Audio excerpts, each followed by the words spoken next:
In a peculiar twist of fate, Lin Yu found himself inexplicably transported to a chilling and eerie graveyard, ensconced merely in a tattered shroud. Surrounded by malevolent spirits and rife with peril, he relied on his indomitable will and extraordinary intellect to navigate the treacherous landscape and strive for survival. Each harrowing encounter compelled him to unearth the latent, enigmatic powers within himself. As he delved deeper into the mysteries of this realm, Lin Yu uncovered a staggering secret pertaining to the evolution of the Underworld, realizing that he had become a pivotal figure, redefining its destiny. From a humble survivor to a reformer of underworld order, Lin Yu embarked on a fervent and legendary journey that reverberated throughout the three REA. LMS, woven with threads of horror and fantasy. Chapter 1. A Shroud to begin with. Welcome to the world of universal graveyard survival. Everyone starts in a grave pit. You can enhance your own grave by excavating others. Before digging, it is prudent to ensure that the grave is unoccupied. It is advisable to dig during the day, for your neighbors may roam at night. In 7 days, marking your first week, a catastrophic random event will transpire. Hasten to upgrade your grave pit. As dusk fell, with withered leaves drifting down, blood-like twilight illuminated the obsidian earth. In a mass grave, Lin Yu awakened from slumber within one of the pits, his body merely wrapped in a thin mat. Beside him lay a blood-stained iron shovel and a lamp exuding a nauseating stench of corpse oil. Territory: grave pit. Rank: none. Buildings: none. Assets: 0. Introduction: merely a grave pit devoid of any rank, hardly qualifying even as a burial mound. Upgrade requirements: 200 nether soil, 100 wood. Survival amidst the collective graves. The territory comprises 7 tiers. However, prior to any promotion, it can only be regarded as a rankless grave pit, not even comparable to a desolate burial mound. In other words, I need to utilize a shovel, chop dead branches, and excavate others' graves to gather materials for the elevation of my territory. Lin Yu muttered to himself. Nevertheless, he did not hasten to act. Instead, he opened the world channel first. Perhaps he could glean some additional useful information from other lords. Am I dead? Why have I ended up in a mass grave?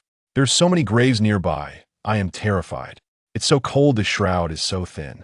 As Lin Yu had surmised, everyone had collectively traversed into an unknown realm, and the world channel was rife with trivial complaints. However, there were lords who adapted to the new circumstances rather swiftly. Everyone, though this may sound somewhat bizarre, we must acknowledge a certain truth. If I am not mistaken, we have all been transported to a random graveyard, surrounded by numerous burial mounds. Crying and complaining are futile. The only course of action available to us is to leverage our starting talents to excavate others' graves and elevate our own. Of course, one must remain vigilant for any lurking owners. This discourse was clear in structure and logically coherent. Soon, a group of lords would acknowledge him. The reasoning is sound, yet alas, my talent lies in the refinement of corpse oil, which seems rather unrelated to grave digging. I drew the skill of the gravestone carver, which offers a unique enhancement, but it appears to bear little significance. Who suffers more than I? My talent is that of a tomb tester. Is it not tragic enough to sleep on a corpse shroud? Yet I must also rest in a tomb? Ha! My talent is that of a grave relocator. In times of peril, I could transfer my grave to safety at any moment. Thus, it became apparent that talents were indeed a matter of discussion. Upon hearing this, Lin Yu opened his personal information to take a glance. Lin Yu Lord. Path: Ghost Soldier early stage. Talent: Summon Grave Spirit. Attributes: before the host excavates a grave, they may summon a grave spirit to investigate the internal reality of the grave mound. Additional note: the grave spirit is a one-time creation. It vanishes after a single investigation and regenerates one every 8 hours. Current status: 33 spirits. Similar to the domain, personal strength is categorized into 7 major ranks: Ghost Soldier, Ghost General, Ghost Commander, Ghost King, Ghost Lord, Ghost Emperor, and Ghost Sovereign. Each major rank is further divided into 3 minor tiers: early, mid, and late stages. All lords, upon teleportation, default to the early stage of Ghost Soldier. However, Lin Yu did not dwell on these classifications. Instead, his gaze was fixated on his talent. Summon grave spirit. Investigate the realities. This meant that before each grave excavation, he could perfectly avoid those with an owner. He lifted his gaze to observe the sky. At this moment, the dusk had descended upon the land. The sun gradually sank in the west, painting the sky in a haunting blend of crimson and dusky gray. As one gazed into the distance, the chaotic burial ground appeared particularly eerie, as if shrouded in an enigmatic shadow. A miasma of decay and death permeated the air, while the ground was strewn with graves of various sizes and shapes. Some tombstones had toppled, their inscriptions rendered illegible, while others were merely a haphazard assembly of stones, devoid of any names. A chilling breeze swept through, causing the grass atop the graves to sway slightly, producing a rustling sound. Upon closer listening, it resembled the hushed whispers of countless malevolent spirits. Since I am here, I might as well make peace with it. Lin Yu could not help but shrug, yet he still grasped the iron spade and approached a seemingly ancient mound. This mound exudes a sense of antiquity. I presume the remains within have decayed to mere bones. The former occupant of this grave must have long since departed. Let me excavate this. With that thought, Lin Yu swept away the offerings laid upon the mound and summoned a grave spirit. Responding to Lin Yu's command, the spirit stealthily infiltrated the tomb. As Lin Yu had surmised, there was no trace of ghostly energy beneath the mound, indicating that the tomb's master had vanished without a trace. However, the specific contents within remained unknown to Lin Yu, for the grave spirit was still of a low tier, unable to provide further insights. I can worry about the details later. Let the digging commence. In a quaint little garden, he dug and dug. Ding. System prompt. Congratulations, you have unearthed nether soil X1. Ding. System prompt. Congratulations, you have discovered grave grass X1. Grave grass. Item. Grade. Gift. Quantity. 1. Description. Aside from adorning your grave, it seems to hold little other value. Item materials are categorized into 7 grades. Gift. Longevity. Mourning. Offering. Burial. Nether. And soul. Gift signifies the prestige of nobility, often presented by friends and family during significant birthdays as a token of celebration. Longevity represents a person who has peacefully passed away. Mourning denotes the commencement of funeral rites following death. Offering signifies, and so forth. Items imbued with a heavier aura of death are deemed more precious. Yet, grave grass is merely the lowest tier of gifts. It seems rather useless. I shall continue. In the quaint little garden, he dug and dug. Ding. System prompt. Congratulations, you have unearthed nether soil X1. Ding. System prompt. Congratulations, you have discovered a wreath X1. Wreath item. Grade. Gift. Quantity 1. Description. You may burn it in remembrance of your former girlfriend. Then, approximately half an hour later, Lin Yu had excavated nearly 300 nether soil and finally beheld the surface of coffin. Summoning all his strength, Lin Yu pushed open the coffin lid. However, even knowing that the occupant of the grave had indeed met the finality of death, upon witnessing the scene within, Lin Yu could not help but draw a sharp breath. Chapter 2. The fragrance of plum blossoms and the coffin nails. An ancient coffin lay quietly in the damp and shadowy grave pit. As Lin Yu lifted the coffin lid, a nauseating stench surged forth, assaulting his senses. Inside the coffin rested a funeral garment, its color a dreary gray, marred by deep creases. The once vibrant hues had long faded, replaced by a dull, lifeless pallor. Surrounding the garment lay a dense accumulation of bones. Some of these bones remained intact, while others were fragmented, intertwined in a macabre and haunting tableau. Lin Yu could not suppress a shiver. Gritting his teeth against the foul odor, he began to gather the remains. Ding! System notification. Congratulations. You have acquired wood X100. Ding! System notification. Congratulations. You have acquired funeral garment X1. Ding! System notification. Congratulations. You have acquired bones X27. Ding! System notification. Congratulations. You have acquired corpse oil X14. Ding! System notification. Funeral garment. Equipment. Grade. Ceremonial. Quantity. 1. Description. In addition to providing basic warmth, Wearing it grants a chance of being perceived as kindred. Bones, material. Grade, ceremonial. Quantity, 27. Description, possessing these allows for the creation of bone powder, rumored to cure certain ailments. Corpse oil, material. Grade, ceremonial. Quantity, 14. Description, it can be utilized as fuel in a corpse oil lamp or stored in a specialized container. The 100 trees are derived from the decomposition of coffins. Without a moment's hesitation, Lin Yu donned the funeral attire. In the realm of reality, a living person wearing such garments would undoubtedly find it physiologically intolerable. Yet here, in this graveyard survival world, all laws and regulations have utterly ceased to exist. Stubbornness and arrogance, unable to transcend the barriers of the mind, would only lead to a more tragic demise. The first mound of earth has been fully harvested. The system automatically transformed it into flat ground.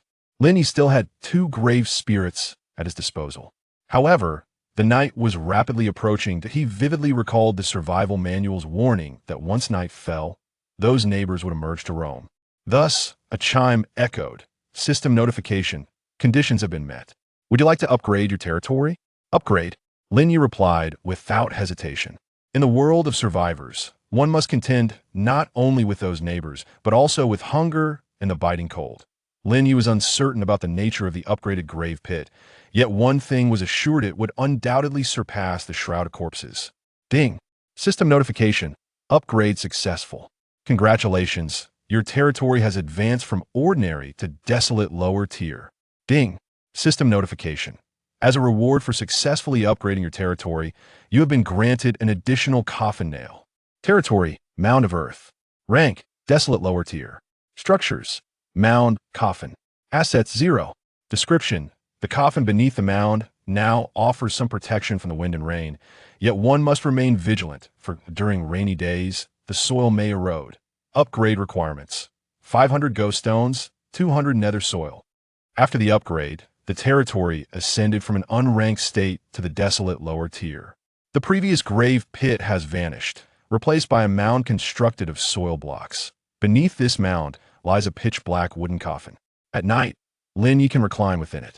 In essence, the system has automatically formed a burial mound with the 200 nether soil, while the 100 wood has been crafted into an exquisite coffin. Standing beside the mound, Lin Yu felt a slight sense of comfort. The system also rewarded him with a set of coffin nails. It was time to examine their attributes. Lin Yu nestled into his coffin, bowing his head as he sat in one corner. The fire seed system is provided free of charge. The Lord merely needs to supply the fuel. He opened his backpack, first igniting a corpse oil lamp with the corpse oil, then shifting his gaze to the coffin nails. Coffin nails. Item. Grade. Longevity. Quantity. 7. Description. Drip your essence blood upon them to activate and contend with certain low-level specters. This is a life-saving item.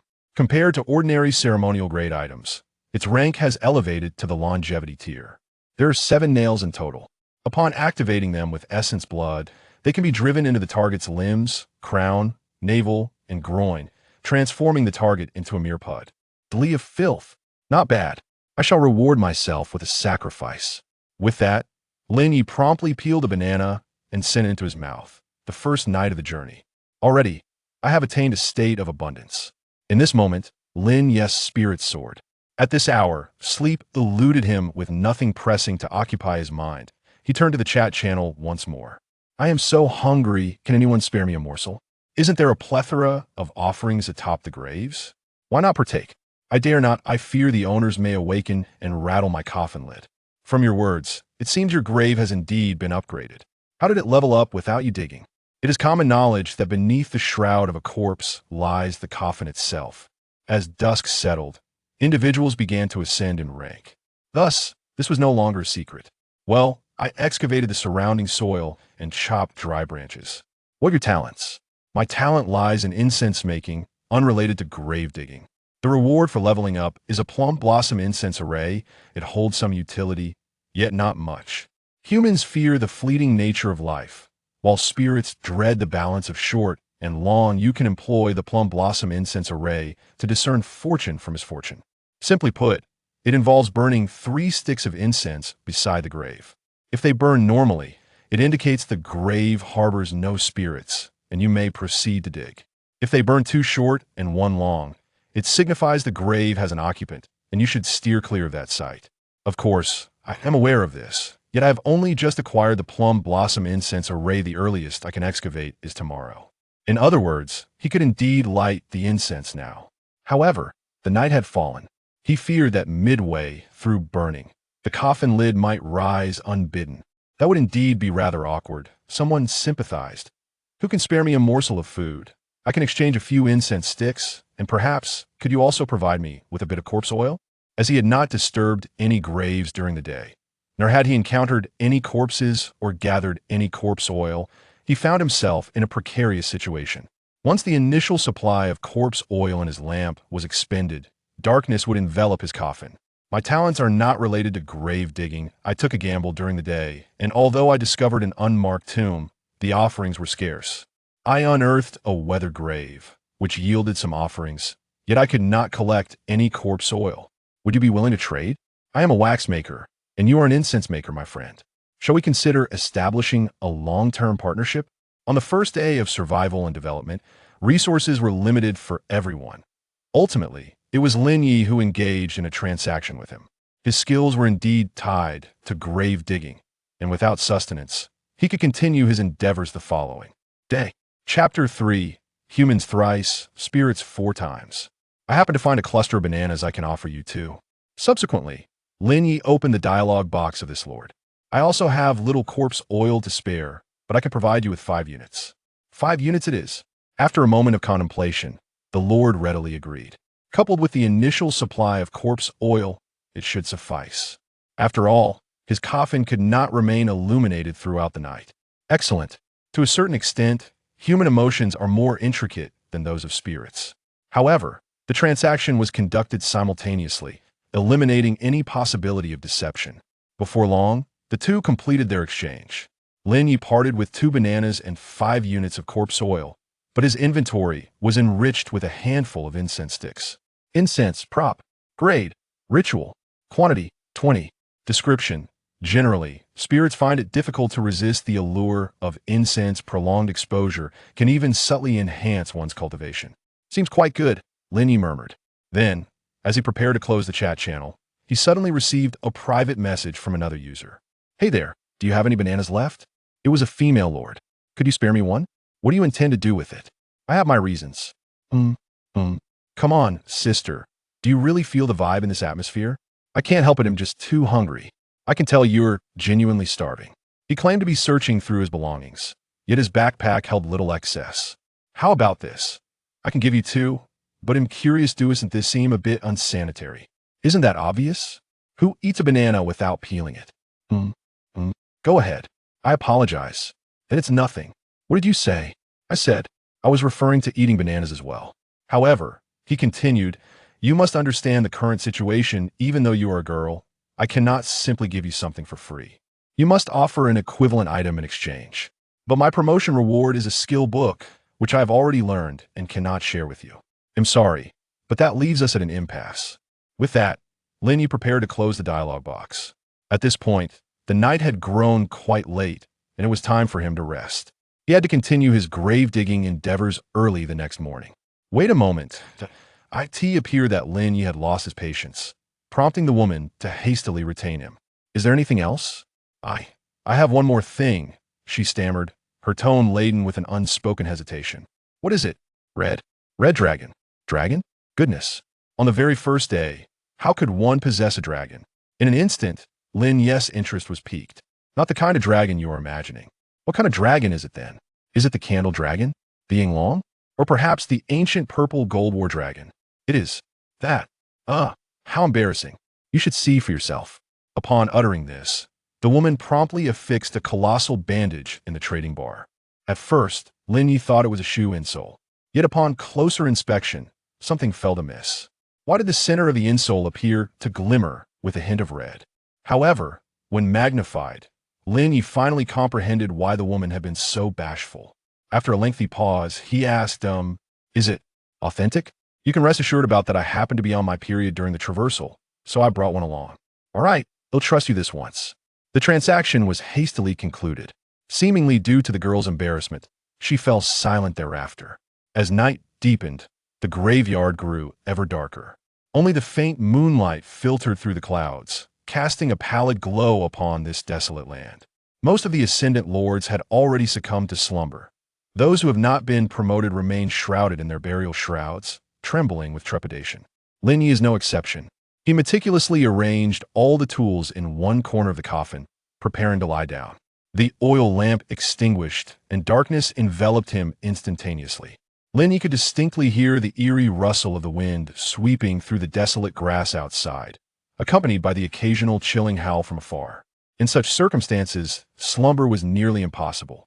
Yet, contemplating the unknown dangers that awaited him on the morrow, Lin Yu resolutely closed his eyes, enduring the oppressive atmosphere. Inhaling the musty, decayed air within the coffin, his thoughts began to gradually settle. Despite the dusk that had fallen upon his arrival, Lin Yu knew he desperately required a restorative sleep. However, just as he was on the verge of slumber, a sudden series of knocks echoed from outside the coffin. Lin Yu discerned it clearly. It was 4 knocks. He was certain he had not disturbed any graves during the day. This raised a pressing question. Who would be knocking on his coffin lid at such a late hour? In an instant, Lin Yu's mind began to race. At this hour, it could only be either a specter or an evil spirit. The survival manual had warned of such occurrences. At night, those neighbors would emerge to roam. The fact they had knocked on his door indicated they had discovered his presence. To venture out could mean death, yet remaining inside could arouse suspicion, leading to certain demise. With this thought weighing heavily on him, Lin Yu took a deep breath before summoning the courage to speak. Who is it? Who's knocking at the door? Get up quickly, don't sleep. Tonight, the boss is treating us to a midnight snack, came a hoarse voice from outside the coffin. Midnight snack? Lin Yu was uncertain about the nature of this midnight feast. Yet, from that statement, Lin Yu grasped a significant clue. The neighbor invited him for a midnight snack. This implied that the neighbors subconsciously regarded him as one of their own. As for the rest, he dared not speculate. At the very least, Lin Yu was temporarily safe. All right, give me a moment, he'll be right out. Since he was considered one of their kind, he needed to present himself as such. Thus, utilizing the brief reprieve, Lin Yu swiftly coated himself with the remaining corpse oil, ensuring every inch was covered. Once clad in the funeral attire, he felt confident of his disguise and finally pushed open the coffin lid. However, despite having mentally prepared himself, the sight that greeted him nearly made him lose his stomach completely. Upon emerging, Lin Yu beheld 2 corpses standing beside his grave mound. Why refer to them as corpses? Because Lin Yu could distinctly see that their bodies had begun to decay. Their skin exhibited a peculiar dark green hue, as if corroded by some malevolent force. In some areas, the muscle tissue had entirely vanished, leaving only exposed, ghastly white bones. Especially, with just a glance, Lin Yu felt his stomach churn violently. Ugh, it's nothing, it just reminded me of a famous dish from my hometown. What dish? Sesame sauce with brown sugar. Chapter 4. The Undead, Living for Sustenance. Wait, that's not right.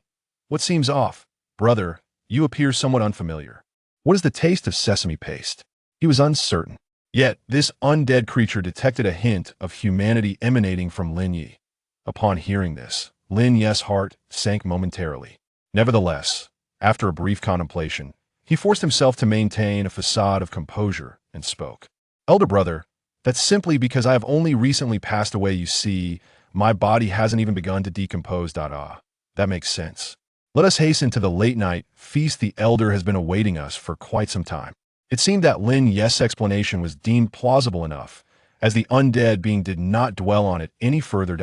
All right. Lin Yu nodded vigorously, akin to a chick pecking at grain. He then followed behind the 2 undead.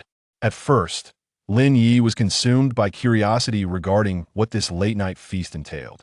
It was not until they drew near that he finally beheld the scene before him. There lay a dilapidated wooden cutting board, upon which rested a human male, still alive.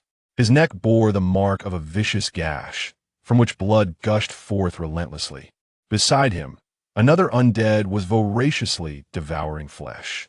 The human male lay there, motionless, his eyes filled with despair. He watched helplessly as his life force ebbed away, utterly powerless to intervene. Witnessing this horrifying spectacle, Lin Yu's heart was seized by terror. It became evident. These corpse-like beings were indeed feeding on the living. Not only that, the most terrifying revelation for Lin Yu was yet to come. It was unclear how much time had passed. The three corpses appeared to have finished their grisly feast. Suddenly, the leader of the corpses uttered a low command. "Newcomer, it is your turn." What was inevitable had finally arrived. Boom! In an instant, Lin Yu felt as if his heart had leapt into his throat. Thump, thump, thump. He could distinctly hear the sound of his heart pounding like a drum. The tension and fear surged within him like a relentless tide. Uncontrollably, Lin Yu held his breath, beads of sweat forming on his forehead. "What's the matter?" the leader corpse inquired, noticing Lin Yu's stillness. "Nothing. Nothing at all. I merely wish to mention that I possess something even better than human blood." Lin Yu quickly devised a diversion. At the same time, he silently thanked the night for its cover, allowing him to narrowly escape disaster. Had the leader of the corpses discovered that the dead could still sweat, he was certain his fate would soon mirror that of the lifeless body on the chopping block. "Oh, what is this wonderful thing?" The corpse leader's interest was piqued at the mention of something extraordinary. "I have here a few incense sticks from the offerings of the mortal realm. Consuming them is far more nourishing than blood. It is widely known that deities consume offerings, while malevolent spirits feast on the essence of human blood. However, the reality is different. The vengeful spirits can cultivate through incense offerings, yet they are compelled to resort to the blood of the living due to a lack of devotees. Were there a more favorable alternative, they would not settle for less. Thus, the question arises, how did you come by this?" The leader of the corpses inquired once more. Despite the decay that had claimed parts of his body, Lin Yu discerned the frown etched upon his visage. However, Lin Yu had anticipated such a query. "The offerings are gifts for my relatives in the realm of the living. As I have only recently departed," Lin Yu fabricated a small lie. In truth, these incense offerings were items he had acquired through trade just moments prior. Yet, he had not foreseen their efficacy manifesting so swiftly. "Indeed, you have performed admirably." The leader of the corpses regarded Lin Yu with an appreciative glance.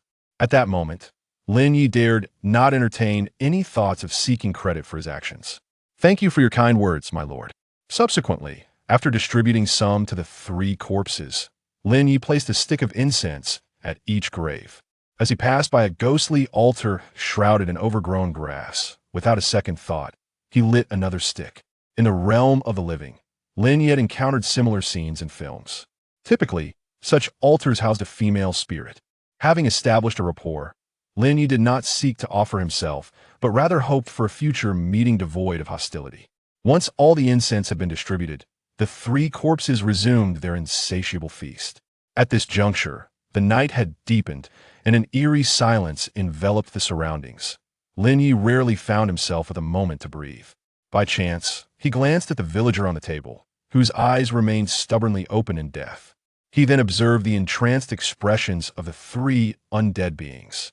This realm was a graveyard of survival, where phantoms roamed freely and malevolent creatures wreaked havoc, an atmosphere suffused with unknown terrors.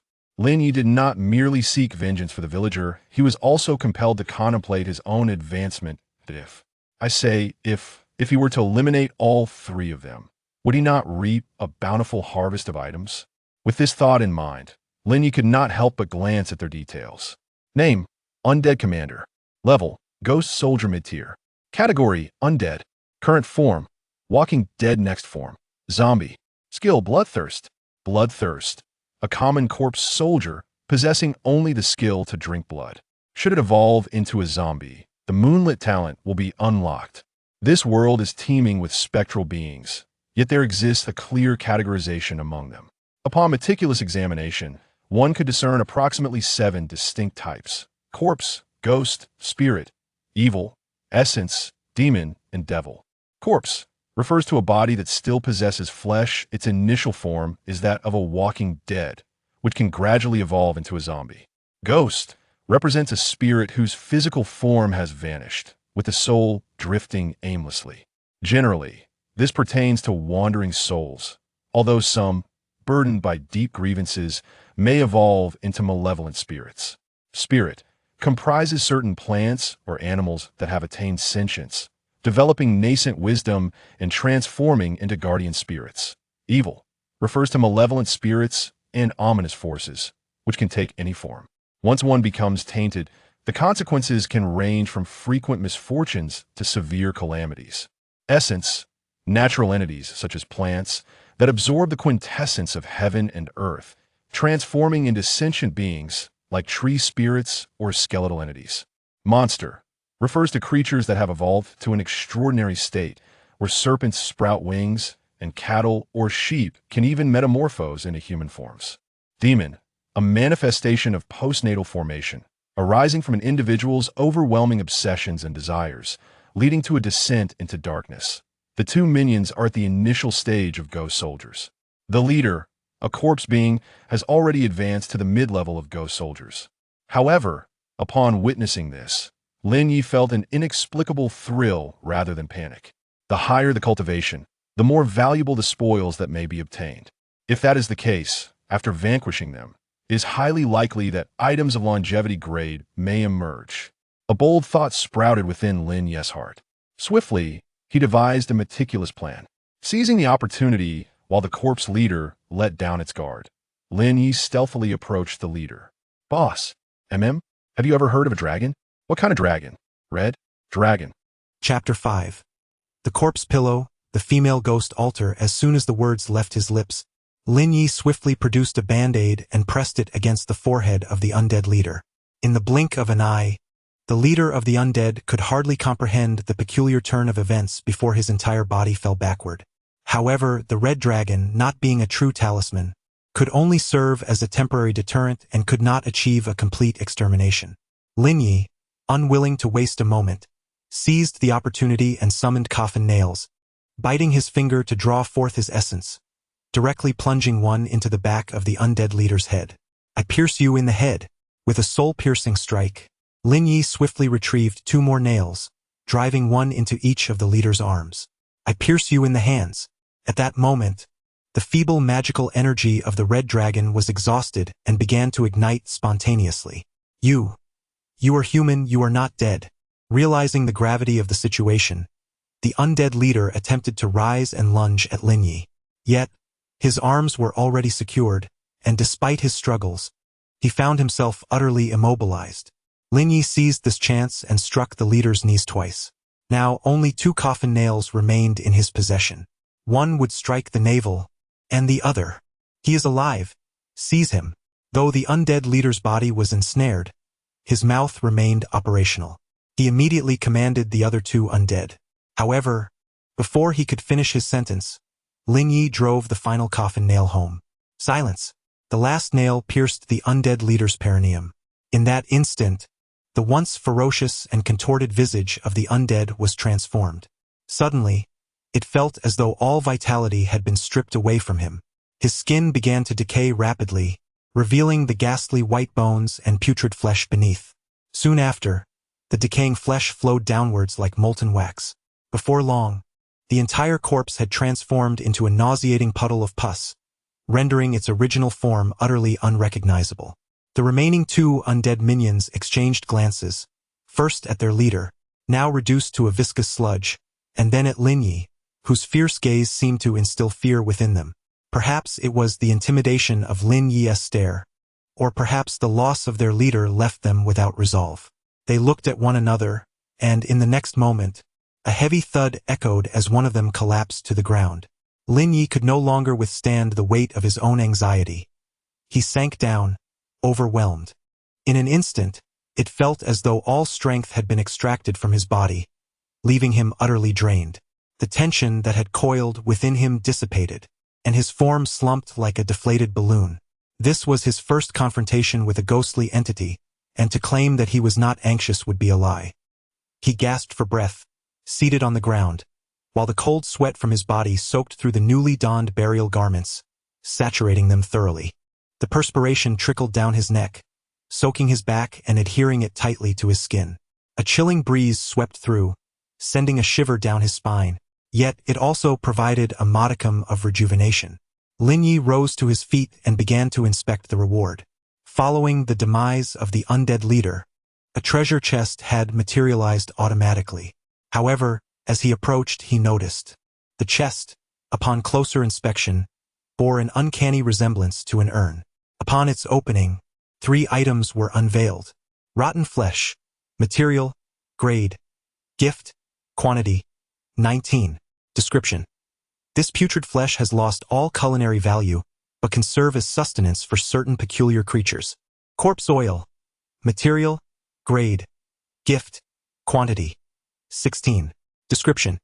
It can be utilized as fuel for corpse oil lamps or stored in specialized containers for later use. Bones, material, grade, gift, quantity, 7. Description. Possessing these allows for the grinding into bone powder, rumored to have healing properties for certain ailments. These items appeared rather mundane, lacking the anticipated grandeur. However, Lin Yu felt no disappointment, for he understood that the true treasures lay within the burial mound of the corpse leader. The 2 mindless minions merely resided under their shrouds, yielding only some thatch upon disassembly. Fortunately, the corpse commander resided within a coffin. In his search, Lin Yu uncovered a pillow, a corpse coin, and 107 copper coins. Dead man's pillow, furniture, grade, gift, quantity, 1. Description. Aside from serving as a pillow for slumber, it seems to hold little other purpose. Copper coins, material, grade, gift, quantity, 107. Description. Possessing these, along with a corpse coin as the core, allows for the crafting of a copper coin sword. Corpse coin, material, grade, longevity, quantity, 1. Description. Also known as a suppressing coin, this was traditionally placed in the mouth of the deceased to keep their spirit at bay, yet it can also be combined to create a certain magical artifact. In other words, using the corpse-suppressing coin as the focal point, along with 107 copper coins, one could forge a copper coin sword. However, as Lin Yu prepared for the synthesis, the system prompted that a red string was also necessary as the connecting medium. Lin Yu did not possess a red string, so this matter had to be set aside for the time being. He glanced at the sky. After all this commotion, it was already the latter half of the night. He thought he would see if he could trade for a red string once everyone awoke the next day. Suddenly, Lin Yu noticed something peculiar. Next to his grave mound stood a jar. He was certain that when he left, there had been no objects beside the grave. Yet here it was. The jar could not have appeared out of thin air. Unable to contain his disbelief, he rubbed his eyes. Initially, Lin Yu thought that the stillness of the night might have played tricks on him, creating illusions. However, after rubbing his eyes repeatedly, the jar remained steadfastly beside his grave mound. Upon closer inspection, the jar seemed strangely familiar. Wait, wasn't this the very jar he had just offered a tribute to?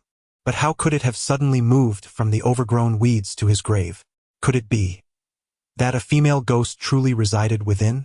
Reveal yourself, malevolent spirit, Lin Yu declared, gripping the corpse-suppressing coin tightly. Although it was not a complete copper coin sword, the materials still possessed some efficacy in warding off evil and dispelling malevolence. Fear not, benevolent one.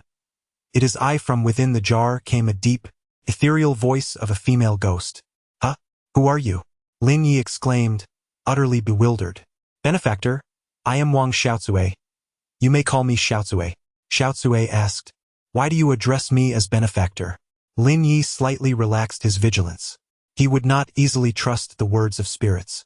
However, upon reviewing the territory information, he noted an automatic increase in the population. This indicated that the ghost within the jar was now an ally. Chapter 6. The Copper Coin Sword. The Dragon and Phoenix Candle Xiaotsue. I ask you, why do you call me benefactor? Because it is your incense that sustains me. I have drawn upon a thread of vital energy, and this ghostly existence is a gift from you, benefactor. Thus, I willingly acknowledge you as my master and serve you faithfully. At this point, Lin Yu was already convinced to some extent. Nevertheless, he expressed, while this may be true, could you perhaps inform me in advance before you move? In the dead of night, you nearly frightened me to death. Xiaotsue recognized her error and vowed never to repeat it. Upon hearing this, a flurry of panicked voices emanated from the jar, suggesting that Xiaotsue had indeed realized the thoughtlessness of her actions. Never mind. It was an unintentional act. Lin Yu waved his hand, indicating there was no harm done. Thank you, benefactor. I beg your forgiveness. There is one more matter. What is it? Please refrain from calling me benefactor. It sounds rather strange. For Lin Yu, offering incense was merely a trivial gesture. Xiaozui's address made him feel somewhat awkward. Then shall I call you master? Do as you wish. As he uttered these words, Lin Yu had already reclined in his coffin. After a night of heightened mental alertness, he was utterly exhausted.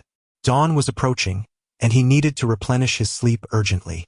Oh, by the way, Lin Yu had just reclined when a thought struck him, prompting him to speak. Do you have any red string to lend me? Lin Yu suavely invited. However, in the next moment, he bizarrely perceived a shy expression emanating from a jar. At this, Lin Yu was utterly bewildered. Huh? It's not about Xiao Chui. I merely asked for red string. Why are you suddenly shy? Master, Xiao Chui does not have any red string. But what? But there is a ribbon tied to my undergarment.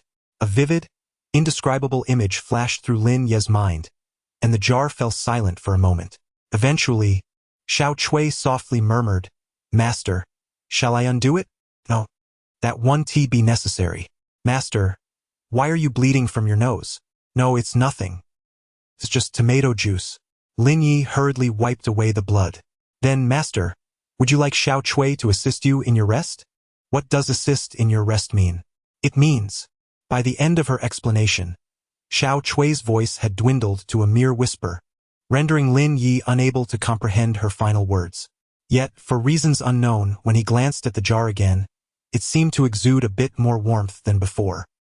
Goodness, after being single for so long, I find even a jar to be quite charming.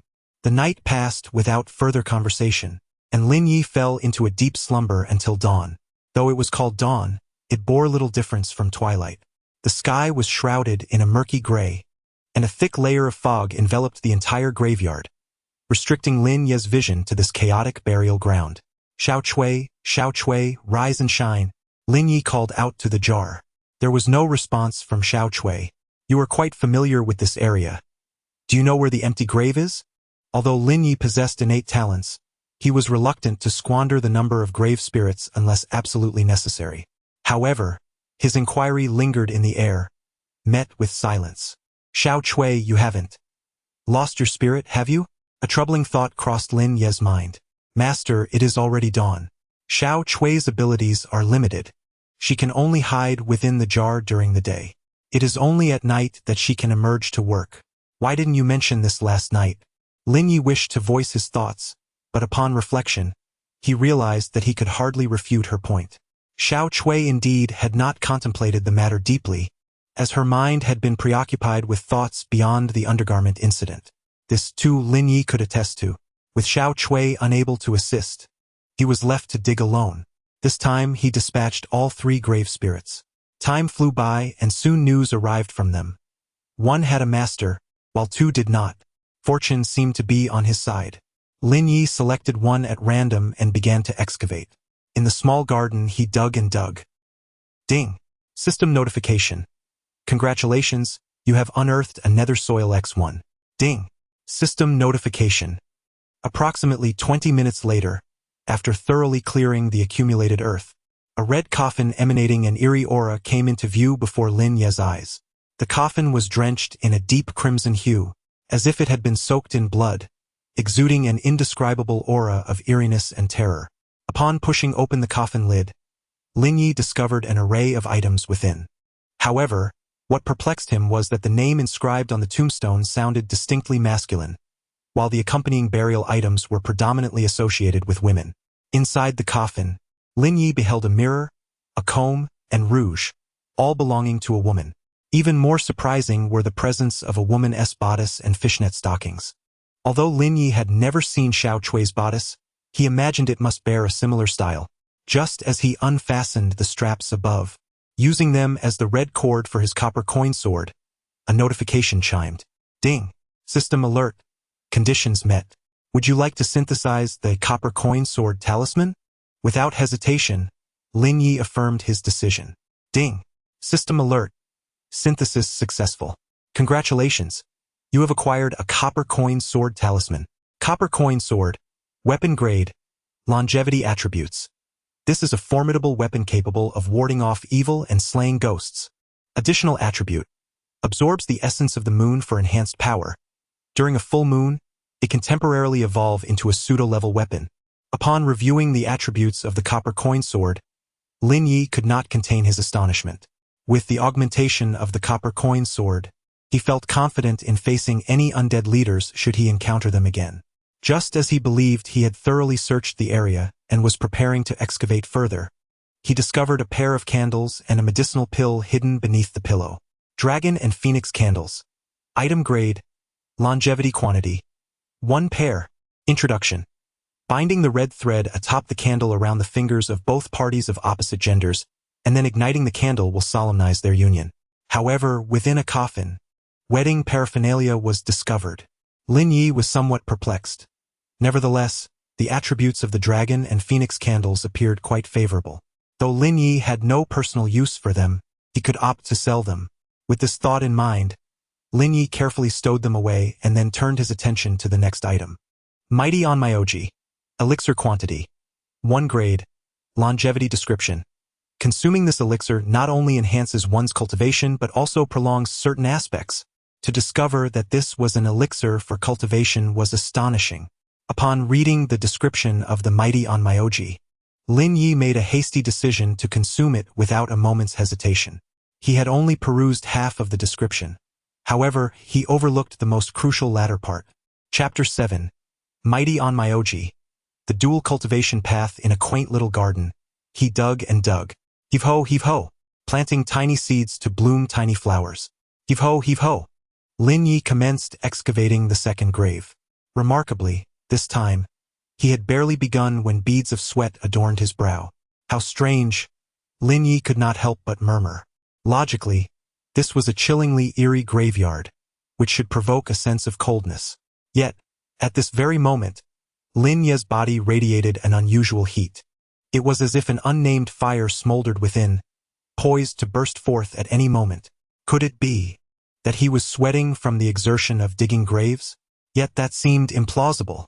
Glancing down, he noticed that his trousers had, unbeknownst to him, formed a small tent. While fatigue could indeed result in perspiration, what connection did this have with arousal? Another 20 minutes passed. Lin Yu finally unearthed the coffin lid. Wait, no. This is too hard. This is truly impossible. Xiao Chui. Lin Yu suddenly realized something was amiss. Master, what is wrong? Came Xiao Chui's anxious voice from the jar. I don't know. I just suddenly feel very warm. Lin Yu's face flushed a terrifying shade. His eyes seemed to bleed. Ah, why is that? Did the master accidentally ingest something? I just unearthed a grave, and there was a pill inside. I didn't think much of it at the time, but it seems to be related now, Lin Yu hastily explained. Master, is that pill called the Strength Demon Pill? Yes, that's it. First, Lin Yu thought it was merely an ordinary elixir. However, as time passed, he increasingly sensed something was amiss. I remember now, this is a tomb belonging to someone, housing a lecherous spirit. It was originally meant for a breakthrough, but it unexpectedly ended up in my possession. Yet, as the saying goes, the speaker may be oblivious, but the listener is not. Upon hearing this, Lin Yu was momentarily stunned. Huh? Xiao Chui? Ah, what did you just say? Master, Xiao Chui just mentioned that it is a strength demon pill. And the next line? This is a tomb belonging to someone. Yes, that sentence. The grave has been dug up, and you tell me there is a master inside? Master, I apologize. Xiao Chui only just remembered. Never mind. This matter is not Xiao Chui's fault. Ultimately, it was Lin Yu who dug the grave. One must bear the consequences of their own actions. Lin Yu could not possibly blame a maidservant. Moreover, events have transpired, and no amount of discourse can alter the outcome. Present, the foremost concern lies in addressing the issue of the elixir. Xiaocui, do you possess any knowledge on how to properly assimilate this formidable ghost pill? I understand the concept of breaking through realms, yet should it not be directed towards the Dantian? Why does it surge directly towards the second channel? What you may not be aware of, dear master, is that this is both a breakthrough elixir and a Hahuan pill. Due to its potent effects, It necessitates the assistance of a female spirit for dual cultivation. What occurs in the absence of such a female spirit? The balance of yin and yang cannot be harmonized. The efficacy of the elixir would be improperly directed, resulting in minor consequences such as bleeding from the 7 orifices, or in severe cases, a catastrophic demise. This is the rationale at hand. However, in this desolate wilderness, where am I to find a female spirit for dual cultivation? Wait a moment. Xiaotsue, why have you fallen silent? HM? HM? Xiaotsue, allow me to elucidate. I assure you my intentions are not misguided. The effects of the ghost pill continue to manifest. Yet Lin Yu could not possibly engage in such actions. Lacking the guidance of a female spirit, Lin Yu must resort to rudimentary methods for direction. Subsequently, he resumed excavating the half-dug grave, completing the task. The 3 grave spirits have all entered a state of dormancy. An upgrade of territory requires an additional 500 ghost stones. Following this, Lin Yu spent several hours gathering stones around the burial site. By afternoon, he had successfully advanced to the mid-tier of ghost soldiers, having fully assimilated the effects of the elixir. The sensation of heat dissipated, and Lin Yu leaned against the urn, taking a brief respite. Yet, inwardly, he dared not allow himself a moment of complacency. Xiaotsue had mentioned that he unearthed a tomb belonging to someone of significance, inhabited by a licentious spirit. Thus, before darkness fell, Lin Yu must prepare meticulously for the forthcoming challenges. Xiaotsue, are you aware of the cultivation level of that lecher? As the saying goes, know thyself and know thy enemy, and you shall never be defeated. This is a notion that Lin Yu must grasp with utmost clarity. My master. Before Xiaotsue's consciousness faded, she only remembered that he was at the intermediate level of a ghost soldier. However, she is uncertain whether he has since ascended to the advanced level. What does uncertain imply? Given the lecher's aptitude, it is quite challenging for him to advance to the advanced level of a ghost soldier. Yet he possesses a unique ability that allows for a synergistic effect when he cultivates alongside female ghosts. Given the passage of time, it is possible that he has. At this juncture, it seems she recalled some indescribable imagery, prompting Xiaotsue to refrain from elaborating further. Nevertheless, Lin Yu comprehended her insinuation. In light of this, he must prepare for the worst-case scenario, assuming the lecher has indeed advanced to the higher rank of a ghost soldier. Fear not, I am well aware. Lin Yu reassured himself. Just as Xiaotsue articulated, the lecher might come or he might not. Yet Lin Yu understands the fragility of life. He possesses no stakes to gamble. In other words, he detests the feeling of passively awaiting fate. Rather than risk an unknown outcome, he prefers to seize control of his destiny. Opening his backpack, Lin Yu extracted a collection of yin wood. The elevation of his territory no longer required wooden materials. That morning, he had unearthed 2 coffins, resulting in an ample supply within his pack. Using a grave-digging shovel, Lin Yu sharpened one end of some of the wood while burying the other end in the earth, concealing it beneath the grass atop a grave. Having completed this task, dusk had now settled upon the sky. While gathering stones in the afternoon, Lin Yu stumbled upon the corpse of a black dog. After disassembling it, he collected a substantial amount of black dog blood. The coffin nails bestowed by the system had lost their magical potency and dissipated after vanquishing the zombie leader. Lin Yu meticulously smeared black dog blood onto each wooden spike, thereby crafting a rudimentary coffin nail trap. After encircling his grave with 3 rings of these nails, a sense of unease lingered within him. Subsequently, he retrieved the garments of the deceased women. The straps of their undergarments had already been repurposed as the red cord for his copper coin sword, and he refused to let the fishnet stockings go to waste, applying the remaining black dog blood upon them. Little did Lin Yu anticipate that, through a twist of fate, he had inadvertently synthesized a blood-soaked net. Blood-soaked net. Item rank. Gift attribute.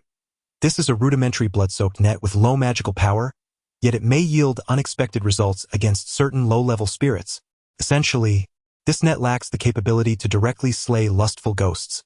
But Lin Yu is confident that even a moment's restraint would afford him the opportunity to defeat them. With everything prepared, darkness began to descend. Lin Yu ignited a bonfire beside the grave mound and settled down beside it, commencing a quiet vigil. Chapter 8. Late-stage ghost soldier. The pleasure ghost. As night fell, darkness enveloped the cemetery. An eerie, sinister aura pervaded the air, and a chilling wind swept through, carrying with it a sense of foreboding. However, Lin Yu had now ascended to the mid-tier of ghost soldiers, and with the bonfire flickering nearby, this chill posed no threat to him. He felt a modicum of comfort. Yet, his solace was short-lived. Just as he began to relish the moment, a sudden gust of cold wind surged forth, causing the bonfire to flicker violently. Immediately thereafter a voice, as ominous and sharp as that which might emanate from the depths of the netherworld, suddenly echoed through the pitch-black night, akin to a bolt of lightning streaking across the darkened sky. Who is it? Who has stolen my powerful pills and the dragon and phoenix candles? The voice seemed to carry boundless fury and murderous intent, instantly shattering the tranquility of the night. It has come. Lin Yu's brow furrowed, an ominous premonition washing over him. Name: Lustful Spirit. Cultivation level: Ghost Soldier. Late stage. Category: Ghost. Current form: Lustful Spirit. Next tier: Libertine Spirit. Skill: Harmonious Union. Harmonious Union. When a lustful spirit engages in dual cultivation with a female ghost, their cultivation speed will be significantly enhanced. Good news. Lin Yu's intuition was correct. The lustful spirit had indeed ascended to the late stage of Ghost Soldier. Bad news. Lin Yu was only at the mid-stage of Ghost Soldier. Indeed, quite a predicament. After reviewing the attributes of the lustful spirit, Lin Yu couldn't help but exclaim in awe. It was at that moment he finally comprehended why those items had appeared within the lustful spirit's coffin. If Lin Yu's deductions were accurate, the spirit intended to bind a female ghost using the dragon and phoenix candles, then consume the powerful pills, leveraging the benefits of harmonious union to cultivate alongside another ghost, thereby swiftly breaking through to the initial stage of Ghost General. Alas, reality often starkly contrasts with aspirations. The lustful spirit likely never dreamed that these items would ultimately serve Lin Yu. It is you. I can smell the essence of those garments on you. You have surely touched them. In the midst of contemplation, the lustful spirit also became aware of Lin Yu's presence. Here, Lin Yu rose and tossed the blood-soaked fishing net towards the spirit. Instinctively, the lecherous figure reached out to grasp the garments. Yet, upon seeing them again, an unsettling sensation washed over him. A sense of foreboding struck. It was black dog blood. Realizing the peril too late, his countenance shifted dramatically. He attempted to evade, but it was already too late.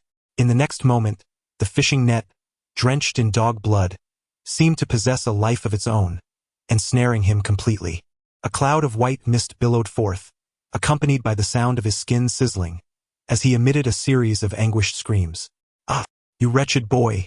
How dare you scheme against me? I shall ensure your demise is anything but pleasant. With a ferocious effort, he tore apart the blood-soaked net and lunged menacingly at Lin Yu. Although Lin Yu's tactic had yielded unexpected results, the efficacy of the makeshift dog blood net was ultimately limited. Just as the lecher was about to pounce, a sudden, startling sound echoed beneath his feet. Crack! He felt an acute pain beneath him and looked down to find a sinister wooden stake piercing through his foot. Damn it! You buried coffin nails as well. The intense agony contorted his features grotesquely. He glared at Lin Yu, his eyes brimming with venomous hatred, nearly bulging from their sockets, his teeth gnashing audibly. Yet, learning from past mistakes, he hesitated to act rashly. Seizing the opportunity, Lin Yu summoned forth the copper coin sword. Bathed in the cool moonlight, the sword emanated a chilling glow. Under Lin Yu's command, the copper coin sword darted forward like a swift silver serpent, hurtling directly towards the lecherous figure. Upon witnessing this shocking scene, the color demon was immediately taken aback. He gritted his teeth against the excruciating pain in his feet and, with a swift movement, narrowly evaded the incoming sword strike.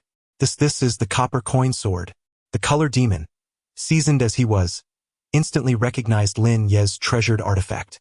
You do have some discerning eyes, Lin Yu remarked, a peculiar smile curling at the corners of his mouth.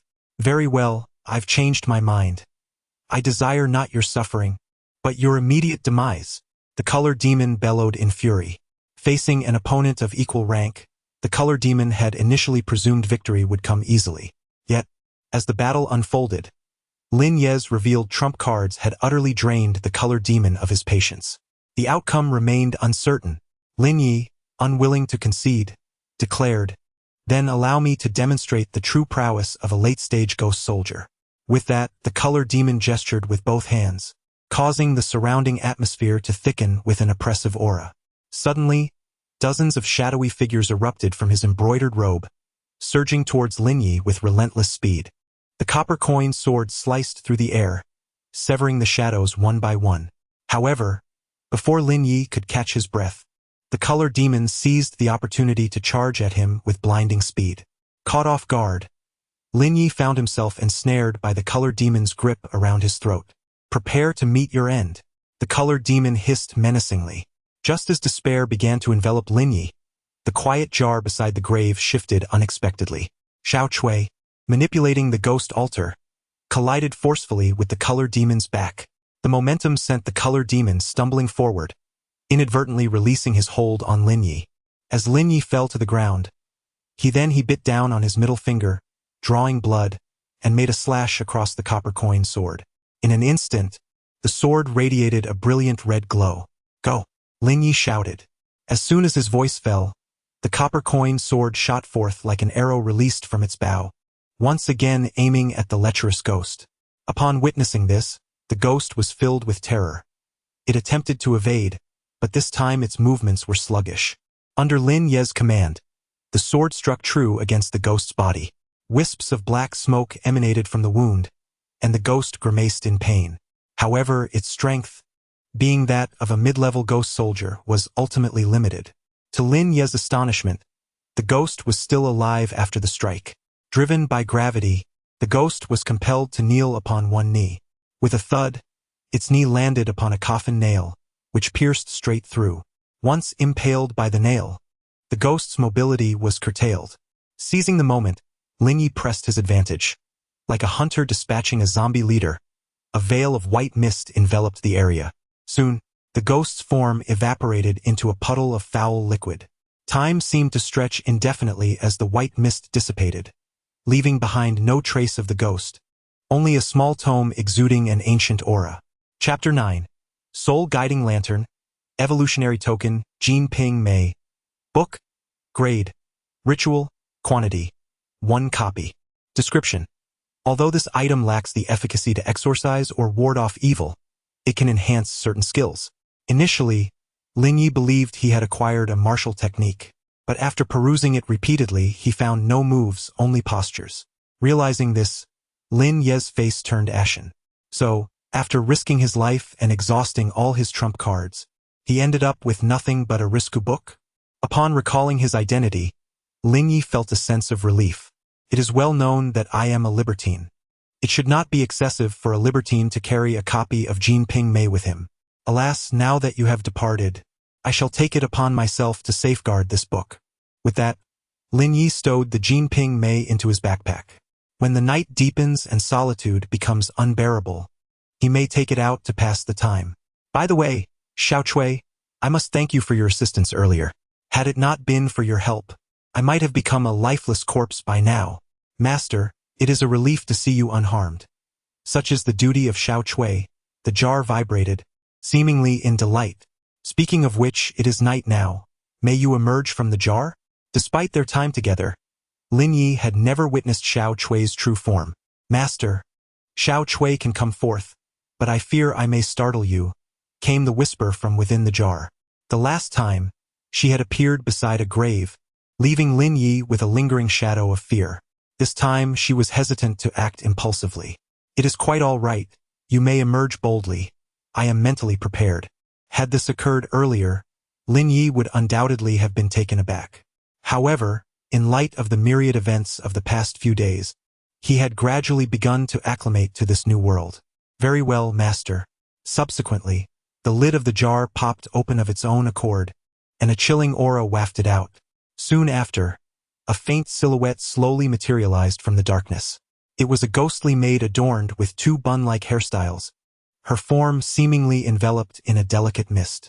As the specter moved, the mist swirled around her, creating an ethereal sight from afar. The sensation one experiences is dreamlike and ethereal. Name, Wang Xiaotsue. Path, Ghost Warrior. Early stage, Category Ghost. Current form, Ghost Maid. Next form, Ghost Attendant. Skill, Whispers of the Undead. Whispers of the Undead.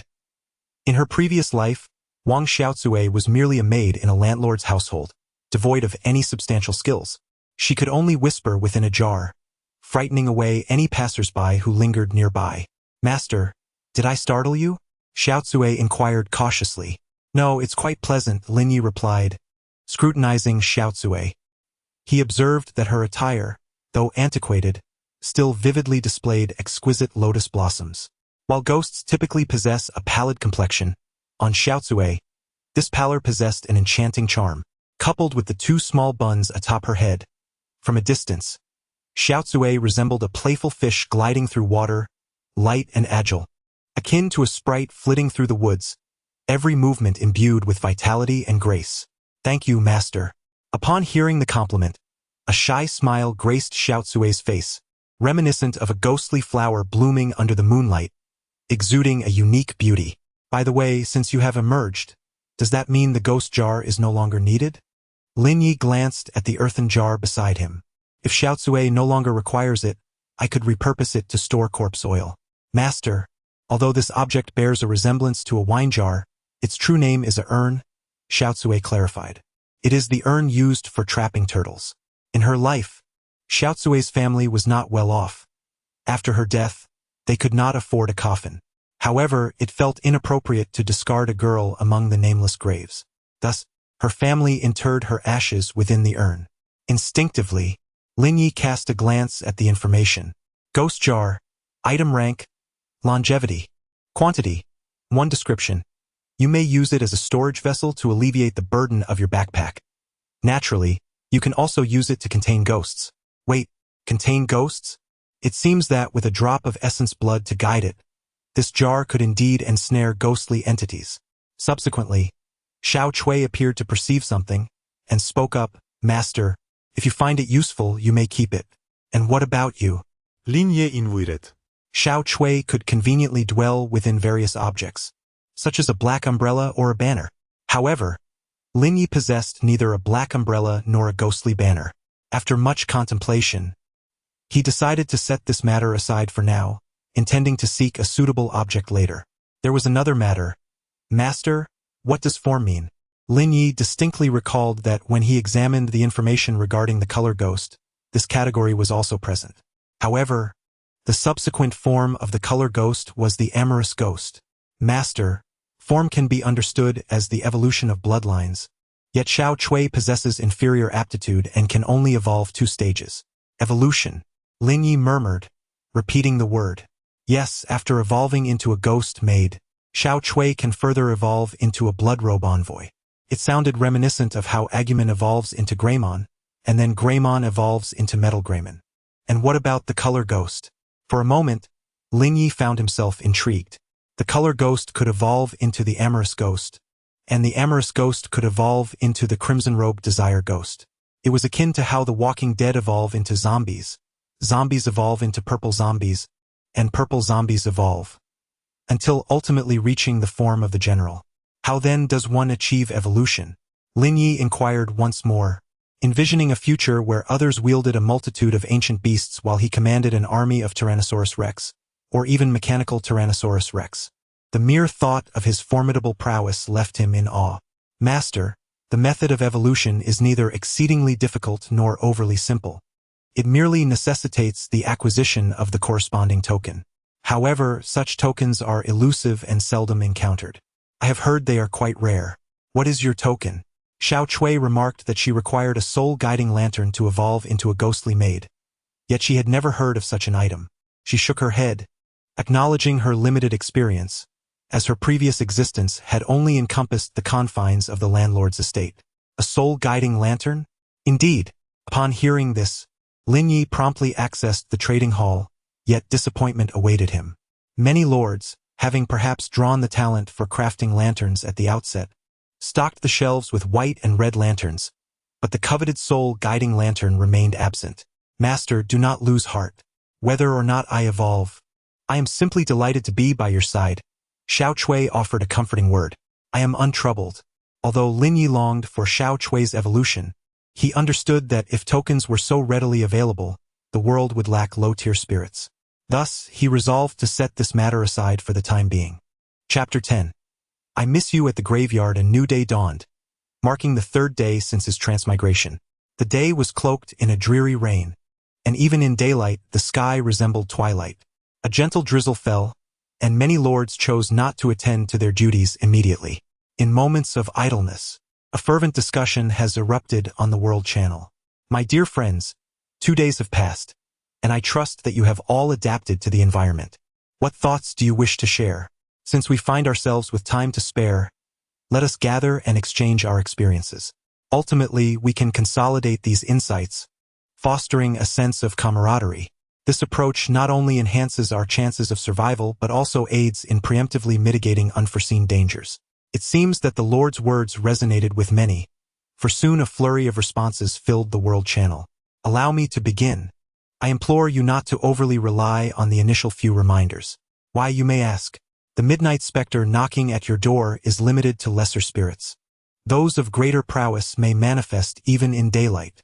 What do you mean? Just yesterday at dusk, I vanquished a spirit. Dusk approaches night, yet it is not equivalent to it. Additionally, in this realm, aside from gathering resources, the drop rates are categorized by tiers. Another lord interjected, inquiring about these tiers. What are the tiers? A minor drop yields items directly, a medium drop produces an urn, while a major drop results in a burial mound. Goodness! I have yet to witness a major drop. What lies within the mound? Oh, nothing much, just a coffin wrapped within, essentially rewarding you with a grave that is 100% devoid of a grave owner. However, it cannot be said that there is truly no owner. Rather, the owner has been dispatched by you ahead of time. How enviable. I have only encountered a coffin once. My misfortune is even greater, having slain 2 specters, both yielding mere dropped items. The world chat is rife with envious sentiments, and Lin Yu is no exception. However, upon deeper reflection, something feels amiss. Minor, moderate, and major treasures, these classifications are solely his own. Setting aside the element of luck, this implies that within a mere span of 2 days, this fellow has dispatched at least 3 malevolent entities. Lin Yu himself has only vanquished 2. This young lad possesses some remarkable prowess. By the way, what methods are you all employing to eliminate these specters? Last night, I lay in my coffin, too fearful to emerge. I fortuitously defeated a low-ranking specter, yet expended all my resources in the process. Alas, I am now but a shroud, feeling as though my end is nigh. As time passed, the world chat shifted from sharing experiences to casual banter. Nevertheless, Lin Yu was not surprised. Or rather, everyone was acutely aware. People understand the terrors of the supernatural, while the supernatural is well aware of human treachery. The truly life-saving knowledge will hardly manifest in public discourse. Amidst light-hearted exchanges, the rain has ceased. Lin Yu closed the chat channel, preparing to engage in his tasks. Master, what shall we do today? Xiao Chui manifested eagerly. Just as the world chat indicated, highly skilled specters can roam during the day. Although Xiao Chui's abilities are modest, the overcast sky, coupled with the cemetery's eerie ambience, renders the current atmosphere indistinguishable from dusk. To elevate the territory, 500 ghost stones and 200 underworld soil are required. The underworld soil has already been gathered during the grave digging. However, yesterday, Lin Yu only managed to transport 200 stones. There remain 300 stones until the territory can be upgraded. However, should we not first excavate the graves? Little Chui suggested that today, with the overcast sky, she could take the opportunity to venture out. With this chance, she could more effectively indicate to Lin Yu which graves were unclaimed. If time permitted, they could assess the situation later in the afternoon. Lin Yu pondered and remarked that while the experience shared in the World Channel might not be immensely beneficial, it still held some merit. The fact that Little Chui could operate during the day served as the best testament to that. If their neighbors were also to act erratically in daylight, the consequences would be dire. Thus, the only course of action Lin Yu could conceive was to expedite the upgrading of his sanctuary. Very well. Little Chui nodded, somewhat comprehending, and then began to assist Lin Yu in moving stones. The morning had only seen a light drizzle, leaving the ground not excessively damp, yet washing away the dust from the shattered stones. Lin Yu glanced over the chaotic burial grounds, which were strewn with numerous stones of various sizes and forms. These fragments were haphazardly piled together. Some stones bore smooth, rounded surfaces, likely a result of prolonged weathering and erosion, while others had sharp, angular edges, appearing particularly menacing. They ranged in size from massive boulders to tiny pebbles, scattered throughout this desolate expanse. Little Chui, let us proceed slowly with the smaller ones, Lin Yu advised. A small fragment equated to 1 unit of ghost stone, a medium-sized piece to 5 units, and the larger ones could no longer be termed fragments but rather stones. A large stone corresponded to 10 or even 20 units of ghost stone. Yet, with Lin Yu's current strength, he found himself entirely incapable of lifting them. Indeed, in terms of cultivation, Xiao Chui's current prowess is inferior to that of Lin Yu. If Lin Yu is incapable of displacing substantial boulders, it goes without saying that Xiao Chui is even more so. Time elapses swiftly. Subsequently, around 2 o'clock in the afternoon, Lin Yu ultimately amassed the remaining 300 stones. Immediately thereafter, he finally received the long-awaited system notification. Ding! System notification. The required conditions have been met. Do you wish to upgrade your territory? Affirmative. Under such circumstances, Lin Yu would never opt for negation. Ding! System notification. Upgrade successful. Congratulations, your territory has successfully advanced from desolate lower grade to desolate middle grade. Ding! System notification. As a result of your successful territory upgrade, you have been awarded an additional ghost suppression talisman. Territory: tomb grade, desolate middle grade structures, grave mounds, coffin, tombstone, burial chamber assets. 0 description. Having reached this stage, it signifies that the tomb owner possesses a certain degree of influence and is qualified to erect a tombstone. Upgrade requirements: 1,000 ghost stones, 500 nether soil. Lin Yu distinctly recalled that upon initially viewing the territory information, it was designated as a grave pit.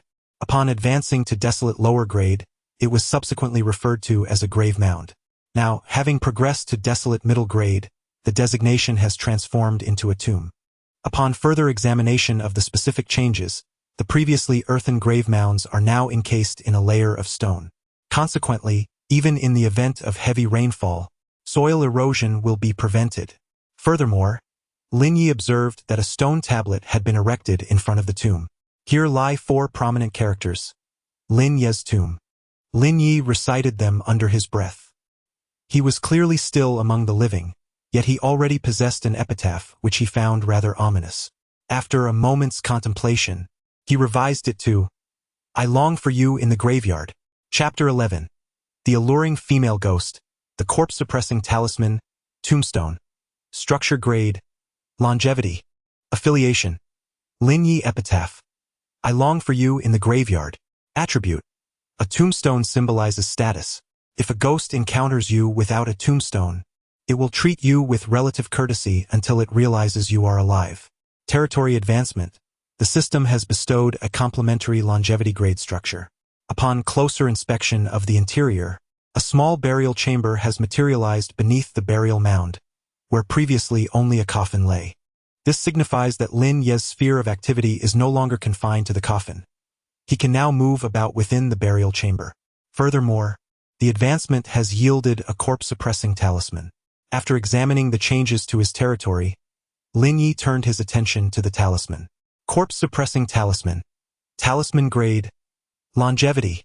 Quantity. 1 description. This talisman can temporarily subdue ghosts. If a ghost's cultivation surpasses the talisman's power, it will spontaneously combust.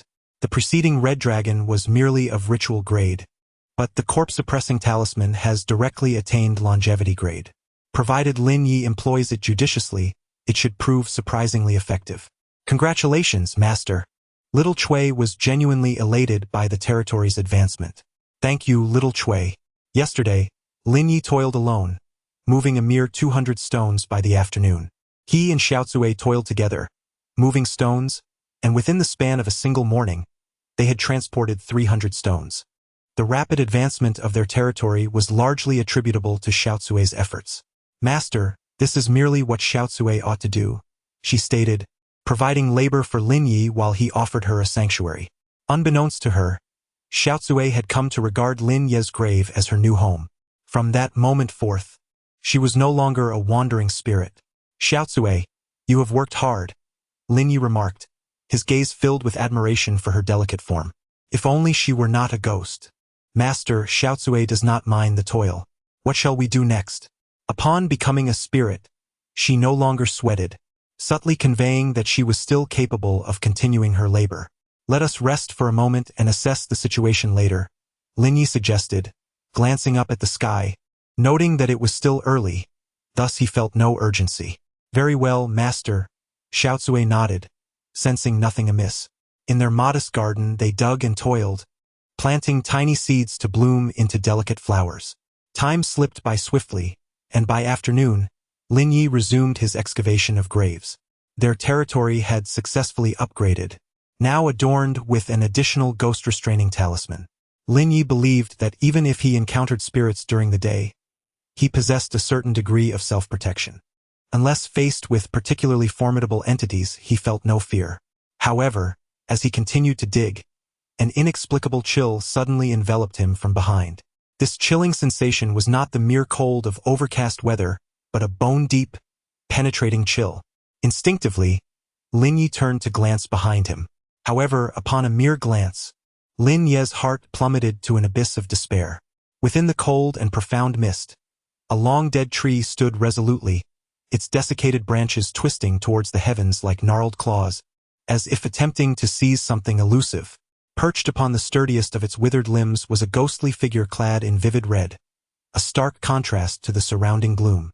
She remained motionless, draped across the branch, her long, jet-black hair cascading like a waterfall over her shoulders, obscuring much of her visage. Through the gaps in her tresses, Lin Yu discerned a pair of eyes, glimmering with a chilling light, fixated upon him with an unsettling smile. Name: Enchantress Ghost Cultivation Level. Ghost Soldier, Late Stage. Category: Ghost Current Form. Enchantress Ghost, Next Form. Blushing Skeleton, Skill. Seductive Essence Absorption Technique. Seductive Essence Absorption Technique. The Enchantress Ghost can enhance her power by consuming human vitality, often employing a method of fusion to thoroughly drain her target. Last night, as per our agreement, I hung the lantern high. However, the ever-hungry specter failed to appear throughout the night, leading me to suspect something amiss.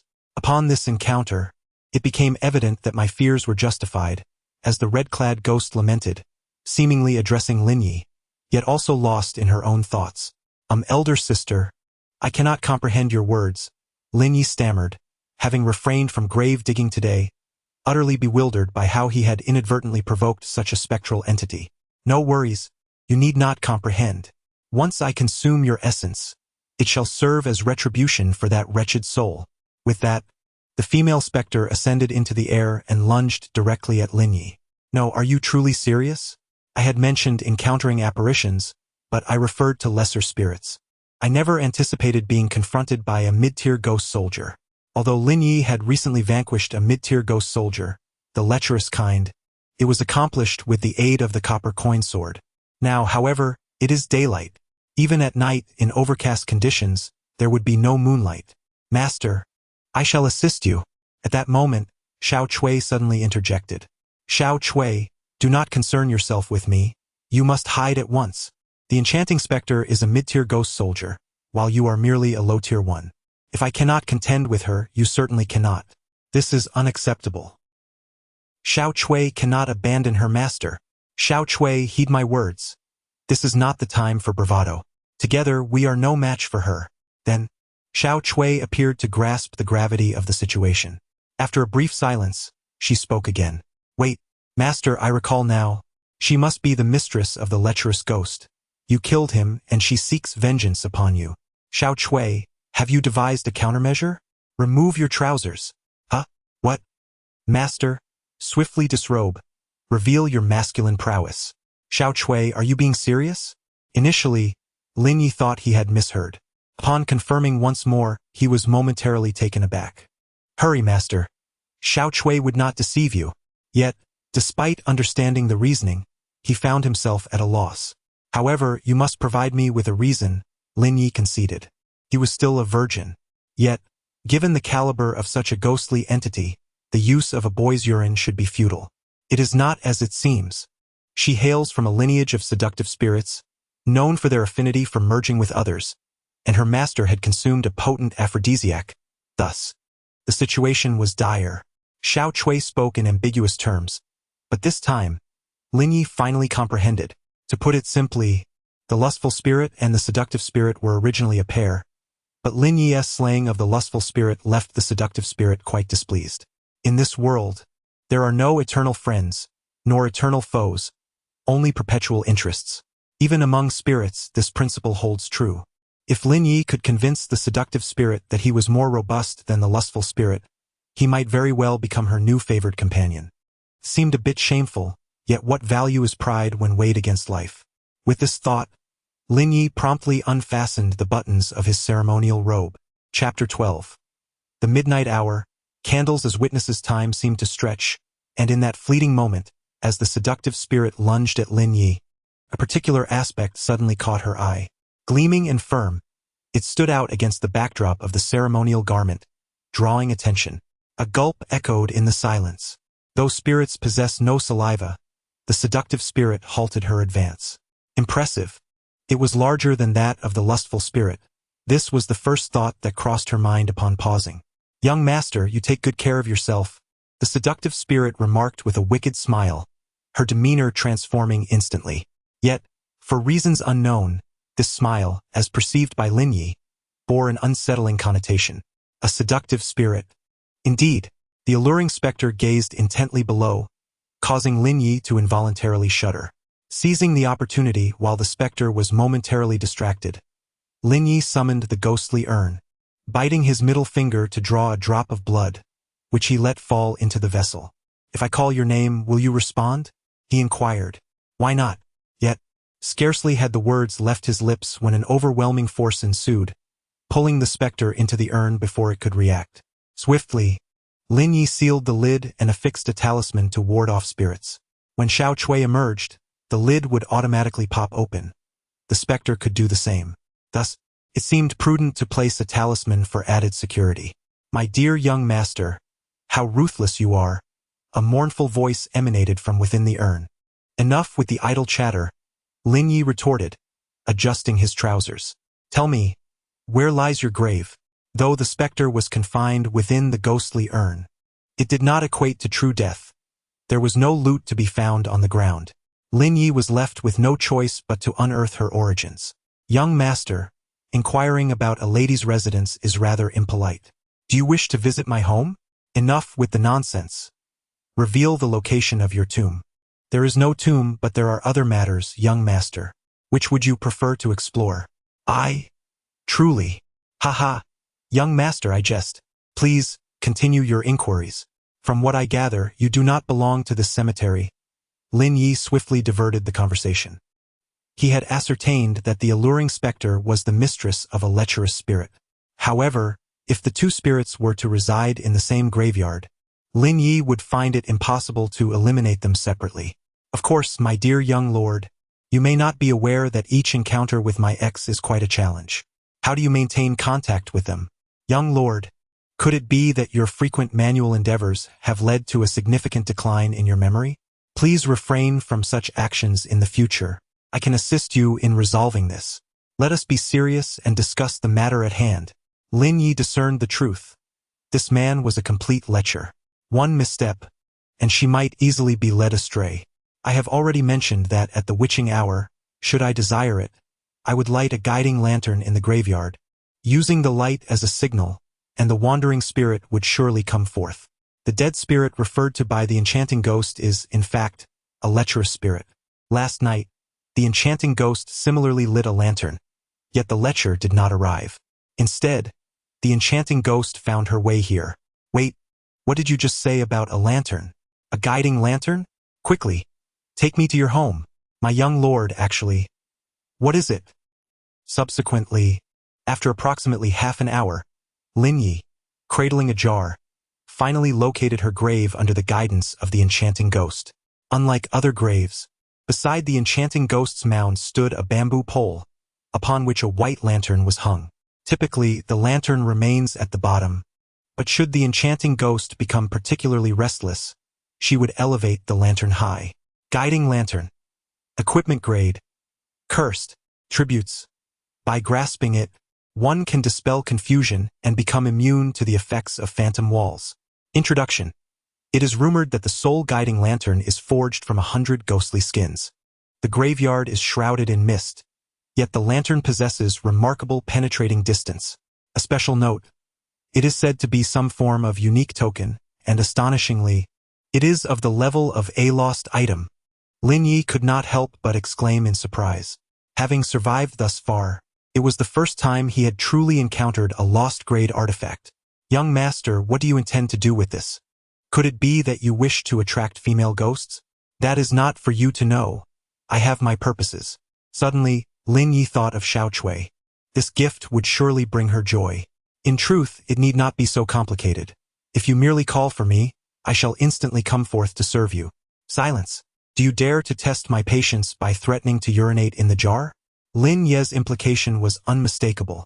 He was indeed a true virgin. However, this statement, upon reaching the ears of the seductive ghost, caused even the jar to seem more lewd. Forget it, I cannot be bothered with you. Lin Yu cautiously stowed the soul-guiding lantern in his backpack and continued. I have accepted the lantern, so do not accuse me of lacking compassion. In light of your cooperation, I shall grant you some leniency. I will not take the initiative to excavate the grave. Now confess honestly what other treasures lie within. Young master, there is much to be had. Hurry and present them. Do not compel me to take matters into my own hands. I have here 7 pieces. Mid-length stockings, open crotch, and pantyhose. Which would you prefer? Why is there no fishing net? Because the seductive ghost has already taken it. Is there anything else? Yes, what else do you desire? Lace, sheer fabric, delicate lace, and little butterflies. Lin Yu ultimately refrained from disturbing the grave of the alluring ghost. Instead, he unearthed a tomb that had already been partially excavated. Guided by the innate abilities of the grave spirit, Lin Yu discerned that it harbored no master within. However, to his astonishment, upon excavation, he found there was not even a coffin inside. In the end, Lin Yu collected merely a few bones and left it at that. By this time, dusk had descended. Due to the overcast weather, darkness fell rather early. Lin Yu concluded his work for the day and retreated into his crypt to organize the day's findings. At that moment, the ghostly urn beside him began to tremble gently. Young master, it is now evening. You would do well to behave. Young master, you have misunderstood me this time. What I meant to say is, could you perhaps part with those few bones? Why? Assembling 9 distinct types of bones would enable me to ascend to the rank of a crimson skeleton. The alluring ghost revealed her true intentions. No one could resist the temptation of evolution, not even a ghost who primarily contemplated the baser instincts. And how many types do you currently possess? Not a single one. In truth, the 9 different types of bones did not merely refer to 9 ordinary bones. What she sought were bones from 9 distinct professions. Otherwise, the alluring ghost would not have remained incomplete in her collection until now. However, the absence of a token from the alluring ghost did not imply that there was no token from Xiaochui. Chapter 13. The Ghost General and the Eerie Dreamscape. Xiaochui, come here for a moment. I have a gift for you. Master, what is this gift? Xiaochui replied as she floated over in response. As Lin Yu spoke these words, he produced the soul lantern. Wow, master, this. Upon recognizing the soul lantern, Xiaochui's mouth fell agape in astonishment. It was large enough to hold a goose egg. What's the matter? This item is far too precious for me to accept. Xiaochui had merely mentioned it in passing the last time, but she had not anticipated that Lin Yu would swiftly procure such a token for her. No worries, accept it, you have earned this. Evolve quickly and do not let me down. Xiaochui had contributed immensely to her territory, and she deserved such a valuable artifact. Master, I will not disappoint you. Xiaochui nodded earnestly, her eyes brimming with determination. Subsequently, she took the soul lantern and sought out a quiet corner to begin her fusion and refinement process. Left alone, Lin Yu remained in the original spot. TSK, young master, you truly treat your subordinates well. I have never been afforded such treatment, came the mournful voice of the seductive ghost from within the vessel. It's simple. If you sign a contract with me, I can assist you in gathering bones. Lin Yu was never stingy with his own, just as he had been with Xiao Cui.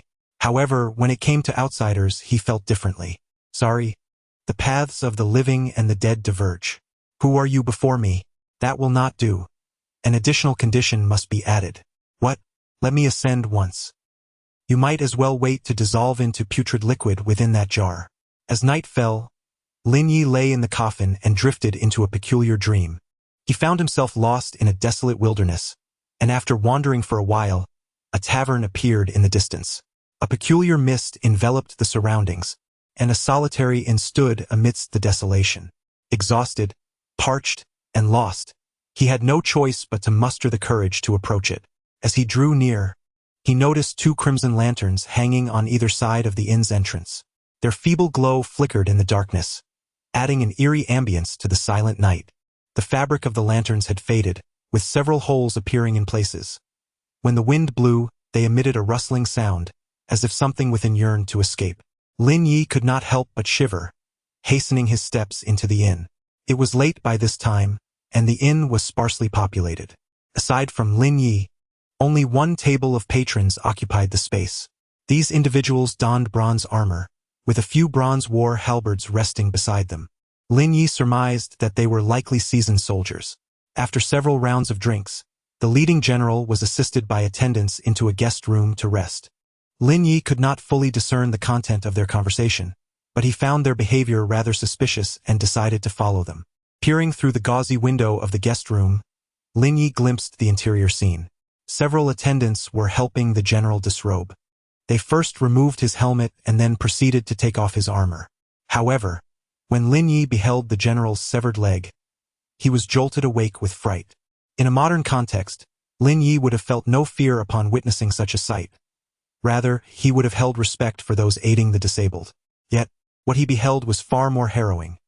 Within the remnants of the general's leg, the bones were shattered, and writhing maggots crawled over the decaying flesh. Lin Yu suddenly awoke from his slumber. Master, what has happened? Xiao Cui hastily floated over, expressing her concern upon witnessing the scene. At this moment, the sky outside had brightened, yet the interior of the tomb remained dimly lit by the flickering corpse oil lamps, creating a relatively somber atmosphere in which Xiao Cui could roam freely. Xiao Cui, have you broken through? Lin Yu sat up from the coffin, rubbing his eyes. He noticed that Xiao Cui's aura felt distinctly different from the previous day, though he could not pinpoint the exact change at that moment. Indeed, master, Xiao Cui nodded. Name, Wang Xiao Cui Path. Ghost Soldier, Midstage, Category. Ghost Current Form. Ghost Maid Next Form. Blood Robe Envoy. Weapon. Guiding Soul Lantern Skill. Whispers. In her past life, Wang Xiao Cui was merely a maid in a landlord's household, lacking any substantial skills. Now, although she has escaped the confines of the jar, she can still conceal herself in the shadows and whisper to frighten off lingering passers-by. Last night, Xiao Cui not only refined the guiding soul lantern, but her cultivation also advanced to the mid-stage of Ghost Soldier. However, upon discovering that Lin Yu had yet to awaken in the morning, she hesitated to disturb him and began tidying up the tomb herself. Very well, Lin Yu initially praised her efforts. Then, as if recalling something, he inquired, "What is the token for the next form?" It seems to be called the Blood Droplet Jade Pendant. Xiao Cui scratched her head, appearing somewhat unaccustomed to the notion of her upgraded form. I understand now, the Blood Droplet Jade Pendant. Lin Yu had also never heard of such an item. Thus he recognized that this matter would require a gradual approach. Master, do not feel overly pressured. Xiao Cui truly does not care about advancing. All she desires is for you to be well. I am fine, but master, you have perspired profusely. It is nothing, merely a nightmare I experienced last night. Lin Yu wiped the cold sweat from his brow. Suddenly, he found himself once more in the dream featuring the general. Ah, master, what sort of nightmare was it? Is the tomb's atmosphere too oppressive? Tonight, Xiao Cui will keep you company. The notion of providing comfort could be construed as rather suggestive, yet understanding Xiao Chui's character, Lin Yu harbored no inappropriate thoughts. It's nothing. Perhaps I was just overly fatigued yesterday. Lin Yu reassured himself. Master, you must take care to rest well. Should anything arise, just call for Xiao Chui. All right, I understand, Lin Yu contemplated.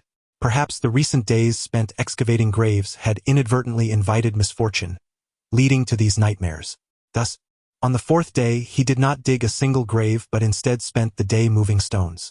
However, that night, Lin Yu again experienced the same peculiar dream, with the same scenes unfolding. He found himself lost in a desolate wilderness, only to stumble upon an inn. Within the inn, the same group of individuals awaited him. Subsequently, he followed them to a guest room, where he beheld the half-decayed remnants of a leg. Lin Yu jolted awake from the coffin, finally realizing that something was amiss. On the morning of the fifth day, Lin Yu recounted the entire affair to Xiao Chui. Master, you mean to say that every night when you sleep, you consistently dream of a general drinking in an inn? Indeed. Furthermore, that general is missing half a leg, which is rather peculiar. Xiao Chui shook her head in confusion. However, just as Lin Yu found himself at a loss, the seductive ghost suddenly spoke up. Chapter 14. The general's last wish and stringent demands. Ha, young master, you are in quite the predicament, entangled with a ghostly general. What does that mean? Think carefully about what you did the day before yesterday. The day before yesterday, which is to say the third day prior, I simply visited your home and did nothing of significance. Lin Yu casually mentioned that he had also found a token for Xiao Chui. And what came after that? Are you referring to the empty grave that was unearthed? It is possible that it contained a resting soul. The bones you collected might very well belong to its owner, specifically a thigh bone. Consequently, the owner is now deprived of a leg and naturally seeks to haunt you.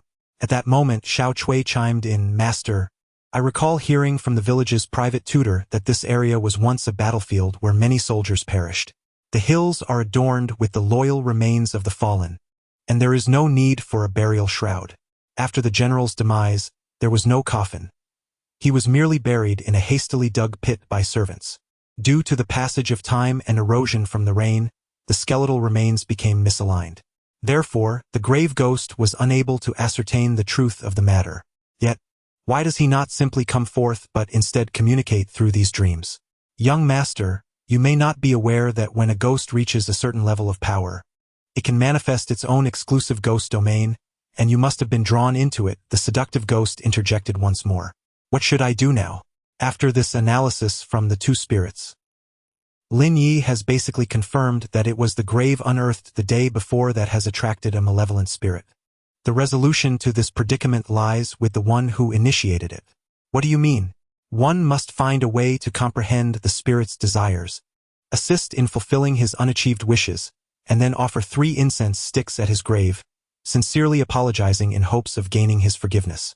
In such circumstances, there are but 2 avenues to resolution. One is to vanquish the ghostly general, and the other is to fulfill his last wishes. Given Lin Yu's current capabilities, he can only opt for the latter. Very well, I shall make another attempt. In the ensuing days, Lin Yu continued to gather stones during the daylight hours and retired to bed punctually each night. On the 5th night, Lin Yu found himself once again drawn into the realm of dreams. This time, upon entering the inn, he chose a seat in close proximity to the general. He then ordered a pot of wine in the dream, not for any other reason but to discern their conversation clearly. The enchanting spirit remarked that it was imperative to understand the general's desires, which was the only method Lin Yu could conceive. After approximately half an hour, the innkeeper approached him eagerly, inquiring, Have you gleaned any information? Lin Yu replied affirmatively. The general has 3 final wishes. He peeled a ceremonial orange and moistened his throat. What are they? The first wish is for the general's remains to be returned to his homeland. Did the general specify where his homeland is? However, after this inquiry, both the innkeeper and the enchanting spirit fell silent. After a long pause, the spirit let out a mournful sigh. Young master, perhaps it is best to proceed directly to the second wish. Why? Lin Yu asked, utterly perplexed. Do you know our current location? Lin Yu shook his head. unaware of the geographical layout after only a week of traversing this realm. The corpse domain, the corpse village gully. The specter articulated each word with precision. Are the two locations far apart? Each major domain governs 108 minor regions, meaning there are still 107 areas akin to our corpse village gully within the corpse domain. Likewise, the ghost domain also comprises 108 minor regions. The journey from the corpse village gully to the howling ridge in the ghost domain, how many minor regions must one traverse? Even with Yen Gui's extensive experience, such an undertaking is beyond imagination. If I may inquire, how vast is a minor region? Take our corpse village gully, for instance. With your current strength, if you were to walk from one end to the other without pause or sustenance, it would take approximately 7 days and nights. Lin Yu siket. Then I shall proceed to state the second wish. He pondered in silence, wondering just how far the ghost general had traveled in his past military campaigns. The second wish was that the general's greatest desire in life was to reclaim lost territories. Assigned to the corpse village gully, reclaiming it meant becoming its sovereign.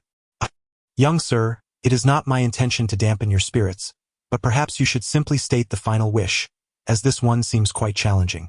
In our current corpse village gully, we are under the dominion of a corpse king in the early stages. To become the new ruler of the corpse village gully, one must defeat the corpse king. Take heed, this is not about vanquishing ghost soldiers, ghost generals, or ghost commanders.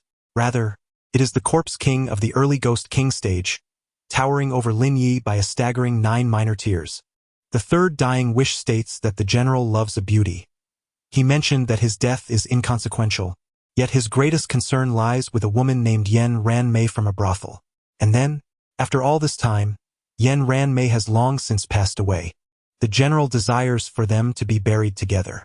Thus, the question arises, who exactly is Yen Ran Mei? Having recounted the 3 dying wishes, Lin Yu first glanced at Xiao Chui and then at the ghost urn. Do you recognize her? The latter shook their heads in bewilderment. This implies that, in the end, after inquiring and probing, Lin Yu learned of a solitary existence. With these 3 dying wishes, he realized he could fulfill none. Perhaps I should change my name to Yen Ran Mei, and you could bury me alongside the general? The alluring ghost suddenly had a brilliant idea. If Lin Yu's affections cannot be attained, then a different general could suffice. The general is merely missing a leg. He is not blind, and with this lecherous demeanor, does one think the general cannot discern? If the alluring ghost were to be sent to the brothel, Lin Yu conceded that with her beauty, she would not merely be a courtesan but at the very least, a top-ranking companion. However, considering the alluring ghost's salivating reaction upon seeing men, Lin Yu shook his head in refusal. Moreover, he had once thought that others ventured into brothels out of necessity, whereas the alluring ghost did so for sheer enjoyment. Young master, it seems you are in dire straits. What does that mean? If the wishes remain unfulfilled, tomorrow night, he will drag you into his dreams.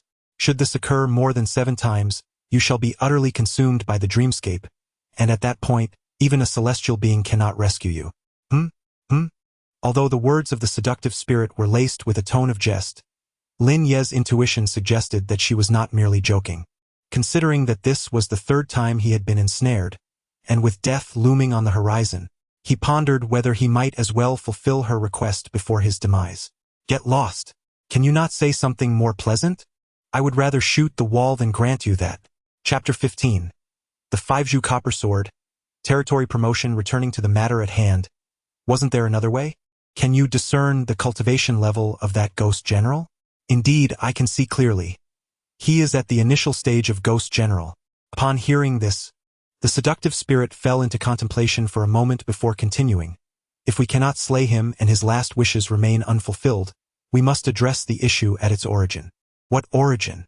The grave has already been unearthed. As long as we prevent him from dragging you back into his dreams, the problem will naturally resolve itself. What should we do specifically? Lin Yu mused, recognizing that he could not remain awake indefinitely. Do you have any scissors? We have no scissors, but would an iron shovel suffice? Lin Yu recalled the initial iron shovel used for grave digging. That will not do. What about the copper coin sword? What is its level? It is of the longevity level. That falls short. If it were the previous lecher, it might have worked. But the Ghost General is at the initial stage. What then shall we do? We can only take a gamble. How do we gamble? With life on the line, Lin Yu transformed into a myriad of questions. At night, he would place the copper coin sword beneath his pillow, and if that failed, he would have no choice but to seek the assistance of the Thunder Ancestor. However, once or twice may be permissible, but as the occurrences multiply, even the Thunder Ancestor has moments of slumber away from home. The alluring specter playfully teased again. However, this time, Lin Yu grasped her implication. The underlying message suggested that this method might yield temporary results but could not be sustained in the long run. Understood. I shall remember. At this juncture, the night had progressed into the latter hours. After a brief respite on the 6th day, Lin Yu commenced his vigorous efforts to gather resources once more. On one hand, tomorrow marked the 7th day, the critical moment of Lin Yu's first mourning period. The system had foretold of an impending calamity of catastrophic proportions. Uncertain of its exact nature, Lin Yu resolved to bolster his foundation as much as possible. On the other hand, the night was also a time for the ghostly general's nightmares, and with no spoils from the grave excavation, Lin Yu could only seek new avenues for advancement through upgrading his territory. He hoped that the rewards from this elevation would aid him in overcoming the impending challenge. Yet, the outcome was destined to bring disappointment. After 3 consecutive days of intense gathering, Lin Yu managed to accumulate 1,000 ghost stones and 500 nether earth. However, the promotion rewards appeared somewhat lackluster. Ding! System notification. Conditions have been met. Would you like to upgrade your territory? Yes. Lin Yu's voice brimmed with anticipation. Ding! System notification. Upgrade successful. Congratulations. Your territory has ascended from desolation to higher desolation. Ding! System notification. Due to your successful territory upgrade, you have unlocked the qualification for offerings. Ding! System notification. Due to your successful territory upgrade, you have received an additional reward of a fortune, prosperity, longevity, and joy stone. Territory: tomb tier, higher desolation structures, coffin, tombstone, crypt, temple. Assets: 0. Introduction. At this juncture, the influence of the tomb owner has become profoundly significant, having attained a place among the ancestral temples. Upgrade conditions. Unknown, the desolate elevation of resentful spirits cannot be satisfied with ordinary materials. The conditions for upgrading must be explored independently. Lin Yu glanced at the specific changes. The mound behind his tombstone had vanished, replaced instead by a small dilapidated temple. This modest temple was not extensive in size. At its center, on a raised platform, was a singular tablet bearing Lin Yu's name. Before the tablet stood an incense burner, devoid of any incense or candles. Lin Yu had already acquired the qualification for offerings. Should anyone choose to burn incense and pay their respects, Lin Yu could cultivate through the offerings. However, upon surveying his surroundings, he found nothing but mounds. The area was enveloped in a thick mist. In this desolate wilderness, Lin Yu promptly relinquished hope. He then cast another glance at the additional reward. Fulu Shoshi Stone. Special item grade. Unknown. Description. Consuming a Shoshi Stone allows for the unconditional promotion of items below the longevity grade by 1 tier. In other words, after utilizing this item, a gift grade will be directly elevated to the longevity grade, and longevity grade items will ascend to the mourning grade. However, items starting at the mourning grade cannot be upgraded. Lin Yu examined the situation. Aside from the territory being ineligible for upgrades, even his coffin could be enhanced. A wooden coffin could be upgraded to a bronze coffin, and an ordinary gravestone could be transformed into a spirit-guarding monument, among others. The copper coin sword also belonged to the longevity grade. If the two were to merge, could it not directly evolve into the mourning grade? With this thought, Lin Yu immediately decided to test it. Ding! System prompt. Detected that the host possesses a Shoshi stone. Would you like to upgrade the copper coin sword to the 5-Ju copper coin sword? 5-Ju copper coin sword. Weapon grade. Mourning. Attributes. This is a formidable weapon with the power to repel evil and vanquish malevolence. Additional attribute. It absorbs the essence of the moon, enhancing its might further. During a full moon, it may even temporarily evolve into a higher tier. Description. Crafted from various metals, it serves as a talisman, harmonizing heaven and earth to ward off evil and dispel malice. It channels the spirit energy of the universe and captures the essence of dragon energy. Comprising 108 copper coins, it aligns with the 36 celestial forces above and the 72 earthly spirits below. The sword's hilt is made from thunderstruck peach wood, intertwined with celestial silk and aged cinnabar, infused with the blood of a proud rooster. Once forged, it becomes an invincible blade, repelling all malevolent entities. The attributes of this sword are undeniably tempting. Yet, Lin Yu did not rush to verify. Instead, he turned his gaze towards the ghost urn. If, hypothetically, I possessed a legendary copper coin sword, could it slay a ghost general? Lin Yu inquired tentatively. However, the alluring spirit dismissed the notion without a moment's thought, stating emphatically, "No." "Why?" Lin Yu questioned, perplexed. "Before evolution, you mentioned it was somewhat lacking. After evolution, it should suffice, shouldn't it?" "You must understand," she clarified. "When I referred to it as somewhat lacking, I was solely indicating its ability to prevent being dragged into a dream realm, not its capacity to slay a ghost general. The evolved copper coin sword may not necessitate invoking the Thunder Ancestor's name. Lin Yu might even enjoy a peaceful slumber. Can it slay you? Can slay me. But the ghost general's prowess transcends a significant hierarchy. The disparity between ghost soldiers and a ghost general is unimaginable. To elaborate further, consider the present situation.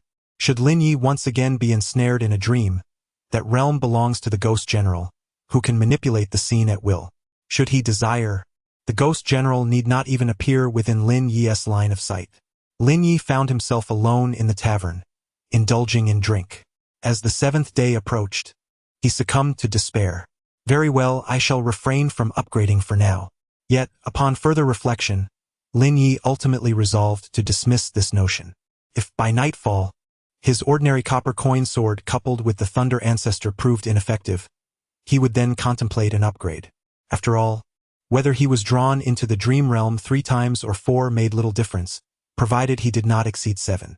Regardless, the seductive specter remained silent. Notably, whether it was due to Lin Yu's restless slumber or the genuine efficacy of the copper coin sword, on the 6th night, he astonishingly eluded the clutches of the dream world. Chapter 16. The 7th day, the land of curses on the 7th day. It marked not only Lin Yu's own 7th day but also that of survivors worldwide. Lin Yu ceased all activities, patiently awaiting within his humble shrine. However, as the afternoon progressed, while other lords completed their tasks, Lin Yu's random event remained conspicuously absent. The world channel began to buzz with speculation. What events unfolded on your 7th day? One female lord expressed her bewilderment. I know not how to articulate this, but my 7th day events commenced on the very first day. What does that imply? On the first day, I inexplicably received a wedding invitation, which bore but a single phrase, my dear wife, 7 days hence, I shall take you as my bride. Then, on the following day, this lady lord received yet another invitation. Only this time, the message read, my dear wife, 6 days hence, I shall take you as my bride. This continued in succession until the 7th day arrived, when she received the final invitation. My dear wife, the 7 days have elapsed, and I have come as promised to wed you. Later on, first, I didn't take it to heart, but who would have thought that on the 7th day, a ghost king truly descended to propose to me. Wait, you're saying? A ghost king? Indeed, I found myself in the soul-devouring ridge of the ghost realm, ruled by the ghost king of that very place. So, did you accept? Refusing meant death. I had no choice but to consent. However, I unexpectedly acquired many rare treasures. To put it bluntly, it was merely a reward from the Head 7 event system, though it was presented in the form of the Ghost King's betrothal gifts. Goodness, this is more than just a marriage. It's akin to clinging to the leg of a local power, the Ghost King and the goddess of the Underworld. I timidly inquire, what rewards did the Ghost King bestow? Could you share so that I may have a goal to strive towards? There wasn't much else. Primarily a ghostly sedan chair as a mount, carried by several of the Ghost King's subordinates, who were escorting me to the Ghost King's palace in the soul-devouring ridge. What about your situation?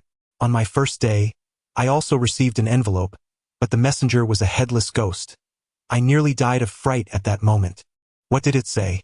It instructed me to take good care of my head, as he intended to exchange heads with me in 7 days. Then, the next day, he similarly received an envelope from the headless courier.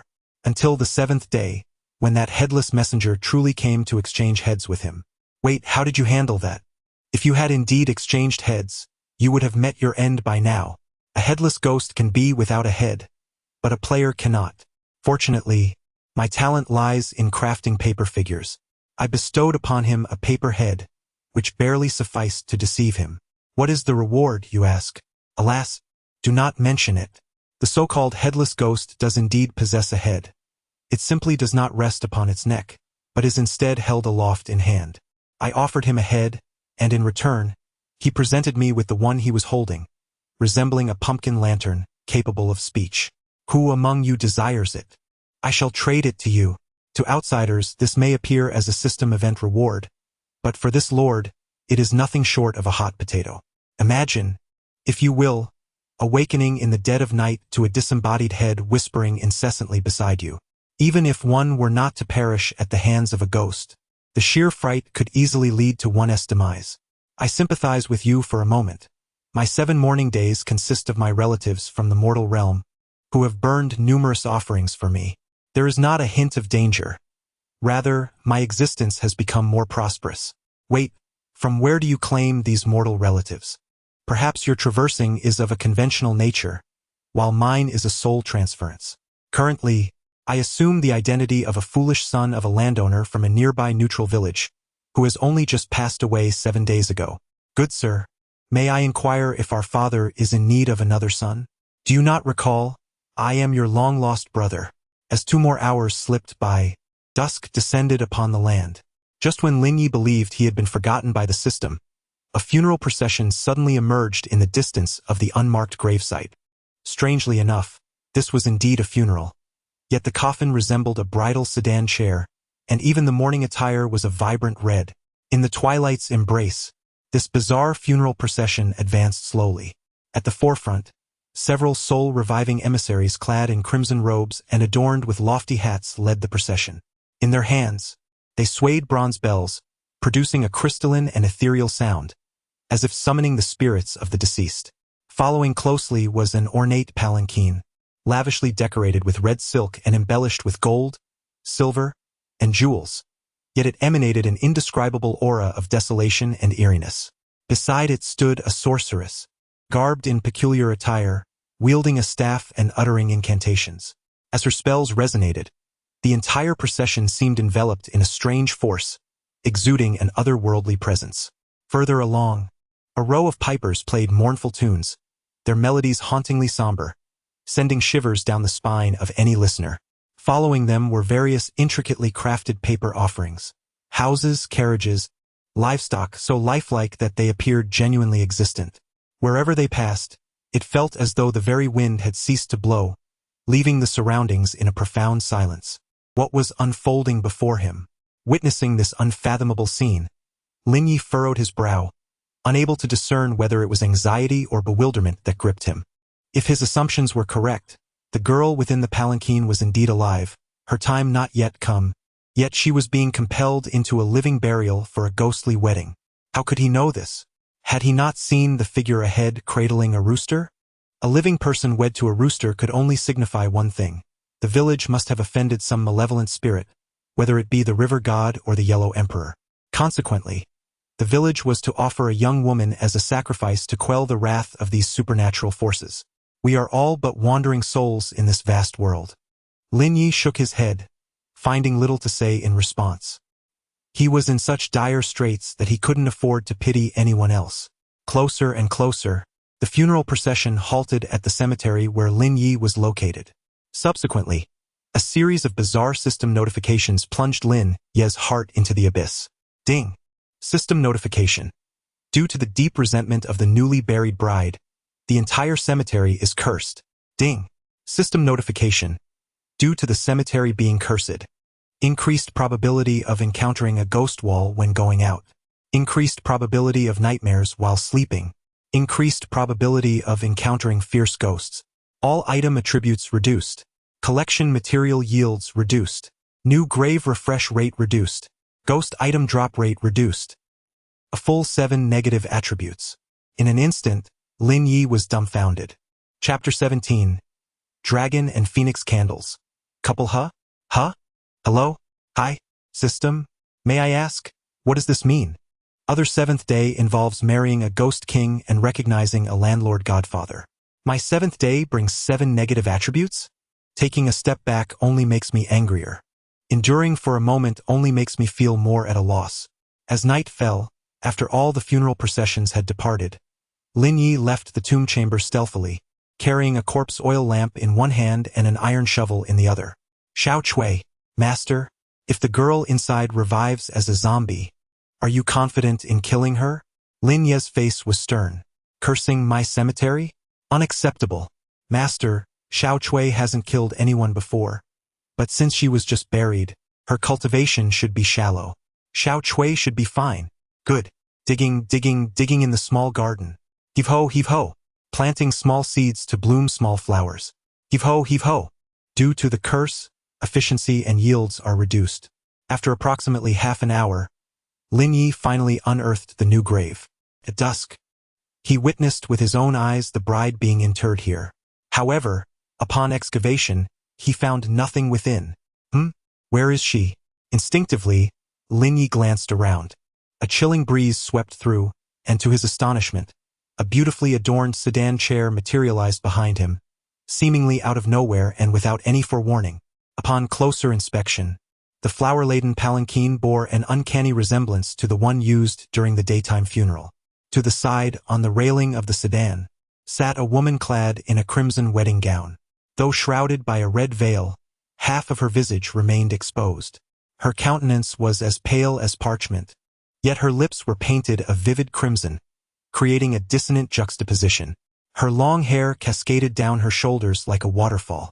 The ghostly bride remained motionless, resembling a marionette suspended in stillness. Name: Ghost Bride Path. Ghost General, Early Stage, Category. Corpse Current Form, Ghost Bride, Next Form. Princess of the Fallen Dynasty, Evolution Token. Backyard Flower Ghost Pet. Marionette Mind Technique. Thousand Threads Blood Devouring Technique Ghost Domain. Blood Red Funeral Description. A thought of kindness, a thought of malice. She once embodied gentleness and warmth, eagerly anticipating her union with her beloved. Marionette.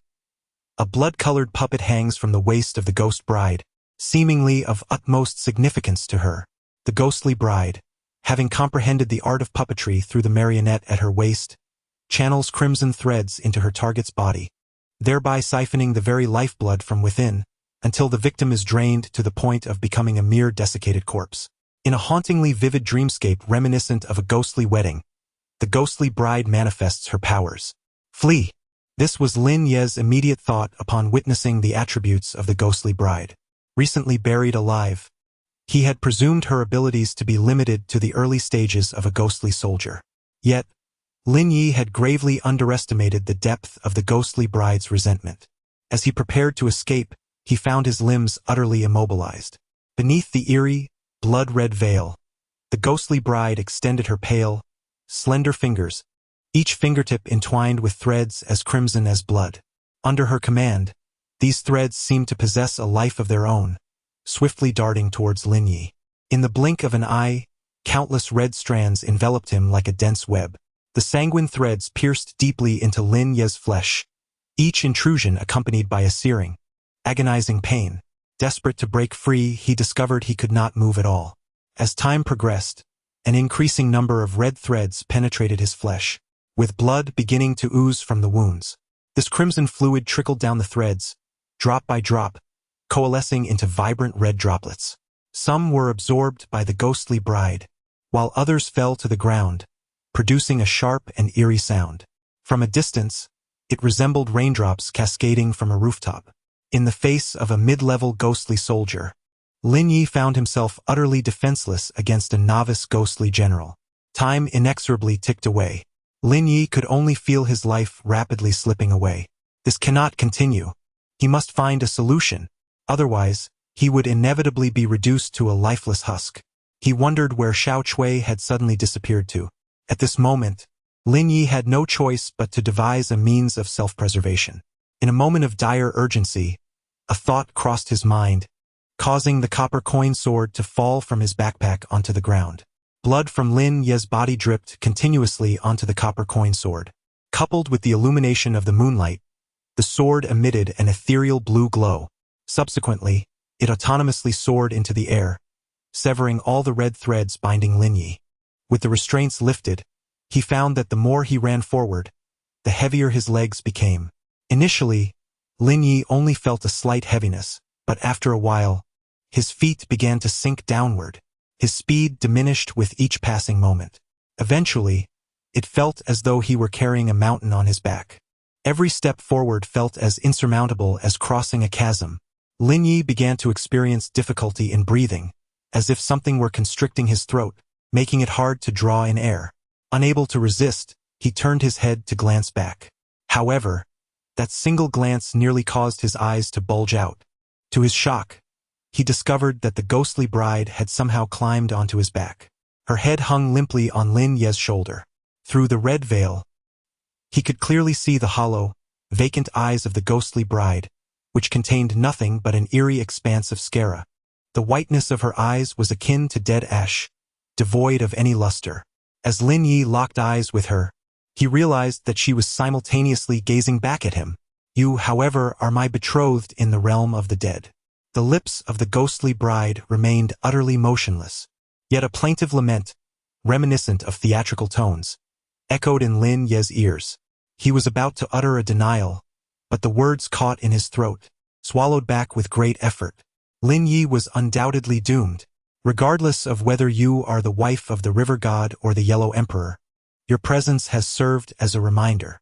Thus, I shall proceed without hesitation. Lin Yu summoned the dragon and phoenix candles. Indeed, those very candles retrieved from the lecherous coffin. This artifact possesses no other function but to forge a matrimonial contract with one's counterpart. Lin Yu entwined one end of the red thread around his own finger, and the other around the ghostly bride's finger. Finally, he ignited the candles. Lin Yu swore that he had no intention of usurping another's spouse, but with the arrow drawn, he had no choice but to release it. For the sake of survival, he was compelled to act thus. Indeed, I am your betrothed in the realm of the dead. No sooner had the words escaped his lips than a chilling breeze swept through. When Lin Yu opened his eyes again, the surroundings had undergone a cataclysmic transformation. Chapter 18. The blood-red wedding, the couple's vow. The previous graveyard had vanished, replaced by a blood-red hall of ghostly matrimony. A dense fog enveloped the hall, imbued with an unsettling chill. The entire venue was draped in vivid crimson satin, resembling a sea of blood flowing and expanding. A breeze stirred, causing rows of candles to flicker with eerie blue flames, casting an ominous glow throughout the hall. The scarlet silk billowed gently, as though blood coursed through its fabric. Before him stood a high platform, upon which two figures were positioned. One was Lin Yu, clad in a traditional black funeral robe, yet adorned with a vivid red flower at his chest. The other figure was the ghostly bride, draped in a blood-red wedding gown. Her veil obscured her face, but a hint of crimson could be discerned at the corners of her lips. The auspicious moment had arrived. A bow to heaven and earth. In the next instant, the mournful yet melodious sound of a swana pierced the stillness of the hall. The sound seemed to emanate from the depths of the underworld, imbued with boundless sorrow and desolation. The melody of the swana alternated between soaring and impassioned, evoking cries of lament, and then dipped into a low, lingering wail, steeped in melancholy. Before Lin Yu could fully comprehend the situation, he felt an invisible force tugging him, compelling him to bow once more. Upon closer inspection, he realized that he was ensnared by an entanglement of red threads, the other end firmly held by the ghostly bride's finger. The second bow. Forsaken by my parents, buried in life. For this second bow, I shall not bow to the high hall. My husband, let us bow as husband and wife. The third bow. A bow as partners in marriage. Subsequently, Lin Yu was once again pulled by the red threads to gently touch foreheads with the ghostly bride. My husband, once we drink from this cup of mingled wine, we shall truly be married. A wine cup materialized in the ghostly bride's hand. With a delicate stroke of her alabaster nail, droplets of crimson blood began to fall, filling the air with a pungent metallic scent. Lin Yu glanced at the cup. It was unmistakably filled with the blood drawn from the ghostly bride herself. "My husband, it is now your turn." Lin Yu, lacking the fortitude to proceed, found himself ensnared by the multitude of threads binding him. Casually squeezing a bit, there was indeed some. With a soft splatter, the wine glass was instantly filled to the brim. "My dear husband, does it hurt?" The question lingered in the air. "Do you truly need to ask? You must know in your heart how much it pains me, while you inflict wounds upon me." Yet, Lin Yu merely contemplated these words in silence. Under the roof of another, one must inevitably bow their head. After a moment's reflection, he spoke. "It does not hurt.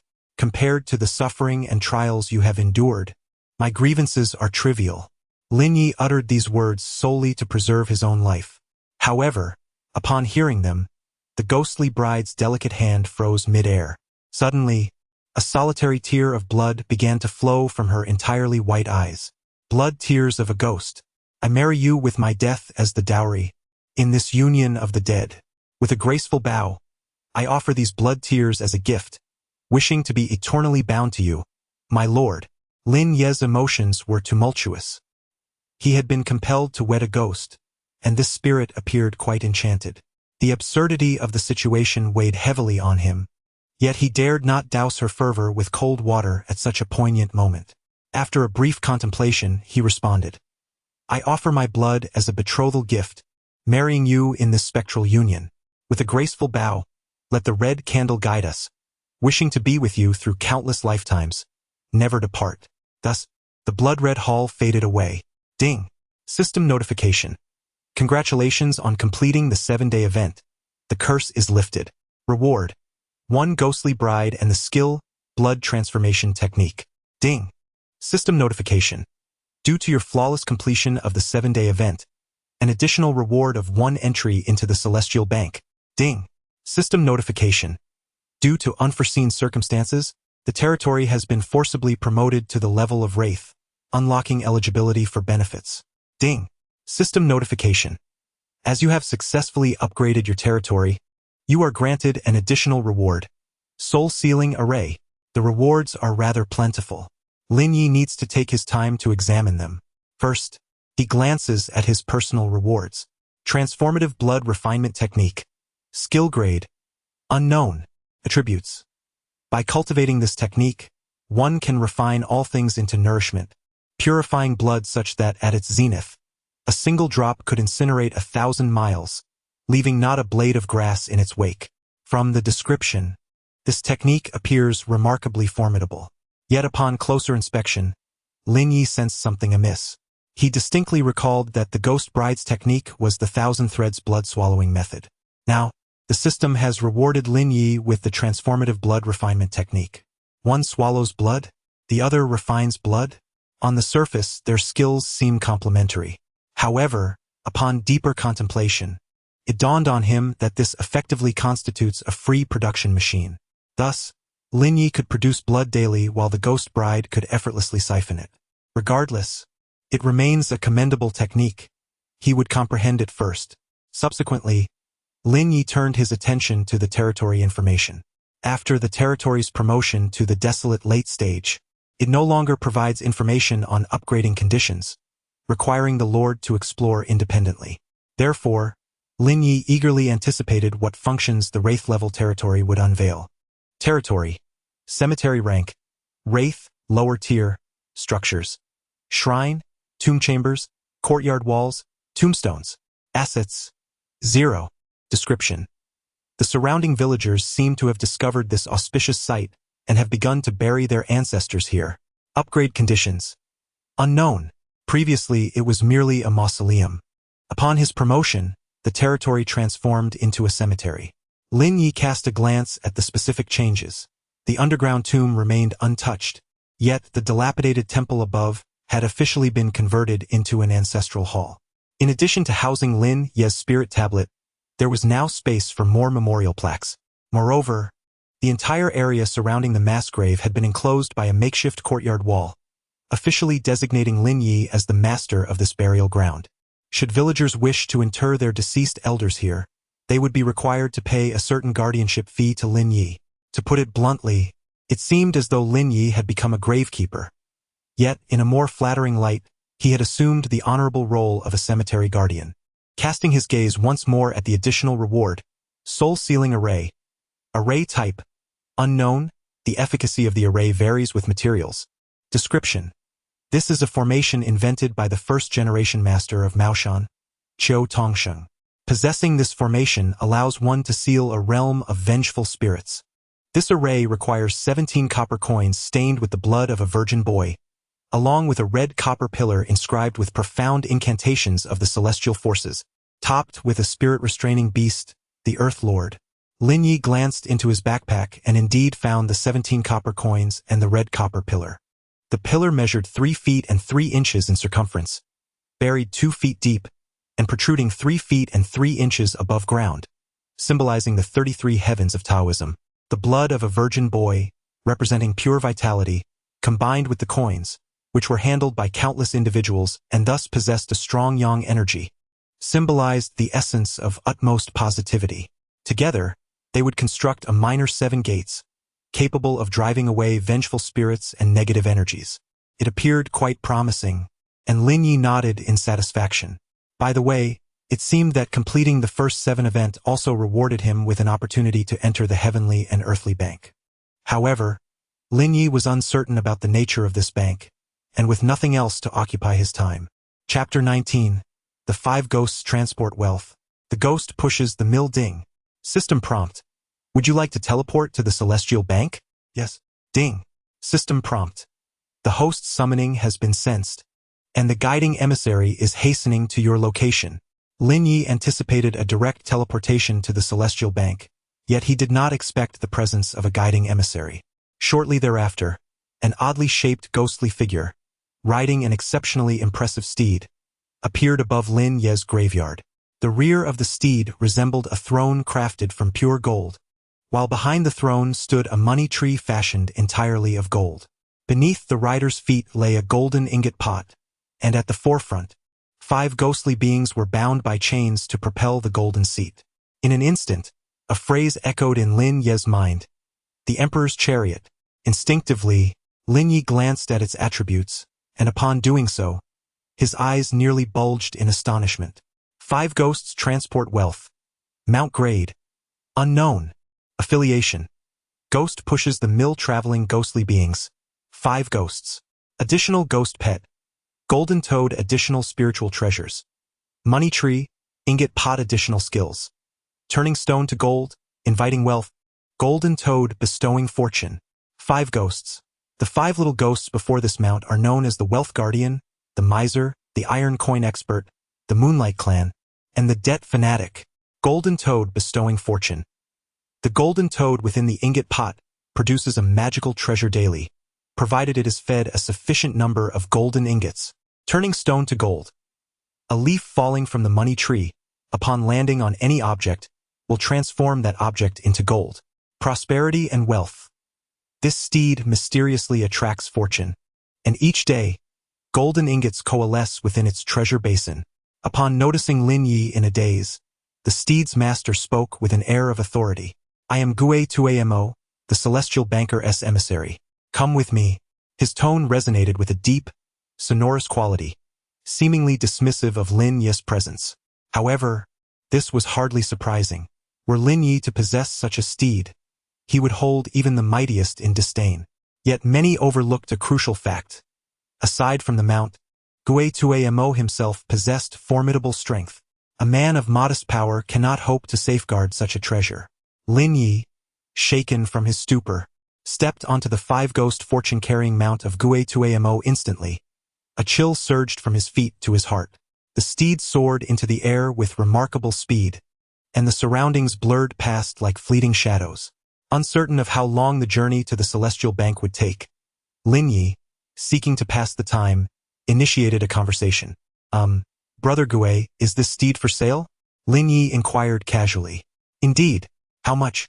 188,900,000,000 ghost coins. The last time Lin Yu encountered such an extensive numeral was in his own phone number. Suddenly, A thought struck him. If the celestial bank truly existed, Gue Tuemo must have guided many before him, possibly beings that were not human, perhaps spirits or malevolent entities. Their identities were inconsequential.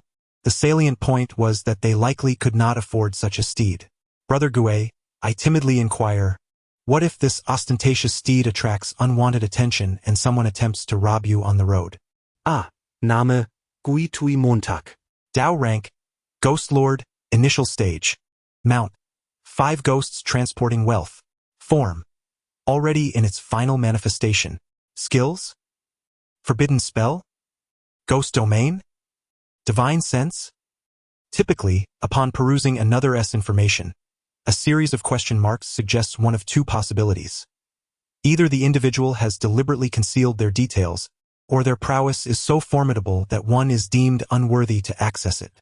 Yet, upon witnessing Gue Tuemos Dao rank, Lin Yu had a myriad of reasons to believe that he unequivocally belonged to the latter category. My apologies, I admit my previous exclamation was somewhat loud. Brother Gue, are you weary? Allow me to offer you a massage. Amidst their light-hearted banter, a dense fog-laden expanse loomed ahead. In the midst of the hazy obscurity, Lin Yu heard Gue Tuemo utter, "We have arrived." Instantaneously, he felt a sensation of weightlessness beneath his feet, and a wave of dizziness washed over him. When he regained his bearings, he found that the 5 ghosts transporting wealth had vanished, and he was now standing upon the floor of a magnificent edifice. Ding! System notification. Teleportation successful. Congratulations on entering the Heavenly Earth Bank. Ding! System notification. You will have 1 opportunity to purchase items. Please cherish it wisely. Before Lin Yu stood a monumental structure, reminiscent of a towering fortress in the depths of the abyss. Its walls were shrouded in a veil of shadow, exuding an eerie aura.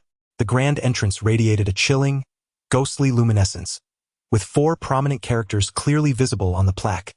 Heavenly Earth Bank, as if inscribed with blood. Upon pushing the door open, a fetid stench reminiscent of burnt joss paper assailed the senses. Upon entering the interior of the Bank of Heaven and Earth, one is immediately greeted by towering shelves, reaching skyward, laden with an array of exquisite treasures. There are crystal-clear vases, candles emitting ominous black smoke, and skulls adorned with strange runes. Vision-clarifying bottle. Item grade. Cursed. Quantity. 1 bottle. Description.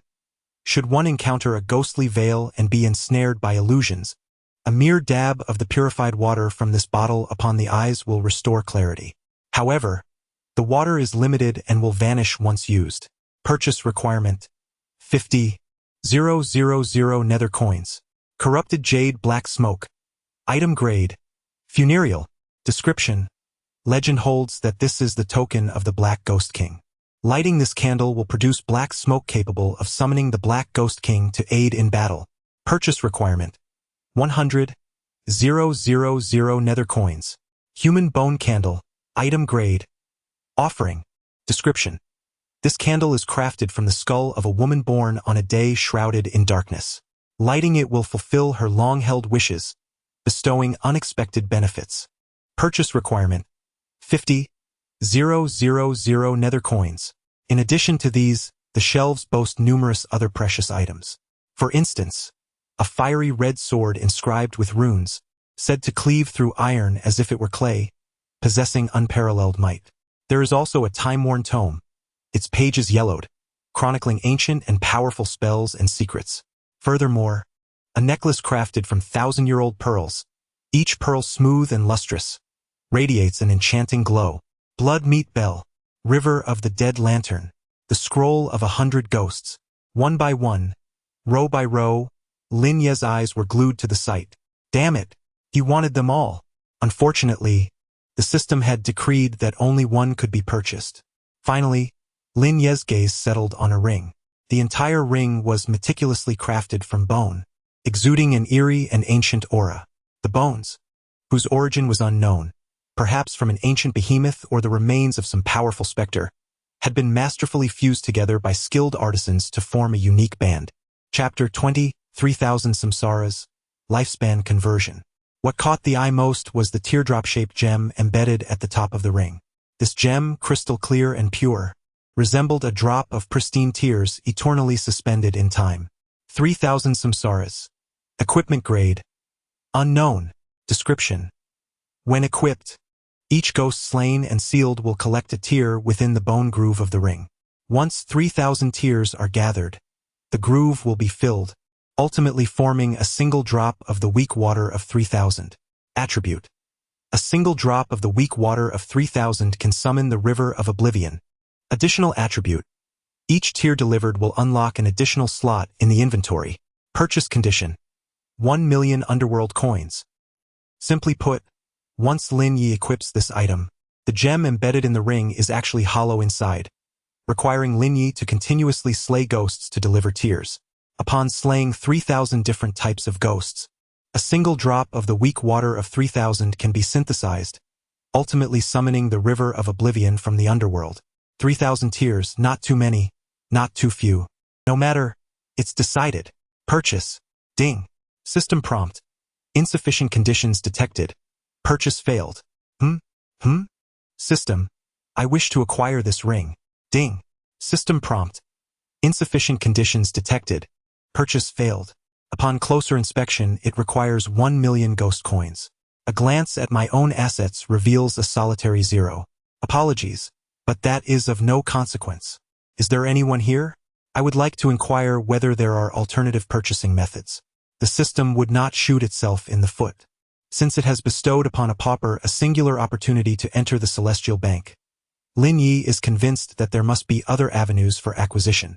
Although his territory has elevated to a cemetery, and he has begun to earn by tending to others' graves, accumulating 1 million is an endeavor that would take an eternity. Waiting is simply not an option. Thus, it is a ghostly grind. Upon entering the Celestial Bank, the ghostly grind did not reappear. However, it continued to observe Lin Yu's every move from the shadows. To return to the main point, 10 years of lifespan. That amounts to 1 million. The price seems rather steep, yet without a moment's hesitation, Lin Yu chose to exchange. Ghost brother, I wish to exchange for 10 years of lifespan. Assuming Lin Yu was originally destined to live to 80, after the exchange, he would only reach 70. 10 years. It is indeed a pity. However, considering the perilous world rife with malevolent spirits and ghostly entities, can one truly guarantee a stable existence until 80? Encountering a formidable ghost might lead to demise in the blink of an eye. Rather than that, it would be wiser to convert it into a tangible asset. Another short-lived soul. The ghostly grind scoffed inwardly. However, in accordance with the regulations of the Tiandi Bank, Lin Yu proceeded with the deduction procedures. He first bestowed upon Lin Yu 1 million ghost coins. Subsequently, he stored a decade of his lifespan within a unique space of the Tiandi Bank. Ding. System notification. Exchange successful. 10 years of lifespan reduced. Congratulations on acquiring 1 million ghost coins to purchase 3,000 boza. Ding. System notification. Purchase successful. Congratulations on obtaining 3,000 boza. In an instant, Lin Yu's asset column reverted to nothingness, yet his inventory was graced with a shimmering tear bone ring. And there was another matter. Lin Yu suddenly recalled that after marrying the ghost bride, he unexpectedly gained a drop of ghostly blood tear. He wondered if this would count. With that thought, Lin Yu swiftly integrated it. Ding. System notification. Successful fusion of ghost bride's blood tear. Congratulations on unlocking an additional inventory slot. Ding. System notification. As this is your first fusion of a tear, you receive an extra reward of a drop of rootless pure water. All lords, upon crossing over, begin with 50 inventory slots. Once filled with materials, they must find ways to store them within the tomb.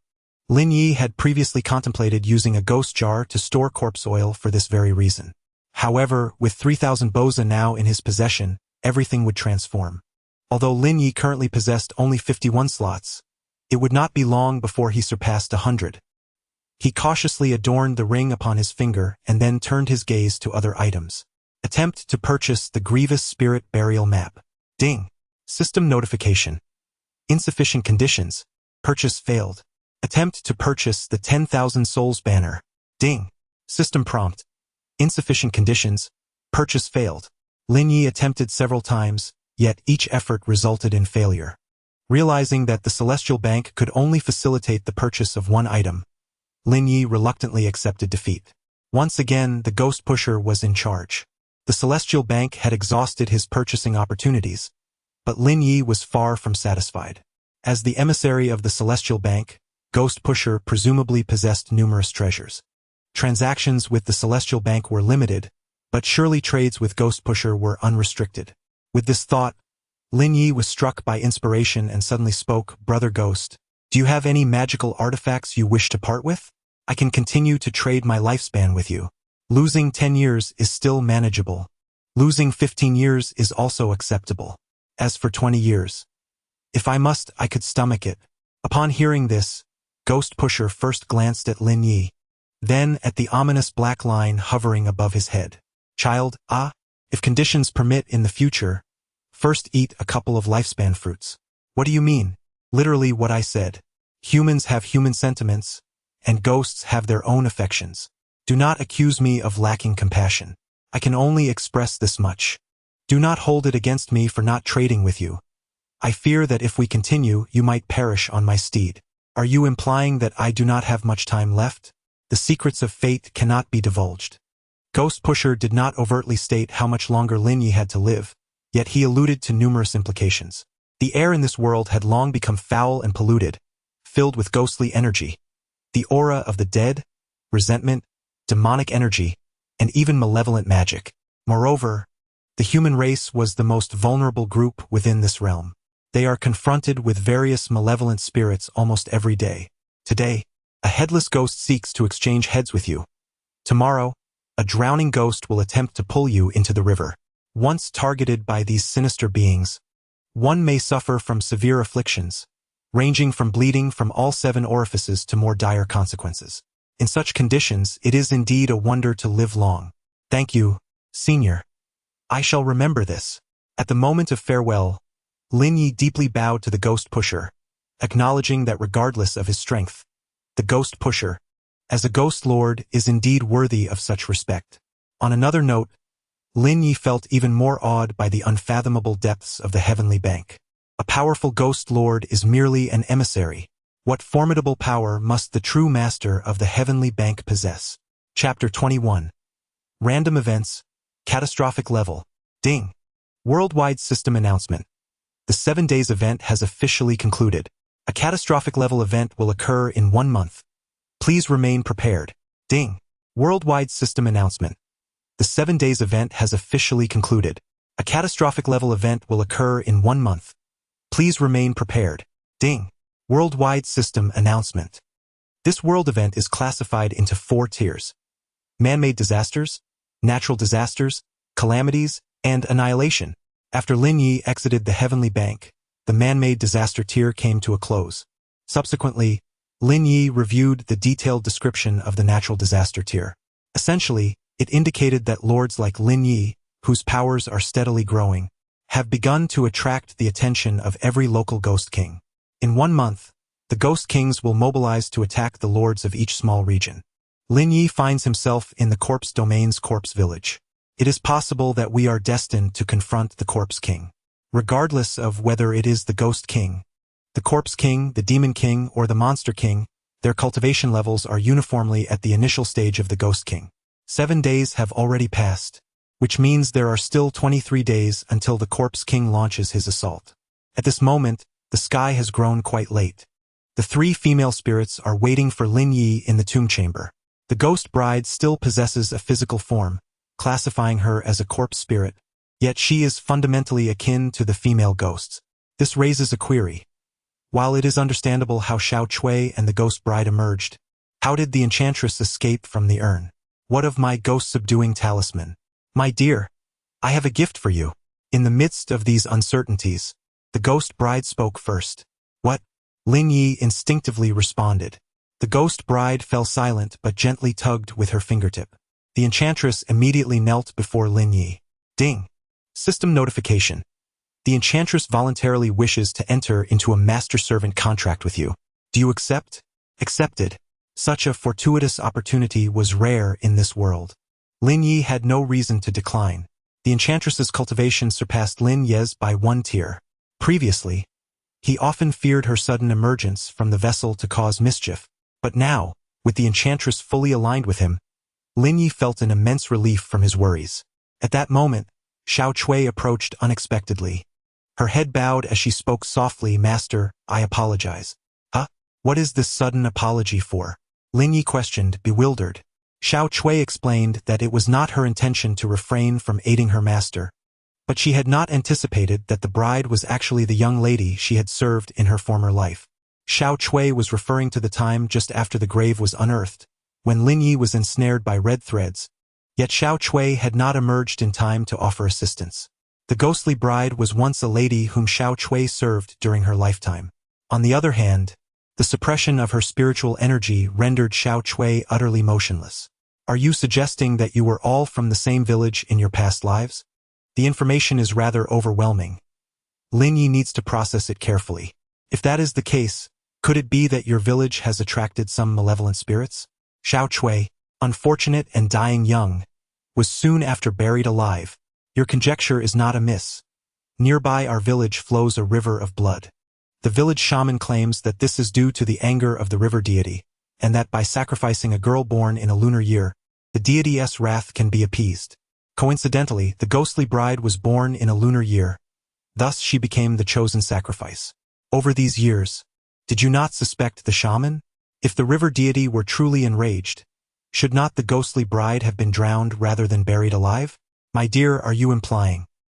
The villagers, steeped in ignorance and bound by feudalistic beliefs, unquestioningly obeyed the shamaness words. Previously, the ghostly bride had never doubted her fate until she was chosen as the sacrificial offering. The villagers regarded her as an outcast, and her father, a landowner, cast disdainful glances her way. Her life's trajectory was irrevocably altered. The immense resentment she harbored ultimately led to her transformation into a corpse spirit. She bore profound grievances within her heart, and it was precisely for this reason that a seemingly casual remark from Lin Yu during the ghostly wedding ceremony deeply moved her. The specifics of the situation remain uncertain. I shall venture to your village tomorrow to investigate. That is a good plan. The ghostly bride, though her lips remained sealed, stiffly nodded in agreement. The night grew deeper. Lin Yu lay in the coffin, succumbing to slumber. The dawn of the following day promised a multitude of tasks awaiting him. Yet, scarcely had he settled down when he sensed an unusual stir within his body, as if something were writhing upon him. He presumed this to be a portent of being drawn into a dream. Instinctively, he whispered a mantra, "Supreme Lord of Thunder," responding to the celestial realm. In an instant, it felt as though whatever was afflicting him had been repelled. The sensation of writhing dissipated, and Lin Yu awakened from his dreams. Upon opening his eyes, he beheld the ceiling of the tomb chamber, where the ghostly bride tilted her head, staring blankly at him, as if to say, "My dear husband, tonight is our wedding night. Why have you cast me aside?" "Ah, it's you," Lin Yu replied, a hint of embarrassment coloring his expression. "My lord, I am here to serve you." The phrase "to serve" had already echoed in his ears from Xiao Cui's lips multiple times. Lin Yu was perplexed as to why such a term was so firmly rooted in the vocabulary of a woman so young, blossoming like a flower. Yet, the crux of the matter lay in his initial deceit to the ghostly bride for the sake of survival. In truth, his heart was not yet prepared for such intimacy. "My lord, do you find me unsatisfactory?" The ghostly bride pressed on, noticing Lin Yu's silence. No. Not at all," he stammered. "It's just that during the day, I acquired a certain spell that requires the use of eyebrow blood. Thus I cannot afford to lose myself tonight. I hope you can understand." Lin Yu realized that without a reasonable explanation, the ghostly bride would surely insist upon consummating their union that very night. Lin Yu truly began to draw blood, applying it to the 17 copper coins, including the thick copper pillar, 3 feet and 3 inches in height. His husband endured much, seemingly believing that Lin Yu was laboring over the matters of the village for the morrow. The ghostly bride refrained from further insistence, quietly remaining by Lin Yu's side. "Thank you for your understanding." Lin Yu breathed a long sigh of relief while staining the copper coins. This evening, he had found a suitable rationale. However, he was uncertain of his course for the following night. Staining only 1 coin per night seemed somewhat inappropriate. Alas, as he contemplated this, Lin Yu let out a deep sigh within himself. It is indeed peculiar. These specters, apart from marriage, bridal chambers, and intimate encounters, do they possess no other forms of entertainment? Xiao Chui's thoughts were consumed with intimacy, the enchanting ghost fixated on mating, and the ghostly bride preoccupied with the bridal chamber. Even the ghost king mentioned on the world channel, though a male spirit, forcibly took a female lord as his wife. Chapter 22. Rootless Pure Water. The Eerie Blood River. A new day dawned, marking the 8th day for the survivors. With the ghostly bride's presence, this graveyard posed no threat whatsoever. Therefore, Lin Yu prepared to embark on a journey to explore the world beyond the mists, with his first destination being the ghostly bride's hometown, the village of corpses. However, before setting off, Lin Yu needed to attend to one more matter. Last night, he had filled the first tier for the 3,000 posa and rewarded it with a drop of rootless pure water, and now it was time to check its attributes. Rootless purified water. Item rank, unknown quantity. 1 drop description. Possessing this allows for the cleansing of one's spiritual roots and the reformation of innate talents. This is an item capable of resetting one's abilities. Lin Yu's current talent is the summoning of grave spirits, enabling him to discern the specifics within tombs. However, to be candid, once one acquires the ghost bride, or attains a certain level of power, this talent becomes rather superfluous. For even if one were to excavate a tomb belonging to another, possessing absolute strength would suffice to handle the situation. With this thought, Lin Yu promptly chose to reset. In an instant, the rootless purified water vanished, and the pointer began to whirl rapidly on the dial. During this time, Lin Yu glimpsed various talents such as corpse guiding, strange paintings, and soul devouring, yet the pointer ultimately landed on the talisman crafting symbol. Ding! System notification. Reset successful. Congratulations, your talent has been changed to talisman crafting. Name, Lin Yu. Path, Ghost Warrior, Midstage. Identity, Lord title, the beloved of the Ghost Bride talent. Talisman crafting technique, 10,000 transformations blood refinement art. Talisman crafting. Under normal circumstances, crafting a talisman requires yellow paper, ink, and cinnabar. However, due to the comprehension of the 10,000 transformations blood refinement art, the blood is extraordinary and can directly be bitten from the finger, serving as a substitute for cinnabar, allowing for the drawing of talismans in the air. Resetting does not equate to having an external aid. Whether it be crafting incense, making candles, creating paper figures, or crafting talismans, each talent possesses its own strengths, not vastly different in essence. Fortunately, Lin Yu has grasped the 10,000 transformations blood refinement art, making the process of talisman creation considerably more convenient. Let us set forth. Given that it is daytime now, Xiao Chui and the enchantress, with their lower cultivation levels, will remain in the tomb to guard the home. Lin Yu followed the ghostly bride into the village, unaware of how long they had been walking. Before him lay a river, its waters a shocking crimson hue. Even after the ghost bride's sacrifice, the river's color remained unchanged, further indicating that something was amiss in this village. Instinctively, Lin Yu approached the riverbank to investigate. He extended his hand, cupping a handful of the sanguine water and bringing it to his nose to inhale. In an instant, a powerful stench of blood enveloped him like a tempest, overwhelming his senses. The odor seemed to surge forth from the very depths of hell, rising up to engulf him, making him feel nauseous and breathless. My dear, is there a slaughterhouse nearby? Lin Yu pondered aloud. If there were only 1 or 2 corpses mingling with the water, the scent could not be so potent. The ghost bride shook her head. There is a butcher in the village, but as you surmised, it is of minimal scale and cannot account for such widespread contamination. What about upstream? Again she shook her head. It was not that she refused to answer. Rather, her knowledge was limited. Throughout her life, her movements had been confined to the village of corpses. This blood river merely flowed through her home, and she was unaware of its origins upstream. Elders spoke of a place at the heart of the corpse valley, but it was said to be inhabited by a corpse king, a being that ordinary folk dared not approach. Very well, Lin Yu said as he rose. Since the ghost bride was uninformed, he would need to seek other clues. However, just as he was about to relinquish hope, he suddenly noticed a pair of eerie eyes staring intently at him from the riverbank. Lin Yu locked eyes with the mysterious gaze, and then a sudden sound pierced the silence, and that enigmatic figure, seemingly gripped by fear, turned and began to flee. Lin Yu felt an instinctual urge to pursue. The ghostly bride murmured, "Strange. My dear, what troubles you?"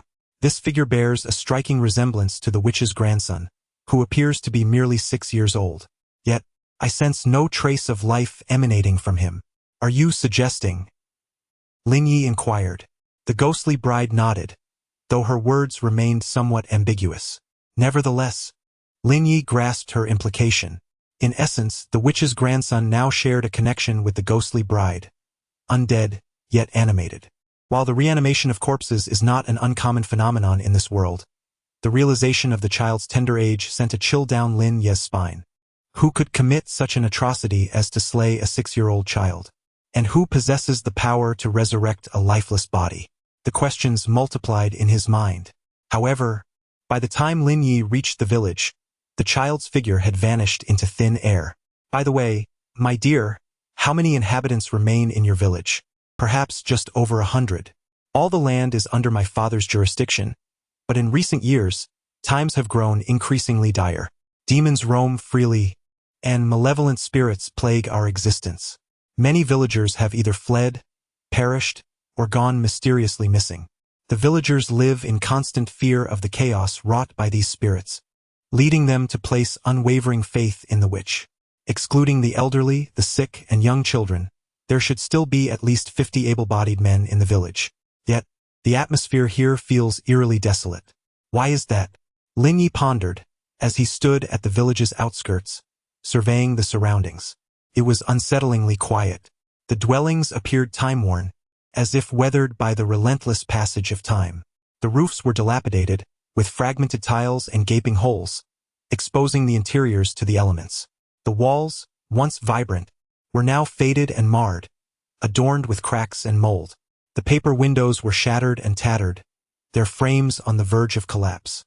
The steps leading to the doors were severely damaged, riddled with potholes and scratches. From afar, the village resembled a forgotten ruin, steeped in an atmosphere of decay and decrepitude. It was early morning, a time when able-bodied men would typically be heading out to work. At this, the ghost bride expressed her bewilderment. Did you witness any? No, I did not. Although I did not see any living souls, the ghost bride detected a palpable aura of death. Pressing onward, Lin Yu finally beheld a long-awaited figure, the first he had encountered since entering Corpse Village. It was a greasy, corpulent butcher, his belly protruding, his body smeared with blood. He stood there, brandishing a massive cleaver, his gaze vacant. Lin Yu, believing he had finally found a living person, was about to speak when the butcher suddenly lurched into action. Upon spotting Lin Yu, the butcher, as if jolted from his stupor, seemed to lock onto a target. He raised the cleaver and charged at Lin Yu with a frenzied, mechanical assault, his movements imbued with an inexplicable force. Reacting swiftly, the ghost bride glided in front of Lin Yu, intercepting the blow. My love, he is already deceased. Chapter 23. The Butcher Ghost. Gutting name, Butcher rank, Ghost Soldier mid-stage category, Corpse current form, Butcher Ghost next form, Abominable Butcher, weapon, Bloodied Cleaver skill. Gutting to the Butcher Ghost, the act of killing is akin to slaughtering pigs. He plunges his blade directly into his target, eviscerating them, leaving their entrails strewn across the ground. What exactly transpired? Moments earlier, Lin Yu had narrowly escaped being reduced to mere bones. Following the ghostly marriage last night, the village must have witnessed unimaginable horrors, with the butcher being one of the victims. But how did he return to life? The butcher, having spent a lifetime slaughtering pigs, had accumulated a multitude of sins. It is only natural that his transgressions linger after death, leading him to rise as a vengeful spirit. Instinctively, Lin Yu scrutinized the butcher ghost once more. Observing the anguish etched upon his visage, it was evident that he had been tormented by the spirit of the mother pig. While others rise from the grave due to unresolved grievances, the butcher's resurrection is a quest for atonement. He continues to exist in torment, a living testament to the bloodshed he inflicted during his lifetime. With this realization, Lin Yu resolved to grant him a swift release. he bit his finger, drawing a blood talisman in the air. Once completed, he gently flicked his finger, sealing the talisman upon the ghost's forehead.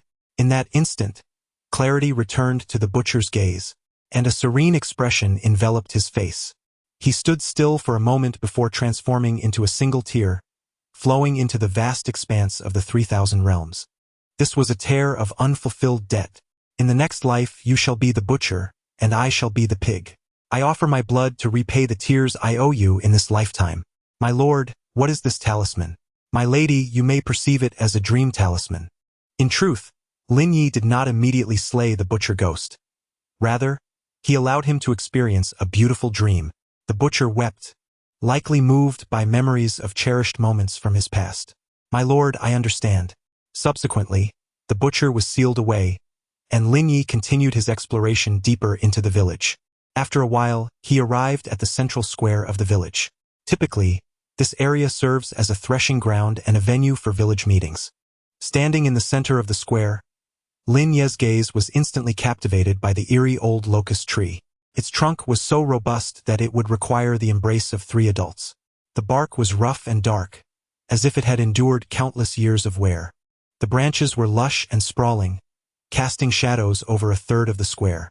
Overall, this old locust tree thrived with vitality, yet an unsettling aura seemed to emanate from it. Looking closer, Lin Yu noticed 6 water jars arranged around the tree. Due to limited visibility, he could not ascertain the contents of the jars, but he vaguely observed numerous flies and corpse moths floating atop them. How peculiar! The ghostly bride tilted her head, her expression vacant and filled with confusion. What is strange? When I held the funeral yesterday afternoon, these jars were not present beneath the old locust tree. Are you suggesting that they were moved here just last night? Upon hearing this, Lin Yu hastened towards the jars. However, he found that looking was of little consequence. Upon witnessing the horrifying scene, Lin Yu could not help but draw a sharp breath of cold air. Corpses. As he gazed around, he found the water tank filled to the brim with bodies. A pungent stench of blood and the foul odor of decay assaulted his senses, prompting him to pinch his nose and hastily retreat several steps. Wang Dama, Zhao Dai, Goxing, Taizhu. The ghostly bride recited their names one by one. Just like the first tank, the other tanks were similarly overflowing with corpses. Why were they all named thus? The elders had once spoken of earthy names, which were said to ensure prosperity. My lady, what is your name? Fian. Why does your name sound so elegant and sophisticated? I am the daughter of a landlord. They cannot compare with me. Before Goxing and Taizhu met their demise, they tended to the fields of my family. Good heavens! After 10 years of diligent study, Lin Yu found himself at a loss for words in response. So, according to you, does that mean I have latched onto the leg of a wealthy beauty, albeit a deceased one? The ghostly bride could not help but roll her eyes at Lin Yu, despite her eyes being merely white. Returning to the matter at hand, Lin Yu realized that it was not just the butcher who had perished. He discovered that the entire village had met their end. Uncertain, the ghostly bride shook her head. Could it be that the village has truly provoked some formidable entity? It seems unlikely. Why? Husband, behold the overall arrangement. The locust tree casts its shadow, and the urn serves as a vessel wherein the corpses lie, decomposing yet unyielding. It appears that someone has designated this place as a necropolis. By nightfall, the departed souls of the villagers shall rise as puppets to wreak havoc. My dear, you imply that there are nefarious forces at play behind the scenes. To my knowledge, the only practitioner of such arcane arts in our village is the local witch, yet we cannot ascertain her involvement at this juncture. What shall we do now? We must seal them away. Ordinary burial is futile, for they have been transformed into corpse puppets and will surely emerge from the earth once night descends. What if we fail to seal them? If they escape under the cover of darkness, the surrounding areas will undoubtedly face untold calamities. How shall we proceed with the sealing? What did you do last night? Suddenly, the ghostly bride seemed to broach an irrelevant subject. Last night, I did nothing. Lin Yu appeared bewildered, unsure why the ghostly bride posed such a question. No. My dear, I remained virtuous. I truly did not. Lin Yu instinctively feared the ghostly bride might be insinuating his involvement with a seductive spirit. Husband, you are virtuous, of that I am well aware. What I refer to is your copper coin sword and the blood of the eyebrow. My dear suggests employing the soul-sealing array to confine them. The ghostly bride nodded, choosing not to elaborate further. The so-called soul-sealing array involves arranging a pseudo-7 passes formation upon the ground using copper coins tainted with eyebrow blood. These 7 passes are known as Yun Kang Pass, Shangjiong Pass, Zichun Pass, Shangyang Pass, Tianyang Pass, Yusu Pass, and Taiyu Pass, perfectly corresponding to the Big Dipper. The absence of the stars during the daytime left Lin Yu with no point of reference. Thus, he had to create one for himself. He buried half of a copper pillar into the ground and, using it as the focal point, arranged 7 copper coins in the shape of a ladle. Following this, he took the remaining 10 copper coins, placing each one meticulously on the ground, gradually forming a flawless circle around the ladle. Each coin was positioned with precision, maintaining equal distances from one another. As the final coin settled firmly into its designated spot, a faint glow flickered. 17 copper coins lay silently, beginning to exert their power. Consequently, even at night, the bodies within the water tanks would be confined to their depths, unable to escape for eternity. Chapter 24. The Witch in the Coffin. With the soul-binding array complete, Lin Yu rose and dusted off his hands. The ghostly bride remained silent but suddenly tugged at the hem of Lin Yu's garment, gesturing towards a nearby building. There were no structures near the square, only an ancestral hall, which stood with its doors wide open. Typically, this was a place for villagers to pay homage to their ancestors. Following the ghostly bride's indication, Lin Yu distinctly spotted a child's head peeking over the doorframe. He hurriedly pursued. Inside the ancestral hall, the incense had long since extinguished, and aside from a few tablets, the only other item was an ancient coffin. Upon his arrival, Lin Yu saw the child leaning over the coffin, initially gazing at him with hollow eyes before beginning to pound fiercely on the lid of the coffin. At long last, you have discovered this place. With a sudden crash, the coffin's lid was blown open, revealing an elderly woman with flowing white hair sitting upright inside. Grandmother, I yearned to understand why. Lin Yu remained silent, yet the ghostly bride interjected. Alas! The woman in the coffin exhaled a deep sigh before she began to speak slowly. In my lifetime, I revealed too many celestial secrets. I have no children of my own, only a 6-year-old grandson.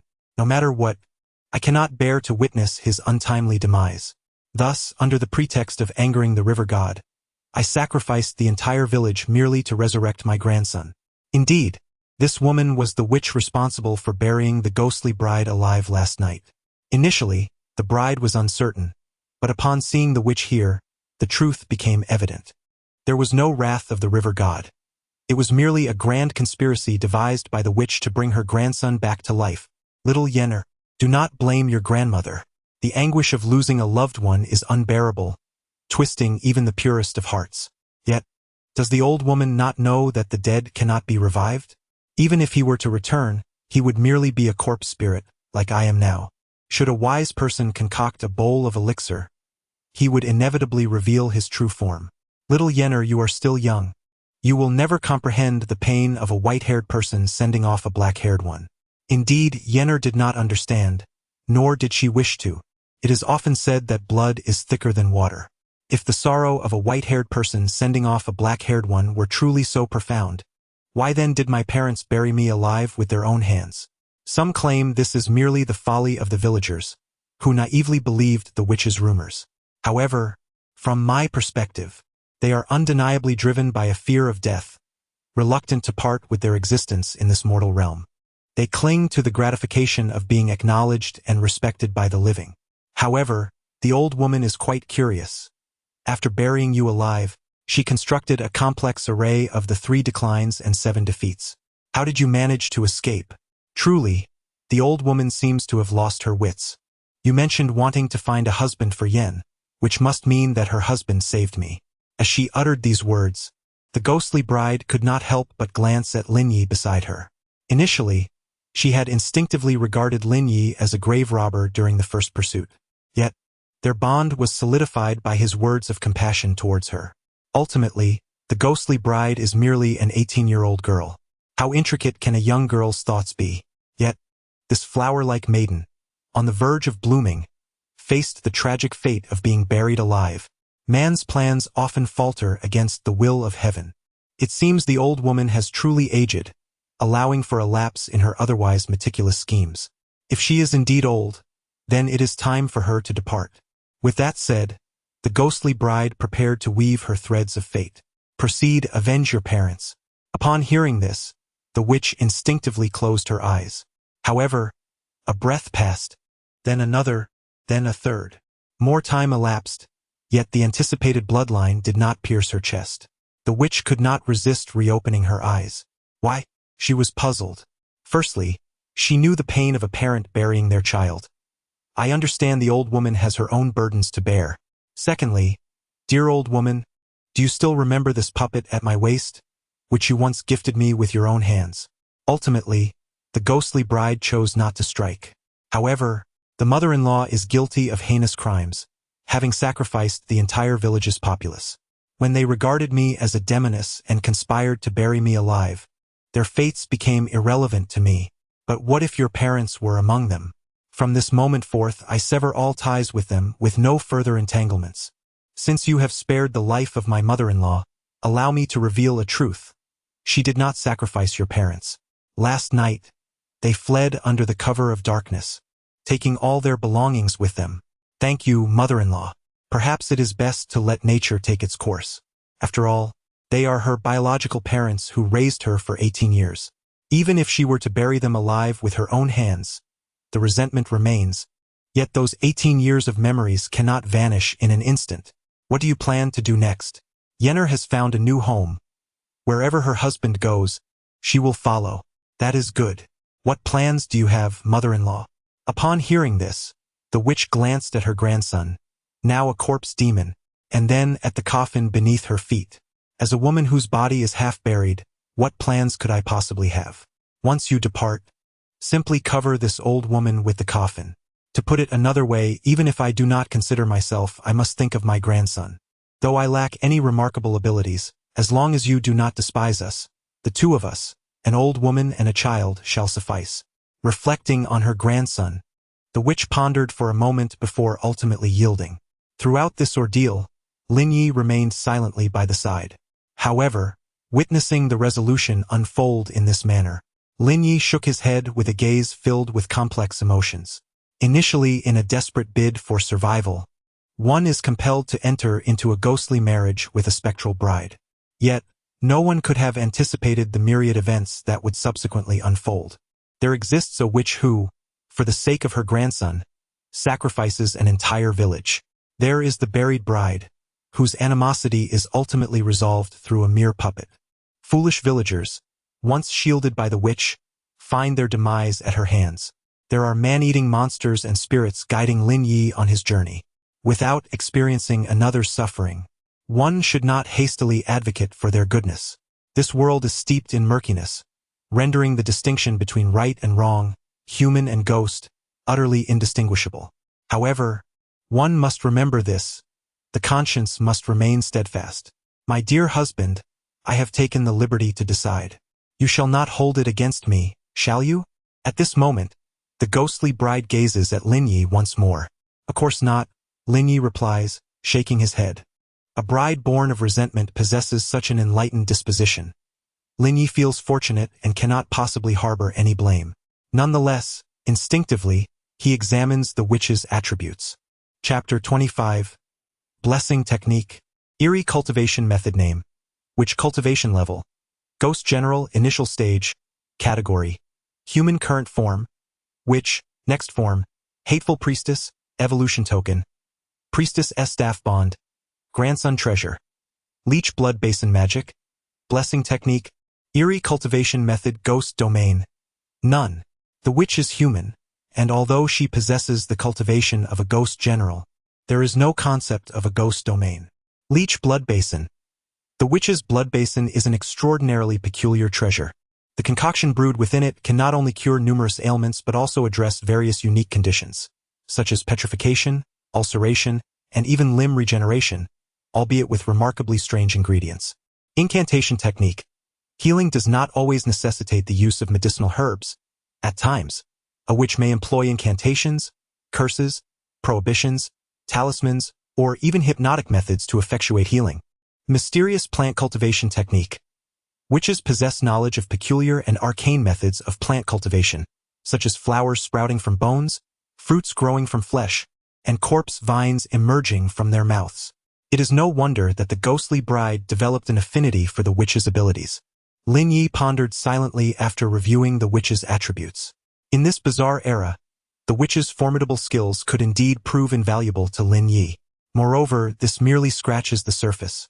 The witch is also well-versed in ancient secret arts, such as transforming her grandson into a corpse demon and nurturing cadavers beneath the old locust tree.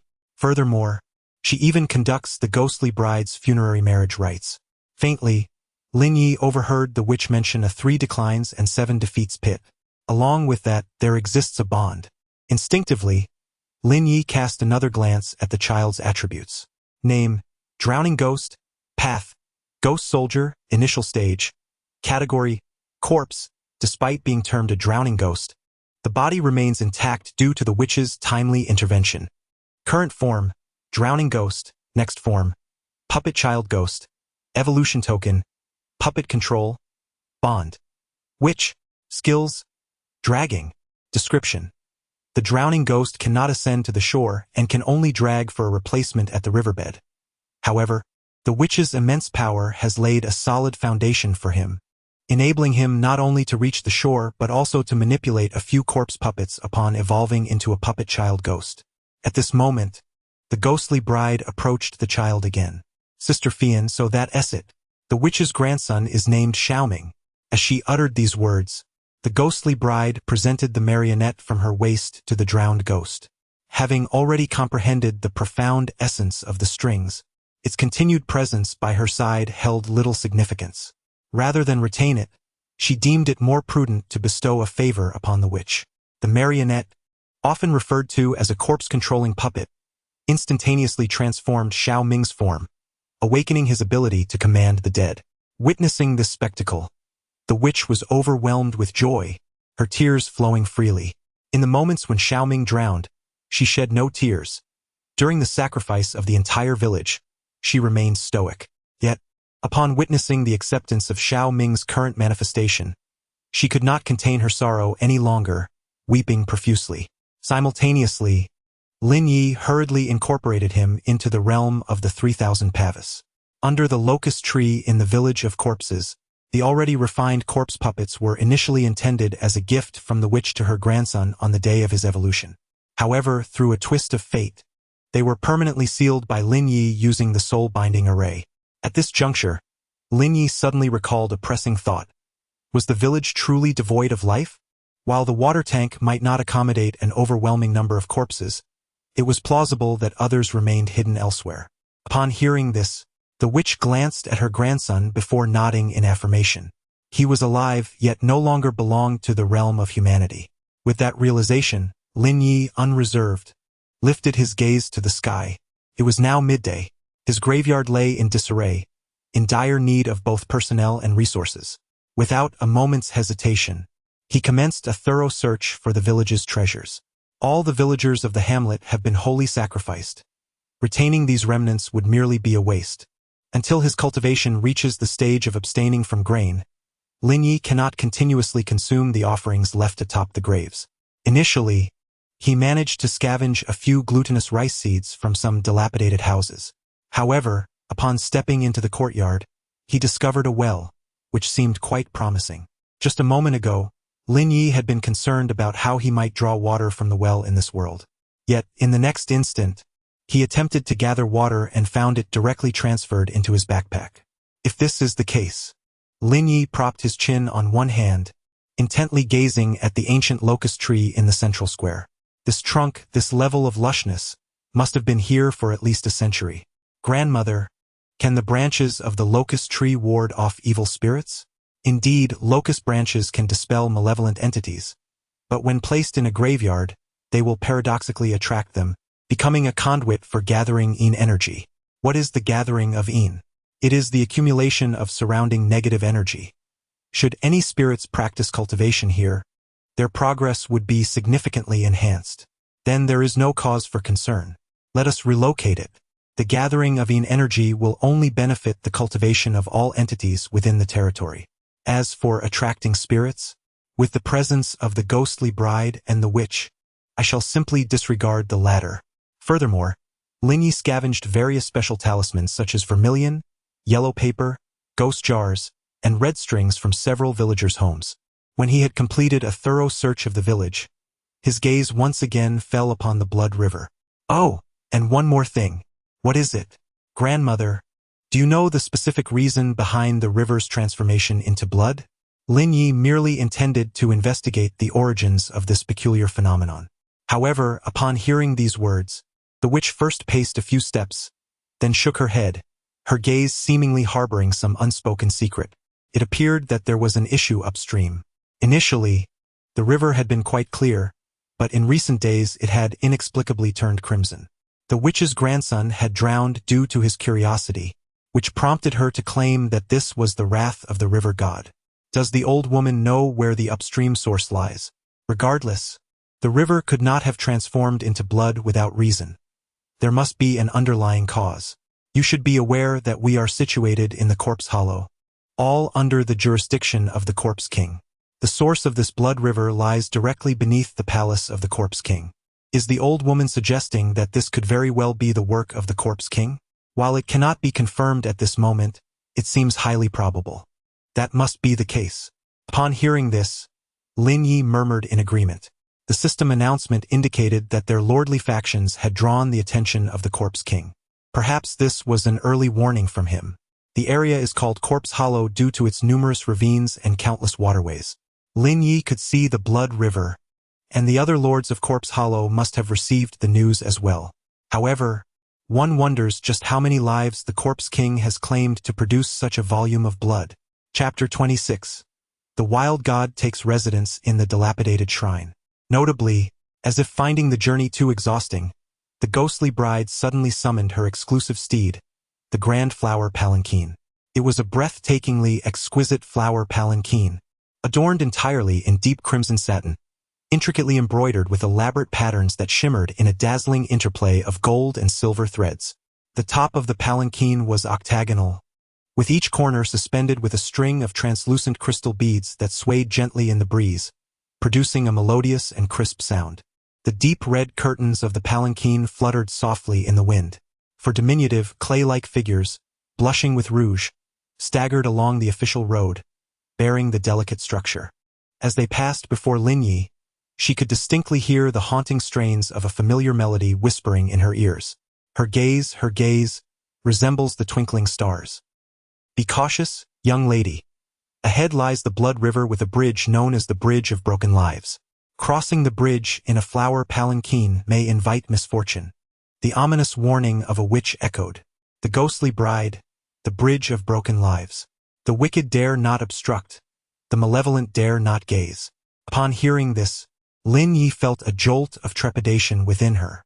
What calamity could occur if one were to inadvertently invite misfortune? This was a notion she had never encountered before, igniting her curiosity. In truth, it was rather benign. The only peril lay in the possibility of colliding with a funeral procession. The clash of the red and white energies could lead to a chaotic disruption, wherein the ghostly bride might find herself within a coffin, and the deceased within the coffin might very well end up in the flower palanquin. When the palanquin was opened, one might discover a new corpse inside, unwittingly acquiring a new bride. However, just as Lin Yu intended to caution the ghostly bride, she noticed the bride had already extended her hand, directing a surge of ominous energy towards a stone tablet at the bridge's entrance. In that fleeting moment, inscribed upon the stone were several lines of blood-red characters. With blood as the guide, cross the bridge without fear. Subsequently, a chilling melody continued to resonate, yet the silhouette of the bridal sedan gradually faded from view. All that remained was a delicate hand extending from behind the curtain, incessantly beckoning. Time was still ample. Lin Yu first sought a suitable location to place the ancient well. Ding! The system prompted. Congratulations, you have placed the expanded structure, the ancient well. The territory has activated the function of drawing water from the source. Ancient well, structure, grade, Longevity. Description. In this world teeming with enigmas, water sources have become severely contaminated. Excessive consumption may lead to various ailments. However, if one offers a stick of incense daily, the well water might transform into a sweet and palatable elixir. Current status. Murky. Lin Yu was not an incense maker. Nevertheless, he had recently scavenged a plethora of resources within the village. In the ordinary survival world, one might only face starvation and natural calamities, but here the realm was rife with malevolent spirits. Thus, the materials Lin Yu collected were highly targeted. He did not gather mundane pots and pans, but rather items such as incense and vermilion. With reverence, Lin Yu offered a stick of incense beside the ancient well. Then, he planted a locust tree in the center of the cemetery. The cemetery was still modest in scale, yet the planting of a single ancient locust tree nearly achieved universal coverage. Ding! The system prompted, "Congratulations, you have placed the expanded decorative centennial locust tree. The accumulation of energy enhances cultivation speed. Centennial locust tree. Plant, current grade, undead, may grow." Introduction. As the years accumulate, the branches and leaves flourish increasingly, absorbing more and more of the negative energy, thereby elevating its rank continuously. Attribute. The century-old locust tree will gather the surrounding negative energy, enhancing the speed of cultivation. Additional attribute. It is said that locust trees over a century-old subtly attract certain unique spirits to dwell, which can be commanded by their designated lord. Previously, Lin Yu was concerned that the locust tree would attract malevolent entities, but now, these entities can be utilized directly, rendering Lin Yu's worries obsolete. Ultimately, Lin Yu spent an entire afternoon moving stones to create an underground dwelling for the witch. By nightfall, he could rest within the subterranean chamber, but the witch and her grandson could not merely slumber in a grave pit. Once everything was in order, dusk had descended. Just as Lin Yu was about to take a moment of respite, the witch unexpectedly began to assemble a small stone house at the entrance of the cemetery using leftover rubble. It was a rather peculiar structure, resembling a diminutive shrine, standing silently.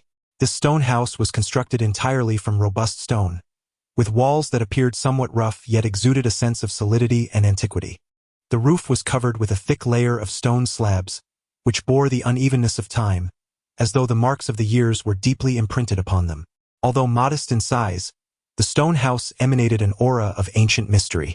After completing this task, the witch reverently lit 3 incense sticks before the small stone house. "Grandmother, what are you doing?" Lin Yu inquired with curiosity as he approached. "Why are we constructing a temple? The old locust tree situated here has become a realm of profound darkness, an unparalleled sanctuary for cultivation. Inevitably, this will attract the covetous gaze of formidable spirits. Thus, the witch intends to harness the divine powers to ward off these powerful entities. However, therein lies the crux of the matter. Can we not utilize the spirits that are drawn to us? Why must we obstruct their arrival? Ordinary spirits, eager to attain rapid cultivation, would happily offer their services in exchange for a modest reward. Yet, the more powerful spirits are loath to remain subservient. They seek not merely fleeting cultivation speed, but the dominion over the entire realm of darkness. After the witch's elucidation, Lin Yu finally grasped the truth. A common man bears no guilt. It is the possession of treasure that incurs blame. This adage holds true in this world as well. However, can a mere stone cottage withstand the onslaught of mighty spirits? Or rather, what if no deity deigns to reside here? The witch hesitated to declare anything with certainty. If a mountain god were to take residence, the cemetery would enjoy tranquility. If not, Lin Yu would have to fend for himself. Once he comprehended the underlying principle, Lin Yu assisted the witch in further enhancing the small shrine. It was not until nightfall that he finally completed the humble edifice. "Master, please take a moment to rest," little Chui suggested. By this time, the incense had burned out, and the murky well water had begun to clear. Little Chui presented a bowl of refreshing, palatable well water. "Thank you, Little Chui," Lin Yu said, drinking it down and wiping his lips. After a long day of toil, he felt a moment of respite at last. Lin Yu finally found a rare moment of respite. As he savored the offerings, he opened his chat records. Chapter 27. blood-bone flower, corpse vine. Speaking of which, what has become of that female mogul who married the Ghost King yesterday? Did you consummate the marriage? Is the Ghost King grand and robust? Does he last long? Having lived for so long, I have encountered many people, yet I have never met a ghost. Ladies and gentlemen, heed my words. Never, under any circumstance, enter the palace of the Ghost King. Remember this, never. Before long, an exclamation arose. What is going on? Someone expressed their confusion. Though I now possess the title of Ghost King's consort, I am treated like a mere vessel. What does that mean? Unbeknownst to them, more lords began to gather, intrigued. The so-called marriage to the Ghost King was nothing but a ruse, a deception. I was born at the hour of e'en, and the Ghost King brought me to his chamber solely to use my skull as a vessel for sustenance. Huh? Such a peculiar notion. Miss, let me assure you, I am not reveling in your misfortune. I am merely curious. Does dining from a skull confer any special benefits? Foolish spring. What are you planning to do? To some extent, this statement could indeed be misinterpreted. However, the young woman seemed to lack the energy to dwell on such matters. It is not that he dines from a skull. He is feasting upon my brain. In an instant, the world channel erupted into a frenzy once more. My goodness, do you not fear for your life in doing so? Fear not, esteemed fellow, for I assure you, the specter of demise holds no sway over me.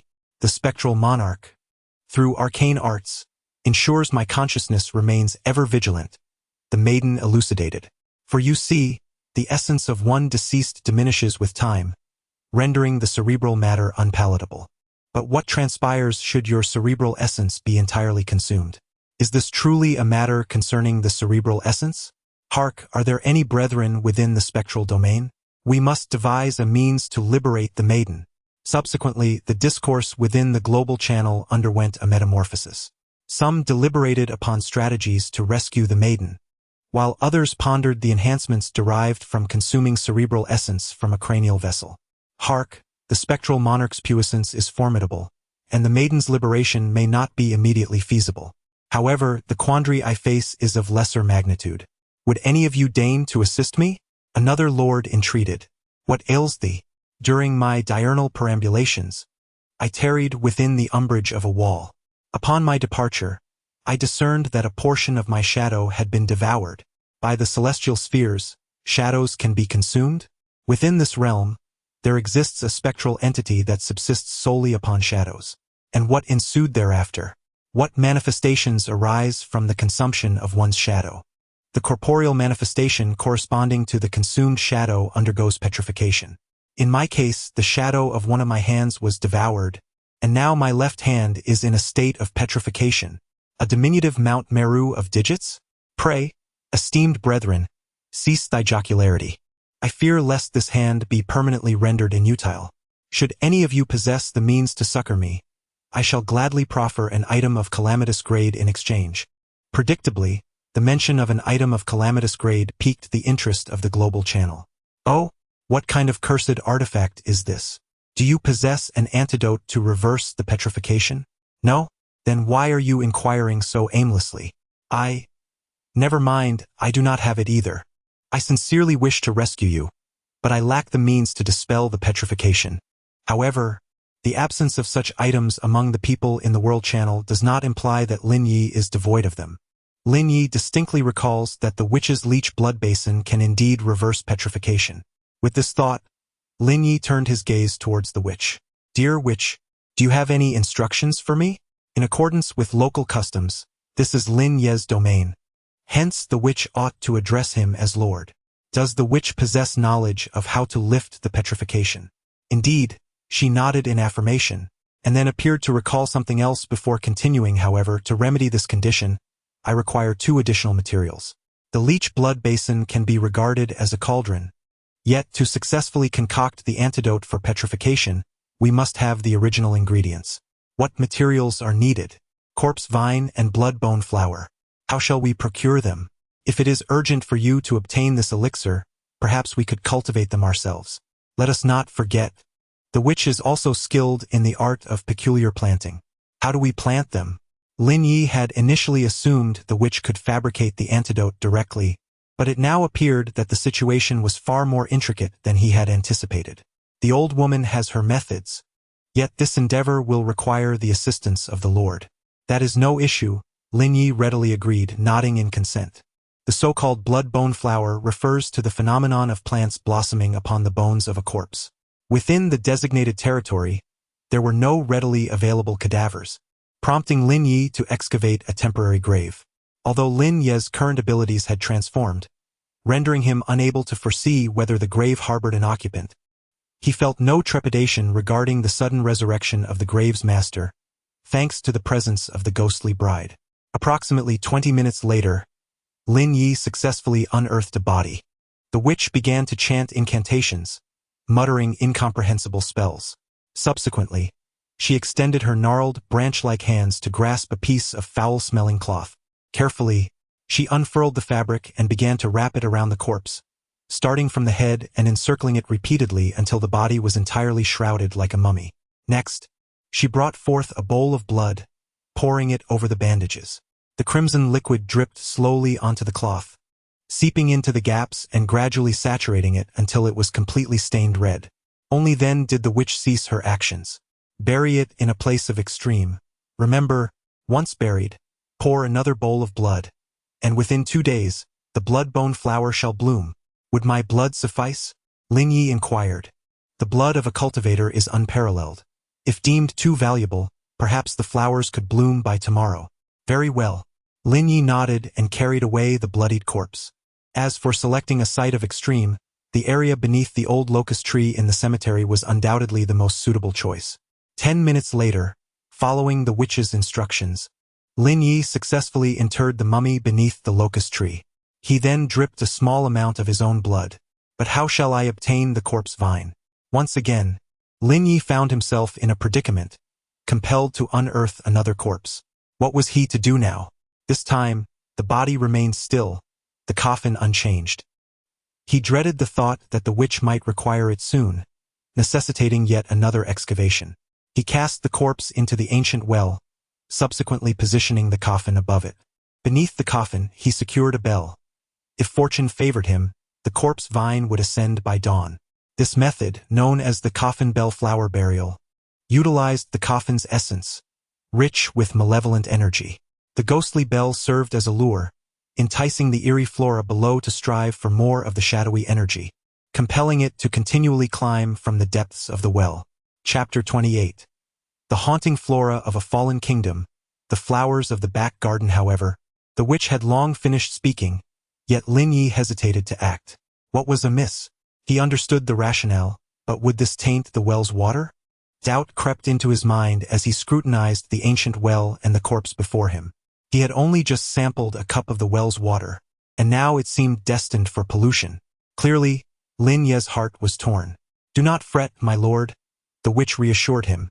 The nourishment contained within a single corpse can sustain merely one vine's growth. By morning, the corpse vine will mature, and the body will vanish on its own.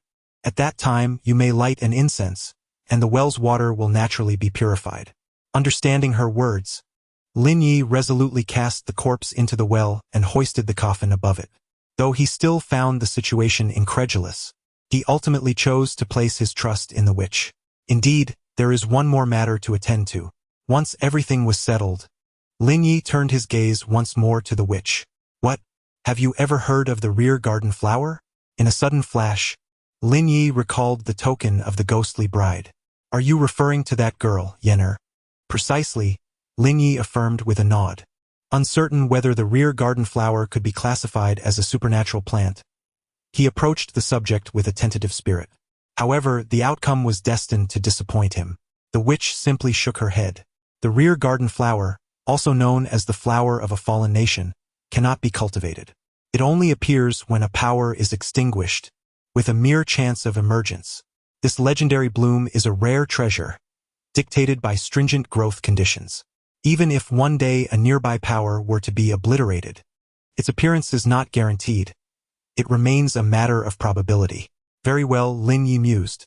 From his earlier encounters with Xiao Cui, he understood that tokens of significance are elusive.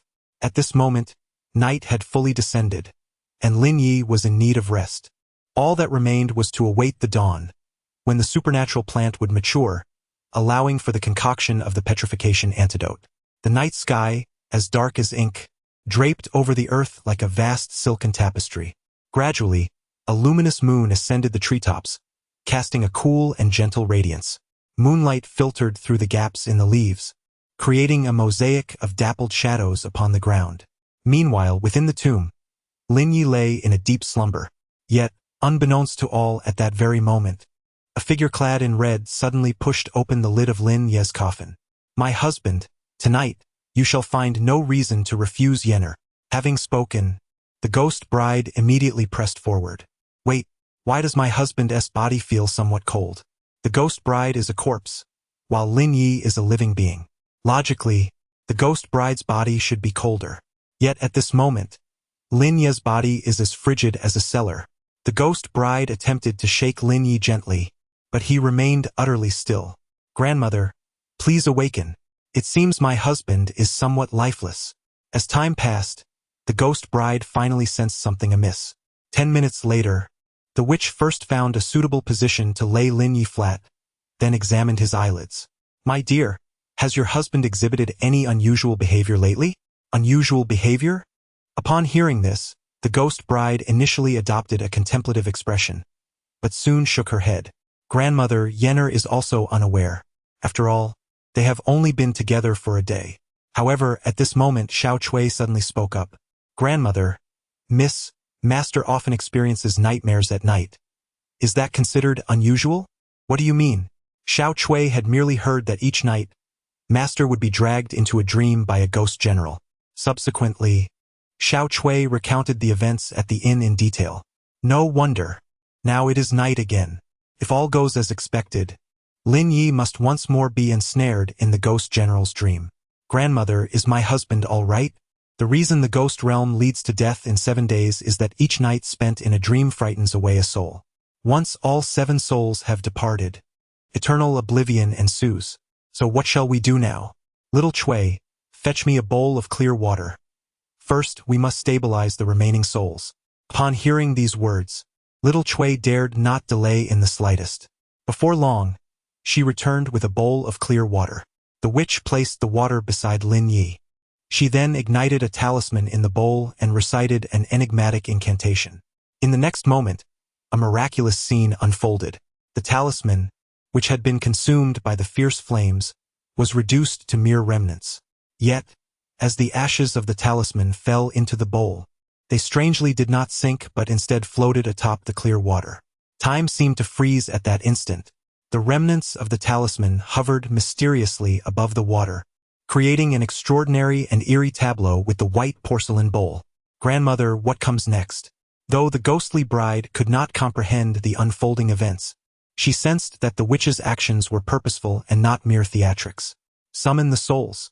The witch articulated each word with precision. As she spoke, she ignited a corpse oil lamp beside Lin Yu's pillow. "Grandson, come here." "Grandmother, I am here." "Remember, this everlasting lamp must never be extinguished. Otherwise, our benefactor will be in peril." In truth, it was an ordinary initial corpse oil lamp, yet in this context it was referred to as the everlasting lamp. "Grandmother, I understand. I will safeguard this lamp." Xiao Ming nodded solemnly. At that moment, the ghostly bride suddenly interjected, "Grandmother, what shall the 3 of us do?" The 3 she referred to were, of course, herself, Little Chui, and the alluring ghost. The ghost general, upon dragging a soul into the realm of dreams, frightens away one spirit. You 3 shall venture in 3 distinct directions to search for them. Ordinarily, a frightened spirit does not stray far from its original vessel. What if we cannot find them? If your search proves fruitless, you may call out their name or any familiar appellation that you commonly use. Whatever it takes to ensure the spirit understands that you are summoning them. And once we find them, understood. Thereupon, Xiao Chui took up the guiding lantern and set off towards the east, while the enchantress of ghosts carried the ghost urn to the south, and the ghost bride ventured west. In the end, only the north remained. The witch once more cautioned Xiao Ming and then departed the tomb, vanishing into the northern expanse. Chapter 29. Binding Souls and Spirits, Life and Death in the Eastern Graveyard. Where Xiao Chui roamed, The clock struck midnight. With a lantern in hand, she floated about in search. Xiao Chui often referred to Lin Yu in such a manner, believing that he would surely comprehend it. Approximately 10 minutes passed before a white, ethereal shadow materialized before her. Master, it is I, Xiao Chui. Xiao Chui? The white spirit shook its head, seemingly devoid of memory. It is possible that this soul retained only fragments of Lin Yu's recollections.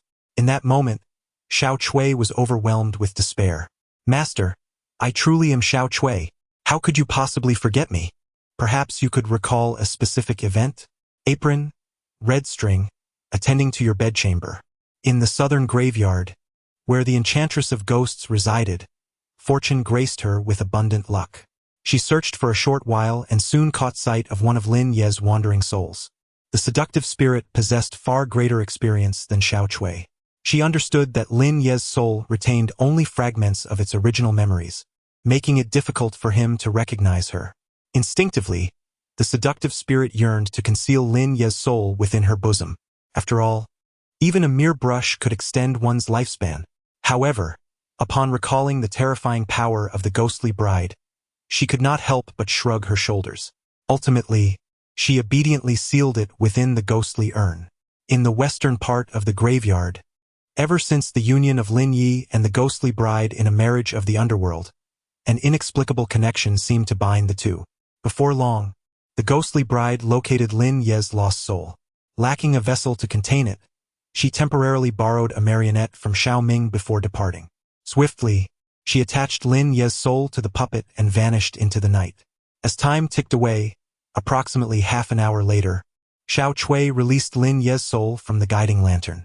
The seductive spirit liberated Lin Yu's soul from the ghostly urn, while the ghostly bride freed it from the marionette. Finally, the witch extracted Lin Yu's soul from the basin of blood. All 4 lost souls had been recovered. Granny, what shall we do next? Stabilize the soul. However, to successfully stabilize the soul, a lotus lantern was needed as a guide. In the absence of a lotus lantern within the territory, they would have to substitute it with another lamp. The witch then gazed at the others. Does anyone possess a lamp? Any will suffice. Upon hearing this, Xiao Chui once again summoned the guiding lantern. Grandmother, is this lamp suitable to be placed atop his head? Immediately afterward, the witch began to intone an incantation. 3 souls return, 7 spirits gather. Yin and yang harmonize, and the divine soul finds peace. Upon completion, the witch performed a series of obscure hand gestures. Ordinarily, if Lin Yu's soul were successfully anchored, the guiding lamp would naturally illuminate. However, it seemed that either the strength of the ghostly general was too formidable or other factors were at play. Despite the witch reciting the incantation 3 times, the guiding lamp remained unlit. With a sudden burst on the 4th recitation, the witch even spat out a mouthful of congealed blood. Grandmother, are you all right? The ghostly bride inquired with concern. It was evident that the old woman was indeed aging. The witch shook her head, signaling that she was unharmed. Yet the guiding lamp's failure to light meant that Lin Yu's disembodied soul would never find tranquility. Grandmother, what if we attempt it together? It was not that the witch doubted the ghostly bride's abilities. Rather, this arcane technique was solely within her expertise. Teaching the ghostly bride at this juncture, even if she were exceptionally perceptive, would be too late. What I mean is, I will possess you, and together our powers will combine. Though the ghostly bride was half corpse, half spirit, a corpse is still considered a spirit, as they had both experienced death. Very well. The witch nodded with renewed conviction. Theoretically, this approach appeared feasible. Upon realizing this, she ceased her objections. Subsequently, the 2 ghostly generals combined their nascent powers, generating a wondrous and formidable wave of energy. This force surged forth like a tumultuous tide, continuously emanating from both entities and swiftly intertwining to create a more formidable torrent of energy. With the blessing of the ghostly bride, the witch recited her incantation anew. 3 souls return to their rightful places, 7 spirits converge in form. The balance of yin and yang restored, the spirit at peace, the realm serene, the soul returns to my body. May all evils be repelled, the essence firmly rooted, the yin spirit transformed into yin fire, igniting the guiding lantern. Boom! In an instant, The flames within the guiding lantern ignited. "Grandmother, is everything all right now?" After the successful anchoring of the spirit, the ghostly bride detached herself from the witch. Yet, the witch slowly rose, shaking her head once more. "For now, I can only assure you that nightmares will not plague you tonight. However, I cannot guarantee that the ghost general will not seek you through other means." The witch did not elaborate on what those means might be, but as she departed the tomb, she cast a lingering glance at the dilapidated temple at the entrance. As dawn broke, Lin Yu abruptly sat up in the coffin, gasping for breath. Then, as if struck by a sudden thought, he swiftly checked his body, relieved to find no missing limbs, and exhaled deeply, feeling a weight lift from his shoulders. Thank goodness it was merely a dream. Yet, inexplicably, despite it being but a dream, Lin Yu felt as though he had traversed the gates of the underworld. "My husband, are you well?" The ghostly bride rushed to his side. In that moment, Lin Yu seized her hands, as if she were his savior. "My dear, you must listen to me. What I am about to say may sound like the ramblings of madness, but you must believe me. Last night, I was once again drawn into a dream by the ghostly general, a figure you may not be familiar with. You might inquire with Xiao Chui for further details.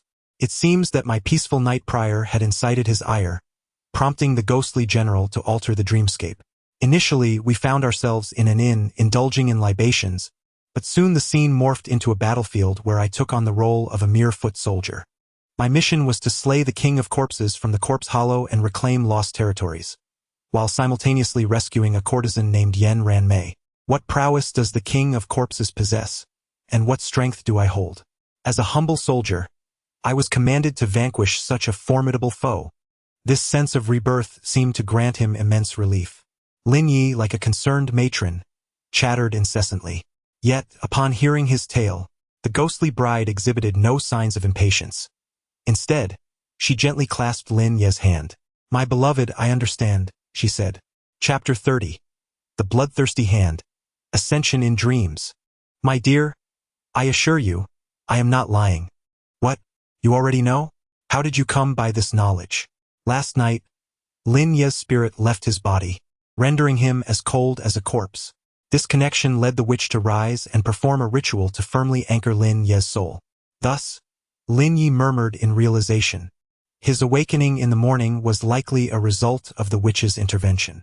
The ghostly general, noticing that Lin Yu could not succumb, was compelled to relinquish his hold with the break of dawn. However, Xiao Chui only divulged the matter of the nightmare.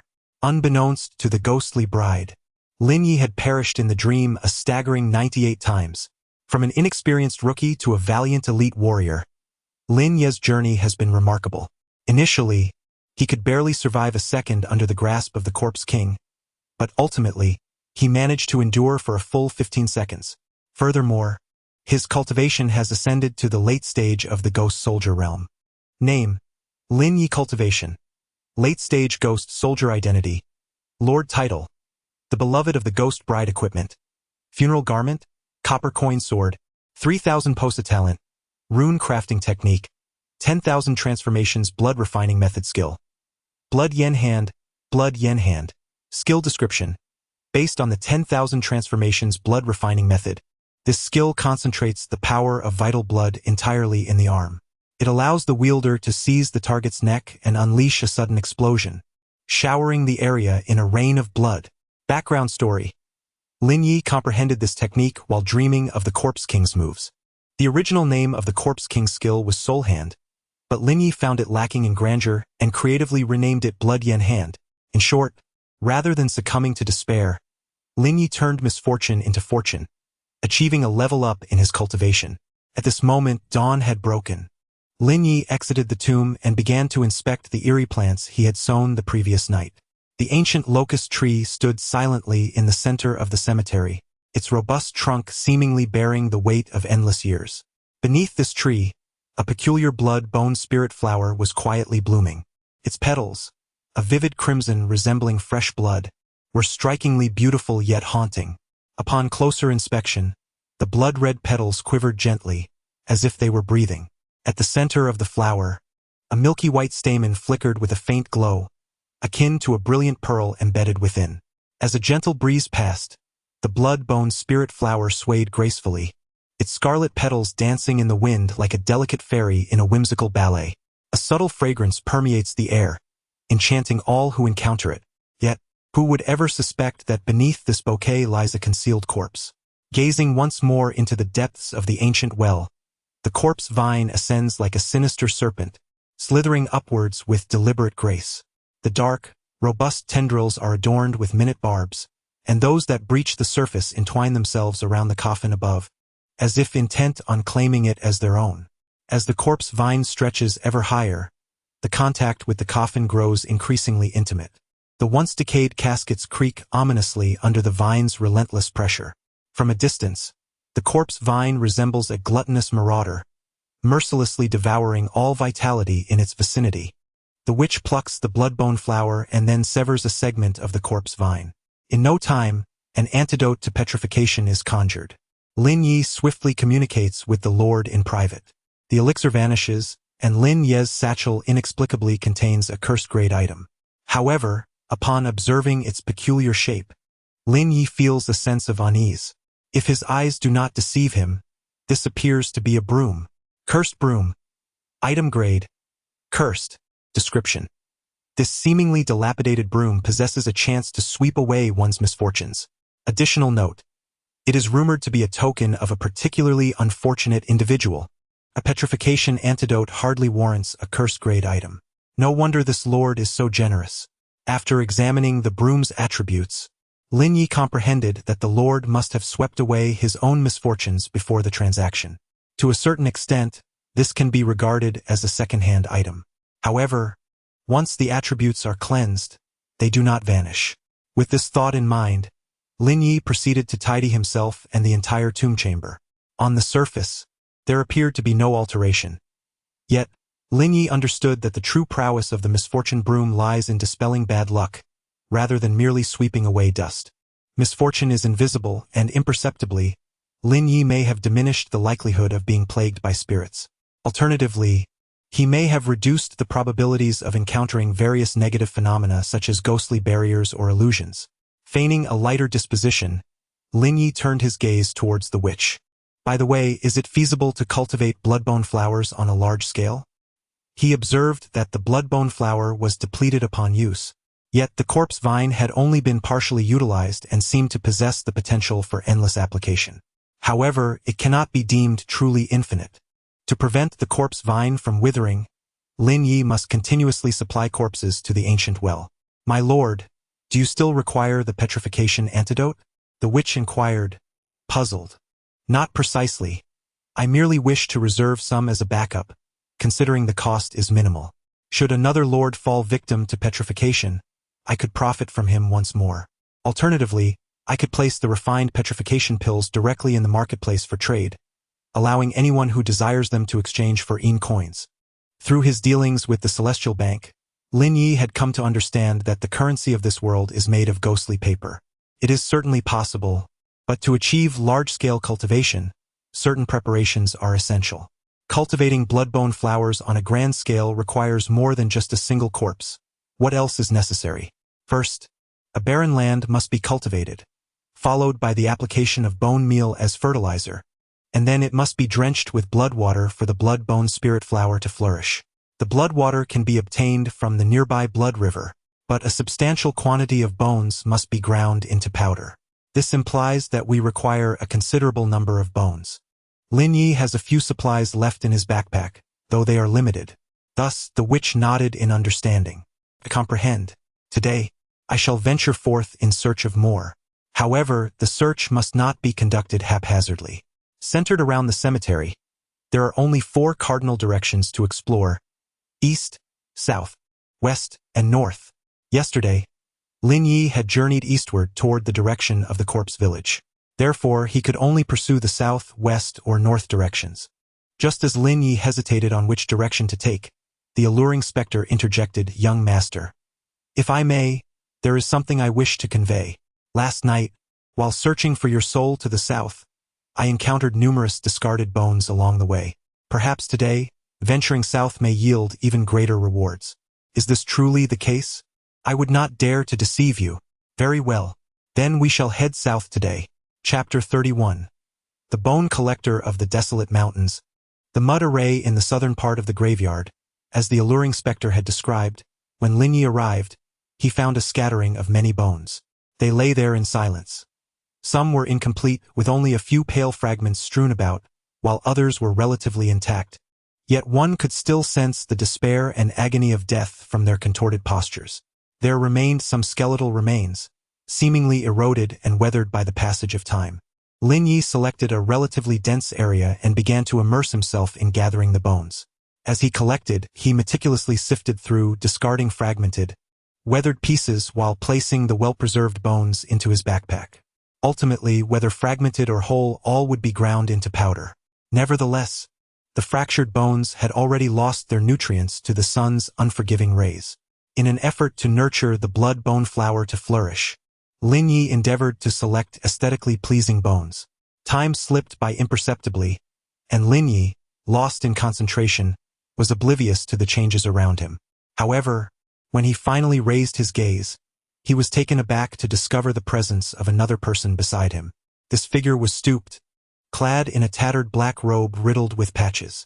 The hands that protruded from beneath the robe resembled parched twigs, yet the prominent veins seemed on the verge of bursting. Upon glancing upward, Lin Yu noted the deep wrinkles etched across the person's face, with sunken eyes emitting an eerie glow. The nose was sunken, the lips so thin they were nearly imperceptible, and the teeth were uneven, discolored, and decayed. Notably, the individual bore a burlap sack on their back, seemingly intended to serve as a vessel for collecting bones. Designation: Bone Gatherer of the Desolate Mountains. Cultivation level: Ghost General, Early Stage. Category: Essence. Current form: Bone Gatherer of the Desolate Mountains.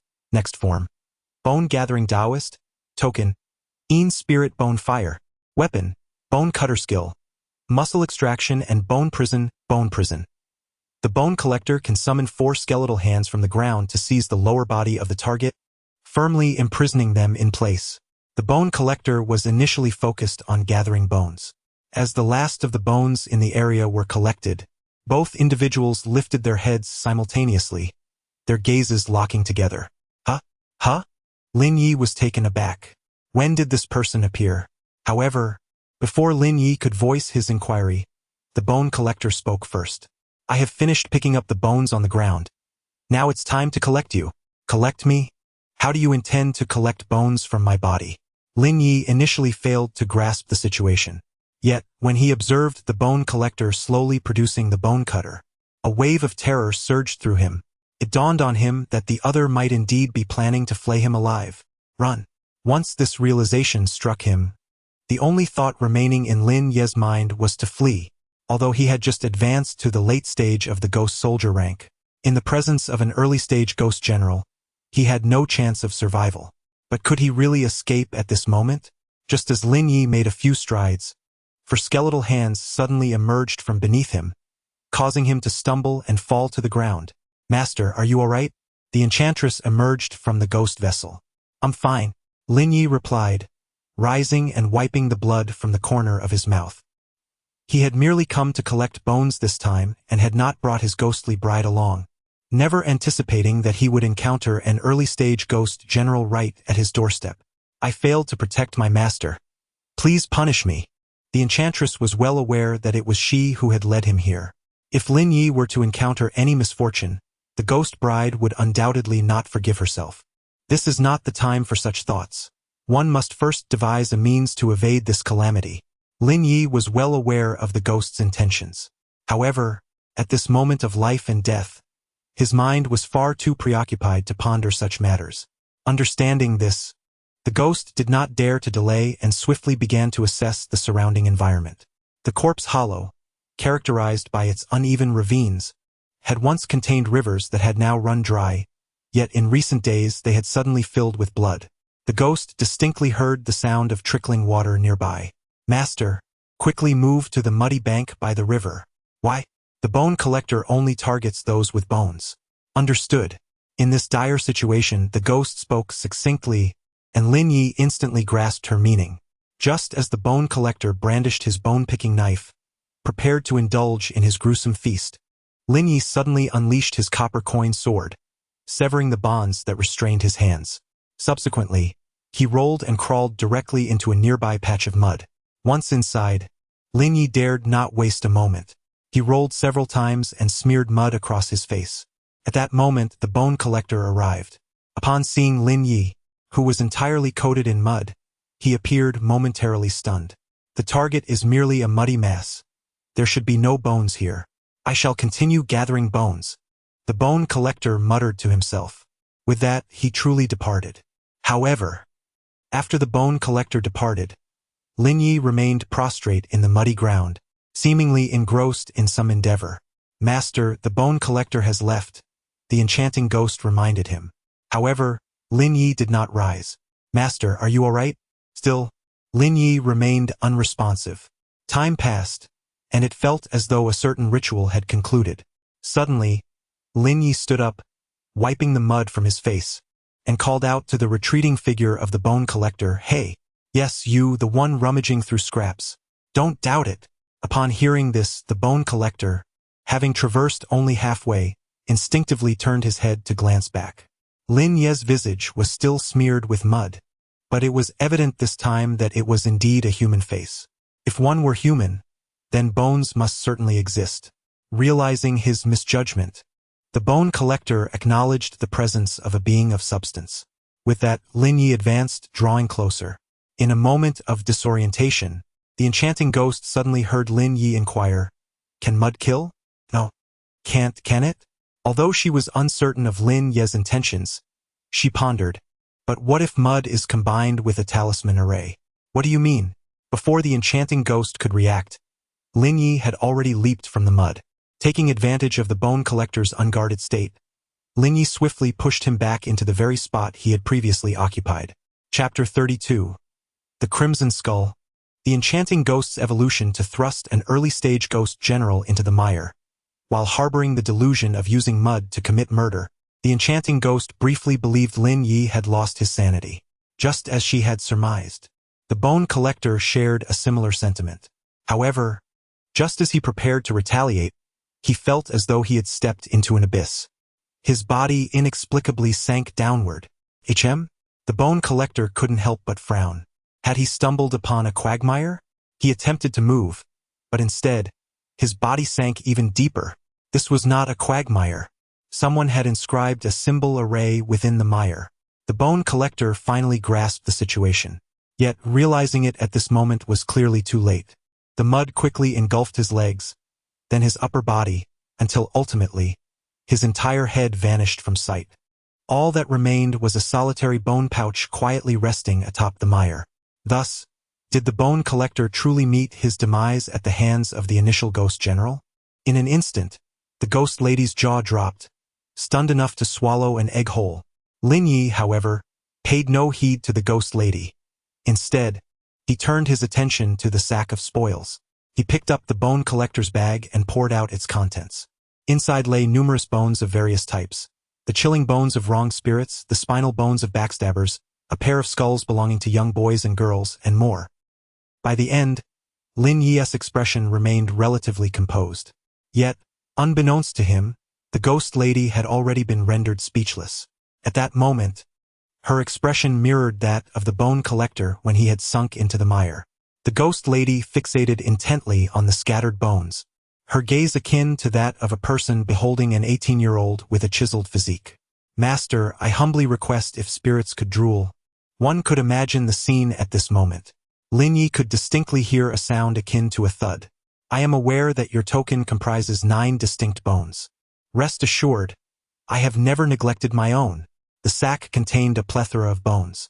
With that, Lin Yu selected 9 different bones and presented them to the enchanting spectre. "Thank you, master." In an instant, the spectre knelt on one knee. If her previous obedience had stemmed merely from the pressure exerted by the ghostly bride, now, what filled her eyes was an unwavering loyalty. "Evolve swiftly. Do not disappoint me." "Understood." The spectre clutched the 9 bones and re-entered the ghostly cauldron to commence her refinement. Her aptitude surpassed that of Xiao Cui, and within the span of less than an hour, she had completely refined her essence. Emerging from the cauldron, the former spectre was no more. In her stead stood a more alluring and captivating crimson skeleton. Name: Enchanting Spectre Realm. Ghost General, Initial Stage. Category: Ghost Current Form. Crimson Skeleton, Next Form. Soul Seducing Bone. Token: 99 Essence. Heart Technique: Seductive Essence Gathering Art. Ghost Domain: Crimson Beauty's Deathly Abode. Crimson Beauty's Deathly Abode. The enchanting spectre manifests a brothel of death, where women formed from bones entice passers-by into debauchery, subsequently draining their essence. Following the refinement of her token, the enchanting spectre's realm ascended to the initial stage of Ghost General. Coupled with the ghostly bride and the witch, Lin Yu's domain now boasted 3 ghost generals. The witch had mentioned that ghost generals might seek him out through various means. However, by that time, Lin Yu would surely be unfazed. Let us depart. Indeed, the spectre nodded. The hour is still early. Lin Yu continues his search for the skeletal remains. Following his ascension, the spectral entity has undergone a transformation. Thus Lin Yu harbors no fear of any potential conflict between the two. After wandering for a while, Lin Yu arrives at a vast chasm. However, upon discerning the interior scene, he is utterly astonished. It appears to be a concealed burial ground. As far as the eye can see, there lies an overwhelming accumulation of bones, stacked densely like small mountains of remains. Moreover, the ground is blanketed with a thick layer of white bones, closely packed together, leaving scarcely any space to tread. From a distance, these bones resemble an enormous carpet of white, emanating a nauseating stench of decay. Sunlight filters down, causing the pallid bones to reflect an eerie, sinister glow, rendering the entire scene even more chilling. What is happening? How could there be so many skeletal remains here? Initially, Lin Yu had ventured out merely on a whim, guided by the spectral entity S instructions. Yet, the sheer quantity and scale before him have surpassed all his expectations.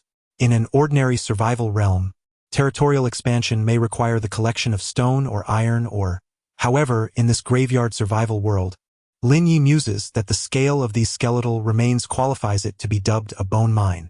Upon closer inspection, Lin Yu discovers a guillotine in the very center of this sea of bones.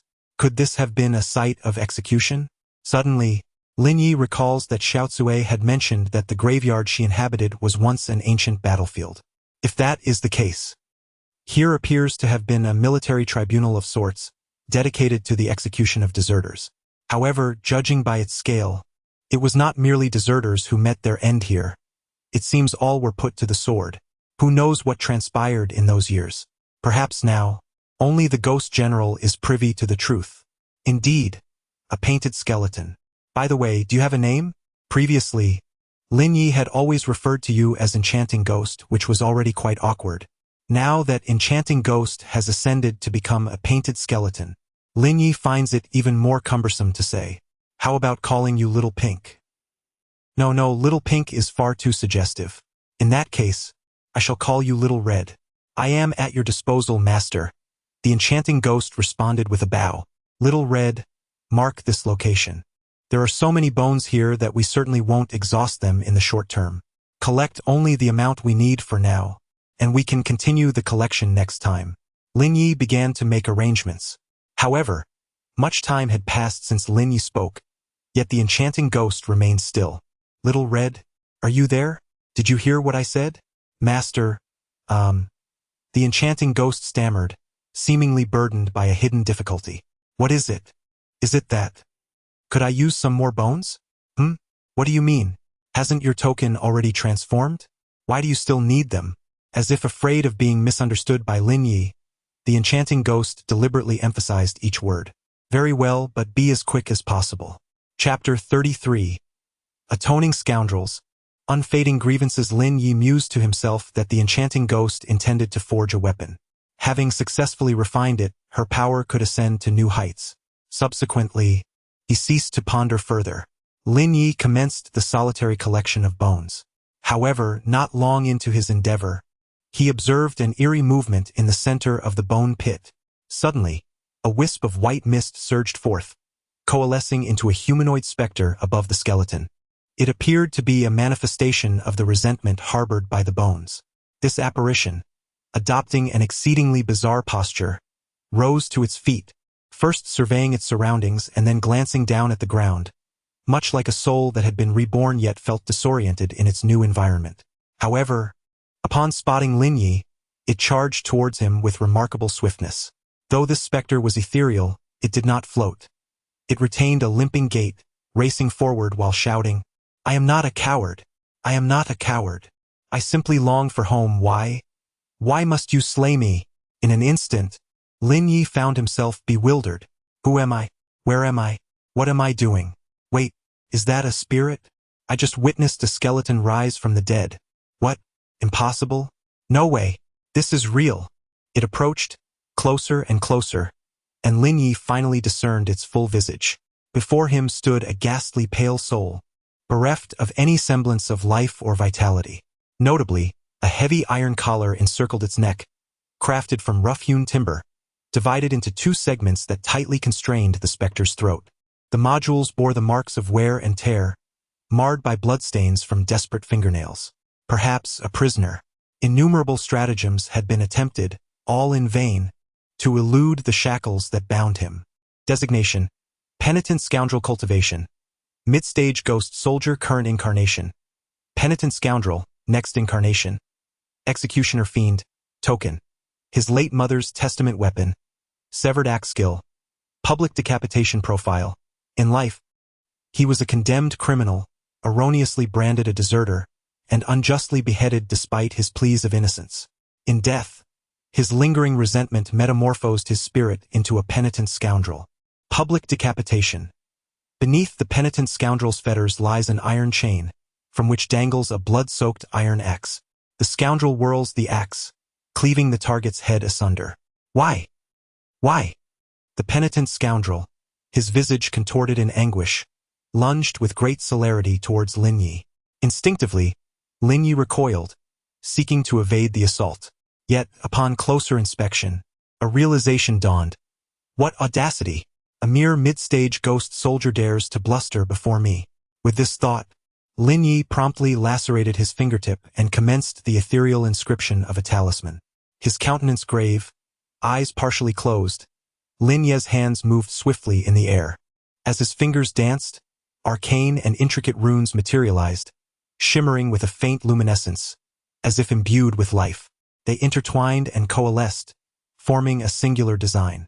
With the final stroke complete, Lin Yu's eyes snapped open, and he uttered a soft incantation. Begone! Thereupon, he propelled the blood talisman forward. Like a bolt of lightning, it traversed the expanse, arriving before the penitent scoundrel in an instant. A muffled thud resonated as the talisman struck true, imprinting itself upon the scoundrel's brow. A harrowing scream of utter despair ensued. The penitent sinner instantaneously transformed into a wisp of smoke. However, just as Lin Yu was about to exhale in relief, he observed another skeletal form emitting a low hum. Subsequently, yet another vengeful spirit took shape. No, it was still the same penitent sinner, yet it seemed capable of infinite rebirth through the skeletal remains. To confirm his suspicions, Lin Yu crafted a talisman and swiftly vanquished it.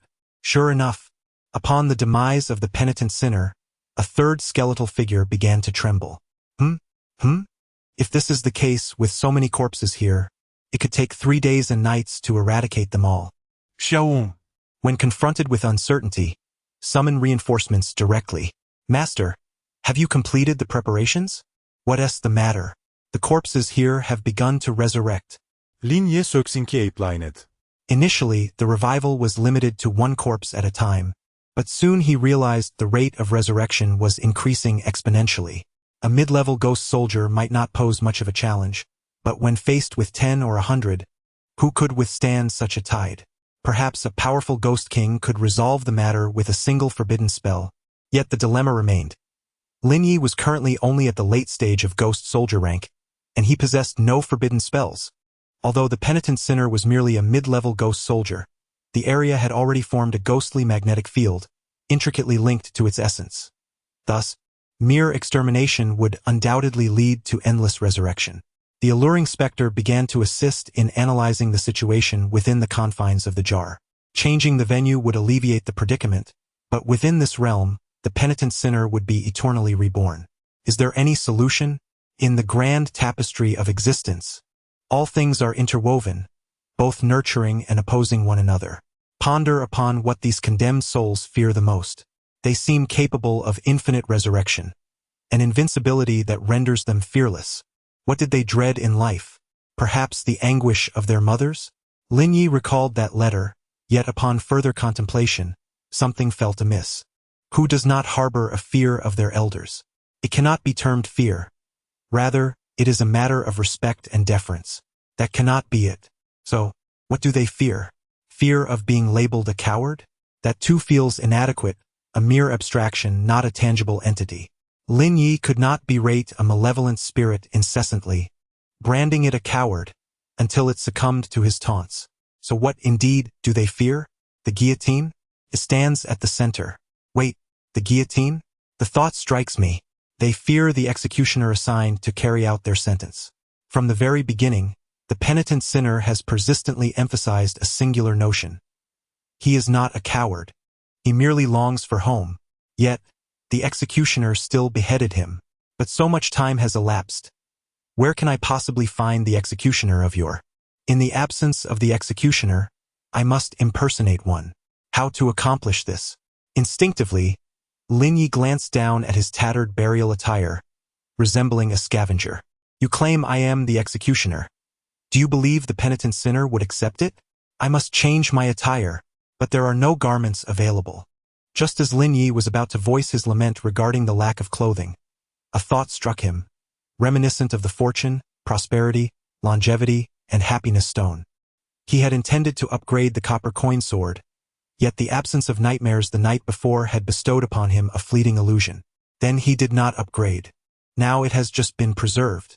Uncertain if the burial attire can be upgraded, or if the upgraded attire would resemble the official robes even slightly. Never mind. It is of no consequence now.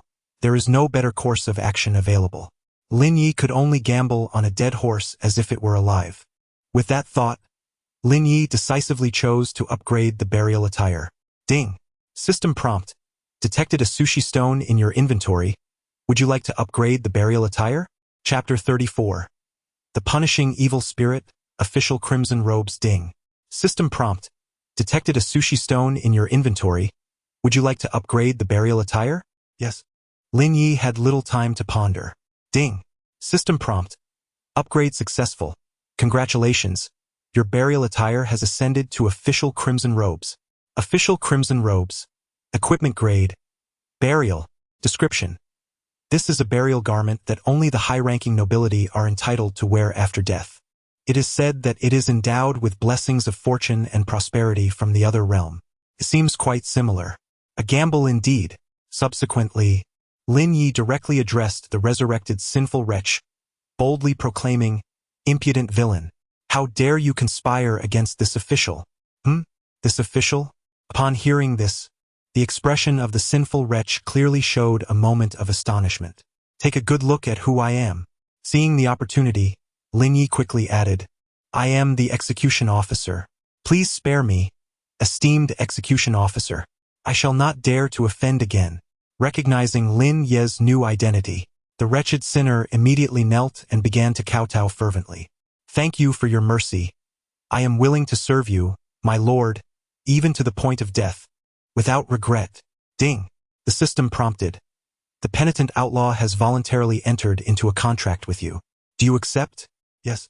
At this juncture, Lin Yu felt his heart begin to race, yet he endeavored to maintain a facade of composure as he spoke. Ding! The system announced, contract successfully signed. Congratulations. The penitent outlaw has officially become a servant of your domain. It was only upon hearing the successful notification that Lin Yu finally exhaled a long sigh of relief. My lord, there is one more matter. I humbly beseech your assistance. After joining the territory, the penitent outlaw did not rise immediately. What is it? The reason my restless soul has transformed into a penitent outlaw is due to my inability to let go of my dear mother. Before her passing, she penned a family letter to me. I failed to honor her during her life. I implore you, my lord, to help me locate this letter after my death. Where is this letter? I only recall that it was taken by the executioner at the time.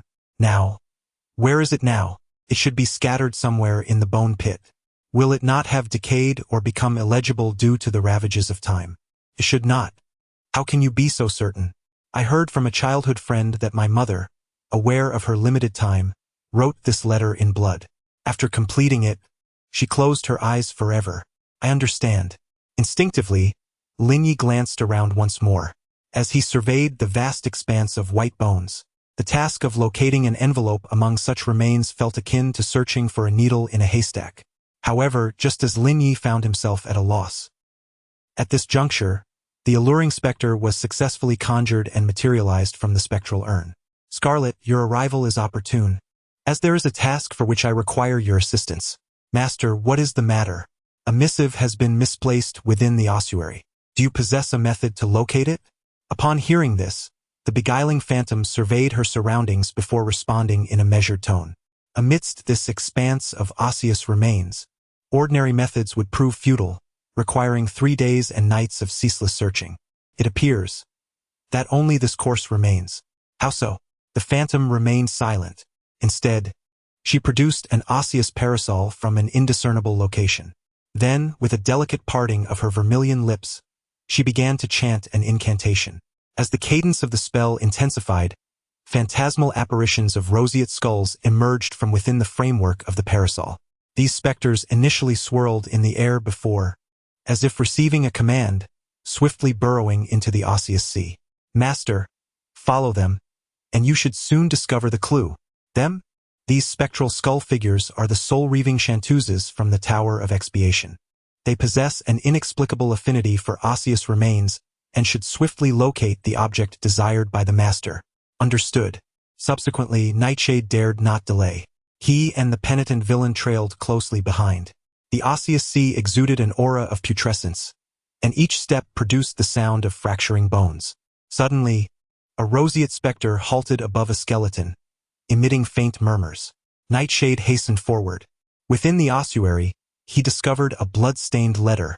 Upon witnessing this, the penitent villain trembled with elation. My lord, this is the final testament of my mother. Lin Yu presented the letter to him, which the penitent evildoer received with utmost care, his eyes brimming with grateful tears. Subsequently, the penitent evildoer abruptly raised his head and emitted a thunderous roar that reverberated through the firmament. The sound, akin to a thunderclap, seemed to shake the very air around them. Accompanying this resounding cry, an eerie and potent aura began to emanate from the penitent evildoer. The ground where he stood perceptibly sank, forming a small depression. Immediately afterward, streams of ebony light surged forth from within him, enveloping his entire being. These sable rays, as though imbued with life, writhed and coiled around the penitent evildoer's form. Enshrouded in this luminescence, his physique underwent a startling metamorphosis. His skin gradually darkened to an inky hue, shimmering with an uncanny luster. After a brief moment, the light dissipated, and the penitent evildoer was no more. In his stead stood a grotesque fiend of penal law. Standing several feet tall, with protruding tusks and bloodshot eyes, he exuded a chillingly terrifying presence. Designation: Fiend of Penal Law Cultivation. Ghost Soldier, late stage, current form. Fiend of Penal Law, next form. Underworld Marshal of Punishment, token. Ghost King's Mandate. Only with the Ghost King's decree or token does the Underworld Marshal of Punishment have the authority to judge. Weapon: Decapitation Axe Skill. Public Beheading Introduction.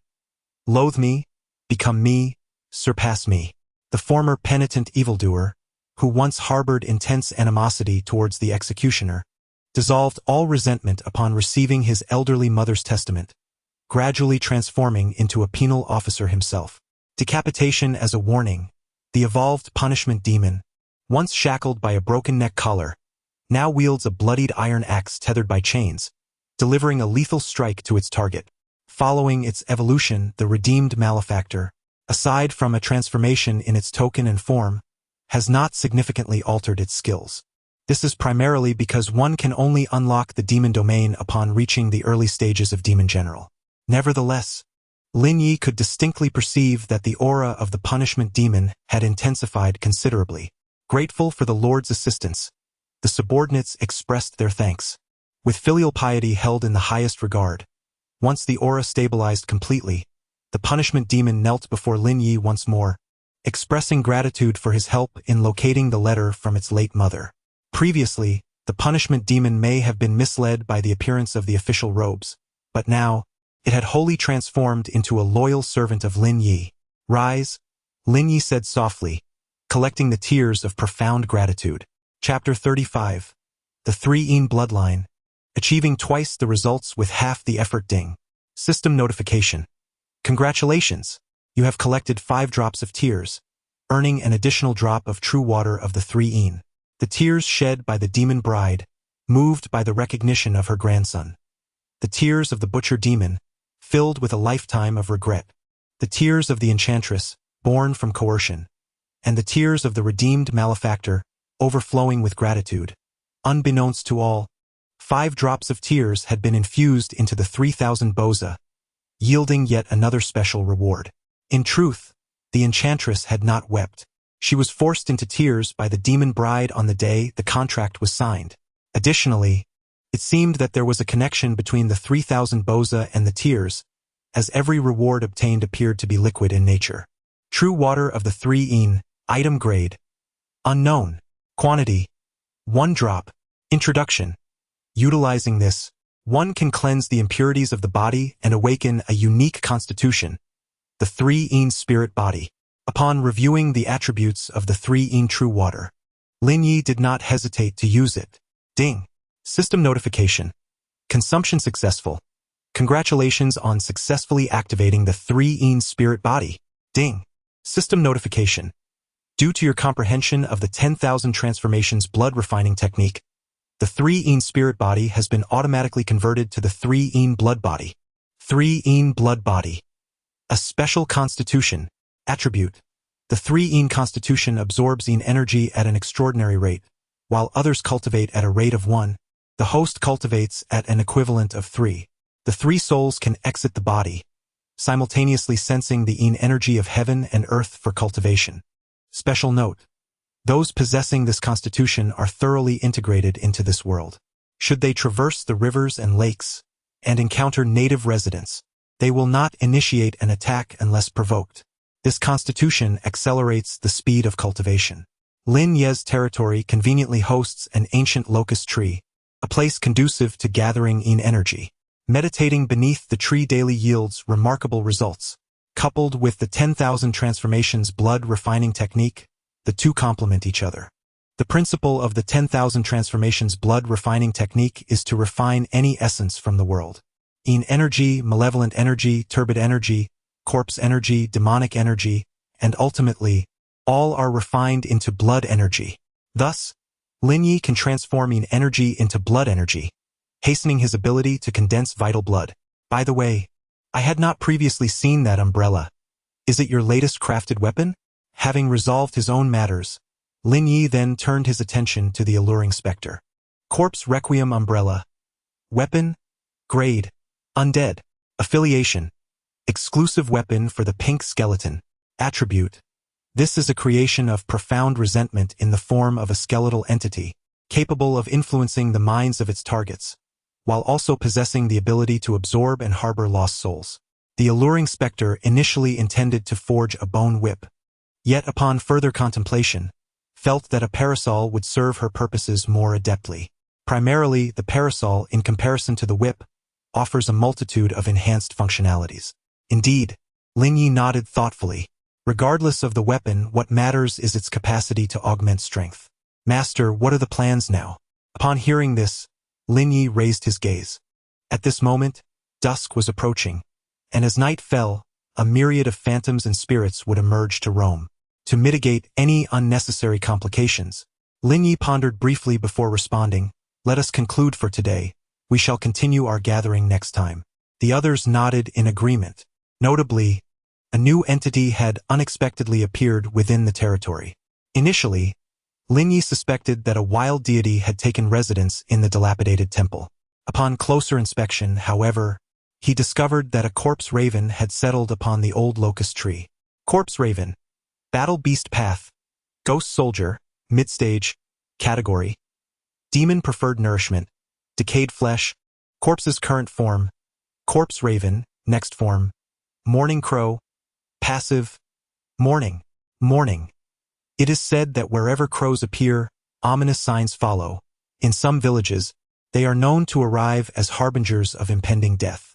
A raven exuding an aura of misfortune, yet since it had joined his territory, the notion of it being an omen was rendered moot. Aside from this attribute, it seemed to possess little other utility. Lin Yu decided to assign it the task of patrolling the vicinity of the territory.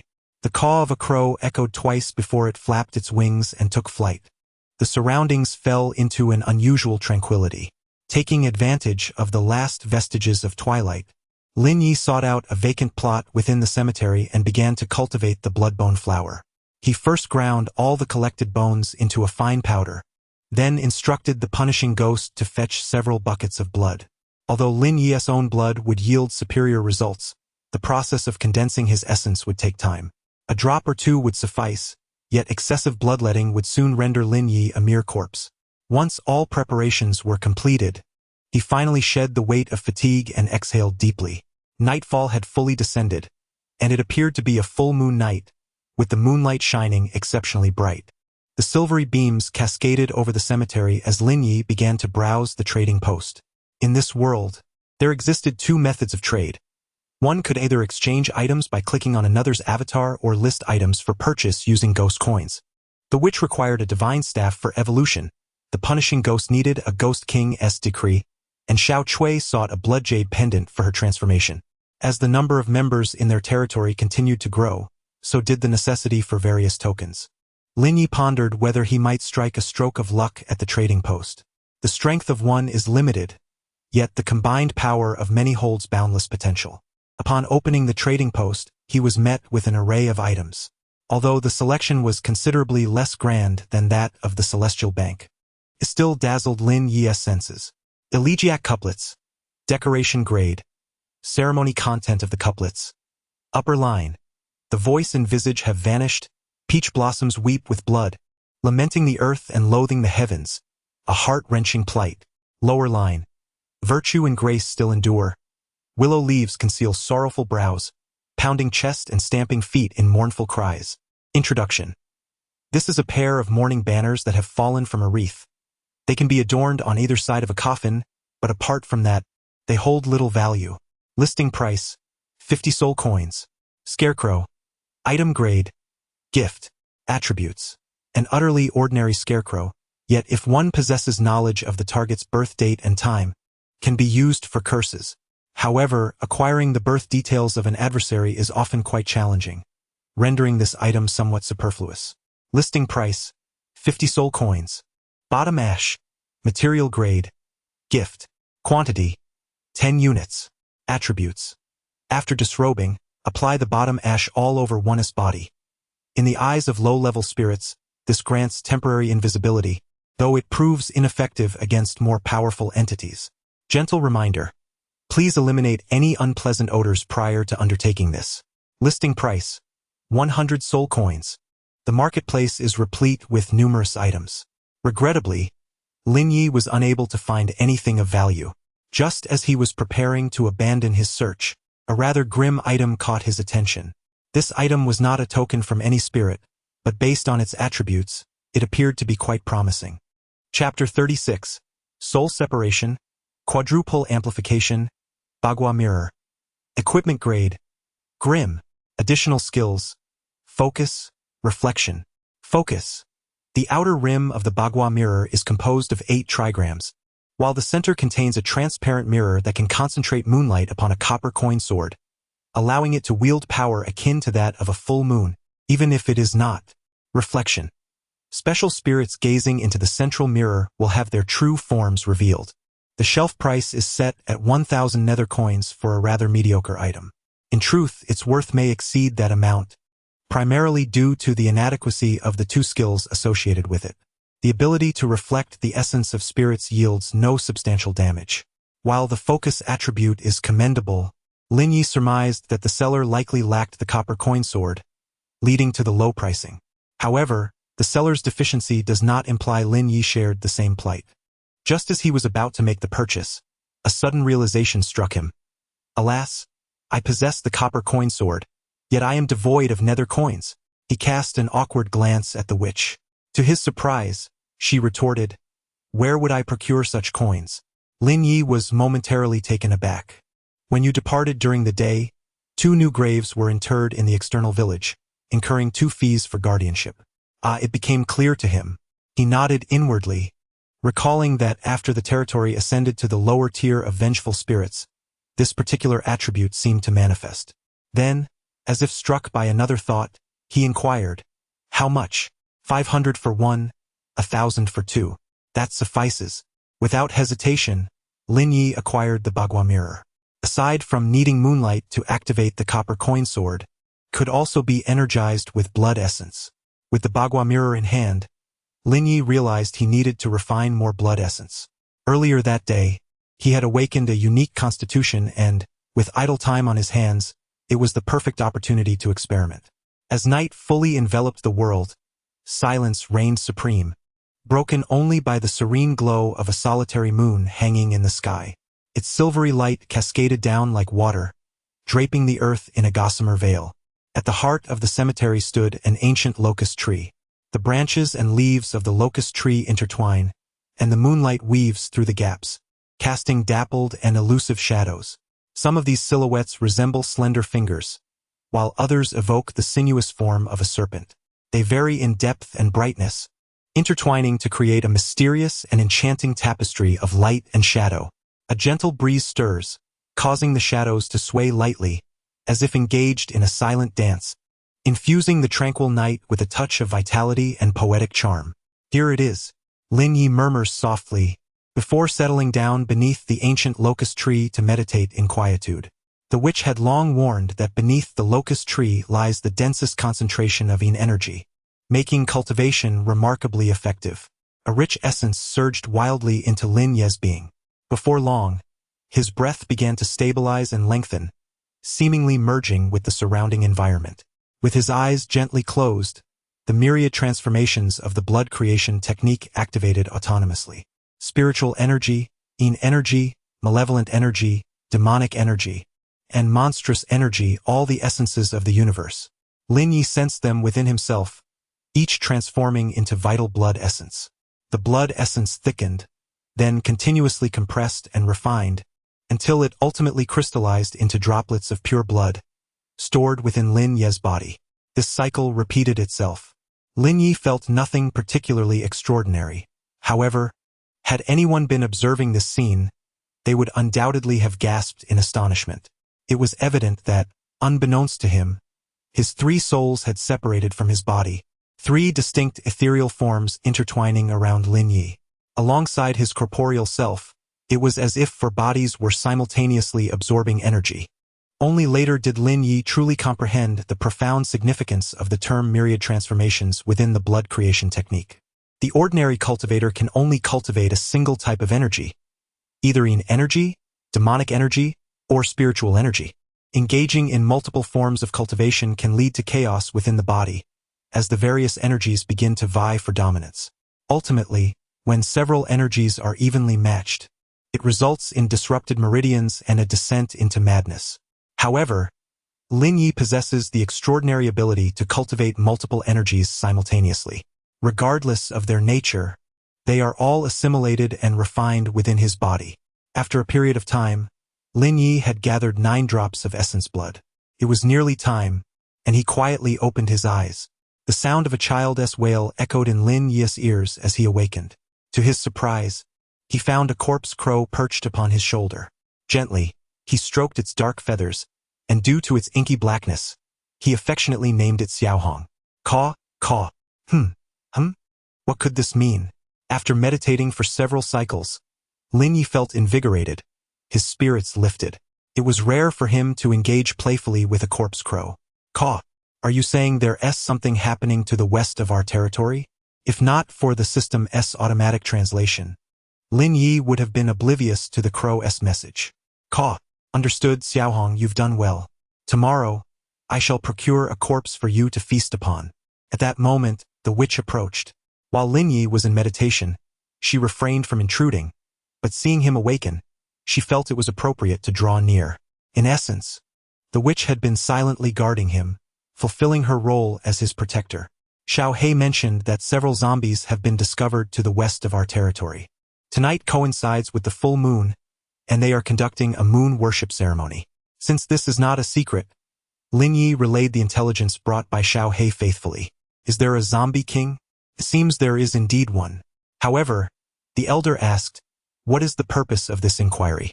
My lord, forgive this old woman for speaking out of turn, but if we were to grind the zombie king's teeth into powder and combine it with a drop of your essence blood, we might cultivate a bloodbone flower king.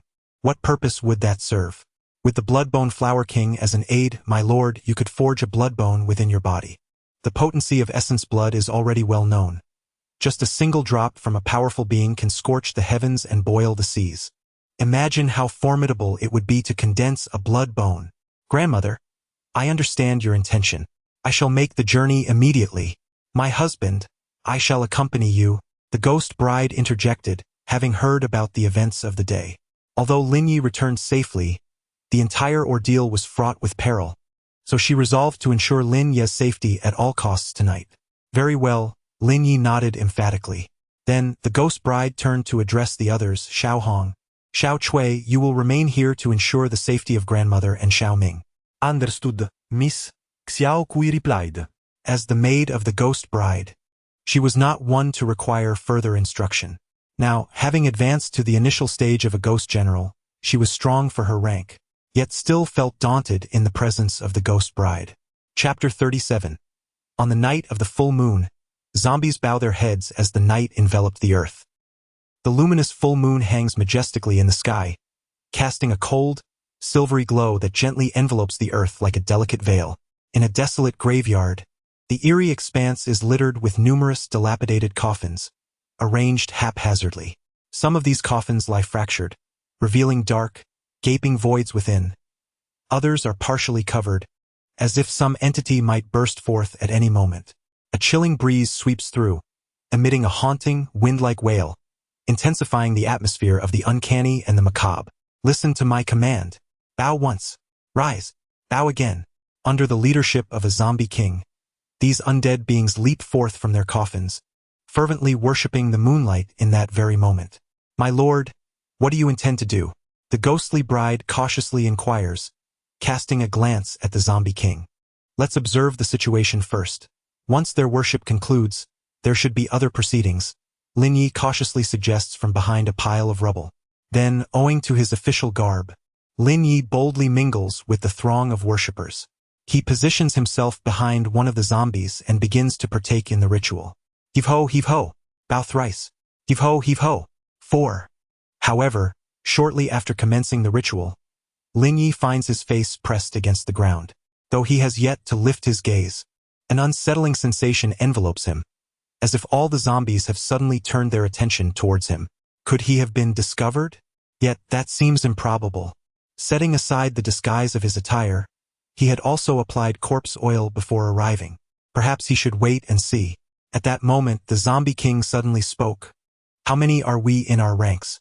Present. How many are there? 1, 2, 3. 11. Who is the extra? All the zombies pointed at Lin Yu in unison. Silence. Utter silence. In an instant, the scene became eerily still. Disaster. The official robe certainly possesses the ability to deceive. However, their ranks maintain a specific number. No matter how dim-witted the zombies may be, they cannot possibly mistake 10 for 11. My husband, it seems your disguise has been compromised. I am aware. Lin Yu lowered his head, hesitant to look up. What should be done now? I'll risk it all. Lin Yu gritted his teeth. Then, he abruptly stood up, stepping on the back of a zombie, and leaped several yards backward. Seize that anomaly. Upon witnessing this, the zombie king roared with fury. Lin Yu was clad in an official robe and smeared with corpse oil. For the moment, the zombie king could not discern the true nature of Lin Yu's being, and could only classify him as an anomaly. As soon as his words were uttered, all the zombies ceased their moon worship. They stood bolt upright in a compass-like formation, and then began leaping madly toward Lin Yu. The zombie king was at the early stage of a ghost general, while the zombie minions were only at the late stage of a ghost soldier. Seeing this, Lin Yu displayed no sign of panic. Instead, a confident smile flickered across his face. Bathed in the moonlight, Lin Yu retrieved the bagua mirror from his backpack, found a relatively suitable angle, and then rapidly focused on the moon. In an instant, a powerful surge of energy erupted from the bagua mirror, like a torrential flood, swiftly converging upon the copper coin sword. As the energy continued to surge, the copper coin sword began to tremble ever so slightly, as if infused with life itself. Subsequently, Lin Yu bit his finger, drawing blood, and traced it along the blade. The sword, which initially radiated a cerulean glow, transformed into a vivid crimson hue upon contact with Lin Yu's blood. Coupled with the full moon's brilliance that night, the two colors waged a silent battle for dominance, ultimately merging into an eerie shade of violet. Remarkably, the copper coin sword had achieved an unexpected elevation, now akin to a formidable weapon of dire caliber. Suddenly, a grotesque zombie, reeking of decay and bearing a hideous visage, lunged forth like an arrow released from its bow. Its emaciated, sharp hand, glimmering with a sinister black sheen, lunged directly at Lin Yu. In the nick of time, Lin Yu's figure flickered, and the copper coin sword in his grasp darted forth with the swiftness of lightning. In an instant, a flash of violet light surged forth, followed by a muted thud as Lin Yu pierced the creature's chest with precision. Black ichor sprayed forth, accompanied by a waft of charred flesh as white smoke enveloped the scene, causing the zombie to topple backward. More zombies pressed in from the shadows. Standing resolute with the ancient copper coin sword in hand, Lin Yu's gaze burned fiercely as he fixated on the approaching horrors. Another drop of his lifeblood infused the sword, and yet another zombie charged at him. With a swift and powerful swing of the copper coin sword, a razor-sharp wave of sword energy howled forth, hurtling towards the undead assailant. Sensing the imminent threat, the zombie gaped its cavernous maw and expelled a torrent of black, murky vapor in a desperate attempt to defend itself. However, Lin Yu's sword energy was unstoppable, effortlessly slicing through the murky aura and striking the zombie with great force. A ghastly scream echoed as the creature was cleaved in two by the sword's might. With each battle, Lin Yu grew increasingly formidable, employing the same technique to swiftly eliminate all 9 zombie minions. Ultimately, only one remained, the Zombie King. Name: Zombie King Cultivation Level. Ghost General, Initial Stage Category. Corpse Current Form, Purple Zombie, Next Form, White Zombie, Token, None. Zombies are a unique existence that requires no token. They merely crave blood to eventually evolve into a general. Passive abilities: Moongaze, Bloodthirst, Copper Skin and Iron Bones Zombie Domain. Unification of Zombie Mountain. Moongaze. The Zombie King can temporarily enhance its combat power by absorbing the essence of the moon. Copper Skin and Iron Bones. The Zombie King's skin is remarkably tough, akin to bronze and iron. Ordinary weapons find it exceedingly difficult to breach its defenses. Unification of Zombie Mountain. Just as ghosts possess their domains, so too do zombies. The Zombie King can awaken all the zombies within their coffins to join the fray. What a formidable foe. After reviewing the attributes of the Zombie King, Lin Yu couldn't help but furrow his brow. Just days prior, the Undead King possessed only a bloodthirsty skill. The zombies he had just vanquished had already mastered Moongaze. Yet, Lin Yu was taken aback to discover that the Zombie King had acquired an additional passive ability, Copper Skin and Iron Bones. Furthermore, this domain appeared to be quite ominous as well. My husband, I shall fight alongside you. At that moment, the ghost bride emerged from the coin sword of her own volition. Darling, why have you come out? The Zombie King at the initial stage of Ghost General is beyond your capability. Rest assured, my dear, I possess a counterfeit-level copper coin sword. Although Lin Yu furrowed his brow slightly upon reviewing the attributes of the Zombie King, it was merely a fleeting moment. Do not forget, my husband. Tonight marks the full moon. Your copper coin sword's power shall be amplified. Likewise, the Zombie King harbors the Moonlight Talent. Chapter 38. The Northern Dipper. 7 stars seal the soul. The moonlight was radiant, cascading in a silvery glow. At the center of the Zombie King's forehead, an eerie blue light flickered incessantly. The brilliance pulsed, echoing the luminous orb above in a celestial dance. As time flowed, the cadence of the blue light intensified, as if the Zombie King was, through some arcane means, absorbing the ethereal energy of the moonlight. With each flicker of the blue light, a subtle wave of energy emanated from the Zombie King's form, rippling outward like concentric circles, rendering the surrounding air dense with tension. From a distance, the Zombie King appeared as a statue bathed in moonlight. Lin Yu remained motionless, and the Zombie King did not stir. "This is dire. We must intervene. He is attempting to breach the white zombie." At that moment, it was the ghost bride who discerned the peril. Without hesitation, Lin Yu gripped the copper coin sword and charged forth. However, the Zombie King was fortified with an impenetrable defense. As Lin Yu thrust his sword, a resounding clang echoed, and sparks flew, causing the copper coin sword to shatter into fragments upon impact. Such terrifying resilience! Upon witnessing this astonishing scene, Lin Yu was filled with immense dread and swiftly retreated several dozen meters to maintain a relatively safe distance. The Zombie King had become formidable. Its skin was impervious, as unyielding as steel, leaving only its vulnerable spots open to attack. What constituted the Zombie King's weaknesses? Aside from its eyes, there was the mouth. However, it seemed the Zombie King was unwilling to grant Lin Yu any further opportunities. With an ant daring to invade, the Zombie King had completely lost its patience. Suddenly, it unleashed a deep, bone-chilling roar that seemed capable of penetrating the very soul of a person. Accompanying this dreadful cry, the previously motionless coffins around them erupted as if compelled by some mysterious force, their lids bursting open. As the coffins continued to explode, a wave of decaying, chilling air surged forth, instantly permeating the atmosphere with a sinister coldness. Following this, grotesque zombie minions began to crawl out from the coffins, their movements rigid yet alarmingly swift. Eyes glowing with an eerie green light fixated on the front, they emitted low, hissing growls, as if proclaiming their territorial supremacy to the intruder. The unified zombie mountain was the domain of the Zombie King. The ghostly bride spoke again in a somber tone. "My dear, is there a suitable weapon at hand?" "The copper coin sword is broken," Lin Yu replied, feeling quite vulnerable without arms. "What weapon do you wish to use?" "A gun," Lin Yu declared without hesitation. In the realm of dreams, when he assumed the role of a valiant warrior, the ghostly general conjured a weapon for him. "A gun. Excellent." The ghost bride nodded in agreement. Subsequently, with a mere thought, crimson threads began to materialize from her waist. Under her guidance, these once supple and ethereal red threads, as if controlled by an enigmatic force, underwent a remarkable transformation. They began to twist and writhe, resembling a dynamic crimson serpent dancing in the air. As time elapsed, the red threads gradually stiffened, each fiber becoming incredibly resilient, as if forged through countless trials. Ultimately, all the threads intertwined tightly, merging into a solid and smooth body of a gun. Thereafter, the threads at the gun's tip swiftly gathered, coalescing into a sharp, glistening point that radiated a chilling light.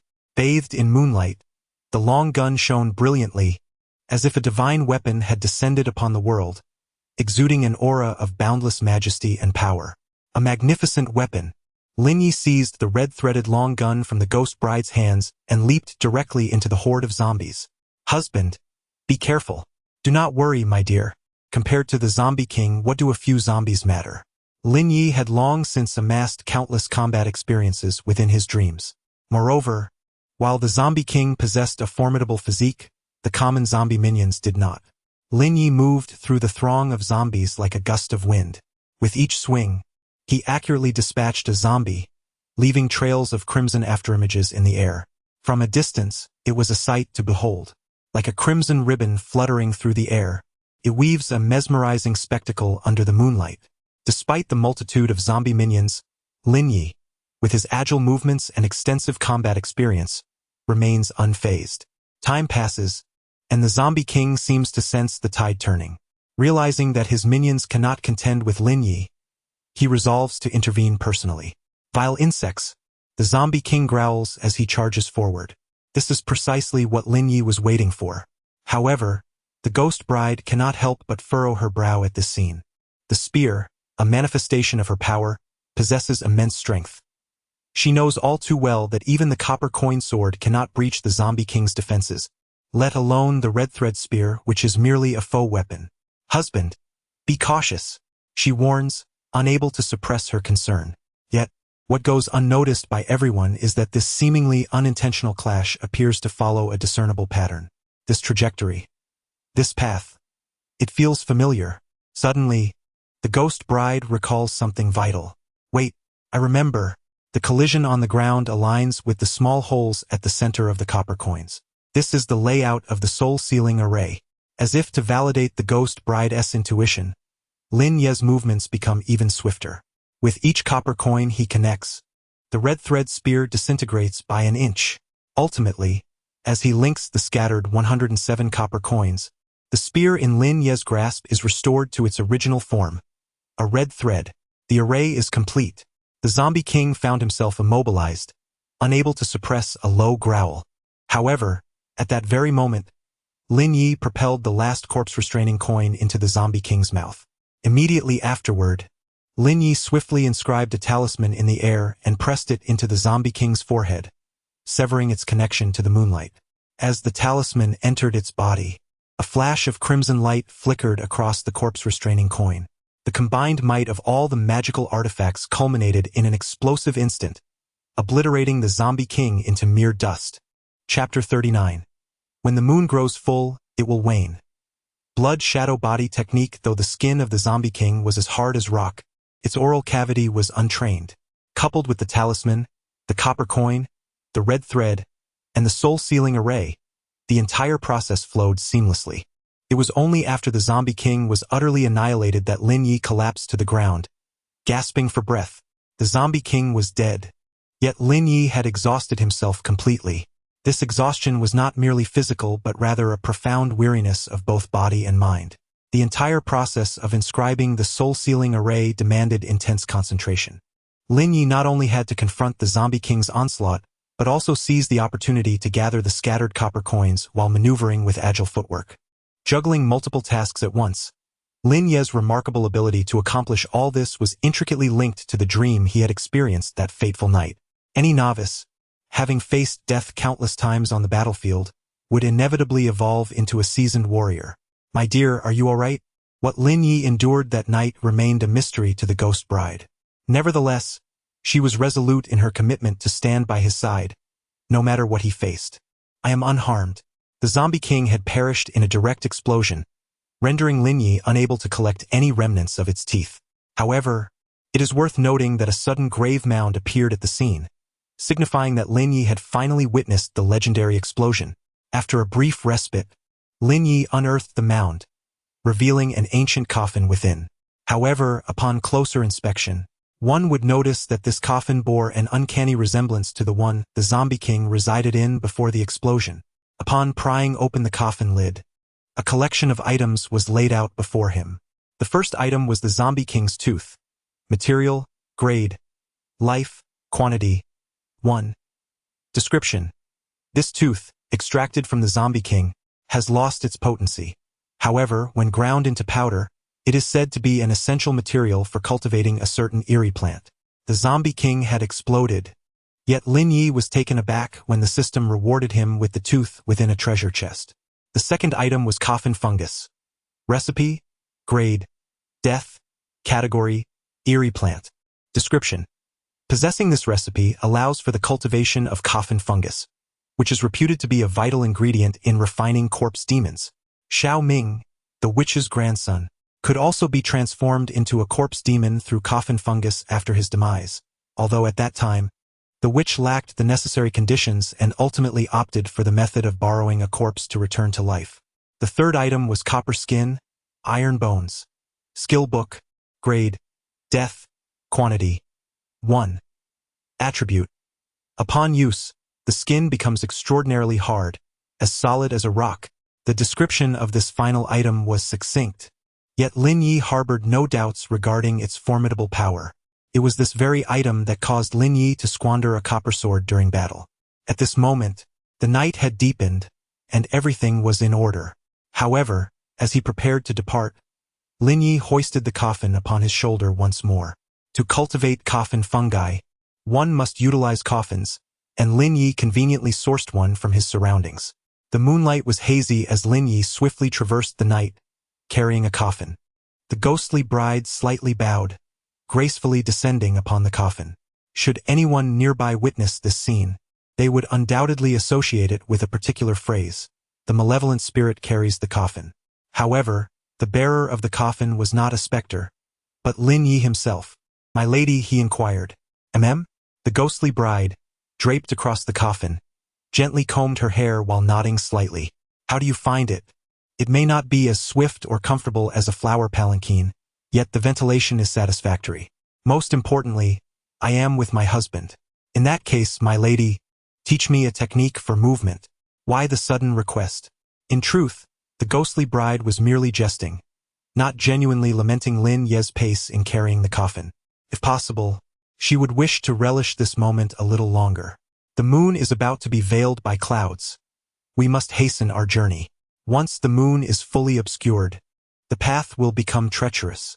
Upon hearing this, the ghostly bride first gazed up at the moonlight, then continued, "Thus, my husband, listen closely. My lady, please proceed." Shadowy movement, a sudden flash of bloodlight, agile turns and leaps, as nimble as the wind. This technique is named blood shadow step. My husband's cultivation is of the same lineage. I trust it will prove beneficial. I shall give it a try. Lin Yu focused his energy according to the ghostly bride's instructions, and suddenly, a surge of power surged beneath his feet. He attempted to step forward, and in an instant he was propelled several feet away, leaving behind a trail of crimson afterimages. Truly remarkable. Lin Yu was taken aback, then quickened his pace.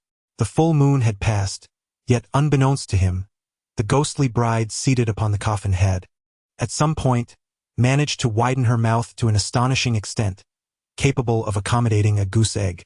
"Have you memorized it already? You said to give it a try. I thought you were afraid you wouldn't learn it, leaving yourself an escape route. To my surprise, you have been rather conservative." Upon returning, Lin Yu dared not exhibit the slightest negligence.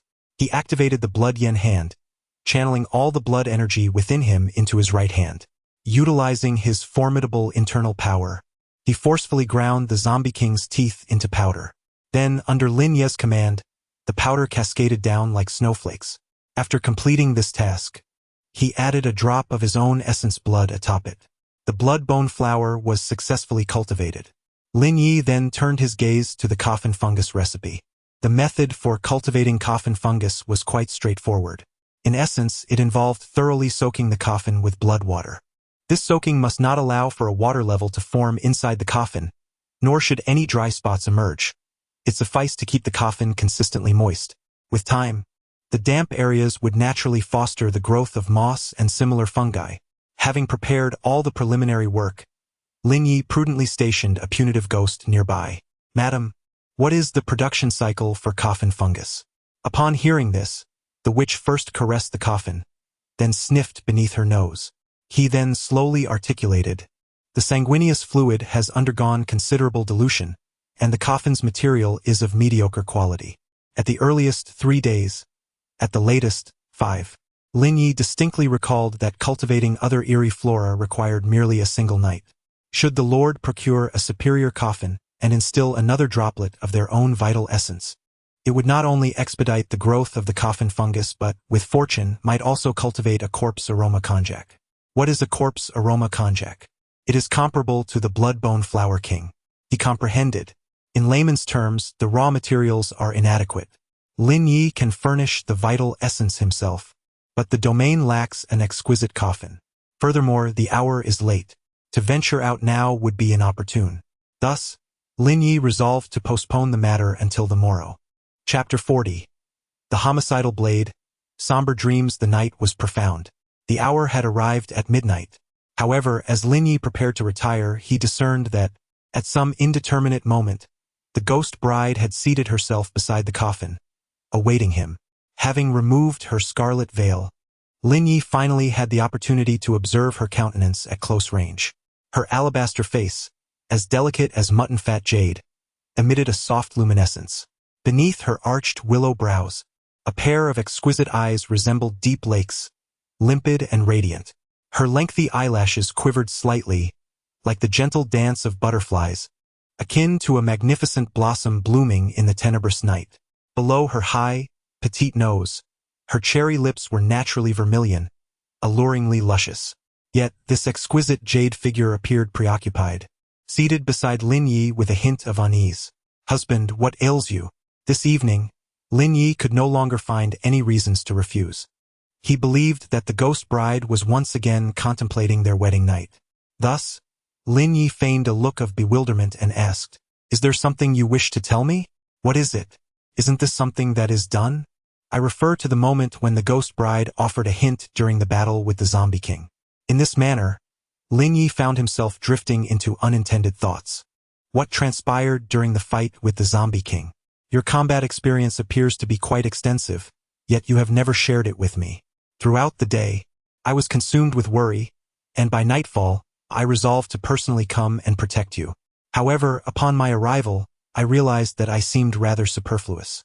Not only do you possess profound combat experience, but your insight is also astonishing. I taught you the blood shadow step only once, and you grasped it immediately. Are you questioning me, my dear? Lin Yu seemed to discern something. No, what is it? I am merely concerned for you. I have a valiant husband, and logically, I should be overjoyed. Yet tonight, I find myself utterly unable to feel happiness. Behind your bravery lies a struggle that is incomprehensible to ordinary people. There are certain sentiments I find difficult to articulate. However, you must understand that I am your wife. There are feelings of heartache and injustice that I hope you can share with me rather than keep bottled up inside. I believe I would be a very devoted listener. I am a corpse and you are human. My body is cold, and that cannot be altered. Yet, at the very least, my heart remains warm.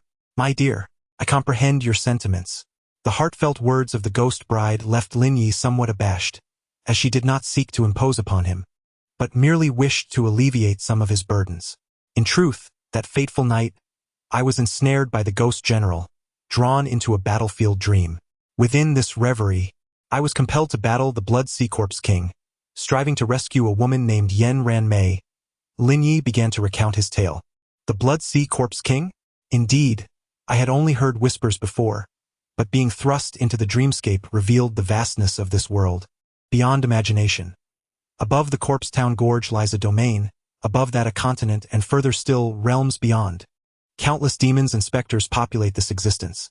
There are the Eerie Dao Corpse King, the Blood Sea Corpse King, the Mysterious Chi Corpse King, the Devil Bone Corpse King, and the Een Moon Corpse King. Our current location resides within the blood basin of the 3,000 burial realms, the desolate blood divine continent, the Corpse Domain, and the Corpse Town Gorge. The ruler of this small territory is none other than the Blood Sea Corpse King. And what transpired thereafter? At the initial stage of the Ghost King, the Blood Sea Corpse King was formidable, while I was merely at the mid-level of the Ghost Soldiers, rendering me utterly powerless. Thus, I faced a continuous cycle of death. The term tragic aptly encapsulates my plight. On a conventional battlefield, one need only vanquish the opponent. However, such is not the case in a realm teeming with specters. A swift demise is but a luxury. In the moments before death, they would dismember you, some feasting upon your brain, others devouring your limbs, still others consuming your entrails.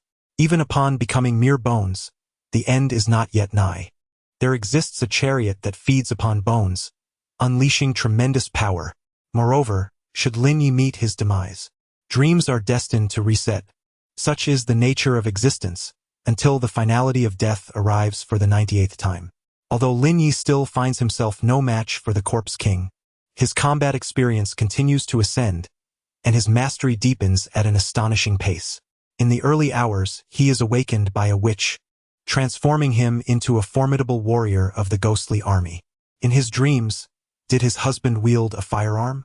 For during the confrontation with the Zombie King, the ghostly bride inquired of Lin Yu what weapon he desired to wield. As a mere soldier in the Ghost General's ranks, the weapon conjured for him was a long halberd. However, he holds a preference for the blade, yet lacks the means to obtain it. Firearms are hailed as the king of all weapons, while swords are revered as the monarch among them.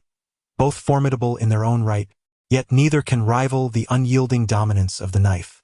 Naturally, one cannot fault Lin Yu for his twisted disposition. After all, who among us would remain sane after being devoured by ghostly entities 98 times? A mere stab from a gun brings a swift end, yet it fails to quench his thirst for vengeance. Lin Yu yearns to wield a knife to sever the heads of these malevolent beings. What does his husband mean by stating he lacks the means to acquire such a weapon? He may have seen it, yet he lacks the qualifications to wield it. Within the confines of the Ghost General's tent lies a grand blade, known as the 100 Slaughters Killing Knife. It is said to have been bestowed upon him by the Lord to suppress the morale of the troops, yet the Ghost General has never employed it, leaving it to languish in obscurity. Moreover, judging by the quality of this blade, it appears to be of at least a death-grade caliber. It rests quietly, exuding a chilling aura, as if enveloped by an invisible force, radiating a dense, sanguine aura of malevolence. The crimson malevolence seemed to possess a life of its own, swirling and undulating, at times coalescing into grotesque and fearsome visages, and at others transforming into fearsome beasts, sending shivers down one's spine. I understand the reasoning, but dear husband, why are you drooling? That knife. I truly, my dear wife, you look exceptionally beautiful tonight. Husband, regardless of what it may be, I shall devise a way to obtain whatever you desire. The ghostly bride suddenly spoke with solemnity. This statement resonated like a declaration of resolve, but more so, it embodied a promise. Thank you, my lady. People know that ghosts are terrifying. Ghosts understand the malice of the human heart.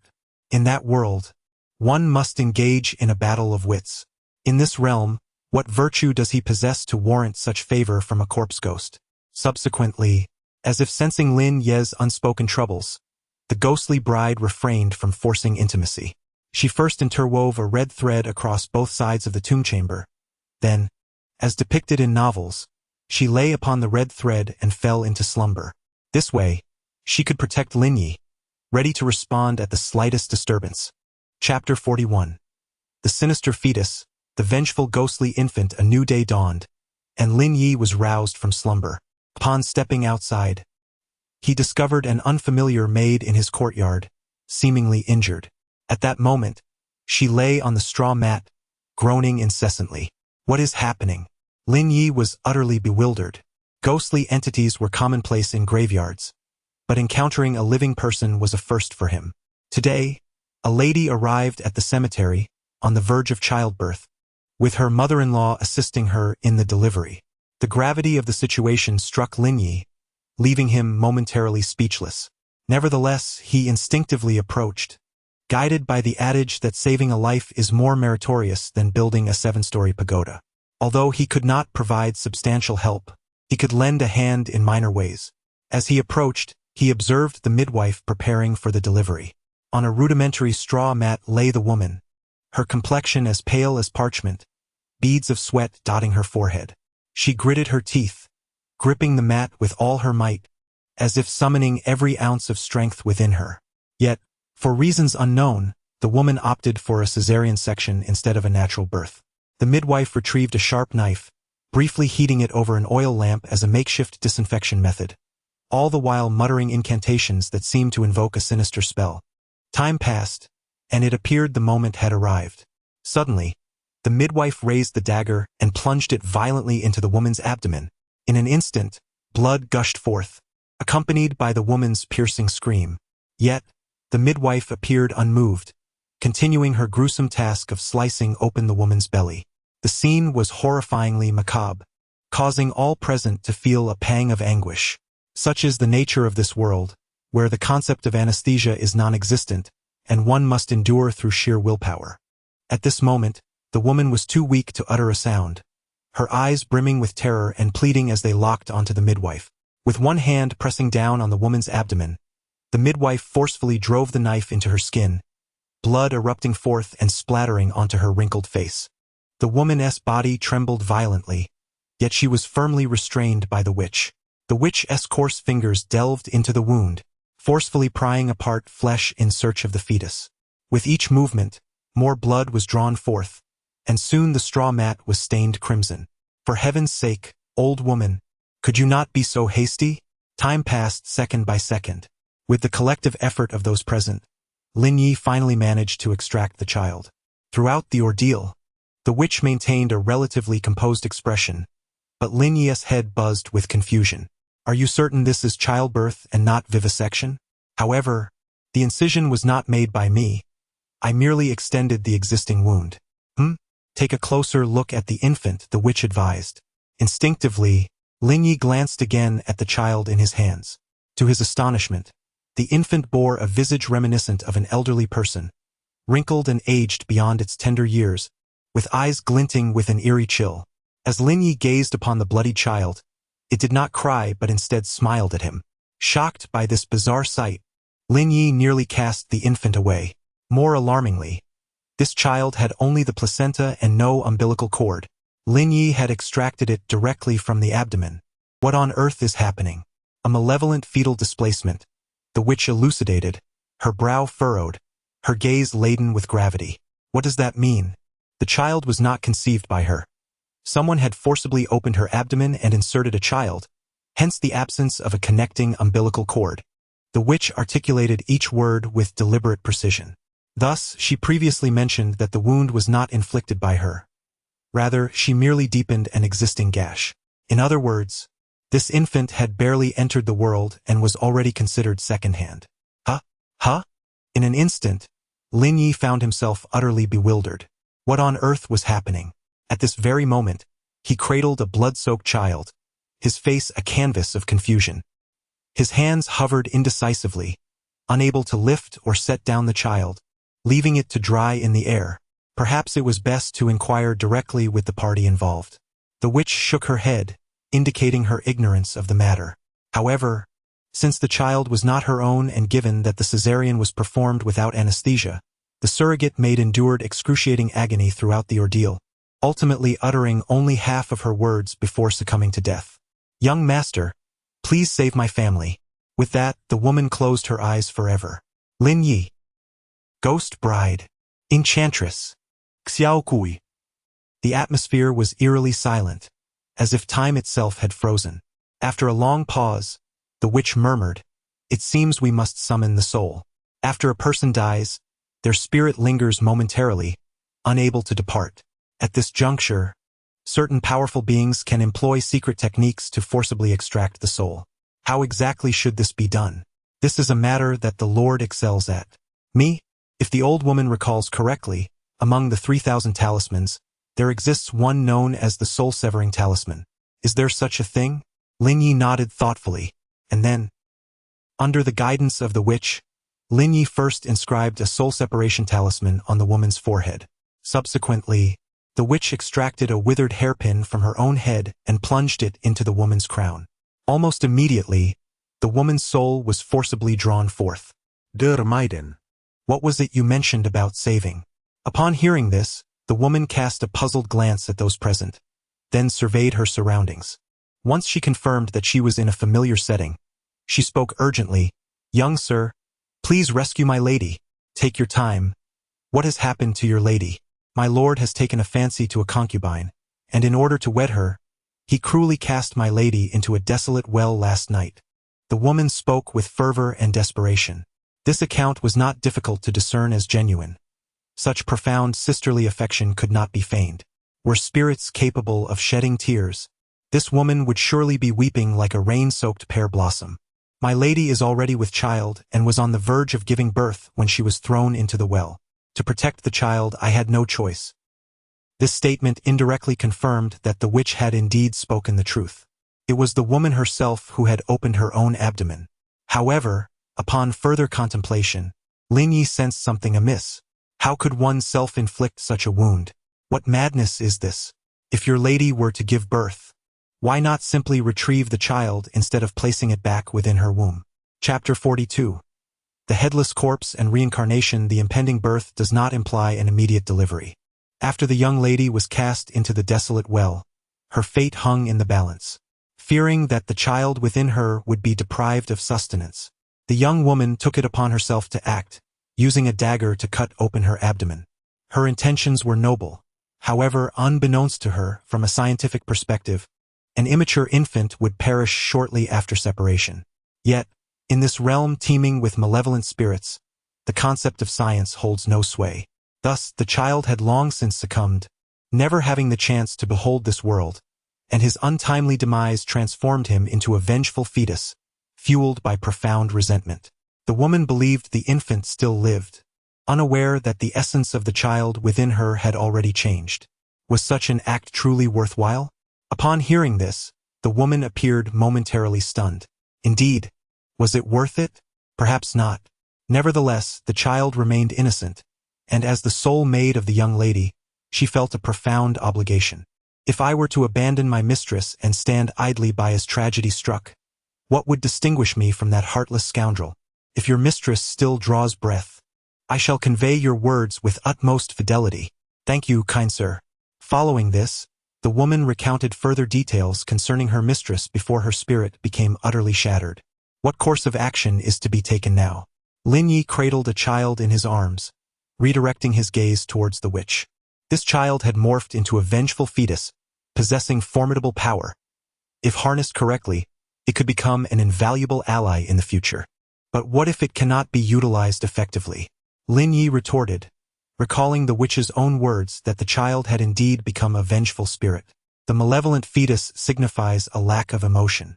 How can an emotionless spirit be effectively utilized? It must first be placed before the spirit altar, where incense is burned day and night for 49 days. Afterward, the old woman can contemplate other methods. The sorceress, after a brief moment of reflection, offered a suggestion. There are two reasons for this approach. Firstly, the infant has transformed into a malevolent fetus. Through the ritual of incense and purification, some of its detrimental qualities may be alleviated. Secondly, to speak plainly, the sorceress possesses no superior solutions at present and can only afford herself some respite through this method. However, it is imperative that the incense must never be extinguished. Otherwise, a moment's negligence could lead to disaster. This matter appears to be of grave seriousness, and the sorceress emphasized once more with solemnity. What if the incense were to inadvertently cease? The malevolent fetus, deprived of sustenance, could seize the opportunity to escape in search of blood. If fortune smiles upon us, it may drain one or two individuals before we catch it. If misfortune prevails, an entire village could fall victim. Should a few pregnant women happen to be present in that village, the situation would become dire. At that point, it might not merely be the matter of a single malevolent fetus. In severe cases, it could even trigger a catastrophe of calamitous proportions. If matters truly escalated to such an extent, would we still possess the means to intervene? Lin Yu inquired further, as he felt the necessity to prepare for the worst. To surpass the malevolent fetus in power is one thing, but by that time, its cultivation could very well have ascended to that of a ghost general or even a ghost commander. Expecting Lin Yu to find a ghost king-level expert for suppression is utterly unrealistic. The old woman's implication was clear: to locate its biological mother, to appeal to her emotions and reason. Let her mother offer him a pacifier. Although the vengeful spirit bears resentment, it cannot deny its own mother. If it truly seeks retribution, it ought to confront its biological father. Realizing this, Lin Yu instinctively glanced once more at the vengeful spirit. Designation: Big-headed corpse fetus cultivation level. Late ghost soldier current form. Big-headed corpse fetus token. Unknown. The evolution path may vary depending on the token. Bond. Biological mother thus. This is hardly an infant. It is, in fact, akin to a ticking time bomb. Born into the late ghost soldier stage, who could remain unfazed by such attributes? A nuclear bomb, indeed. One must not let it explode. I am your uncle Lin Yu. I once cradled you in my arms as a child. Lin Yu cautiously placed it before the spirit hall, subsequently arranging for Xiao Cui and Xiao Ming to guard it day and night. While alluring spirits could also watch over it, Lin Yu felt a twinge of unease regarding their temperament. After all, this matter is of utmost importance. One misstep could lead to ruin. Of course, the act of placing it there did not entail simply leaving the infant in front of the spirit hall. There were no suitable items for temporary storage within the territory, so Lin Yu decided to entrust it to Xiao Ming's puppet, positioning the puppet before the spirit hall, ensuring it received offerings day and night. Once all was arranged, Lin Yu spoke calmly, suggesting, "Let us give the woman a proper burial, if she is still alive." In Lin Yu's personal opinion, it is essential for the vengeful spirit to acknowledge a stepmother. If it were another maidservant, She would have been terrified to the core by such an incident. However, this particular maidservant went so far as to cut open her own abdomen to save the infant. In other words, burying the woman within his territory serves as a strategic safeguard for Lin Yu. Should the mother of the malevolent fetus prove ineffective, there remains a maidservant to assist. Shortly thereafter, the woman's body was successfully interred, and Lin Yu personally fashioned a memorial tablet to place before the altar. "Master, how shall we proceed?" he inquired.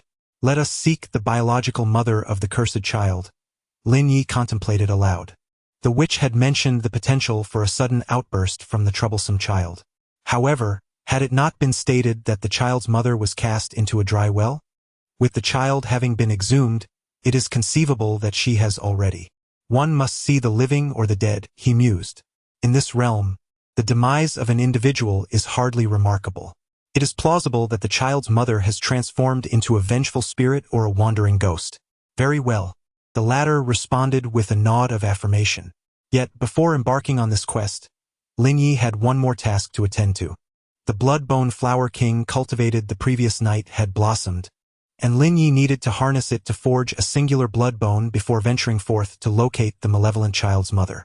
The efficacy of vital blood is well understood, and the significance of blood bone cannot be overstated. Once Lin Yu possesses a blood bone, he need not consciously refine the vital blood, for the bone shall autonomously generate it. Upon entering his body, the blood bone will instinctively absorb ordinary blood, refining it into vital essence that will subsequently overflow from the outer layer of the bone. Moreover, should Lin Yu sustain fatal injuries in battle, the blood bone within him will swiftly aid in his recovery. With all matters attended to, Lin Yu finally set forth on the path to seek the mother of the malevolent fetus. Chapter 43. The Vengeful Spirit of the Dry Well. The malevolent child's ghostly mother to the north of the territory lies a desolate grove, at the heart of which stands a dry well, where the mother of the cursed child was cast away. Following the maid's instructions, Lin Yu swiftly located the desolate grove. Notably, although it was daylight, the entire area was shrouded in a thick veil of mist. The fog was so dense that it obscured visibility beyond 10 meters, silently enveloping the surroundings like a mysterious hand gently caressing each tree and blade of grass. The air was permeated with an eerie essence, a peculiar amalgamation of decay, dampness, and stale aromas. This scent infiltrated one's nostrils, stirring the nerves and evoking an involuntary sense of dread. Occasionally, a gentle breeze would pass through, yet instead of dispersing the fog, it intensified the unsettling atmosphere. "Master, the fog is too thick. Xiao Chui can hardly see the path ahead," Xiao Chui remarked as she held up a lantern.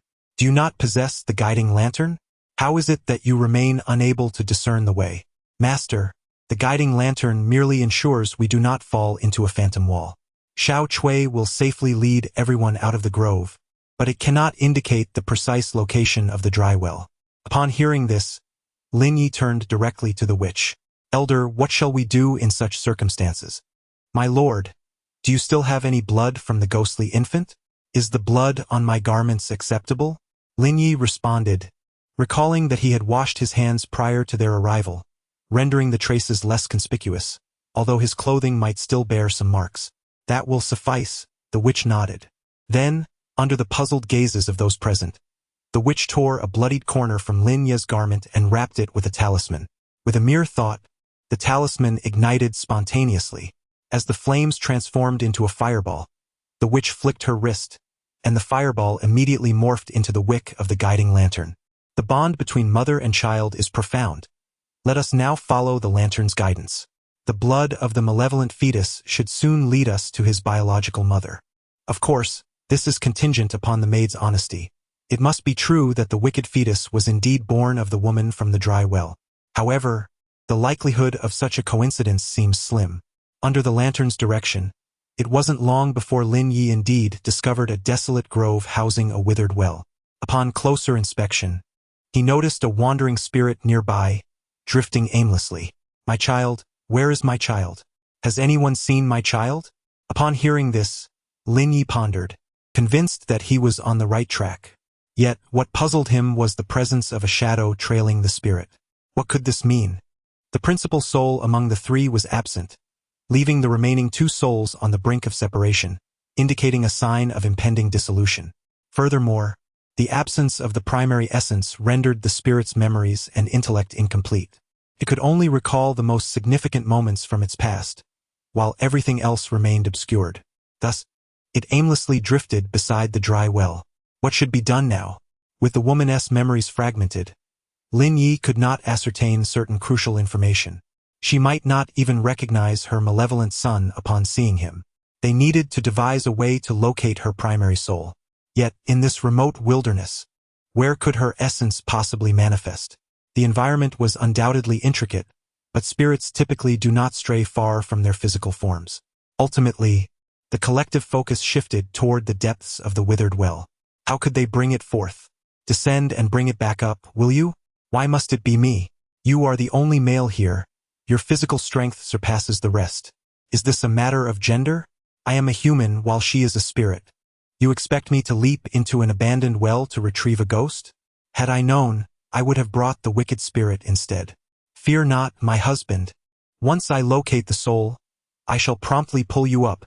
In the midst of her words, the ghostly bride had already woven a red thread from silk, binding it around Lin Yu. Remember, you have but the duration of a fragrant stick. The witch reminded once more. The abandoned well connects to the earth's veins, beneath which lies the realm of the nine nether.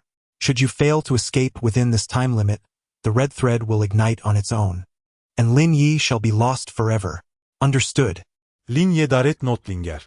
Grasping the red thread, he climbed the walls of the desolate well, swiftly descending to its depths. The well no longer produced fresh water, but remnants of wastewater and sludge remained. Coupled with the overall dark and damp environment, the decay of corpses accelerated. The moment Lin Yu leapt down, a pungent stench assailed his senses. Dear sister, I am serving the people and performing a noble deed. To reunite you and your son swiftly, I must carry your principal soul back up. During our ascent, please refrain from causing any disturbances. Otherwise, when time runs out, the red thread shall ignite, and we both will meet our doom.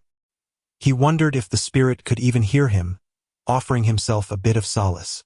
Then, he extracted the principal soul from the decayed corpse, ready to ascend with haste. Fortunately, the missing soul at the bottom is the main soul, seemingly imbued with a hint of intelligence. It appears she comprehended Lin Yu's words, and remarkably, during her ascent, she did not cause any disturbances. Soon, Lin Yu successfully emerged. Subsequently, the three souls fused, and in an instant, the woman's gaze seemed to become significantly clearer. Child, who are you? Have you seen my children? A mother's fierce instinct awakened. The woman, having regained her intelligence, first thought of her offspring. Hong Xiaolan, is it? I shall temporarily refer to you as Xiaolan. I have two pieces of news to share with you. What is it?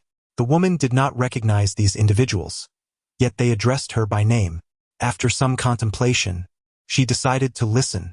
The good news is that your child is currently under our protection and is quite safe. The bad news is that he has become a cursed child, with the potential to bring about calamity at any moment. Then what is your purpose in seeking me? Lin Yu appealed to her emotions and reason, striving to speak politely, even employing the word please. However, the female specter pondered briefly before shaking her head. Is this a case of you becoming haughty? I have toiled to bring you here, yet you choose to act with such arrogance. While I genuinely sympathize with the plight of the multitude, when disaster strikes, who shows compassion for my child? Chapter 44. Poisonous Ingredients. The Feast of the Dead. I empathize with the suffering of others, but who will offer solace to my child? If he could have been born like any normal child, would he have become a cursed being? What do you mean? Lin Yu did not rush to refute her. Although her words seemed somewhat extreme, they were not without merit. In chaotic times, if one cannot ensure their own safety, what is the point of discussing the multitude? After uttering this statement, the woman suddenly let out a cold laugh. How absurd. Just last night, they pushed me into a desolate well, and tonight they are eager to marry. Upon hearing this, Lin Yu fell into a moment of silence before continuing. In that case, I shall accompany you. To be honest, Lin Yu was not motivated by a desire to thwart the woman's vengeance. Rather, he feared for her life. Her bereavement period had not even concluded, and her former husband dared to remarry so swiftly. It was obvious that he was well prepared, perhaps even with experts in attendance. What if the woman met her demise at her former husband's wedding? Would that not render Lin Yu's efforts futile? Thus, my lady, may I accompany you? Upon hearing these words, the woman furrowed her brow slightly, and then, as if a thought had crossed her mind, she spoke again. You, young sir, possess a modicum of conscience compared to that venomous man, though it is still scant. I expected you to deter me, yet here you are, seemingly eager to witness the spectacle. A wedding transformed into a funeral. Lady, having seen through the faade, I am weary of the daily offerings and merely wish for a feast to elevate my existence. The woman believed that Lin Yu would not intervene. However, unbeknownst to her, his true intention was merely to prevent the destruction of his own territory. As for the multitude, on the very night Lin Yu traversed into this realm, where was the multitude when that passerby was consumed by the undead? The ghost bride, as she was entombed alive, where were all the sentient beings? This is a world where humans consume one another and spirits prey upon the souls of the living. The rules and laws of the tangible world have utterly disintegrated. The lives you strive to save may, in the next instance, become the very ones who vote for your entombment. Thus you shall accompany me. Thank you. Time flickered past, and soon night descended. Guided by the woman, Lin Yu and the others departed from the desolate woods and arrived at the residence of her ex-husband. This evening marked a momentous celebration for him. At the entrance, two young attendants, instinctively believing them to be guests of the banquet, did not hinder Lin Yu and her companions. Upon entering the courtyard, they beheld a spacious and opulent scene, adorned with vibrant crimson silks. The fabric billowed like flames, embellishing the entire courtyard with an air of festivity, a sight to behold. The red silks danced in the wind, akin to a troupe of ethereal fairies gracefully swirling through the air, evoking a dreamlike quality. Meanwhile, beside the grand courtyard stood a stage where deafening sounds of gongs and drums reverberated, akin to rolling thunder echoing through the heavens. Lin Yu casually selected a spot to sit and prepare for the meal. This evening held two primary purposes: to satiate their hunger and to witness the grand performance. On the broad and sturdy wooden table, an array of exquisite dishes was laid out, a veritable feast for the eyes. There were crystal-clear snowflake fish, sweet and sour pork resembling tiny lanterns, fiery red chilies like strings of blazing flames, distinctly marbled beef, pork with a perfect balance of fat and lean, and chicken as white as snow. The ingredients gathered together resembled a vivid culinary masterpiece. Not only that, the table was already laden with an array of provisions, and the kitchen attendants continued to serve dish after dish. The aroma was intoxicating. Lin Yu picked up his chopsticks and inhaled deeply. However, just as he was about to indulge in the feast, the witch gently nudged him. "Grandmother, what is the matter?" Lin Yu paused his actions. The witch remained silent, instead picking up the silver hairpin atop her head and dipping it into the dishes. In an instant, the once gleaming silver pin was stained black. "Huh? What? Is the food poisoned?" The witch shook her head. "What then?" "My lord, it would be best if you observed for yourself." It seemed the ensuing words were difficult to articulate. Rather than speaking plainly, she retrieved 2 elm leaves from her ancient pocket and gently pressed them onto Lin Yu's eyelids. A miraculous scene unfolded before him. The snow-white chicken transformed into a mere skeleton, and the crystal-clear snow fish morphed into a plate of ashes.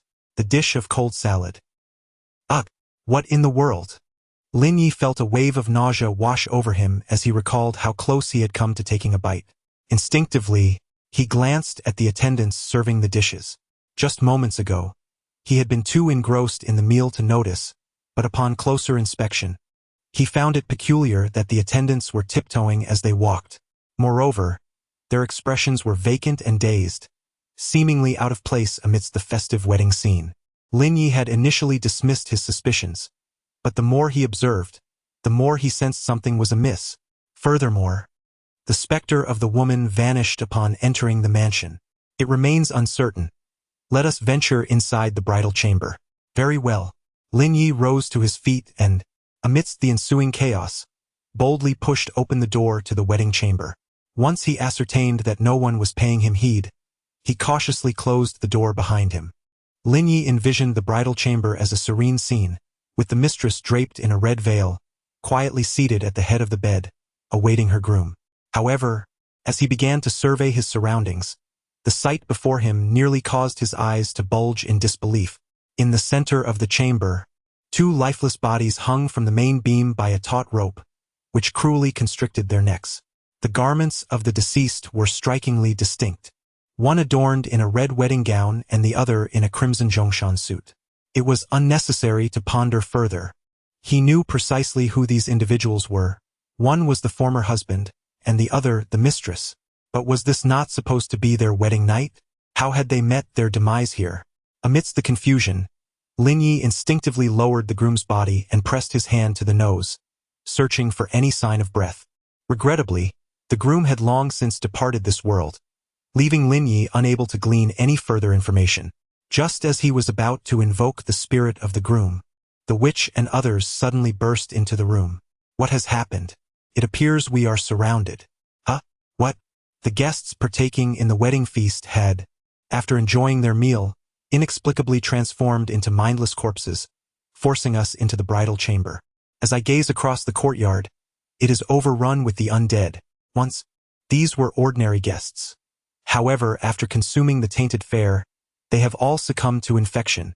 They shuffle about with rigid and contorted movements, aimlessly wandering the grounds. Their eyes, which should have been brimming with vitality and spirit, are now hollow and devoid of life, resembling two profound black voids, utterly stripped of emotion and consciousness. Among them, one of the undead seems to cast an unintentional glance towards the bridal chamber. Lin Yu hastily shuts the door. What is the situation inside? They are dead. All dead. Lin Yu gestures towards the two corpses on the floor. Compared to the chaos outside, the interior is scarcely better. Was it that woman who committed the murders? It remains uncertain. The ex-husband's untimely demise leaves the vengeful spirit of the well as the prime suspect, yet she arrived alongside Lin Yu. By the time Lin Yu arrived, the ex-husband was already deceased. Thus, the timeline does not quite align. What shall we do now? Someone inquires again. We shall take it one step at a time. It will not be long before the undead breach the threshold. Lin Yu must prepare in advance. Subsequently, the alluring ghost and the ghostly bride stand guard at either side. Lin Yu bites his finger, swiftly beginning to conjure symbols in the air. With each graceful movement of his arm, intricate and mysterious runes gradually materialize. Lin Yu is entirely focused. Every stroke and line is executed with remarkable precision and skill. Under his guidance, these runes seem to take on a life of their own, shimmering with a faint glow, exuding an aura of ancient mystery. Before long, a complete blood talisman now lay before him. After finishing the first one, Lin Yu dared not indulge in any negligence. Instead, he continued to replicate his previous actions. Soon, one by one, the blood talismans were successfully completed, and Lin Yu affixed them to the doors and windows. When the final blood talisman was firmly placed upon the door, a flash of crimson light enveloped the entire room in a soft reddish glow. Darling? Yes? Do these blood talismans also embody the principles of the 7-star soul sealing technique? Lin Yu nodded in acknowledgement.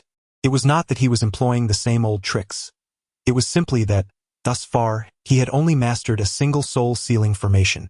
As time ticked away, the wandering corpses outside finally discerned the location of the bridal chamber. Upon sensing the breath of life within, they surged forward like a pack of frenzied beasts, pouring in one after another. Fortunately, Lin Yu had anticipated this. The moment the corpses made contact with the door frame, the efficacy of the blood talismans was unleashed. A flash of blood light erupted, sending the first wave of corpses flying several meters away. Particularly, the foremost corpse, in a moment of misfortune, touched the blood mark, causing its fingers to dissolve into wisps of smoke. Stop! Stop them! Impossible. Lin Yu shook his head. Setting aside the fact that the blood talismans would gradually dry and dilute when affixed to the doorframe, even if that were not the case, the relentless corpses would continuously scrub away the lines of the blood talismans with their bodies, rendering them ineffective in the end.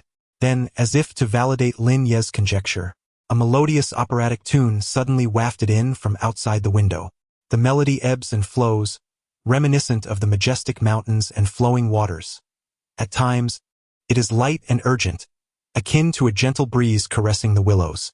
Each note seems imbued with life, leaping and dancing until it reaches the ears of every listener. Although Lin Yu is indoors, shielded from the external scenery, if one listens closely, it becomes apparent that the sound emanates from a troupe performing in the courtyard. When Lin Yu first attended the wedding banquet, a dancing performer graced the stage, singing a piece titled Die You Burying Flowers, whose heart resonates with mine, who understands the 7 strings of my lute. I cherish the kindred souls who share my fate, refusing to let you drown in the mire and be trampled upon. Yet now, in contrast to the melancholic and desolate tone of Die You Burying Flowers, the music has taken on a more bold and liberated essence. When the opera's voice soars, it strikes the heart with the force of thunder, while in its softer moments, it flows like a murmuring brook, soothing the soul.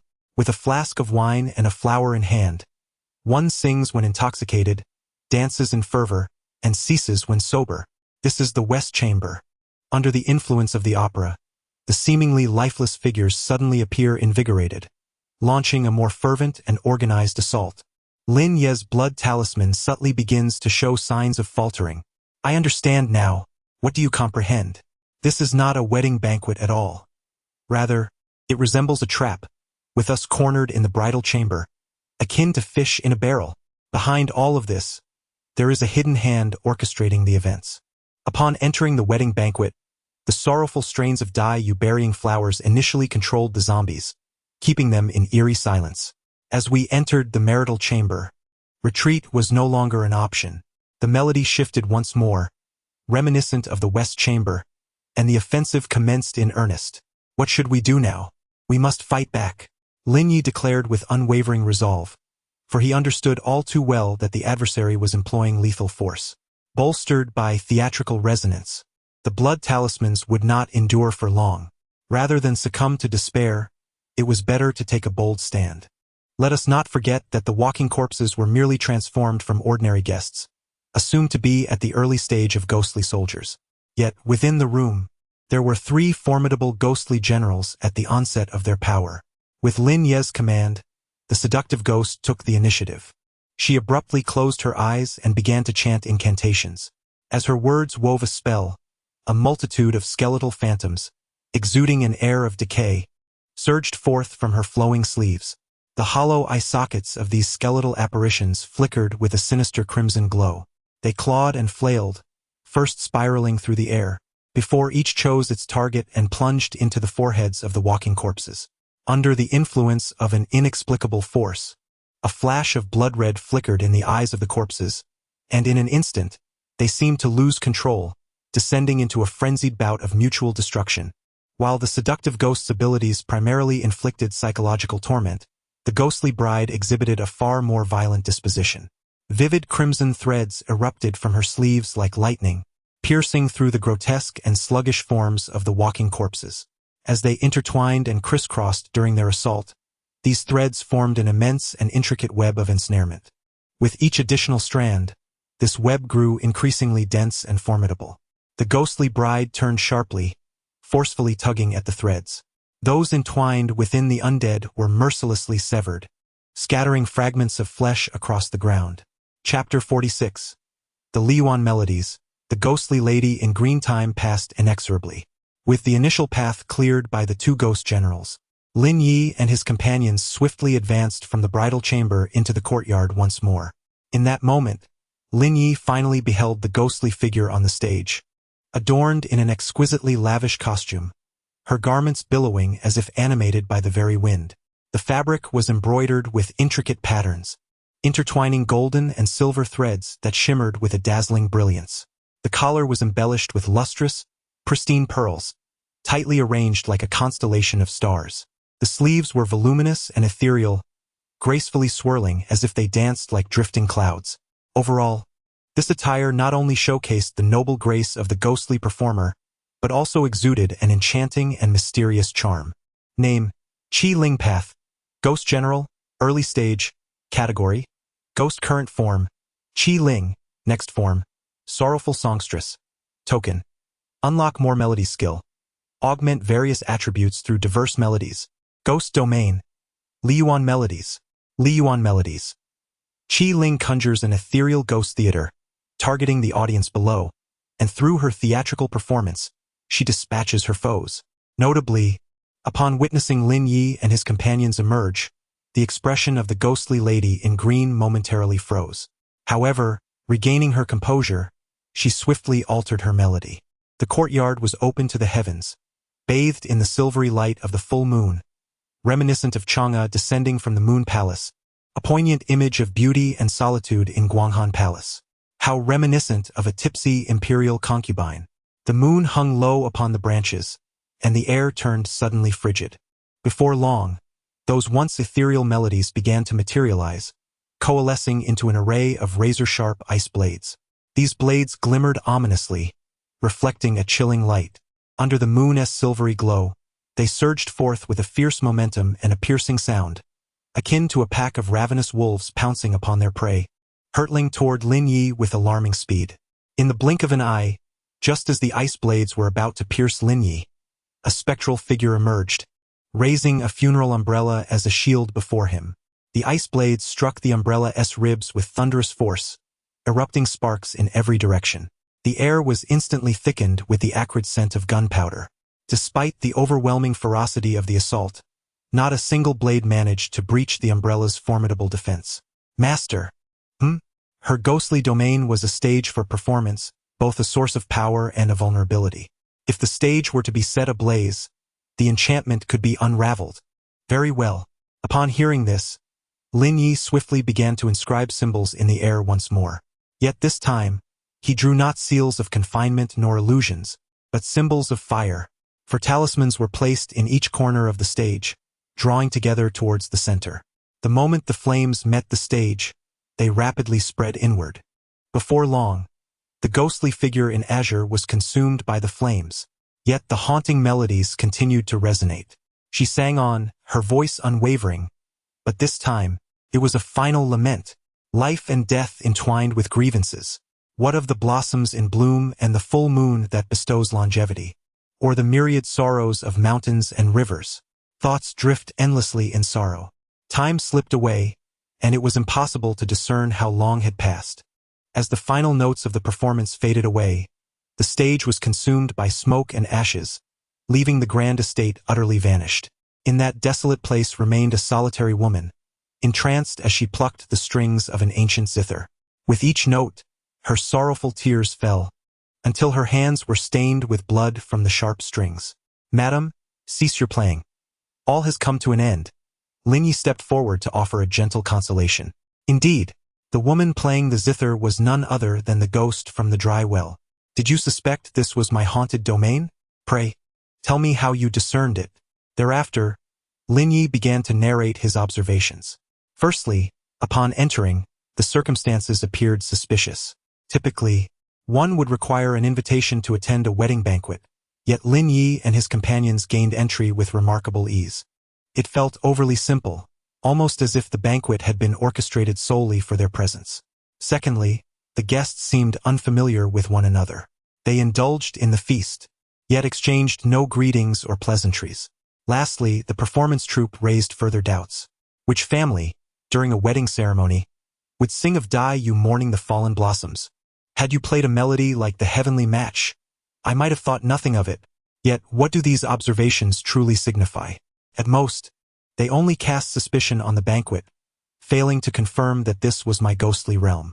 Indeed, these details alone hold no substantial weight. However, your gravest oversight was the display of your deceased husband's corpse. What do you mean by that? You insistently claim to seek vengeance for your late spouse, yet he has already perished. You mistakenly believed that by accompanying me you could evade suspicion, but you are mistaken. This marks the onset of your exposure. Judging by the condition of your husband's remains, it appears he has been dead for approximately a day. Thus, I ventured a bold conjecture.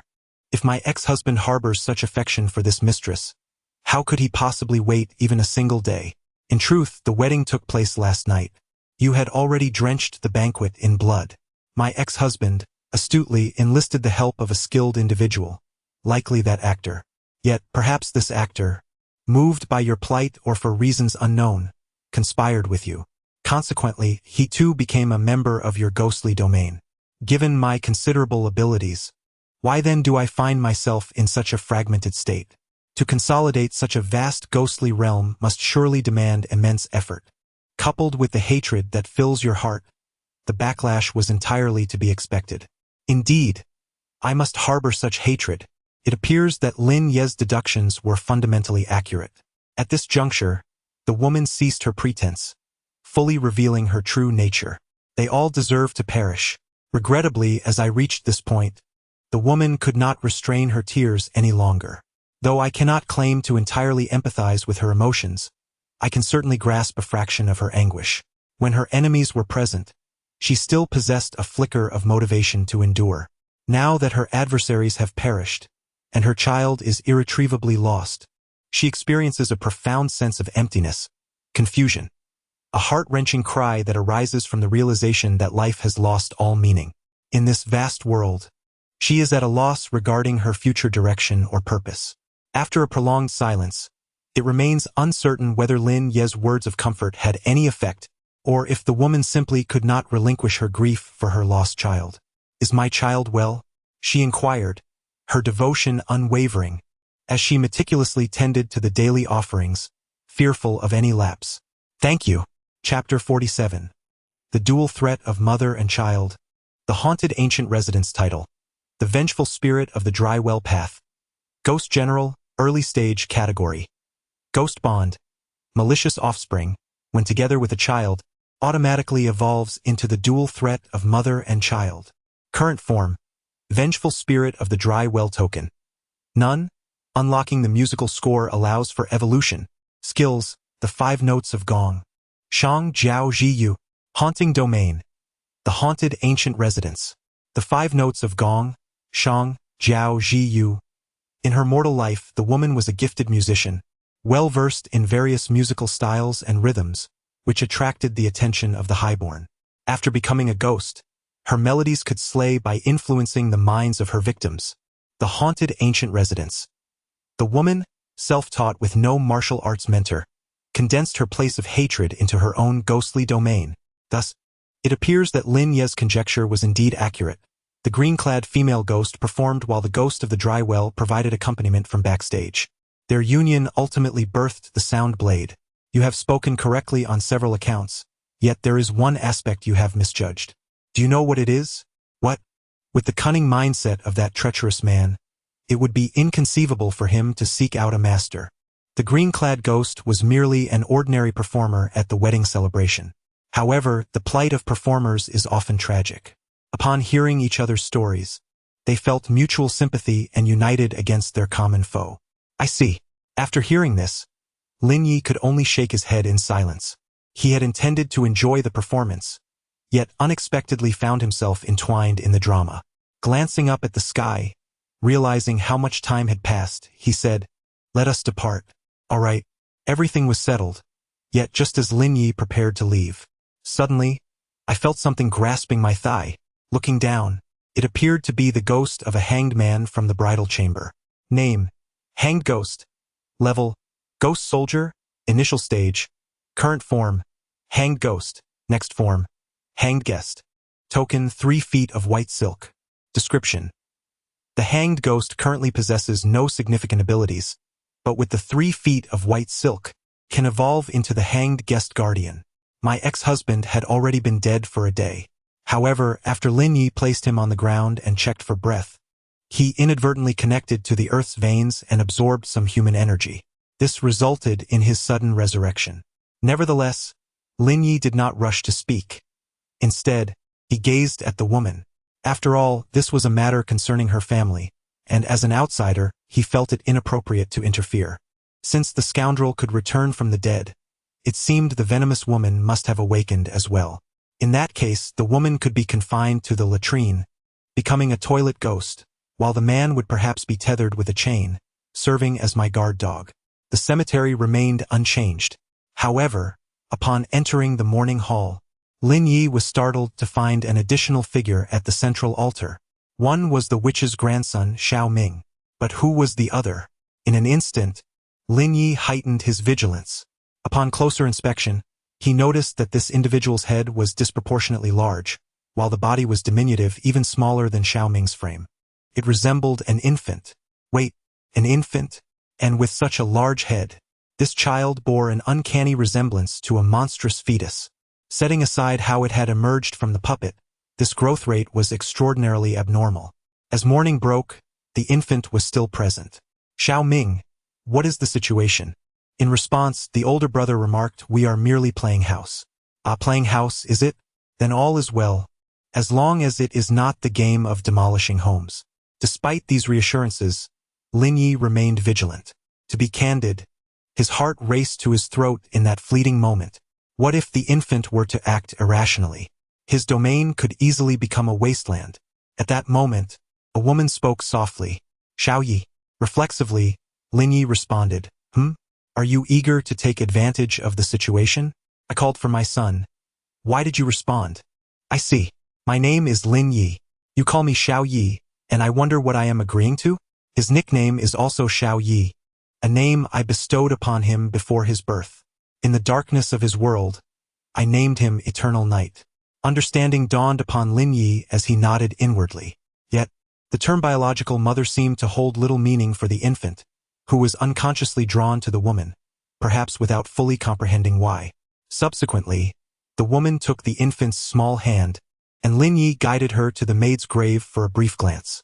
It is often said that a woman's heart can be fiercely vindictive, and the ruthless disposition she exhibited towards her enemies sent a chill down Lin Ye's spine. However, upon gazing at the maid's tomb, he observed her eyes glisten with unshed tears. Before the maid's grave lay a delicate dagger, the only relic she had left behind in her lifetime. It was with this very dagger that the witch had assisted in her childbirth. The woman stepped forward gently. She caressed the dagger repeatedly, then whispered softly, although Chana and I are master and servant, we share a bond akin to that of sisters. This dagger, named Heart Excision, was a gift I bestowed upon her long ago. Little did I expect that one day, Chana would use this very dagger to carve open her own belly. Chana, the name of the deceased maid.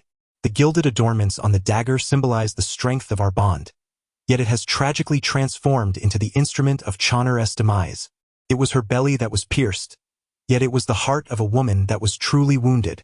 Why do the virtuous so often meet with untimely ends? Xiao Yi, the offspring of malevolent origins, remained silent, gazing up at his biological mother in a state of confusion. Kneel, commanded the woman. The child did not comply, prompting her to strike his head lightly. Throughout this exchange, the woman's demeanor remained relatively composed, while Lin Yu, observing from the side, felt a surge of alarm. Goodness! Please be gentle. I wouldn't dare strike that head. Fortunately, the child did not exhibit the anticipated defiance. Though perplexed, he eventually knelt upon the ground. From this day forth, Chana shall not merely remain my sister. She will also be your aunt.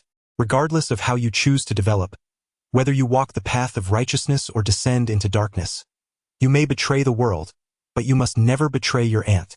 Remember, it was on that fateful night that she willingly carved open her own belly, giving rise to your existence.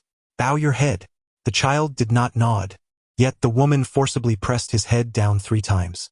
Lin Yu caught a glimpse of the stone slab beneath, now shattered from the impact.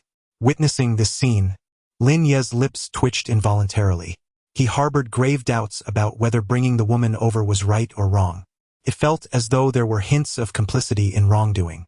Lin Yu not only failed in his preventive role, but it also seemed he had successfully discovered a shortcut amidst the darkening of the ominous fetus. Chapter 48. The ghostly performance, a General S visit. Eventually, the woman introduced a performer from the ghost realm to Lin Yu. My lord, she said, she has no name and was taken in by a theater troupe since childhood. In the troupe, she often portrays the role of a young maiden, so you may simply call her Qinger. Then I shall call you Xiao Qing, he replied. Greetings, my lord, the ghostly maiden said with a slight bow. Compared to the mother of the ominous fetus, her demeanor appeared rather cool and reserved. Soon after, Lin Yu received a system notification. Ding! System notification. Congratulations on officially completing a random event. Reward: a hidden building, ghost performance stage. Ghost performance stage. Hidden building, grade, unknown. Exclusive characters: Qingyi, Huadan, Wuxing, Laoxing, Cho. Description: a ghostly performance attended by many. One side is human, 3 sides are ghosts, and 4 sides are deities. Once the performance begins, it must not be interrupted. Just because mortals do not listen does not mean that ghosts and deities do not. According to the system description, as long as there are performers, a show can commence. Lin Yu's territory lacked older male and martial actors, yet he had Qingyi. Without hesitation, he summoned her for a performance. Previously, in the ghost realm of the ominous fetus's mother, Qingyi's emotions were filled with sorrow and rage, and her songs were all about murder. However, now that the danger had subsided, she sang a piece titled Autumn is a Beautiful Season. The wind carries blossoms away from their branches, as love and hatred intertwine in their own sorrows. At the pavilion 10 miles away, do not lament the willows. The sound of the pipa still resonates. A solitary wild goose flies south. Approximately an hour has passed.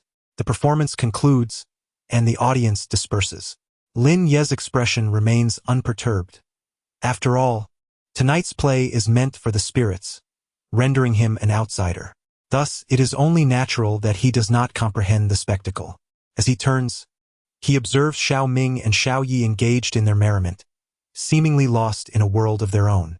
Strangely, despite being just 2, they evoke the feeling of a larger gathering. Is it possible that they are, in fact, a multitude at play?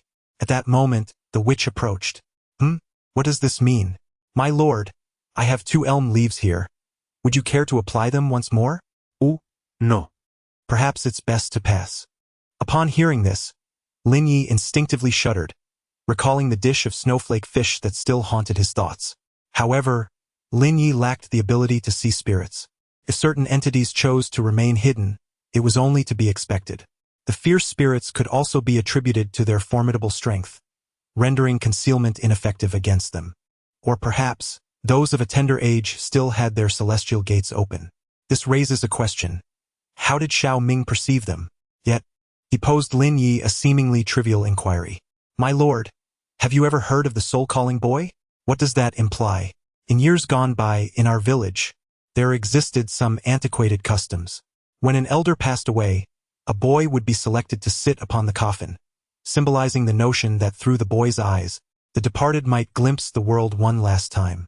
Is that what the old woman meant? Xiao Ming had experienced an incident that tragically led to the demise of his parents. Ever since, he has been able to perceive things that others cannot. Lin Yu, somewhat understanding yet perplexed, nodded in acknowledgement. Amidst their cheerful banter, in the desolate graveyard where Xiao Ming and Xiao Yi played, an ominous figure clad in black armor suddenly materialized.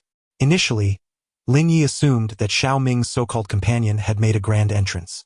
However, when the armored specter seized the neck of the ominous entity, imprisoning it, Lin Yu finally realized that calamity had struck.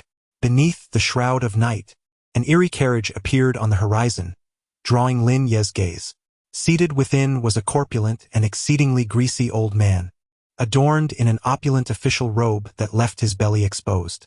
Even more astonishing was the fact that his abdomen was covered in eyes. In his hand, he wielded a staff resembling a gnarled branch, upon which dangled a lantern inscribed with the words "Long Live." Strangely, from a distance, Lin Yu could not shake the impression that it resembled a toad perched atop the carriage. Name: Black Taisui Cultivation. Ghost Commander, Initial Stage, Category: Human Spirit Current Form, Black Taisui, Next Form, Black Wealth God, Token, Imperial Tomb of the Sovereign Weapon, Taisui Lantern Skills, Heart-Destroying Ghost Hand, Hundred-Eyed Menace Forbidden Spell, Ghost Flower Descends, Malicious Thoughts Blossom. Introduction. The protagonist is a eunuch, initially humble, yet later consumed by insatiable greed.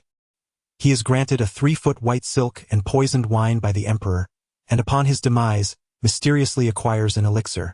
By incessantly consuming the placenta of children, he can prolong his life indefinitely.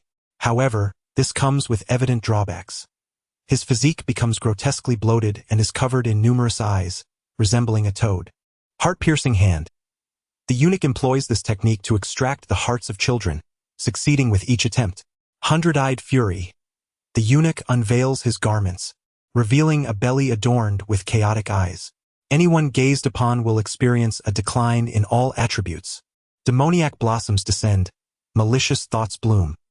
The eunuch conjures a deluge of dark blossoms, and as the petals descend, they explode into a black mist. Those who inhale it will lose their sanity, surrendering their wealth unconditionally to the eunuch. Skill extension.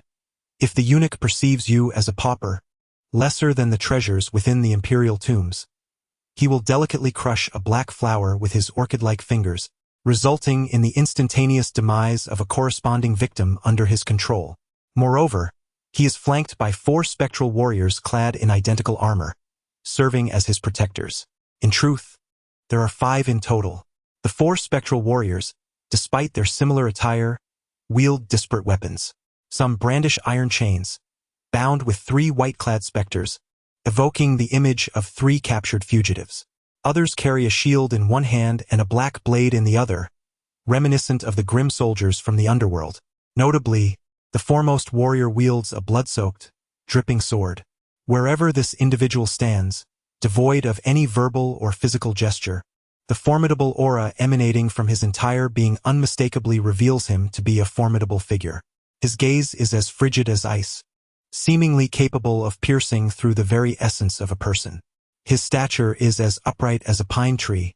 Each step he takes carries an imperceptible pressure that causes those nearby to instinctively hold their breath. Upon his unsmiling visage lies an unmistakable air of decisiveness and lethality, leaving no doubt that should he choose to act, the consequences would be cataclysmic and thunderous.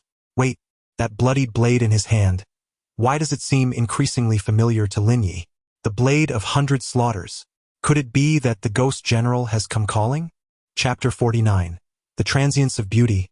Blood to seal the throat. It is evident that the ghost general is enveloped in a thick shroud of malevolence. This ominous energy burns like a black flame, and with each step he takes, the surrounding air appears to warp and twist under the unbearable pressure. This malevolence not only engulfs his form but also continuously radiates outward. From a distance, the ghost general resembles a demon emerging from the depths of the netherworld, instilling a sense of dread.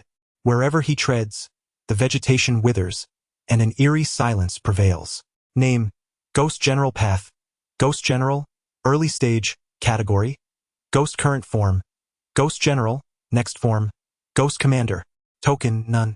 Fulfilling the previous wish to slay the Corpse King will grant promotion and lead to evolution into the Een Commander. Weapon: Blade of 100 Slaughter. Skill: Transience of Beauty. Ghost Domain. Southern nation's dream of the past. Second form of Ghost Domain. Not returning until the city of Lulan is unbroken. Background introduction. The original master of the Ghost General was, in fact, a martial general. The renowned 100 Kills blade was bestowed upon him by his predecessor, with the hope that he would achieve great feats while wielding it. However, after the untimely demise of his beloved, the Ghost General seemed to have strayed down a dark path. The Black Ticeway claimed that a medicinal catalyst could resurrect his cherished one, leading the Ghost General to once again pledge allegiance to his former master. The transience of beauty. In truth, the beloved had long since passed away, but upon transforming into a vengeful spirit, the general's visage remained forever youthful. Unable to bear the loss of his beloved, he grasped a fragment of the essence of aging in his sorrow and fury. His swordsmanship, when inflicted upon others, could siphon away their lifespan, culminating in a head of white hair. Dreams of the Southern Land. Lin Yu had already witnessed the scene of revelry in an inn in a foreign land. No return without breaking the Lulan.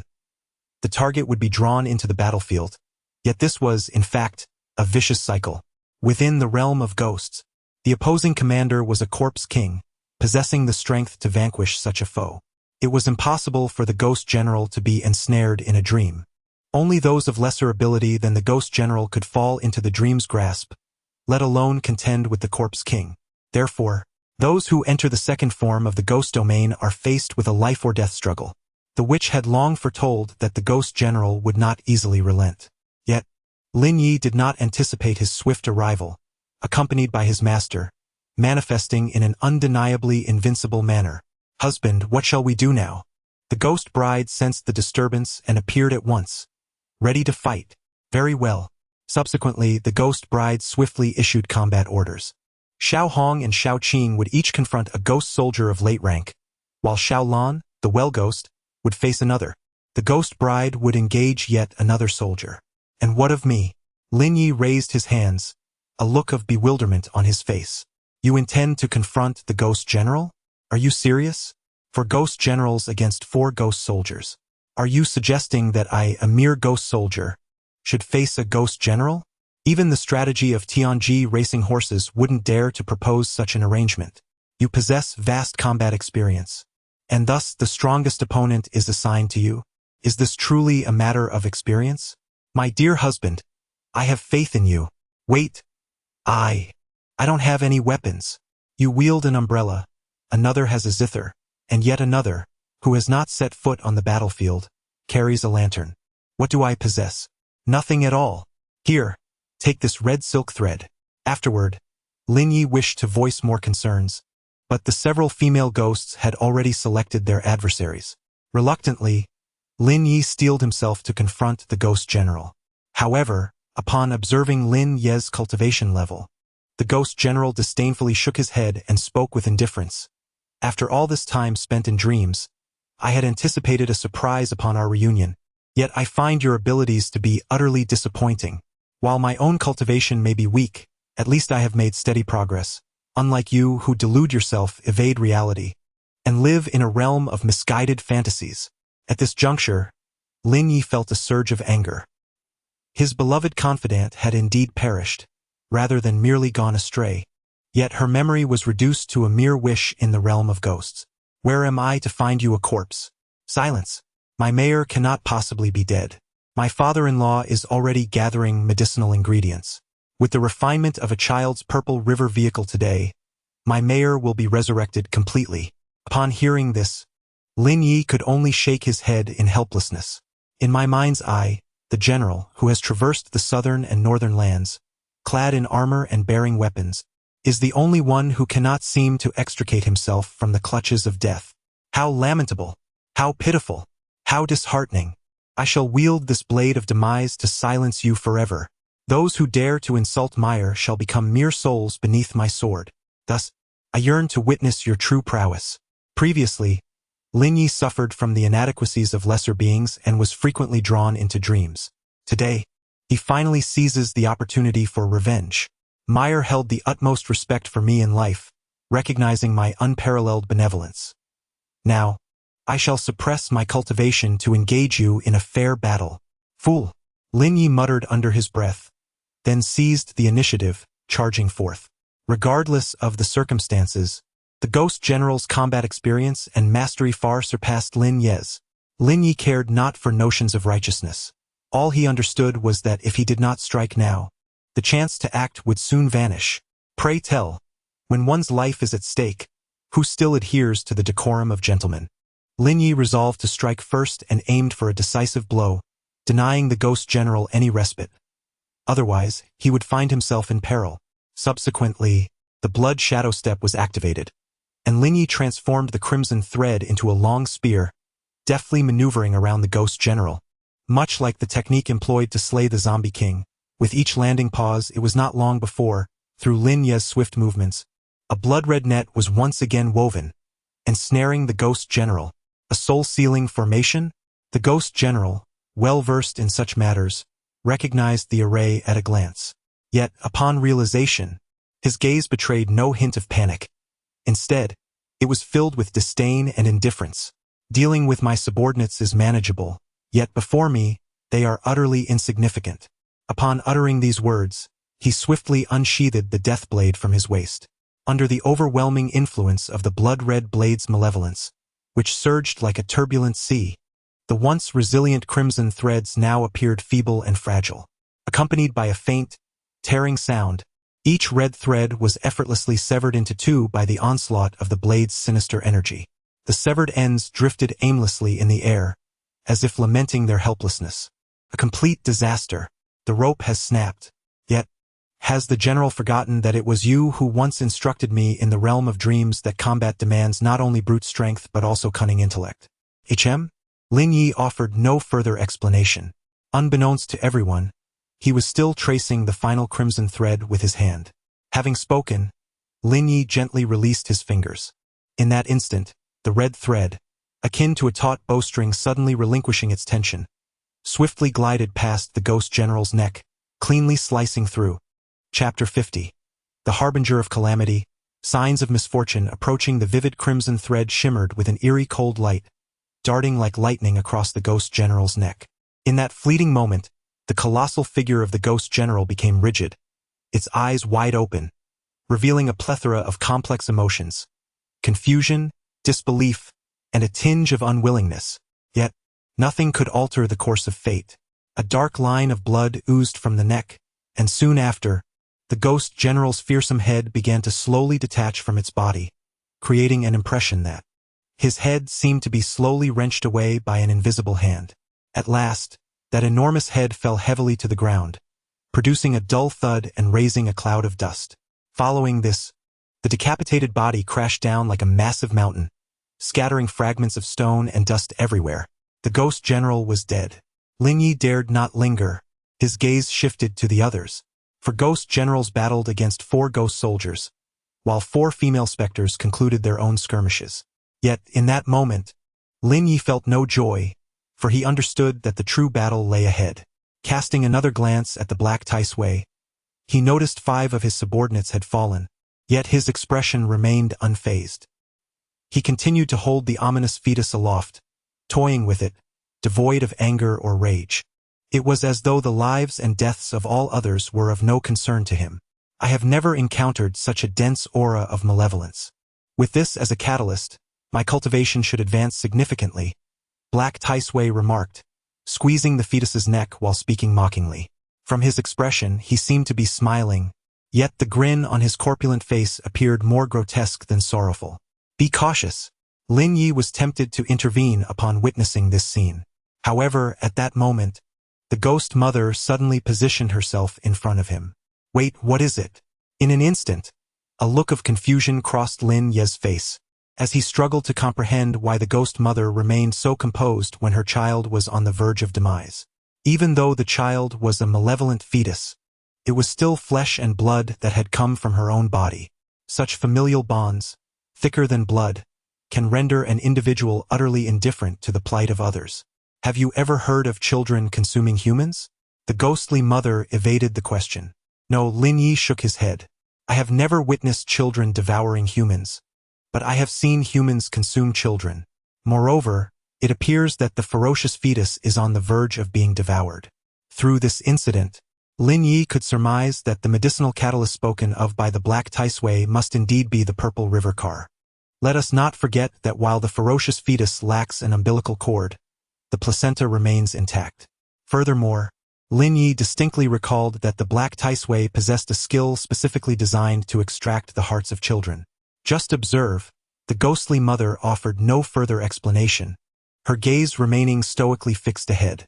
Lin Yu, still perplexed, had no choice but to redirect his attention to the battlefield.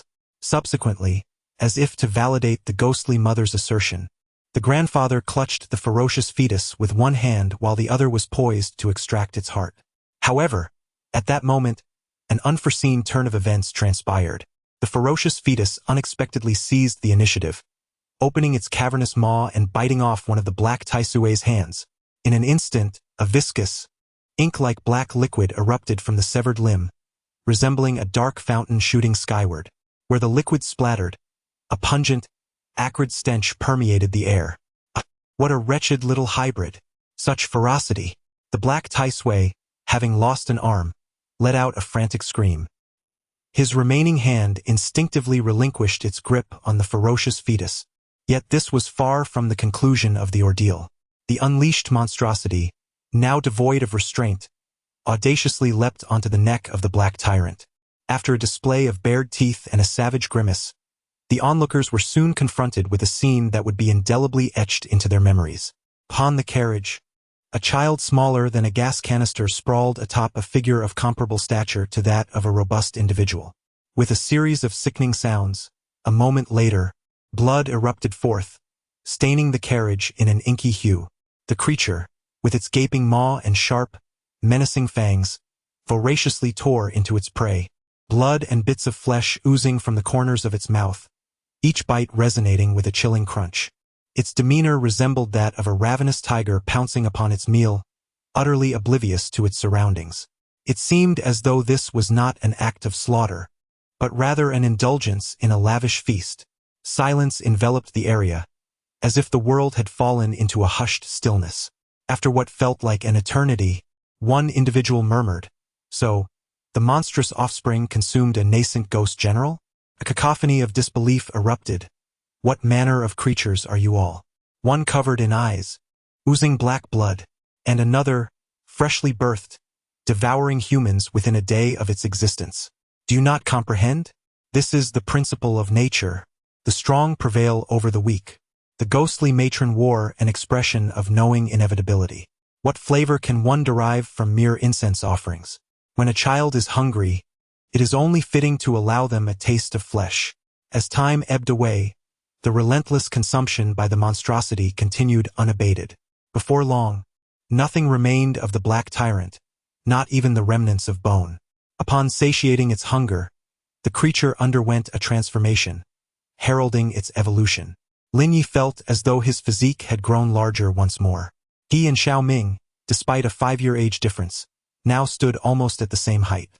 Name: Eternal Night Path. Ghost General, Early Stage, Current Form, Harbinger of Calamity Token.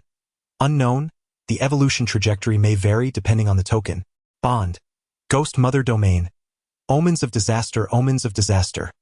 A cursed birth is a portent of misfortune. Wherever he treads, he faces exclusion. With a mere thought, he can designate an area as a cursed land. Skill extension. Within the cursed territory, the populace loses their sanity, succumbing to cannibalism, while flora transforms into monstrous vegetation, ensnaring dwellings and thirsting for blood. It was at this moment that Lin Yu finally comprehended the meaning behind the notion that different tokens lead to distinct evolutions. Others' evolutionary paths were already predetermined, yet this entity devours anything it encounters, evolving indiscriminately, disregarding rules and developing erratically. Was this not akin to a cheat?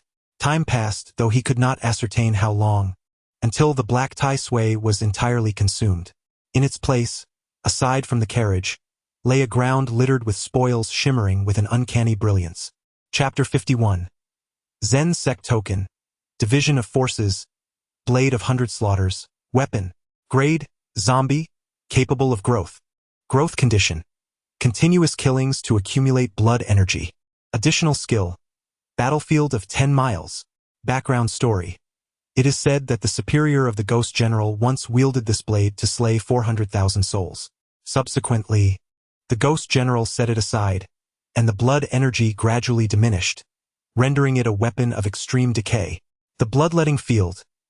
Once the magnetic field is activated, all targets within the vicinity may be influenced by the ominous crimson aura, plunging them into a state of terror and chaos, thereby rendering them devoid of combat ability. It is indeed a rather low-tier weapon. However, Lin Yu remained undeterred, for it was noted that it possesses the potential for continuous growth. As long as Lin Yu persistently engages in slaying, there will come a day when it evolves into its ultimate form. The Eternal Lamp. Item grade: Cursed. Description: previously, this lamp was used by the palace eunuch to illuminate the emperor's surroundings. Aside from the 2 characters "Long Live" inscribed upon it, it bore no remarkable features. However, after undergoing modifications by the eunuch, it was infused with the essence of spirits, allowing it to burn perpetually. This lamp operates not on corpse oil, but rather utilizes spirits as fuel. Beyond illumination, it seems to serve little other purpose. After placing it in his backpack, Lin Yu turned his gaze toward the final carriage. Behind the carriage were 2 heavy chests. Aside from some funeral money, one of them contained a square furnace that caught Lin Yu's attention. The Bagua Soul Refining Furnace. Magical artifact grade: Cursed. Attributes: it appears to serve little purpose beyond the refinement of elixirs. If one were to elaborate, its medicinal catalysts are rather unique. The eunuch must have used this furnace to concoct elixirs from the gathered catalysts, Lin Yu mused to himself, before shifting his focus to the next item. 3 feet of white silk. Material grade: Ritual. Description: it seems to possess little utility beyond that of a noose. Special note: It is rumored to be a token belonging to a certain hanged ghost. At that time, the emperor bestowed upon it poison wine and 3 feet of white silk. The poison wine is no more, yet the 3-foot white silk remains, indicating that the eunuch chose to drink poison and die in those years. Notably, the final item is a token. Initially, Lin Yu believed it to be akin to the Ghost King's command. He mused that, in terms of official rank, the eunuch and the prince were comparable.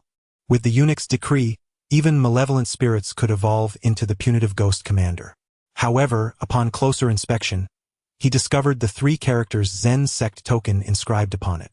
Zen sect token. Token rank, none. Description: lacks substantive attributes but grants free passage into a certain faction. Granny, do you know what this is? Lin Yu inquired as he tossed the token to the witch. She grasped it in her hand, glanced around before slowly speaking. My lord, are you aware of why ancient palace eunuchs wielded a broom resembling a feather? Lin Yu shook his head. If memory served him correctly, that object was known as a dust whisk. Originally, the dust whisk was merely intended to dispel insects and mosquitoes, but over time, it evolved into a tool for cleaning the area where the emperor sat, sweeping away the dust. Yet, what connection does this have with the Zen sect token? Lin Yu questioned the token, but the witch spoke of the dust whisk. The dust whisk, as it turns out, originated from Zen Buddhism. While we typically sweat mosquitoes directly, Zen Buddhism has precepts against taking life, thus the invention of the dust whisk. Is Zen Buddhism a local power? The witch nodded and continued. In the realm of the blood basin, vast beyond imagination, the presence of disciples of Zen Buddhism is not surprising. However, the old woman speculates that the Black Tai Sui must have abandoned his disciples, as Zen Buddhism adheres to strict precepts that prohibit taking life. What she implies is that our blood basin is rife with local powers. This phenomenon is not exclusive to our blood basin. The entirety of the Burial End's 3,000 realms is similarly affected. The human race is weakened and tends to band together for warmth. Among the spirits, there are also factions. There exists a pure assembly, known as the Hall of Vengeful Spirits, composed entirely of vengeful entities, while another establishment, the Blissful Gate, is formed by lustful spirits, seductive ghosts, and various other entities. Furthermore, there is a force that specializes in manipulating the dreams of others, founded by its first patriarch who established the Dream Gate Tower. Take, for instance, the Corpse King from our corpse village. He is not an independent faction but has superiors. Yet, as the saying goes, the speaker may be indifferent, but the listener may take heed. By the end of her words, Lin Yu found himself momentarily stunned. What? The Corpse King in the early stages of the Ghost King realm has superiors? What level of cultivation could that entail? The mid-stage of the Ghost King? Or perhaps the late stage? The old woman was not entirely certain. She only knew that he belonged to the bloodthirsty general lineage, the general being the current lord of the corpse domain. And what of the general's level of cultivation? A ghost monarch. The witch enunciated each word deliberately. In an instant, the atmosphere around them felt significantly colder. I timidly inquired, "Does this general have 3 brothers?" "Indeed," she affirmed. "They are respectively the Lord of the Cursed Domain, cursed after Qing, the Lord of the Underworld Domain, Ingo of the Dark Sea, and the Lord of the Shadow Domain, the Burying Drought. Let us not forget, Lin Yu resides in the Blood Basin. In the realm of the Blood God, there exist a total of 108 domains. Even within the Ghost Domain, there is a Domain Lord, specifically the one wed to the Ghost King. However, the identity of the Domain Lord remains a mystery to the witch. Grandmother, from your words, does it imply that above the Domain Lords exists a sovereign of the Blood God realm? And is his cultivation level equivalent to that of the Ghost Emperor? Thus, one individual governs the 108 Ghost Lords beneath him? Esteemed Lord, permit me to speak candidly. Harboring lofty aspirations is not always prudent. Being overly informed about such ethereal matters may hinder your own cultivation and prevent your progress. Rest assured, dear grandmother, my curiosity is merely innocent. Very well, very well. My experience is limited, but I do know that he is called Wang Zai, and he has a brother named Xiagang. As for their specific cultivation levels, I no longer possess the qualifications to speculate. For some names, merely mentioning them sends tremors through one's spirit. To speak too freely could invite backlash or even lead to madness. The witch refrained from revealing more. Unbeknownst to her, Lin Yu had already been rendered speechless. So, this world is not entirely in our control. What purpose do we serve as lords? To overthrow them? To establish a new regime? I, a late-stage ghost soldier, face a blind guess of a ghost emperor known as Wang Zai, along with 108 ghost lords and countless ghost kings. What do you expect me to use to topple them? My rusty shovel and a corpse oil lamp? Moreover, this is merely the blood god realm. The entire blood basin consists of 9 realms, if we count the other 8 ghost emperors as well. Never mind, you may entertain yourselves. Lin Yu accepted the Zen command and subsequently gifted the Bagua furnace to the witch. Lin Yu lacked the skill to concoct elixirs. However, the witch would undoubtedly find it useful. After all the spoils were accounted for, Lin Yu was suddenly inundated with a series of system notifications. Chapter 52. The Morning Guest and the Guardian Deities Ding. System notification. Conditions met. Congratulations, your territory has successfully ascended from the lower tier of vengeful spirits to the mid-tier. Ding. System notification. As you have successfully elevated your territory to the mid-tier of vengeful spirits, you have unlocked the qualification to recruit talents. Ding. System notification. Due to your successful unlocking of the recruitment qualification, the first grave will certainly yield a special talent. Ding. System notification. Following a succession of notifications, the territory has successfully risen to the mid-tier of vengeful spirits. Upon examining the information, it appeared that nothing had fundamentally changed within the territory. However, the panel had become significantly more elaborate. Territory, cemetery tier, vengeful spirit, mid-tier, ownership.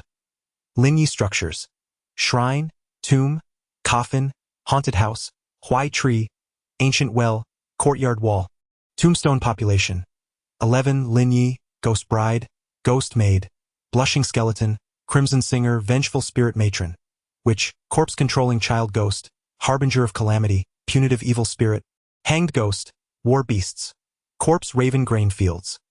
Glutinous rice field. Lin Yu had previously gathered glutinous rice seeds in the village, eerie plant base. Bloodbone flower, corpse vine, coffin fungus mineral veins, blood river, bone pit assets, 230, 000 nether coins, inheritance of the dark Tai Sui. Description: the corpses buried beneath the grave seem to have sensed the anomaly of this burial ground, emerging from the earth to join the territory. Initially, above Lin Yu's grave lies a modest, dilapidated temple. Should any passerby inadvertently lose their way in this vicinity, Lin Yu may guide them out of the chaotic burial ground. There exists a certain probability that the villagers will offer incense and prayers in gratitude. Through this, Lin Yu can cultivate his powers by absorbing the essence of these offerings. As his territory advances, some villagers will inter their ancestors here, granting Lin Yu additional rewards for guardianship. At present, Lin Yu has spent a considerable amount of time studying this newly unveiled attribute. The term recruiting talents refers to the souls buried beneath the mounds or the ancestors of the nearby villagers. Remarkably, Lin Yu need not excavate the graves himself. They will emerge from the earth of their own volition, joining his domain and becoming his subjects. Thus, the system's supplementary rewards become clear. While the routine refreshes yield ordinary villagers, the first to emerge from the soil will undoubtedly be a unique talent. Instinctively, Lin Yu cast a glance around the surrounding graves. Some mounds were adorned with stones, while others were composed entirely of compacted earth, an arduous task to excavate. Instead of laboring alone, he resolved to lend a helping hand. With this thought, Lin Yu resumed his previous endeavors, digging away in the petite garden. He toiled tirelessly, planting small seeds to blossom into delicate flowers. After approximately 20 minutes, Lin Yu unearthed a dark, unremarkable coffin. With a sudden noise, the lid was pushed aside by a shadowy figure below. However, as this entity emerged from the coffin, it stumbled and fell with a thud, landing clumsily on the ground. Alas, the pain is excruciating. It feels as though I could perish from it. The spectral figure groaned while clutching its head for an extended period. When it finally rose again, Lin Yu observed that its face was bruised and battered, with blood trickling from its nostrils, albeit dark in hue. In that fleeting moment, Lin Yi was momentarily taken aback.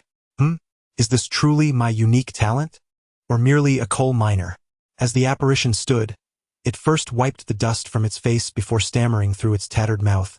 Greetings. I pay my respects to the leader. Yet, before it could finish, it fell silent. What is happening? Master, it seems he has become breathless mid-sentence and fainted. Xiao Chui elucidated. Silence. Absolute silence. The atmosphere grew eerily still. A gentle breeze wafted by, and after a long pause, Lin Yi wearily rubbed his forehead. System, may I request a return? This is far too abstract. Stumbling while walking, gasping mid-speech. I have no idea from whence this unfortunate creature has emerged. Nonetheless, under Lin Ye's instruction, Xiao Chui brought forth a bowl of clear water. With a gulp, the spectral figure revived. It's all right, brother. No need for formalities. Please, spare me the greetings, for your manner frightens me. I fear for my lifespan. Unfortunate spirit. Thank you. Wait, what did you just say? Thank you.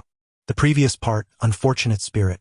It seems you are indeed quite unfortunate. My lord, how did you come to know that I have been plagued by misfortune throughout my life? Before my birth, my mother suffered a fall that left my head misshapen. At the age of 1, I choked on milk. When I was 2, I learned to walk only to tumble into a drain. 3, I submerged in the bath for 5 minutes. At 7, I arrived late to my private school, coincidentally just as attendance was being taken. At 11, I fell while running, knocking out my front teeth. At 13, I forgot to bring tissue to the restroom. At 15, while on an errand to buy soy sauce for my mother, I lost my money midway. And at 37, I mistook a sensation for gas only to.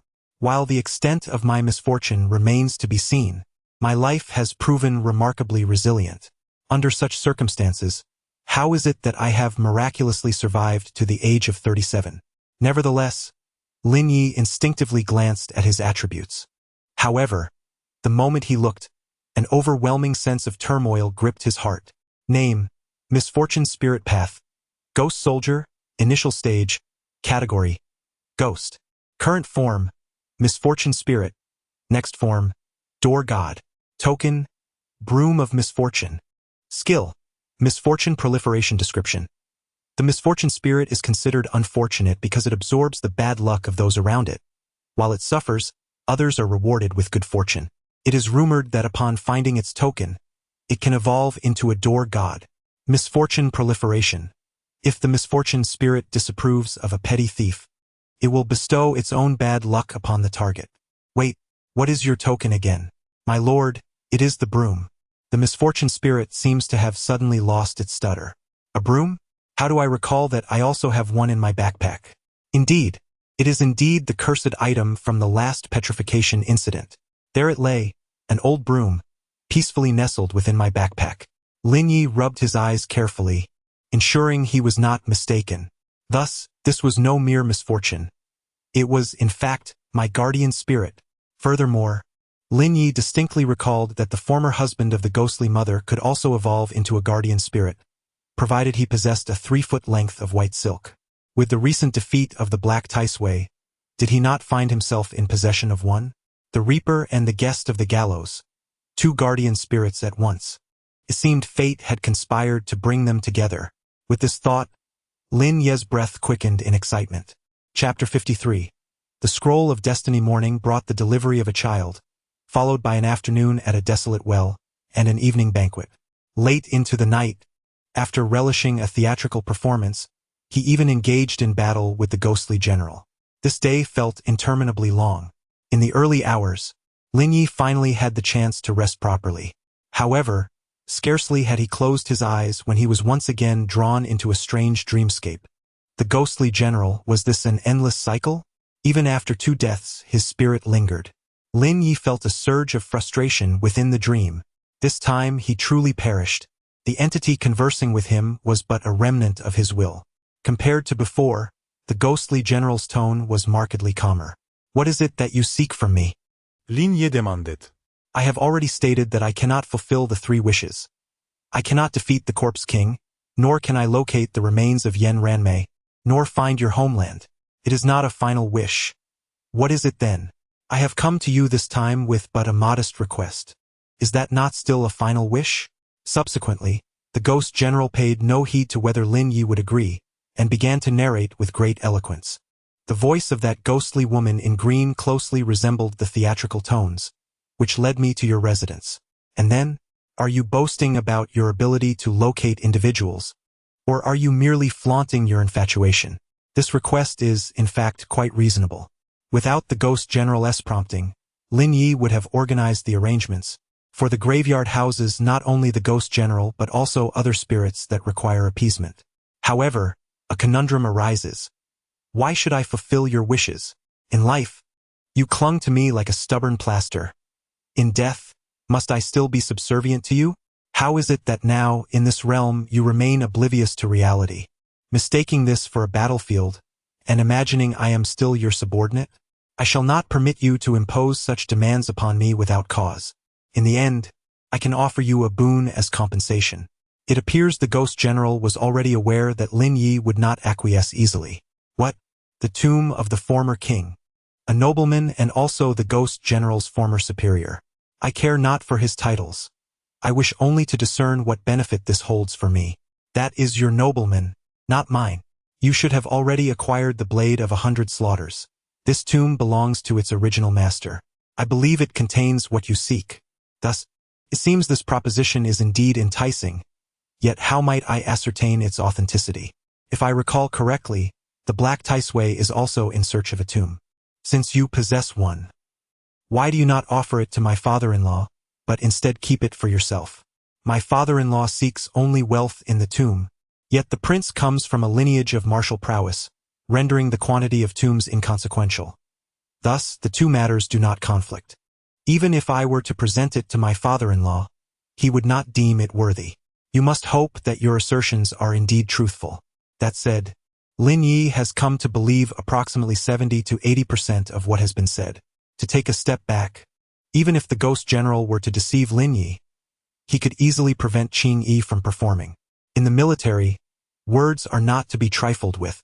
Very well. Subsequently, as the dream dissipated, Lin Yi discovered a scroll had mysteriously materialized within his backpack. The tomb of the former king. Scroll rarity. Unknown description. Upon use, it allows direct transportation to the prince's tomb.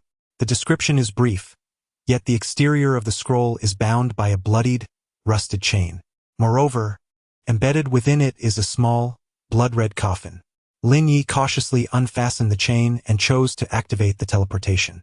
A surge of crimson light enveloped him. When Lin Yi finally opened his eyes, he found himself in a dramatically transformed environment. Before him lay a chilling sight, a seemingly bottomless chasm that appeared to descend into the very depths of hell. The steep cliff rose to the heavens, enshrouded in swirling mists, enhancing its abyssal depth, rendering it unfathomable. In the center of the chasm, several thick, rust-covered chains lay ominously across the void. Lin Yi found himself suspended upon one of these chains. The surface of the chains was marred with patches of rust and fissures, resembling the menacing fangs of an ancient beast, stretching grotesquely across the sheer cliffs. In the interstices of these interwoven chains, a coffin was tightly bound. The coffin appeared to be a relic of a bygone era, its wood exhibiting a decayed black hue, adorned with bizarre and sinister engravings. Surrounding it were iron chains, tightly binding it and suspending it precariously above the precipice. Having withstood the ravages of time and the elements, it remained resilient, bearing immense weight. On one side of the cliff, 3 large characters were inscribed, Valley of Eternal Longing. Instinctively, Lin Yi lowered his gaze. Below the cliff, a dense mist of blood swirled, resembling a massive, heavy crimson curtain that enveloped the valley floor. It writhed and rolled as if alive, occasionally rising to the heavens or slowly sinking, as if intent on devouring everything in its path. From a distance, this scene evoked a sensation far removed from mere fog. It felt more like a malevolent aura. At the center of the chains lay the coffin, presumably containing the prince. But why was he interred here? And what was the source of this overwhelming malice below? A series of questions began to surface in Lin Ye's mind. Just then, the sinister energy beneath his feet transformed into a grotesque figure, lunging towards him. In a flash of instinct, Lin Yu activated the blood shadow step, narrowly evading the lethal strike. He then unleashed the blood yen hand, firmly grasping the ghostly figure. Who are you? Why do you attack me? Lin Yu refrained from drawing a blood talisman to intimidate it, as he needed clarity on certain matters first. The specter responded with a cackling laugh before snarling. Death. Those who enter here shall meet their demise. We have been sealed for over a century, and we shall make you experience the torment of eternal suffering. The ghostly figure was firmly grasped by Lin Yu. Although it could not break free, its visage could transform into various expressions at will. Sometimes ferocious, at other times terrifying, and yet at times surprisingly serene. Wait, are you implying that you have been sealed here for over 100 years? Lin Yu seemed to have grasped a crucial clue. Damn humans, why should I divulge this? If you possess the capability, release me. Lin Yu's words trailed off, yet his other hand had already conjured a blood talisman. Cursed be it. If I were not bound here, unable to utilize my powers, would I fear your mere blood talisman? The ghostly figure's tone was laced with malice, clearly resentful of being held captive by Lin Yu. Chapter 54. Ancient powers, the Bone God Emperor, you are aware that you are currently sealed. If you cooperate, perhaps I can assist in breaking the seal. However, should you refuse, I would not hesitate to hasten your passage to the afterlife. Lin Yu seemed to have seized upon the fact of the ghostly figure's confinement, employing both coercion and temptation with a mocking tone. How dare you threaten me? The ghostly figure morphed once more into a menacing form, and Lin Yu could even discern its gritted teeth. It matters not. The choice is yours, for I am not the one sealed here. Lin Yu shrugged nonchalantly, exuding an air of calm. Very well. The ghostly figure ultimately opted for compromise. Why is this place called the Valley of Eternal Regret? Humph. You should ask the master of the tomb. The ghostly figure sneered, seemingly reluctant to mention the name. Are you an idiot? If the tomb's owner were still alive, could this place still be called a tomb? For a moment, Lin Yu felt his intelligence was insulted. The tomb's owner was a prince, and this place was once his battlefield. He died before achieving his mission, with lands unrecovered, and thus fell here with regret. Hence the name Chonghen Valley. Then the ghostly figure seemed to recall something and continued. To me, this prince was hypocritical, a great deceiver. Just stop with the nonsense, I ask you again. You said you all, meaning there are others sealed beneath besides you? Yes, and many. How many? The ghostly figure's hand morphed into the number 4. So? 4? Many? Why is it so difficult to converse with a ghost like you? I thought, before you became a ghost, you were human. You should understand human speech. 400,000. That's not. What? 400,000? Why do you think the malevolent energy here is so dense? Who did it? Go ask the master of the tomb yourself. The prince? It was as if he tacitly agreed. That's why he called the prince hypocritical. He slaughtered 400,000 troops and still wasn't satisfied. He even expressed regret and changed the name of the place. Who wouldn't be angry about that? However, after realizing, Lin Yu still spoke disdainfully. You all are not that capable either. 400,000 couldn't defeat one man. Who informed you that he is human? What, pray tell? Could he be if not human? Is it conceivable that he is a corpse sovereign? Just as Lin Yu was about to offer a rebuttal, a thought struck him.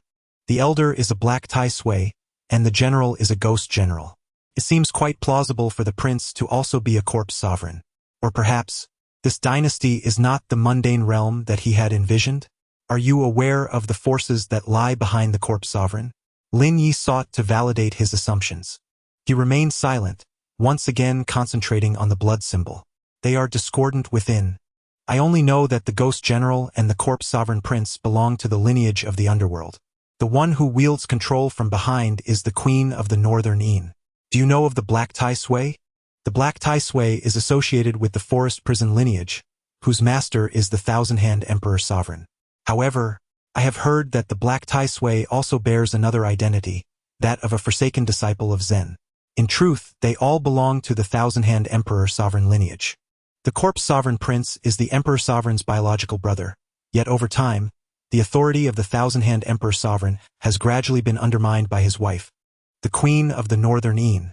The reason the Black Tai Sui has not been uprooted is that he harbors his own ambitions. Day and night, He guards the Emperor's sovereign, intent on monopolizing his imperial tomb's treasures. So, to which force do you belong? Suddenly, Lin Yu was struck by a terrifying realization. The corpse sovereign had slaughtered 400,000 of their forces, and the lost territory had yet to be reclaimed. The power behind this group of bloodthirsty, resentful spirits is undoubtedly formidable. Speaking it aloud would frighten you to death. Whether it can terrify me, I cannot say. But I do know that you are on the brink of demise. Lin Yu loathed the tone with which others spoke to him. We are mere minions of the bloodthirsty generals, and now we have unified the blood basin's bitter realm. The corpse king can only suppress us for a time. There is no hope of reclaiming lost territory. However, the speaker may be oblivious, yet the listener is acutely aware.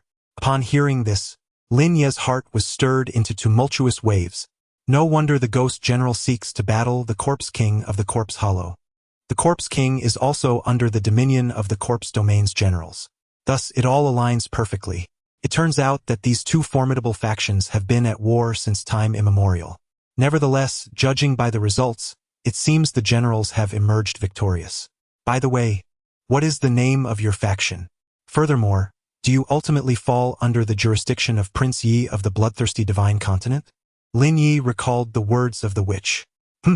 Not only the bloodthirsty divine continent, but the entire blood basin bitter realm and the 9 continents belong to us. Besides Prince Yi of the bloodthirsty divine continent, there is also Xingtian of the holy origin demon continent, and the witch of the ghostly nether continent. Moreover, is there not a lord of realms above these continent rulers? Indeed, the current lord of the blood basin bitter realm is none other than our warlord Qiyu. You may also refer to him as the divine emperor of war bones. Well, I have grasped the essence of the matter. You should be on your way. On our way. To where? Lin Yu offered no further explanation, silently summoning the blade of 100 slaughters. In an instant, the ghostly figure erupted in fury. Damn it! You are his descendant. You are all a bunch of deceitful liars. After slaughtering our 40,000, fearing our vengeful spirits, you wish to seal us for 100 years. As if sealing us for a century is not enough, you even send a descendant to pry into our affairs. He had never met this prince, let alone any descendants. As for the ghostly general, Lin Yu hoped to never encounter him again in his lifetime. That entity was not only a romantic but also a relentless pest. What do you intend? I suddenly feel that perhaps we could strike a bargain between us. What? With so many restless souls among you, why not? Why not attach yourselves to my blood blade and become my sustenance? Impossible. This is absolutely out of the question. Upon hearing this, the ghostly figure shook his head vehemently. You may choose to refuse, but you must understand that you have but one opportunity. After I depart, how long will you remain sealed? 100 years? Or 1,000? Are you threatening me? I am merely speaking the truth. Refuse and I shall leave. You will continue to be sealed. Accept, attach yourselves to the blood blade, and I shall lead you back into the light. Chapter 55, Soul Forging Techniques, Crimson Prison Array. However, this time, upon Lin Yu's conclusion, the ghostly figure suddenly fell into an eternal silence. 10 seconds passed. 20 seconds. 30. A minute elapsed. It seems that you have chosen to forfeit this opportunity. With that, Lin Yu feigned a disposition to depart. Yet, what no one noticed was the peculiar smirk curling at the corner of Lin Yu's mouth. Sure enough, as soon as Lin Yu turned, an unusual voice echoed from behind. Wait. Hearing this, Lin Yu halted his movements. In truth, the anticipation of what was about to unfold stirred an indescribable excitement within him. Yet he feigned calm and spoke. Have you considered it thoroughly? For a century, the malevolent aura here has incessantly eroded our souls. I can no longer bear to experience this torment for even another second. Enough is enough. I shall accompany you. Upon finishing his words, the first specter plunged directly into the blood-soaked blade. With the emergence of the first, a second followed, then a third, and eventually the 40th. The wraiths surged forth as if drawn by an enigmatic force, frantically converging upon the blood-drenched knife. Their claws bared and faces contorted. They seemed to embody boundless resentment and defiance. As the vengeful spirits incessantly entered the blade, the already ominous killing knife erupted in a dazzling crimson brilliance. This radiance blazed like a roaring inferno, instantly illuminating the entire space, as if the very heavens had been stained a deep scarlet. The spirits danced and flickered, seemingly imbued with their own will and essence, swirling through the air with abandon. An unsettling aura permeated the atmosphere. Lin Yu could not suppress a shudder. Upon glancing at the blood knife in his grasp, he realized it had undergone a profound transformation. Blood-killing knife. Weapon. Rank. Foundation. Upgradable. Growth conditions. Continuous slaying. Accumulation of blood essence required. Spirit. 400,000 souls. Additional skill. 10-mile killing field. Background story. It is said that the Ghost General Superior once wielded this blade to slay 400,000 souls, after which it was abandoned, causing the blood essence to gradually diminish and transforming it into a low-tier weapon.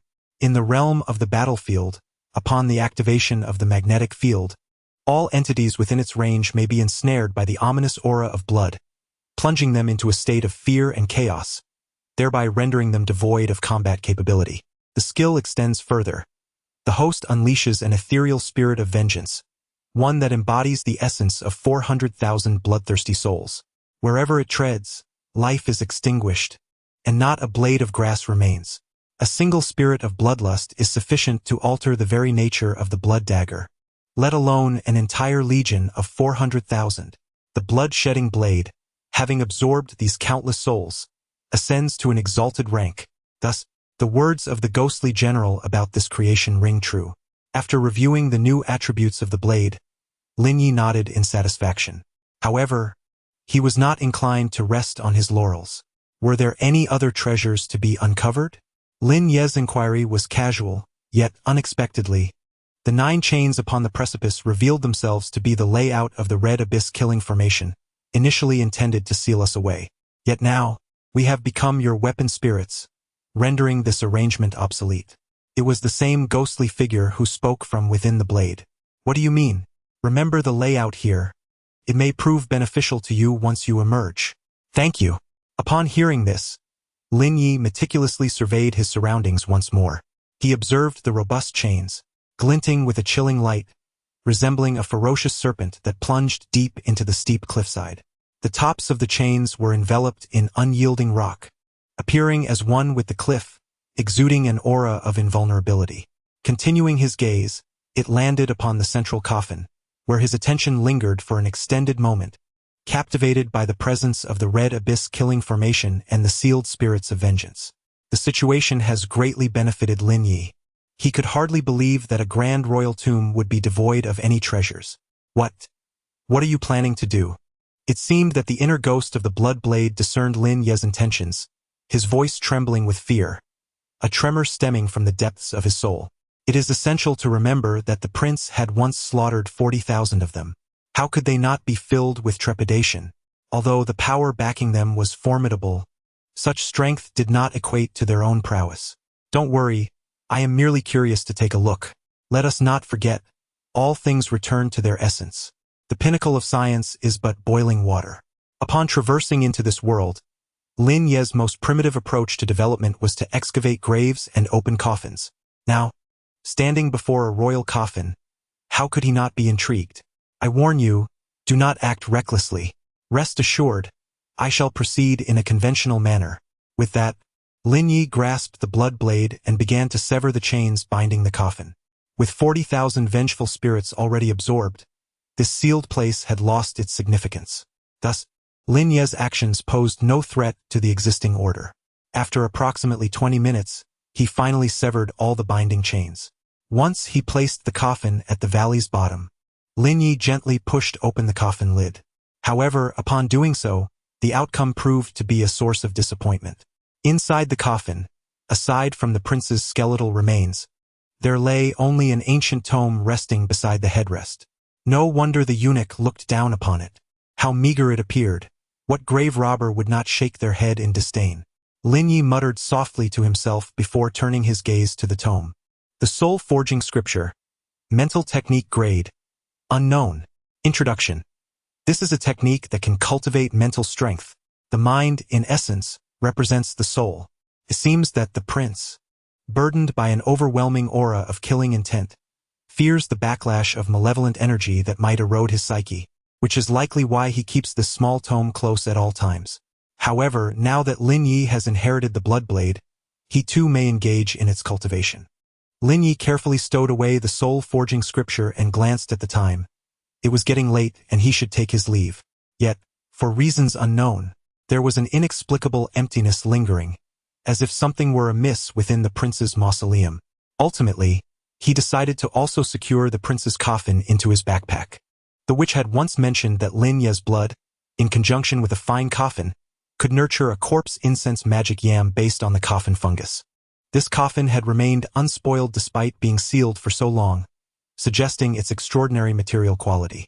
Having completed all necessary arrangements, the mausoleum scroll vanished, leaving the tomb chamber unchanged, save for the Bloodblade, which took on an exceptionally crimson hue that night. Chapter 56. A perfect advancement. Above the Ghost Emperor a new day dawned. Lin Yu was awakened once more by a flurry of message notifications. Notably, this time it was not from the World Channel but rather from the regional channel. Brothers of the Corpse Town, awaken. I have made a significant discovery. A lord proclaimed in the public screen, his tone steeped in mystery. What is happening? Why the commotion so early in the morning? This morning, while fetching water in the mountain gorge, I noticed the blood water had intensified significantly. Could something momentous be about to occur? I had a suspicion regarding the matter. In our realm of Corpse Hollow, has it not always been this way? It is well known that each region of this world possesses its own unique characteristics. Corpse Hollow is replete with ravines, and the abandoned infant forest is rumored to have been the site of many forsaken children. Furthermore, there lies the Howling Ridge, where the Ghost King wed the female lord. The palace of the Ghost King is perched upon a mountain, beneath which numerous wind tunnels exist. When the chilling winds blow, they produce sounds akin to wails of the damned, hence the name Howling Ridge. Yet, I cannot shake the feeling that something is amiss. A metallic scent of blood has begun to permeate the air. At that moment, another lord chimed in. I too noticed something unusual. Last night, when I arose to relieve myself, I observed that the moon bore a faint tinge of crimson, more so than usual. Why did you not mention this sooner? When I went to the restroom, it was already late in the night, and everyone else was fast asleep. Goodness, your words are rather unsettling. My territory is desolate enough as it is. Do not frighten me. Last night, Lin Yu also kept late hours. Whether the moon had indeed taken on a hint of crimson was something he had not particularly noted. However, upon hearing the news of the thickening blood, Lin Yu promptly dispatched the corpse raven, while he himself settled beneath the old locust tree, practicing the soul refinement scripture as he awaited further news. Although Lin Yu was uncertain of the Blood Sea Corpse King's true intentions, he felt it prudent to bolster his own strength. An instinctive sense warned him that significant events were on the horizon. Thus, he knew he must prepare for what was to come. As the sun climbed high in the sky, a swirling darkness still enveloped the area beneath the old locust tree, exuding an eerie atmosphere. At this very moment, Lin Yu's eyes were tightly closed, and a faint luminescence emanated from his entire being, as if he had entered a state of profound mystery. As the soul-refining scripture continued to circulate, the surrounding energy began to gradually coalesce, enveloping him like a delicate mist. Guided by Lin Yu, this energy flowed through his body's meridians like a gentle stream, first merging into his dantian, and then surging into his mind. With each strand of energy that integrated, Lin Yu's sea of consciousness trembled slightly. As time passed, the accumulation of energy intensified, and the collisions grew increasingly frequent.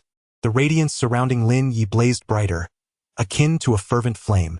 Sweat trickled down his forehead, soaking his garments, yet Lin Yu gritted his teeth, remaining steadfast and unmoved.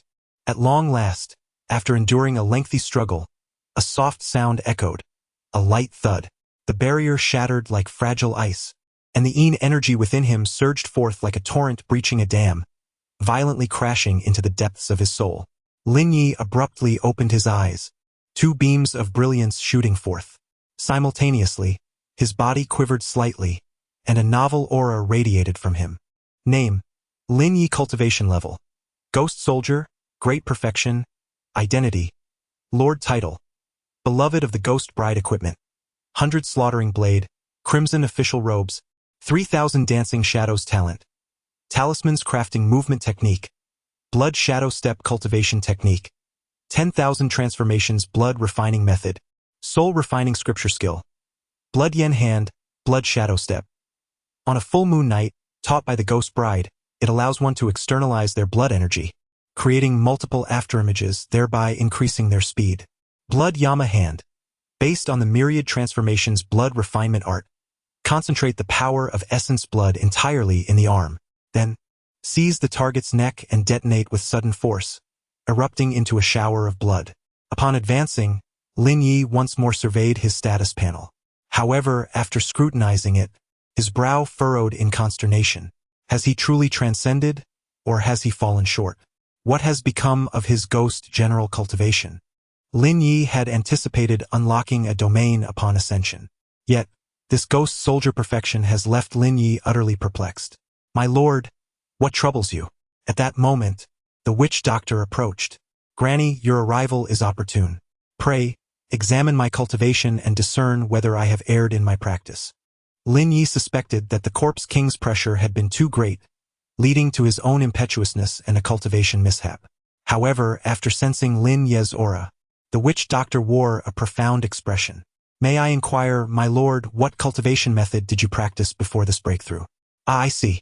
That explains it, the witch doctor murmured to herself, seemingly speaking to Lin Yu and yet also ruminating in solitude. Granny, is this auspicious or ill-fated for me? Lin Yu inquired, seeking reassurance. Instead, she posed an unrelated question. My lord, are you acquainted with the divisions of realms in this world? Ghost soldier, ghost general, ghost commander, ghost king, ghost sovereign, ghost emperor, ghost deity. Is this not common knowledge? Each major realm is further divided into 3 minor stages. The emergence of a 4th stage is precisely why Lin Yu is filled with such bewilderment. Do you, perchance, possess knowledge of the realms that lie beyond the ghost emperor? The sorceress persisted. Ghost. For a fleeting moment, Lin Yu found himself at a loss for words. Is it not commonly accepted that the ghost emperor represents the pinnacle? Could there truly be further echelons? Yet, as the sorceress had introduced this notion, Lin Yu surmised that she must harbor some understanding of the matter. With this in mind, he continued, Might you, venerable elder, be acquainted with the dominions that follow the ghost emperor? Upon hearing this, the sorceress first took a contemplative turn before responding in a measured tone. The specifics of these realms remain somewhat obscure to this aged crone. The sorceress shook her head. Subsequently, as if struck by a sudden recollection, she added, I have merely heard tell that the esteemed sovereign designated it as the ghost deity. Seemingly out of reverence for that sphere, or perhaps out of deference to the aforementioned sovereign, the sorceress's tone was imbued with solemnity as she uttered these words. Who is he? Lin Yu inquired almost instinctively. The sovereign of the utmost path. The sorceress intoned, each word enunciated with precision. Though merely a handful of simple syllables, Lin Yu sensed a palpable tremor in the surrounding atmosphere as the sorceress's voice trailed off. Yet, I remain perplexed as to its relevance to the great perfection. Lin Yu inquired, alluding to the minor realms. The two appear to be entirely unrelated. Do you know, perchance? The reason this sovereign managed to touch the threshold of the demighost deity lies in a shared attribute with yourself. What might that be? He too cultivated each major realm to its zenith. The sorceress recalled vividly. Lin Ye's cultivation method is the 10,000 transformations blood creation technique. Within him resides a singular blood bone. He has now also begun to practice the soul-forging scripture, simultaneously cultivating his blood, bones, and soul. Naturally, this has led him to attain a significant state of completion. That emperor, too, once embarked on a comprehensive cultivation journey, which allowed him to touch upon the principles of half-step demigods. Grandmother, I believe I understand your intention, he said. To put it simply, it is to avoid lofty ambitions and impatience for success. Instead, one should lay a solid foundation and accumulate strength over time to achieve greater distances. Indeed, the witch nodded in rare appreciation, her eyes filled with admiration. This was also the true reason behind her earlier admonition to Lin Yu against aiming too high. In the midst of their conversation, Xiao He conveyed some news. Xiao He, what is the situation? The raven circled in the air before landing on Lin Ye's shoulder. Caw caw. Are you saying that not only has the blood water become more concentrated, but new fresh corpses and flesh have also been discovered within the blood river? Caw caw. Xiao He nodded in a manner reminiscent of human understanding. This was not promising news for Lin Yi. My lord, what has transpired? At this moment, the witch inquired. Xiao He reported, within the blood river, a sudden influx of fresh corpses and flesh has appeared. Lin Ye's expression grew serious as he spoke. Upon hearing this, the witch's countenance shifted slightly. Could it be that you have uncovered something? Last night, while I was cultivating, I suddenly felt a strange force siphoning a portion of my blood energy, the witch revealed. Initially, she had thought that some powerful entity was stealing her life force and fortune. Upon careful reflection, however, it appears that something is amiss. One who is already teetering on the brink of death, who among the powerful would take notice of her meager vitality? Could it be due to the blood river? Lin Yi inquired. Last night, he felt nothing amiss. Of course, it could also be attributed to his inadequate cultivation. He too had been subjected to theft, yet remained oblivious. The witch shook her head, indicating that the specifics of the situation might only be revealed through first-hand observation. Though the Corpse Town Gorge has always been shrouded in darkness, such peculiar occurrences are rare, and the witch was hesitant to draw any hasty conclusions. Then let us proceed together and investigate, she eventually conceded with a nod, silently endorsing Lin Ye's suggestion. Departing from their territory, Lin Yi followed the course of the river, walking for approximately 20 minutes. Even before arriving, the air became thick with a pungent and oppressive stench of blood. Quickening his pace, he soon beheld the once pristine blood river, now grotesquely littered with an uncountable array of bones and fragments of flesh. Some of the remains were whole, while others lay in disarray. They either floated on the surface or were partially submerged beneath the crimson waters. Each piece of flesh varied in shape and size, creating the unsettling impression that these morsels had been violently torn from living bodies, devoid of any semblance of order. As however, the outcome was invariably the same. Everywhere was filled with minced flesh. What on earth is happening? Just a moment ago, Lin Yi suddenly realized that a trace of his own blood energy had been siphoned off. Although it was minuscule, Lin Yi distinctly sensed it. How to describe this sensation? It was as if the river of blood contained some kind of runic array. Ordinary people, once they approach, would have their blood energy devoured. As for why it wasn't noticed before and is now detected, it might be due to Lin Ye's recent enhancement, making his spiritual perception more acute. It must be the work of the Corpse King behind the scenes. Old woman, have you discovered something? The witch extended her withered hand, first scooping up a piece of flesh to sniff, then looked around and finally spoke slowly. If this old woman is not mistaken, this should be an ancient array. Moreover, it is an extremely domineering and terrifying array. What kind of array? Lin Yi also looked around but found nothing. Mountains of corpses and seas of blood. The witch enunciated each word clearly. As is well known, the corpse ravine is riddled with gullies, crisscrossing each other. Standing below, one might not feel anything. But from the air, you would see that with the sky as the lid and the earth as the furnace, these gullies intersect, making the entire corpse ravine resemble a complex chessboard. And those river channels are the grid lines that traverse the entire chessboard. Once the array is formed, it directly defies the heavens, alters fate, reverses the rules, and steals the blood energy of all living beings within the array. However, the cost of setting up this array is also extremely horrifying, requiring tens of thousands, even hundreds of thousands of living human bodies. The witch had not anticipated that the Corpse King was secretly scheming such a formation. Where did the Corpse King acquire so many living sacrifices? Although the witch spoke nonchalantly, Lin Yi couldn't help but gasp in astonishment upon hearing her words. Hundreds of thousands of lives extinguished, merely to fulfill a ritual. Even if one were to forsake food, sleep, and rest, the slaughter would surely last several days. Preliminary conjectures suggested that the deceased were likely common villagers, for the witch had clearly observed remnants of tattered garments still clinging to some of the flesh.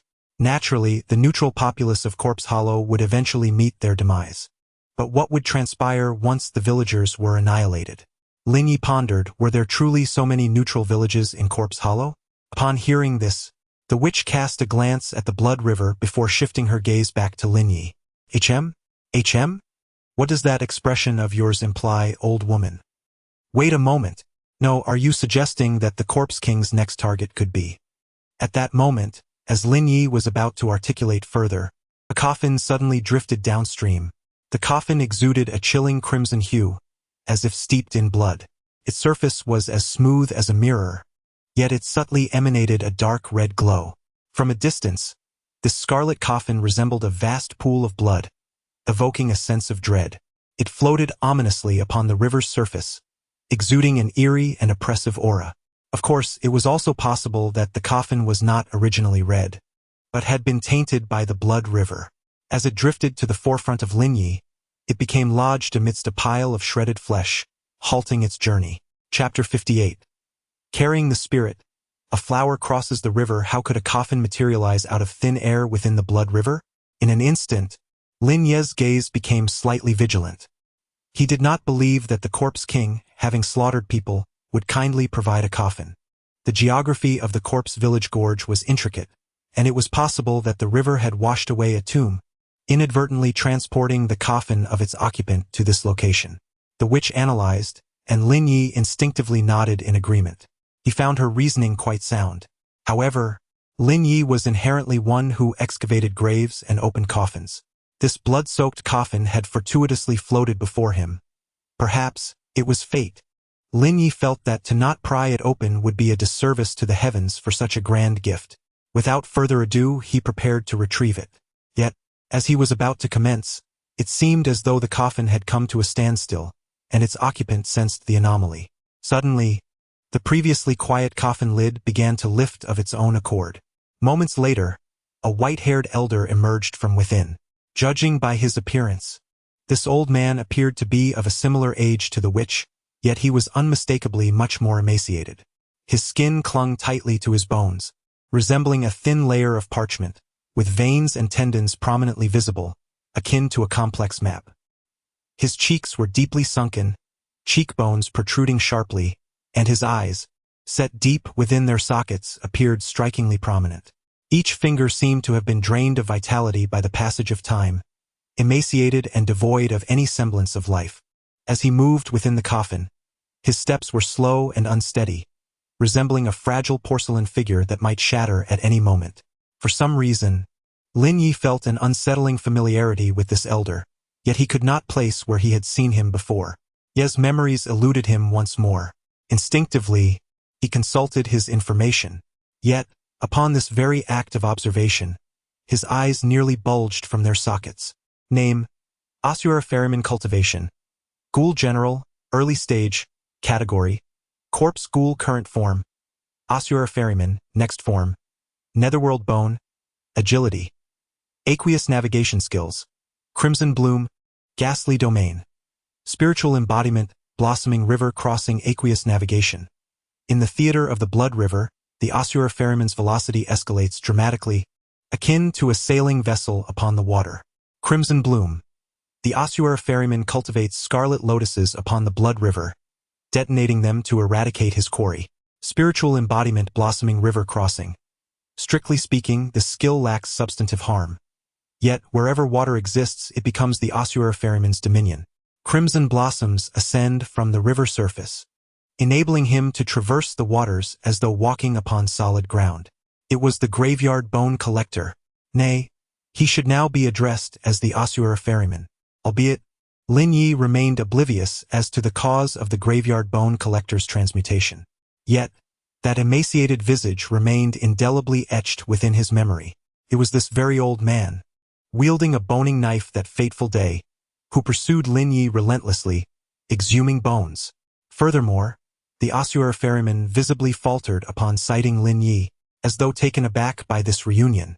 Nevertheless, swiftly regaining his composure, the Ossuarophermen reverted to a menacing demeanor, uttering malevolently, "Heh heh, little imp, let's see where you can flee this time." The Ossuarophermen promptly emerged from his coffin, treading upon crimson blossoms as he swiftly advanced toward Lin Yu. Perhaps, after this protracted interval, although Lin Yu's strength may have increased, the bone ferryman instinctively chose to disregard him. For a formidable ghost general, there is little distinction between the early and late stages of ghost soldiers. They are merely akin to ants and slightly more robust ants. However, upon hearing this, Lin Yu displayed not a hint of panic, but rather a mischievous smirk. Flee? Why would I flee? Is it not possible that this time, it is you who should escape? With that declaration, Lin Yu unleashed the terrifying prowess of a fully realized ghost soldier. Blood Yen hand. Upon sensing this astonishing aura, the Bone Ferryman was momentarily taken aback. For some inexplicable reason, this presence felt peculiar. It bore a resemblance to a ghost general, yet lacked a certain essence. It was categorized as a late-stage ghost soldier, yet its aura was undeniably much more formidable. Could it be? Suddenly, the Bone Ferryman's expression shifted dramatically. Just as the Blood Yen hand was about to pierce through him, he transformed into a pool of blood, merging seamlessly with the blood river. In an instant, Lin Yu's Blood Yen hand struck nothingness. Trying to escape? At that moment, a woman's voice rang out. Almost immediately, a blade of sound, like a shard of ice, pierced the blood river. The next second, an astonishing scene unfolded before all. The once placid blood river suddenly began to freeze at an astonishing speed, as if under the influence of a mysterious spell. Initially, merely a thin layer of frost appeared upon the surface. However, before long, this layer of frost spread like a plague, mercilessly encasing the blood water in its icy grip. In the blink of an eye, the once vibrant crimson river seemed to lose all its vitality and fluidity, gradually solidifying into a dark red, unyielding ice. The blood river was suddenly frozen, leaving the skeletal ferryman with no choice but to reveal his true form once more. Yet, just as he emerged, the hand of the blood demon followed closely behind. Lin Yu unleashed a deadly strike, piercing directly through the ferryman's chest. A gaping, horrific wound appeared, resembling the maw of a fiendish creature, with blood gushing forth from the gaping hole, which was as wide as a bowl. The vivid crimson liquid stained his garments, flowing down his body and pooling into a shocking puddle upon the ice. The life force of the skeletal ferryman began to drain swiftly. However, at that moment, he displayed no fear of impending death. Instead, a sinister smile crept across his face. He, the Lord of the Corpse King, will not spare you. The bone collector, who had sunk into the mire, was already a dying man. Yet, unexpectedly, the blood had seeped beneath the mud, following the underground river, granting the bone collector a second chance at life. By a twist of fate, the bone collector's bloodline underwent a mutation, transforming him into an inspector under the Corpse King's command. His task was to ensure that the river was not obstructed and could flow seamlessly through the entire corpse town. But now he was on the brink of death. The Blood Sea King would undoubtedly hold him accountable. Huh? You are one of the Corpse King's subordinates. In an instant, Lin Yu appeared to have suddenly uncovered a significant clue. However, he merely uttered another harsh remark. Little ghost, do not rejoice too early. I shall await you below. Upon finishing his words, the skeletal ferryman's neck twisted, severing all signs of life. Chapter 59. The blood-tinged jade pendant, leading into confusion previously. The bone collector had been ensnared in the mire, which did not constitute true death. Lin Yu had only retrieved his bone-collecting bag. This time, however, a gaping wound had been opened in the ferryman's chest, extinguishing all vitality. There, a tomb's spoils materialized before him. Upon inspection, it revealed a collection of items. The tears of the skeletal ferryman. Material grade. None. Description.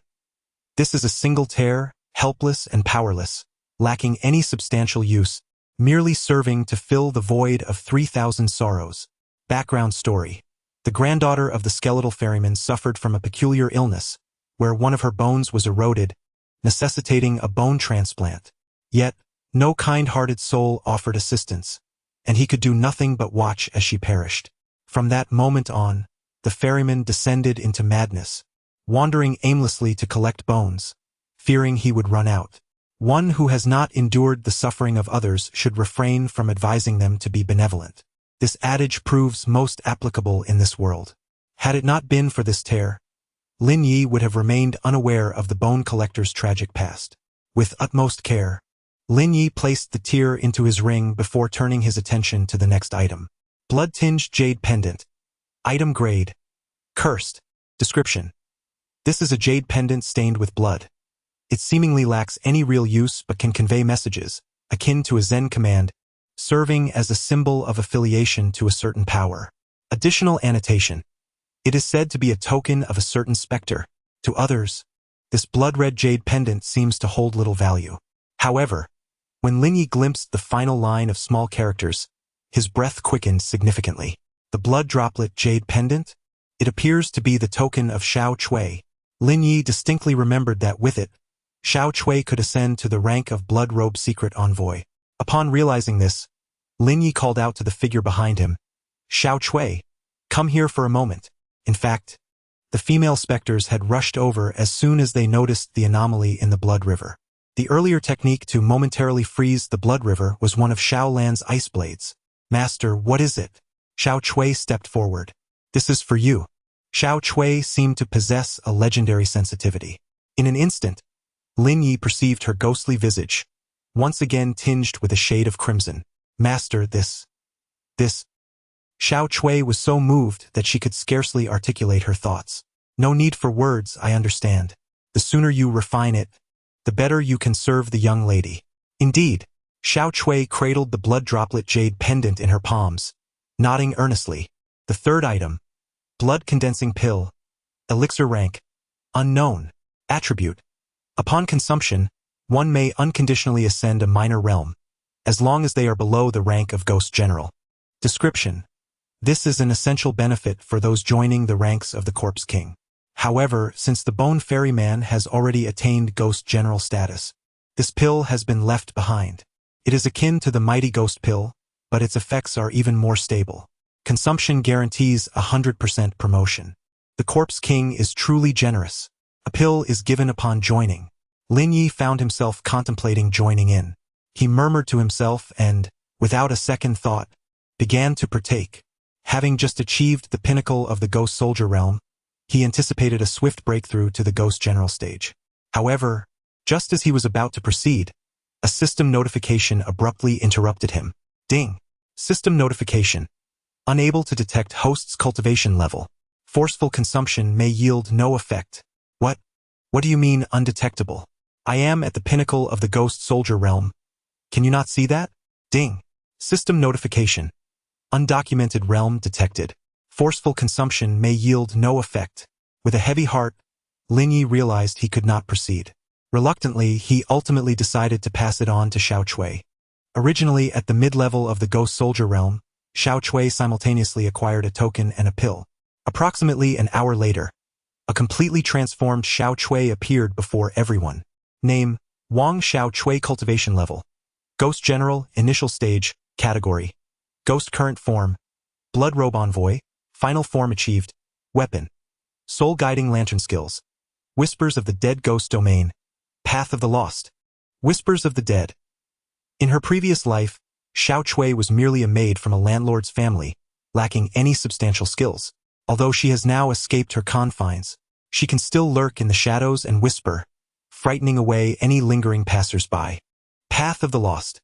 Xiao Chui can use the Soul Guiding Lantern to lead her targets out of ghostly barriers or into a labyrinth from which they can never escape. In fact, the Path of the Lost also has skill extensions. Once ensnared within the enigmatic realm of Xiao Cui, she possesses the ability to manipulate her targets at will. However, Xiao Cui has always been benevolent. She is not a vengeful spirit born of resentment, and her murderous intent is not particularly strong. Master, Miss, Xiao Cui has become even stronger. I can protect you both even better now. Xiao Cui exclaimed joyfully, having ascended 2 minor realms, dancing with delight. Yet, in this very moment, Lin Yu found it impossible to share in her joy. Husband, what troubles you? At that moment, the ghostly bride seemed to perceive the change in Lin Yu's expression. My dear, are you aware that the recently deceased skeletal ferryman was, in fact, a minion of the Corpse King? What do you mean, my husband? If all goes as expected, we may have already caught the attention of the Corpse King. Given the Corpse King's prowess, he should not regard us as a threat. Are you perhaps being overly cautious? The ghostly bride ventured to suggest. It is difficult to say. On the surface, all appears tranquil. However, Lin Yu cannot guarantee that the skeletal ferryman did not alert headquarters before his demise. Let us not forget that blood jade pendant serves as a medium for communication. Then what should we do now? Indeed, what action shall we take? Assuming the skeletal ferryman has sent word to headquarters and marked our location, the Corpse King will undoubtedly dispatch someone along the Blood River to pay us another visit. Lin Yu, not one to passively await fate, pondered whether there might be a way to alter the river's course or even to seal the Blood River directly. Wait. Sealing. I wonder if the red prison slaughter array could be of use. Suddenly, Lin Yu recalled the tomb of the prince. This formation is capable of sealing 400,000 vengeful spirits. Thus, it should also suffice to seal the Blood River. However, to ensure absolute certainty, Lin Yu chose to inquire further. Elder, I have suddenly conceived an idea, though I am uncertain if it will be feasible. I humbly seek your guidance. Lord, feel free to speak your mind. The witch replied, only to promptly and decisively dismiss his suggestion. No. Any formation is utterly meaningless in the face of a mountain of corpses and a sea of blood. What if this formation is the red abyss killing array? Lin Yu articulated each word with deliberation. I do not seek a complete seal. Even a brief entanglement would suffice. Lord, are you implying? Abruptly, the witch's brow furrowed slightly. The Netherworld, the Corpse Sovereign. Chapter 60. The Forest of the Netherworld. The corpse fragrance devil's tuber. Lin Yu did not elaborate further, but with the witch's extensive experience, she comprehended the significance of those 4 words in an instant. It is well known that the Blood Basin and Bitter Realm initially witnessed a fierce contest between 2 superpowers for territory. One was led by the Bone Emperor, while the other was the true master of the Red Abyss killing array. At that time, the Forest of Hell and the Netherworld were still united, with the Thousand-Hand Emperor and the Northern Een Queen sharing the same chamber. They collectively referred to themselves as the Forest of the Netherworld. If that is indeed the case, then there should be no issue. Nevertheless, despite this reasoning, the witch's brow remained furrowed. In terms of power, the Red Abyss killing array could indeed rival the Mountain of Corpses and the Sea of Blood.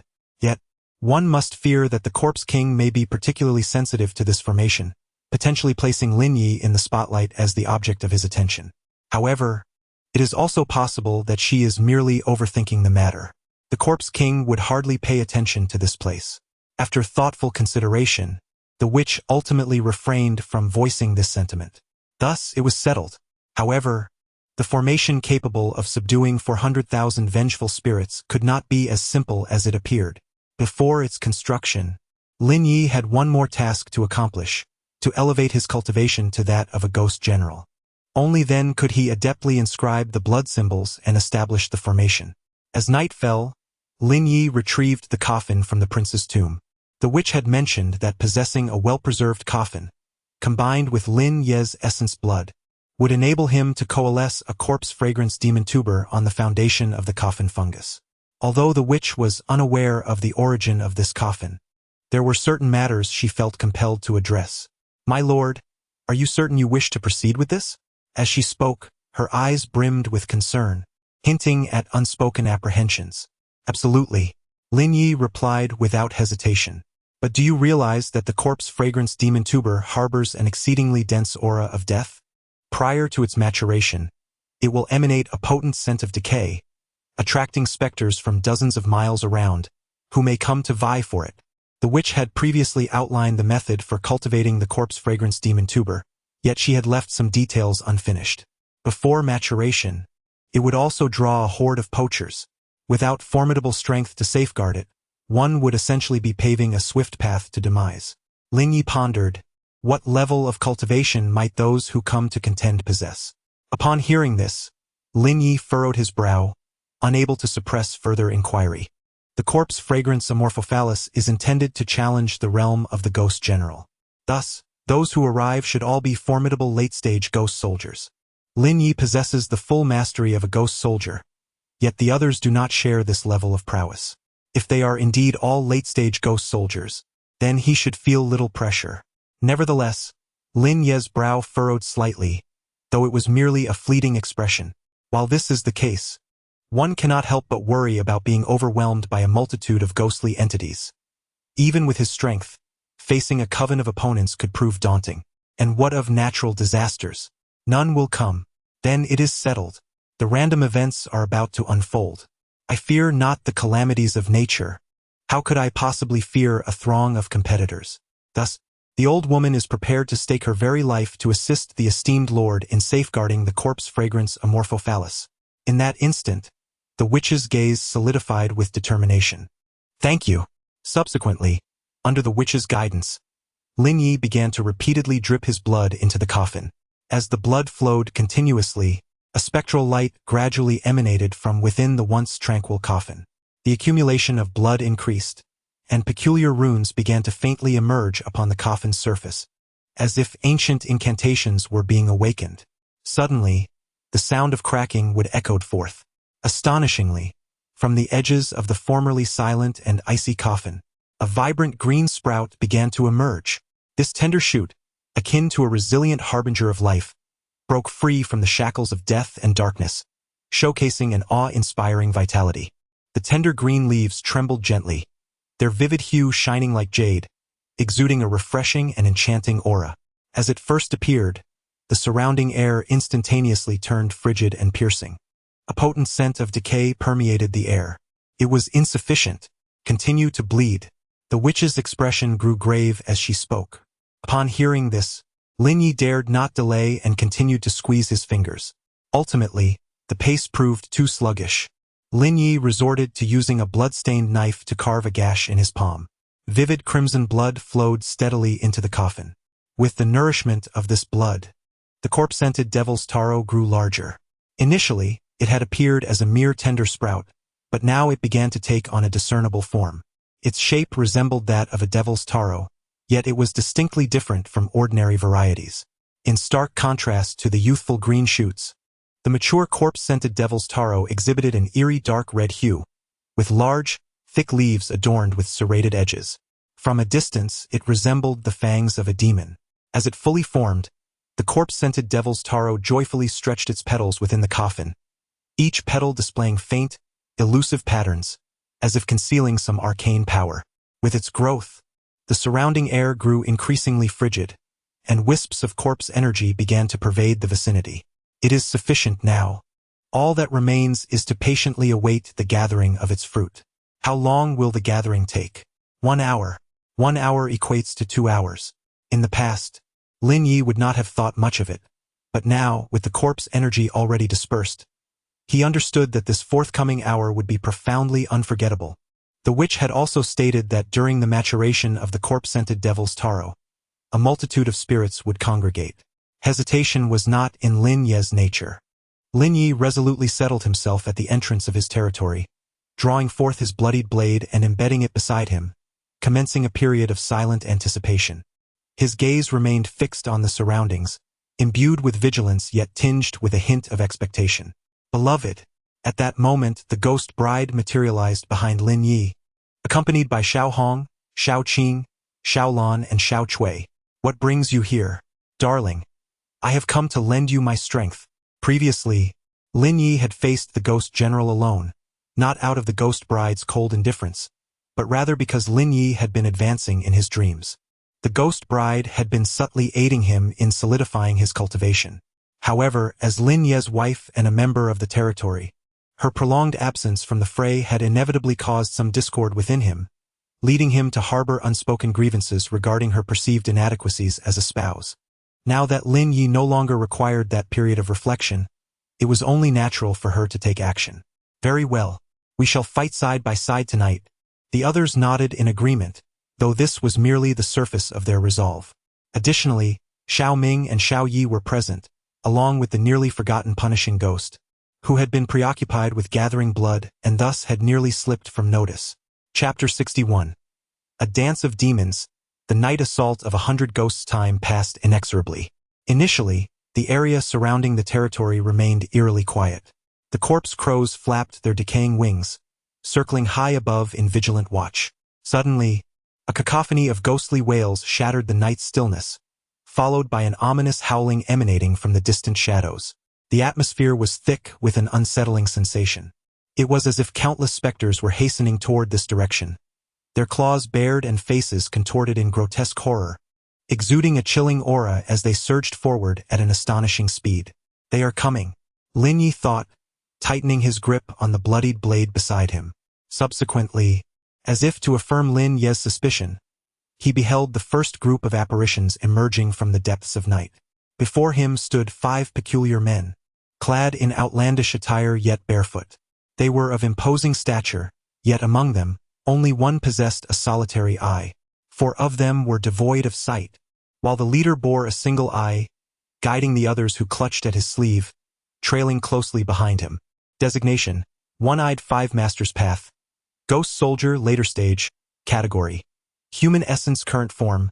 One-Eyed 5 Masters. Next Form: 5 Rascals. Token: Multicolored Silk Skill. Chronic Affliction Description: United by a single eye, they are known as One-Eyed 5 Masters. Despite being 5 individuals, their consciousness is shared. Thus, should one ascend, all elevate to the rank of Ghost General. Chronic Affliction: A mere gaze from the One-Eyed Master will ensnare one in a web of ailments, hastening the march toward decay. Move faster, move faster. If we delay any longer, the corpse incense demon tuber will ripen. Second brother, could you tread a bit more carefully? You're stepping on my heels. I can't see the path. Fourth brother, could you hold on to my sleeve instead of yanking my trousers?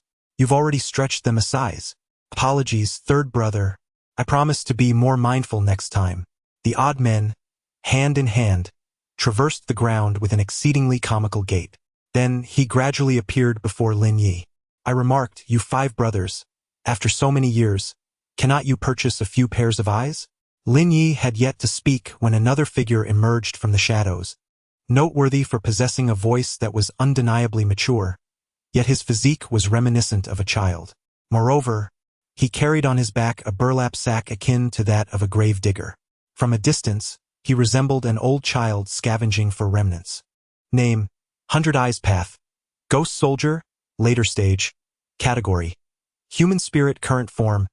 100 Eyes. Next Form: 1,000 Eyes. Token: 1,000 Eyes Treasure. Eye Bag Skill: 100 Eyes Ferocity. Unlike the grave digger, the contents of 100 Eyes Bag are specifically designated for storing eyes. It is said that he has amassed 560 eyes thus far. Upon gathering 1,000, he shall undergo evolution. The skill 100 Eyes Ferocity differs from that of the Black Tai Sui, as 100 Eyes does not possess eyes all over his body. Rather, his bag is filled with them. Each eye signifies a wronged soul that has been deprived of its vision. 100 Eyes employs these orbs for various nefarious deeds, placing some behind the living as trackers, and others by the bedside to induce nightmares. On one side, 5 individuals share a single eye, while on the other stands an eye dealer, a natural enmity indeed. No wonder they exchanged taunts upon their first encounter. Just as Lin Yu believed this encounter was nearing its conclusion, a sudden explosion echoed, and a bald figure emerged from the earth beneath. Name: Mountain Monk Path. Ghost Soldier, Later Stage. Category: Earth Spirit Current Form. Mountain Monk. Next Form: Corpse Head Ascetic. Artifact: Buddha's Relic Skill. Earthly Contraction. Introduction: The monk abstains from vegetarianism, partaking solely of human brain matter. Earthly Contraction, also known as burrowing into the earth. The mountain monk possesses a peculiar ability akin to subterranean escapism. Given a patch of land, he can vanish without a trace. Alas, I can scarcely breathe. It hurts. It hurts. It hurts. It appears the ground here is particularly unyielding. Tonight, the earth is exceptionally difficult to penetrate. Upon emerging from the depths, the mountain monk found himself with a considerable bump upon his head. He clutched his skull, spinning in place several times. However, upon realizing his actions appeared somewhat unseemly, the monk swiftly adopted a more composed demeanor. Where are the fragrant offerings and the magical yam? Quickly, present them to this humble monk. Instinctively, the mountain monk surveyed his surroundings, only to discover a myriad of spectral entities gradually converging upon him. Among these apparitions, aside from the one-eyed and five-eyed figures, were those resembling waxen effigies, crafted from candles. With skin akin to fried dough, one even reattached an ear that had fallen off. Another, known as pertussis, had not ceased coughing since his arrival. The mountain monk realized he could not contend with any of them and promptly sealed his lips. After a spell, as silence enveloped the distant night, Lin Yu eventually spoke with a calm demeanor. It seems everyone has gathered. Who is speaking? Once again, the mountain monk stepped forward. However, upon beholding the assembly of ghostly generals surrounding Lin Yu, he sheepishly admitted, I concede, my previous utterance may have been somewhat loud. Everyone, let's not take this to heart. Indeed, behind Lin Yu stand 4 female specters, Xiao Hong, Xiao Qing, Xiao Lan, and Xiao Cui, cowards. Witnessing this scene, Bai Mu couldn't help but scorn the mountain monk internally. We are all beings of intellect. Why act like a fool? How absurd. They are indeed ghost generals. Speaking of this, the mountain monk felt a wave of frustration. Corpse fragrance tuber is utilized by ghost soldiers to break through their realms. Why on earth would a group of ghost generals cultivate corpse fragrance tuber?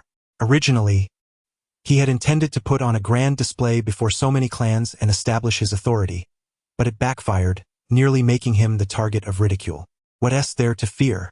With so many ghost soldiers under my command, should I fear a few ghost generals?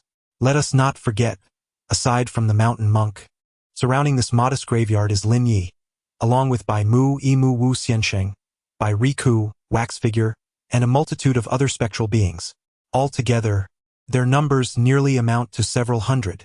If you're capable, then step forward. Humph. Bai Mu first let out a cold huff before turning his gaze towards Lin Yu. If I am not mistaken, you must be the master of the corpse fragrance tuber. Conveniently, if you hand over the corpse fragrance tuber, it will save us the trouble of taking it by force. There is only one corpse fragrance tuber, but how shall so many beings divide it? Lin Yu squinted slightly. The corpse fragrance tuber is sufficient for only one to break through the realm. Once divided, its efficacy diminishes significantly. However, Bai Mu seemed unperturbed. Such a rudimentary tactic of sowing discord, does he think it could divide us? Chapter 62. The Soul-Severing Scholar. Ink in hand, there exists but a single corpse fragrance yam. How shall you numerous specters divide it amongst yourselves? We might first eliminate you, and then deliberate on the division, or what? If you possess the ability to cultivate a single corpse fragrance yam, you must surely know the method of its cultivation. We could conveniently take you along, and you would labor for us day and night. Then it appears there is no room for negotiation. Lin Yu observed as the gathering of wraiths exceeded his expectations. Initially, he intended to employ a stratagem of discord, not to utterly shatter the spirits, but to alleviate some of the pressure. Yet, they were spirits, and he had underestimated their ferocity. First, slay this individual, then imprison his soul, one of the wraiths bellowed. Instantly, chaos erupted within the ranks of the spirits. Witnessing this turmoil, Lin Yu's gaze sharpened, his grip tightening around his blade, the 100 slaughters.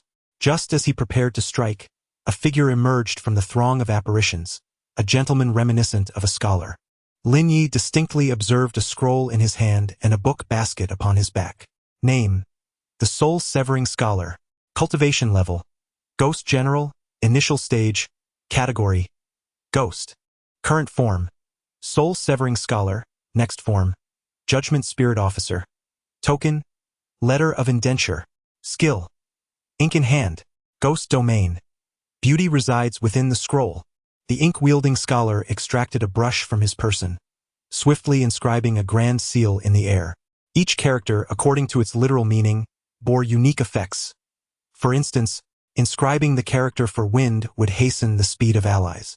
Within the tome, there exists no true consort. Yet the ink-wielding scholar immerses one in a sea of knowledge, indulging in revelry with a woman, ultimately becoming enraptured and unable to escape. Upon reviewing the attributes of the ink-wielding scholar, Lin Yu was momentarily taken aback. The witch had spoken of the corpse fragrance tuber, utilized to challenge the realm of ghost generals, and the contenders must surely be late-stage ghost soldiers. Thus, a question arose. Amidst the entities vying for the corpse fragrance tuber, how could a ghost general emerge? I am the ink-wielding scholar, and I despise those who bully the weak and engage in unfair numbers. To this lord, I extend my aid. Then, before all present, the ink-wielding scholar bowed formally to Lin Yu. Who am I? Where am I? Were you not an adversary? How did you suddenly align with me? In an instant, Lin Yu found himself more bewildered than ever. At this juncture, it was the ghost bride who first regained her composure. Husband, I have heard of this individual. He claims to offer his assistance, which must hold some truth. Yet he was once an opponent, was he not? My husband, remember, there are no eternal friends, nor everlasting foes, only perpetual interests. Moreover, this individual is a ghost. Their emotions are notoriously capricious. Comprehending this, Lin Yu had previously harbored concerns. If one day we were to outnumber others, would the ink-wielding scholar not betray us again? Until the sound indicating the increase in population within the territory resonated, Lin Yu finally felt a sense of relief. Damn it, Bookworm, you are not here to support us, so why are you standing opposite? It was the mountain monk once again. The soul-draining scholar unexpectedly found himself on the opposing side, which brought Lin Yu great joy. However, the adversaries were immediately displeased. The mountain monk was suddenly rendered speechless. I have yet to settle the score for your deceit, and you dare to question me. The reason the soul-draining scholar initially agreed to support was due to the instinctive belief that the opposition consisted of countless minions under the command of the Corpse King. Yet, upon his arrival, he discovered that these few hundred spirits were merely vying for the corpse incense demon tuber, a flagrant display of bullying. The more the soul-draining scholar contemplated, the more infuriated he became. Ultimately, he exhaled a deep, resentful breath. In his living days, he had traveled to the capital to take the imperial examination for the top scholar. Alas, the examiners were bribed by the privileged elite. Unable to tolerate such injustice, he confronted them only to be beaten to death. Thus, in his life, he was most indignant about such brazen acts of oppression. Bookworm, are you certain you wish to proceed in this manner? Bai Mu interjected once more. Begone. The soul-draining scholar acts without needing your scrutiny. Very well. Since that is the case, there is indeed nothing more to discuss. Bai Mu, who had initially held onto a glimmer of hope, was met with a harsh rebuke. Glancing skyward, he noted that the time for the corpse incense demon tuber to mature was drawing near. There could be no further delays. It was time to act. All right. Thus, the impending battle was set in motion, and soon, everyone selected their respective targets. At the forefront stood the mountain monk, accompanied by a host of spectral entities, as Xiao Lan positioned herself directly before him. To thwart the mountain monk's potential escape into the earth, she preemptively encased the ground in ice. The gaze of Mr. Emu had the unsettling ability to afflict one with myriad ailments, while Xiao Chui stood resolutely in front of him. The spectral form not only boasted immunity to maladies, but, in critical moments, Xiao Chui could also wield the soul lantern to disperse them. The cough of whooping cough could prove exasperating, rendering focus elusive, yet Xiao Qing's theatrical voice served as a perfect cover, though the combined efforts of Xiao Qing and Xiao Lan would yield greater potency. Both were still in the early stages of their ghostly powers, and against the formidable specters of the later stages, their threat appeared somewhat diminished. Finally, there was a clay figurine, which, alas, had lost its eyeballs and was now scouring the ground for them. Each chose their adversary, as Lin Yu faced off against a multitude of seasoned fighters, including Bai Mu. While the others were all ghostly generals, Lin Yu stood as a pinnacle ghost soldier, albeit slightly less formidable in this particular gathering. However, endowed with the bloodshed blade and a wealth of combat experience, his overall prowess was not to be underestimated. So, should I deem you fortunate or unfortunate? Bai Mu confronted Lin Yu. While his strength as a later-stage ghost soldier was naturally not as profound as that of a pinnacle combatant, he was flanked by dozens of other ghostly entities. What could be said about this? The misfortune lay in the fact that, amidst such a throng of spirits, you found yourself pitted against me. The fortune, however, was that I am not like those grotesque creatures that devour brains and dismember. I shall grant you a swift end. Thus, I believe I should consider myself fortunate. However, Lin Yu's notion of luck pertained to the suppression of his cultivation. Humph! You believe thus because you possess no understanding of my true capabilities. Should you come to grasp the extent of my power, you shall regret today's decision for the rest of your life. With that, Bai Mu promptly unfastened his satchel. In an instant, a strange radiance erupted from his back, followed by an emergence of countless eyes, sprouting forth like mushrooms after a rain. These eyes were densely arranged, some as large as bells, others as minute as pinheads. Some emanated a chilling, penetrating gaze, as if capable of piercing through one's very soul, while others flickered with an eerie luminescence that sent shivers down the spine. Bai Mu's visage twisted into a ferocious expression. Chapter 63. Bai Mu's ferocity. Dominant suppression. Bai Mu enunciated each word with gravity. As his voice resonated, an array of eyes aligned tightly along his back. With each movement he made, these eyes subtly shifted in unison. From a distance, the light radiating from them resembled destructive rays emanating from the abyss of the universe, infused with boundless power and an aura of terror. Wherever their gaze fell, the grass upon graves withered, branches of dead trees crumbled, and even the avian creatures soaring above met their demise, plummeting from the sky. However, when these eyes beheld Lin Yu, he simply raised the blood blade before him. In the moonlight, the blood blade shimmered with a dazzling, cold brilliance. How is it that you possess such a treasure? Bai Mu's eyes were keen and discerning. With but a glance, he discerned the blade's extraordinary nature. Now, I have altered my intentions. I shall claim both the blood blade and the corpse fragrance devil's tongue. And you, with your mere late-stage ghost soldier, dare to stand in my way? No, no, no. A ghost soldier may falter in the later stages. But what if the number swells to 280? Let us not forget, within the bag of 100 eyes, there are a total of 560 eyes. Each individual possesses 2 eyes. Thus 560 equates to 280 vengeful souls.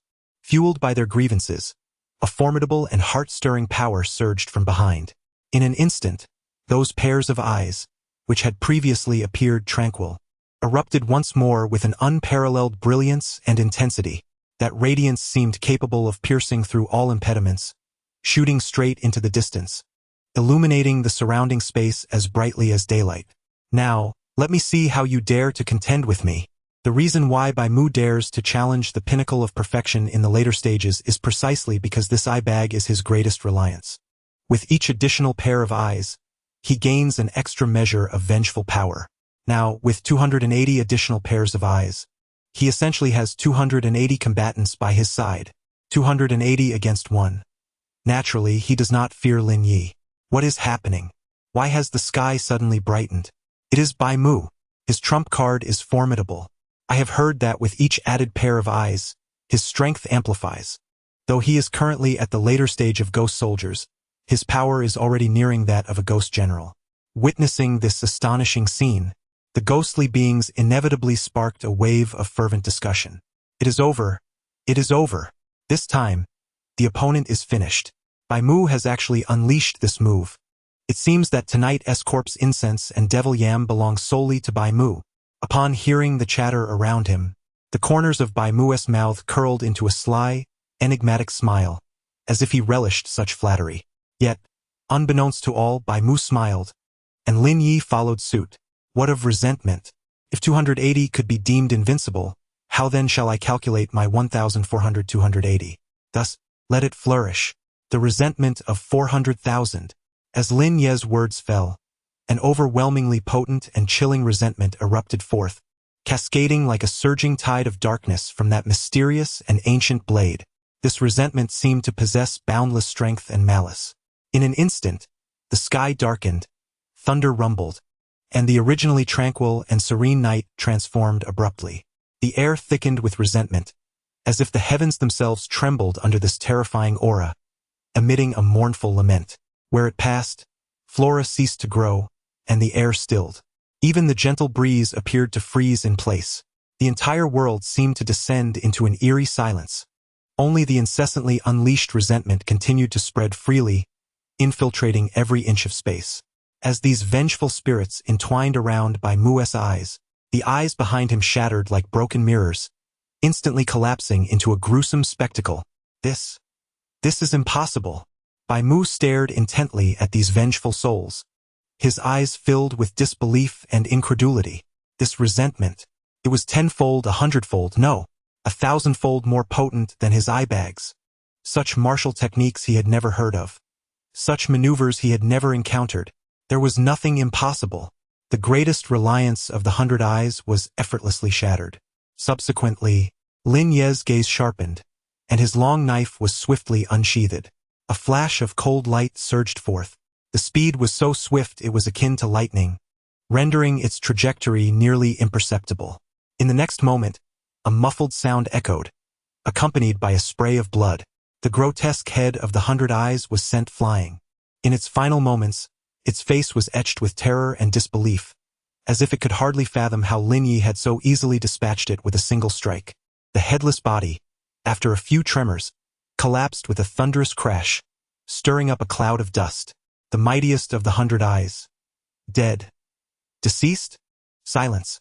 Utter silence. In an instant, the entire cemetery was enveloped in a deathly stillness. Time seemed to stretch indefinitely.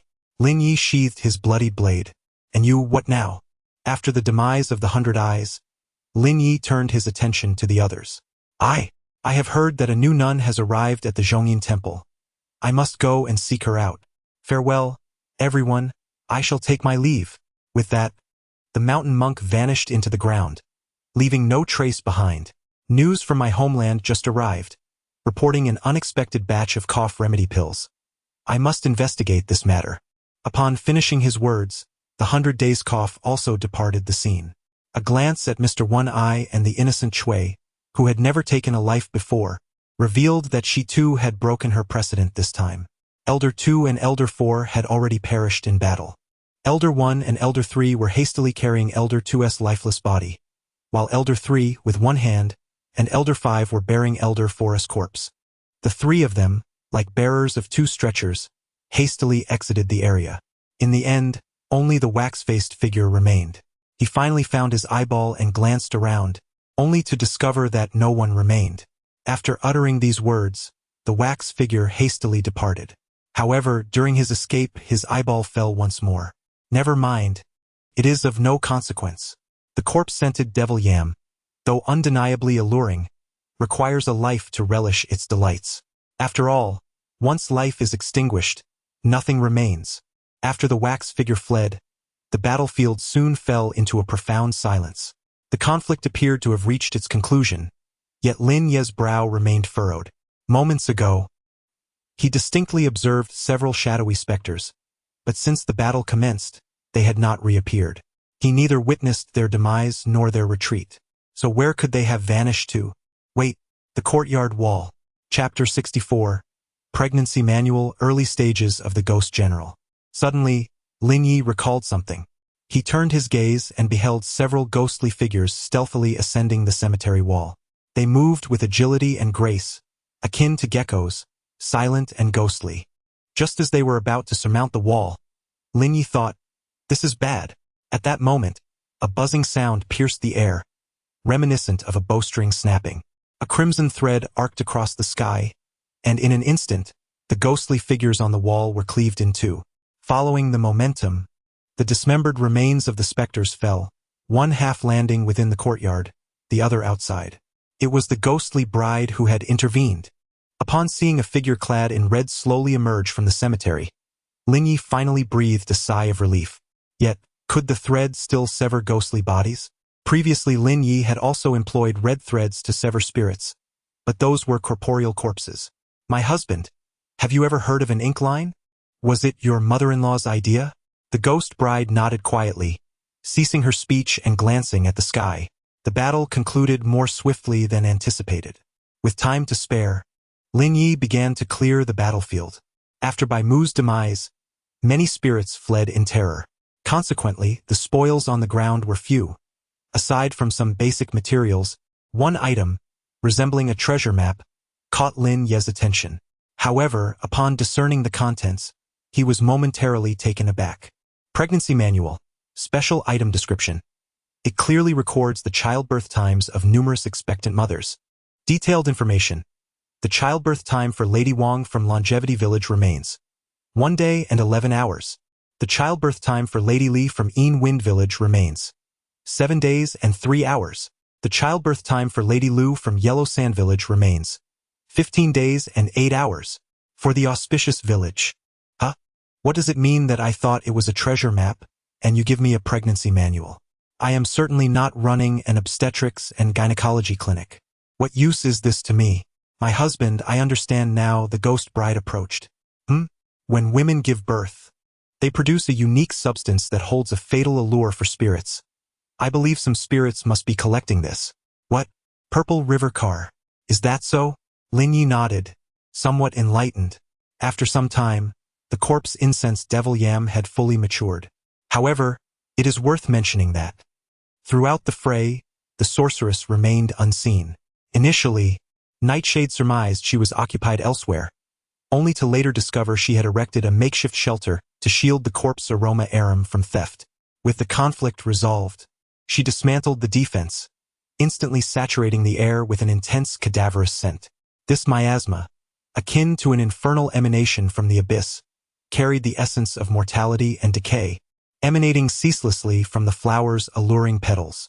My liege, the sorceress intoned, the corpse aroma arum has reached its zenith. There is no better time to partake. Very well. Under the sorceress's direction, Nightshade procured the fruit of the corpse aroma arum. Immediately, the entirety of the plant's structure withered and decayed. Upon ingestion, an ethereal force, like a tidal surge, enveloped him. It was a sensation that defied precise articulation, at times akin to a gentle zephyr caressing his form, and at others, like the searing kiss of the sun. The onslaught was so sudden and potent that Nightshade was utterly overwhelmed, leaving him no recourse but to tightly seal his eyes and channel his inner energies. He inhaled deeply, then exhaled slowly, guiding the potent force toward the bottleneck within his being. At Nightshade's command, the energy surged forth like an unbridled steed, hurtling toward its intended target. With each impact, an immense force surged forth. The bottle's neck trembled slightly. The soul-forging scripture and the blood creation sutra simultaneously activated, harmonizing with the essence of the corpse fragrance devil yam. Lin Yu, embodying a more aggressive demeanor, charged once more. At last, a resounding crack echoed, reminiscent of a heavy object shattering. In that fleeting moment, Lin Yu felt an exhilarating lightness, as if a 1,000-pound burden had been lifted. The previously obstructed meridians became unimpeded, and an endless stream of energy surged through them like a tidal wave. Name: Lin Yu. Cultivation level: Ghost General, Early Stage. Identity: Lord Title, the beloved of the Ghost Bride Equipment. Blood-cutting killing blade, Crimson Robe, 3000 Dance Talent. Amulet Crafting Movement Technique, Blood Shadow Step Cultivation Method. 10,000 Transformations Blood Refinement Technique. Soul Forging Scripture Skill, Blood Yen Hand Domain. Sun Luo Ghost City, Blood Shadow Step. On a full moon night, taught by the Ghost Bride, it allows the practitioner to emit their blood energy, creating multiple afterimages, thereby accelerating their speed. Blood Yen Hand, based on the 10,000 Transformations Blood Refinement Technique. It concentrates the power of essence blood entirely in the arm, then seizes the target's neck, unleashing a sudden explosion that transforms into a downpour of blood. San Luo Ghost City.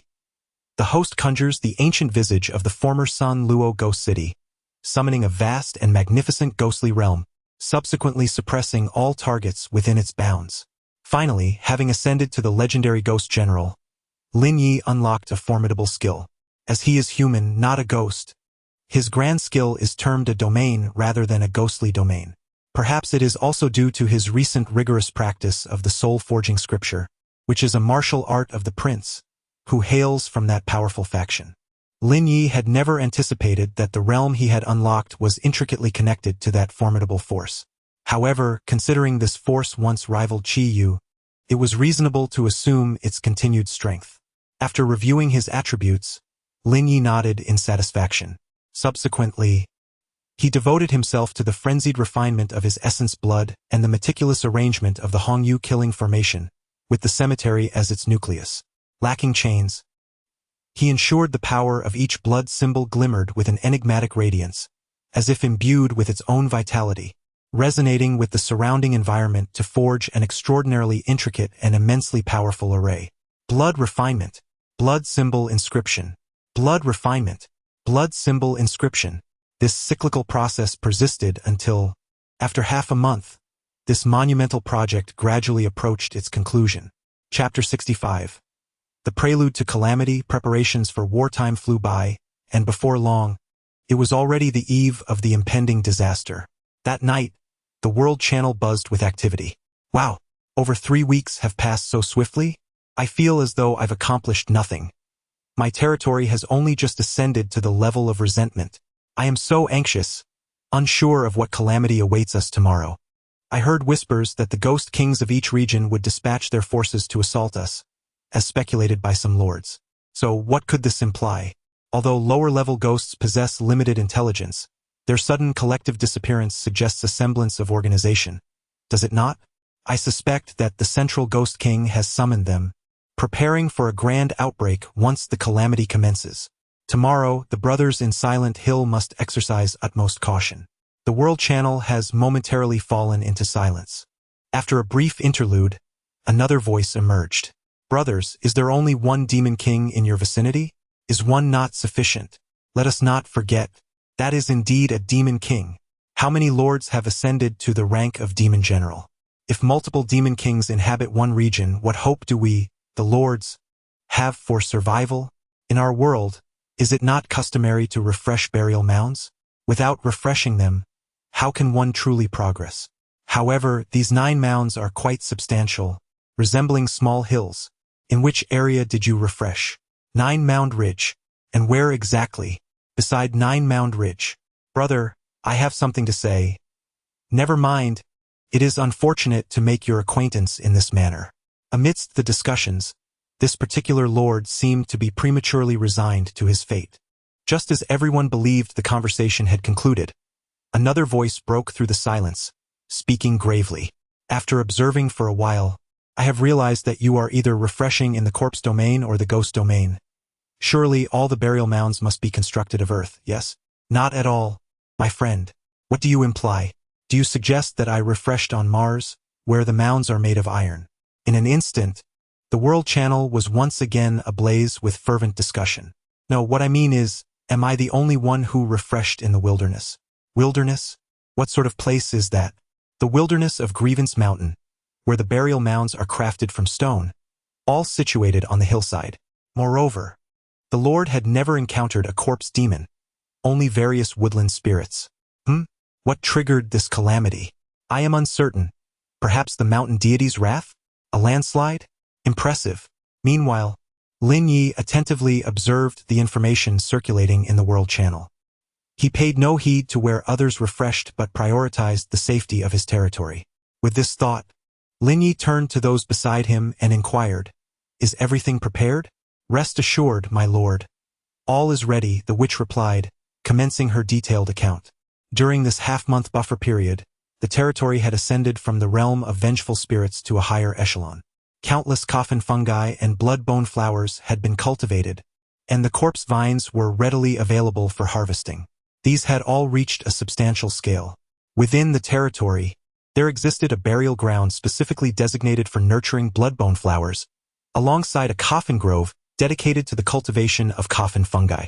The blood-bone flower king and the corpse incense devil's taro demand exceedingly stringent materials, which is why these two species had not been further cultivated. Notably, the punitive malevolent spirits, while continuously gathering bone or siphoning blood water, had steadily reinforced their cultivation. Without relying on any tokens, they had remarkably advanced from the late stage of ghost soldiers to the early stage of ghost generals. Lin Yu's territory had gained yet another formidable ghost general. Do not bring only good news. Are there any adverse developments? Upon hearing the witch's description, Lin Yu's brow furrowed slightly.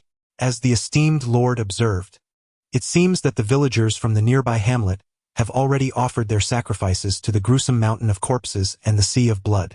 For the past half-month, no new souls have been interred, which means Lin Yu has been unable to acquire any ghostly currency. Has there been any new entrants to the territory? Lin Yu was inquiring about whether there were any unfortunate souls akin to the unlucky ones that could refresh the ranks. Yet, the witch merely shook her head. I see. It appears that everything is still under the influence of the mountain of corpses and the sea of blood. Natural disasters have made it exceedingly difficult for the territory to achieve substantial development. By the way, my lord, how is the arrangement of the Red Prison Slaughter Formation progressing? The witch suddenly recalled something. While other matters may be trivial, this particular aspect is of utmost importance. Could very well determine the outcome of the battle. Then let us address it now. For the past half-month, Lin Yi has been diligently inscribing blood runes during the day and gathering essence at night. Before his promotion, he could inscribe 500 runes in a single day. Now, having ascended to the rank of Ghost General and experiencing a qualitative enhancement in his cultivation, he finds the process even more fluid and effortless. Before one's eyes, Lin Yi's hands flew through the air, forming intricate seals as he recited incantations. A dense aura of blood surged fervently from within him, coalescing in the air into a mysterious and eerie blood rune. These blood runes shimmered with a scarlet luminescence, as if infused with boundless power and malevolent energy. Once the blood rune was formed, in an instant, it glowed brilliantly under the moonlight, creating a spectacle of extraordinary grandeur. This cycle continued, and in a heartbeat, the entire space trembled slightly, resonating with a deep, ominous rumble. Thus, the scene unfolded. The simplified version of the Red Prison Massacre formation has been thoroughly completed. Congratulations, esteemed Lord, on this remarkable achievement. The witch slightly bowed and performed a gesture of respect. Lin Yu waved his hand, indicating that the witch need not be overly courteous. He turned and surveyed the interior of the territory, sensing that something was still amiss. The previous incident, the Night of the 100 Ghosts, had allowed a few shadow spirits to nearly exploit a gap. This could not be overlooked. With this thought in mind, utilizing the remaining time, Lin Yu inscribed blood symbols onto various walls. Once he confirmed that everything was foolproof, Lin Yu finally succumbed to slumber. Chapter 66. Calamity, Blood Rain. An ominous fog with thunder and snow. A new day dawned, destined to be etched in history. The calamity event was triggered, and early in the morning, the world channel erupted into chaos. Blood rain. It is blood rain. It's raining blood here. Damn it. I am experiencing thunder and snow. I just teleported to the new world, defaulting to spring. How could it possibly snow? Damn. Who has it worse than me? I am engulfed in ominous fog. The fog combined with tornadoes, sweeping silently. Among these individuals, some faced calamities far too simple to take seriously. Hence they disregarded the disaster events. Others, over the past month, had indulged in idleness, reveling with female ghosts, neglecting to develop their territories. Therefore, when disaster struck, all that remained were cries for help. Save me. Who will come to my rescue? I have respawned in the bloodbath valley of the corpse domain, surrounded by countless butterflies, no corpse moths.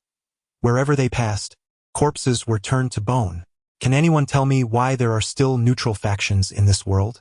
I encountered a group of individuals who identify as the Divine Scar sect, and they have pillaged my territory. It was purported to be a natural disaster. So why have I encountered a man-made calamity? A cataclysmic event does not necessarily denote divine intervention. Rather, it signifies that the extent of the devastation has reached a calamitous level. The 4 tiers of events are human-induced disasters, natural disasters, cataclysms, and annihilation, or, in short, affliction, disaster, cataclysm, and obliteration. Following the commencement of random events, this world experiences various tribulations in different locales. Some are afflicted by insect plagues, others by meteorological disasters, and still others by invasions from neutral factions. The question then arises, with random events already transpiring in other regions, what awaits in the corpse domain's corpse village gulch? Has it begun to rain blood outside? Lin Yu inquired, turning to face those behind him. No, the punishing evil ghost responded, shaking its head. Has the calamity mist descended? No, not yet. The punishing evil ghost reiterated, shaking its head once more.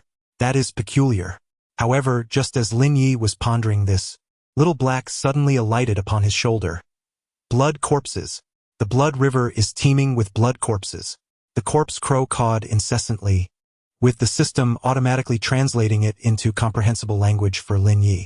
Little Black, are you suggesting that the fragmented pieces of flesh from before have coalesced into new cadavers, and they are now ascending the riverbanks? Caw, Little Black affirmed. Instantly, Lin Yu's brow furrowed with gravity. What was inevitable has come to pass. Husband, what shall we do now? All personnel, heed my command and join me in facing this onslaught. Subsequently, Lin Yu brandished his blood blade and strode forth from the graveyard. However, just as Lin Yu crossed the threshold, A pungent and acrid scent of blood suddenly assailed the senses. Upon surveying the surroundings, one could see that the gnarled trees, the ravines, and the graves were all teeming with grotesque and blood-soaked corpses. The scale of this horror had far surpassed the Night of the 100 Demons assault. No, it was tenfold, 100-fold, perhaps even 1,000-fold. And still, they emerged endlessly from the river of blood. Some of these bodies were grotesquely dismembered yet continued to stagger forward.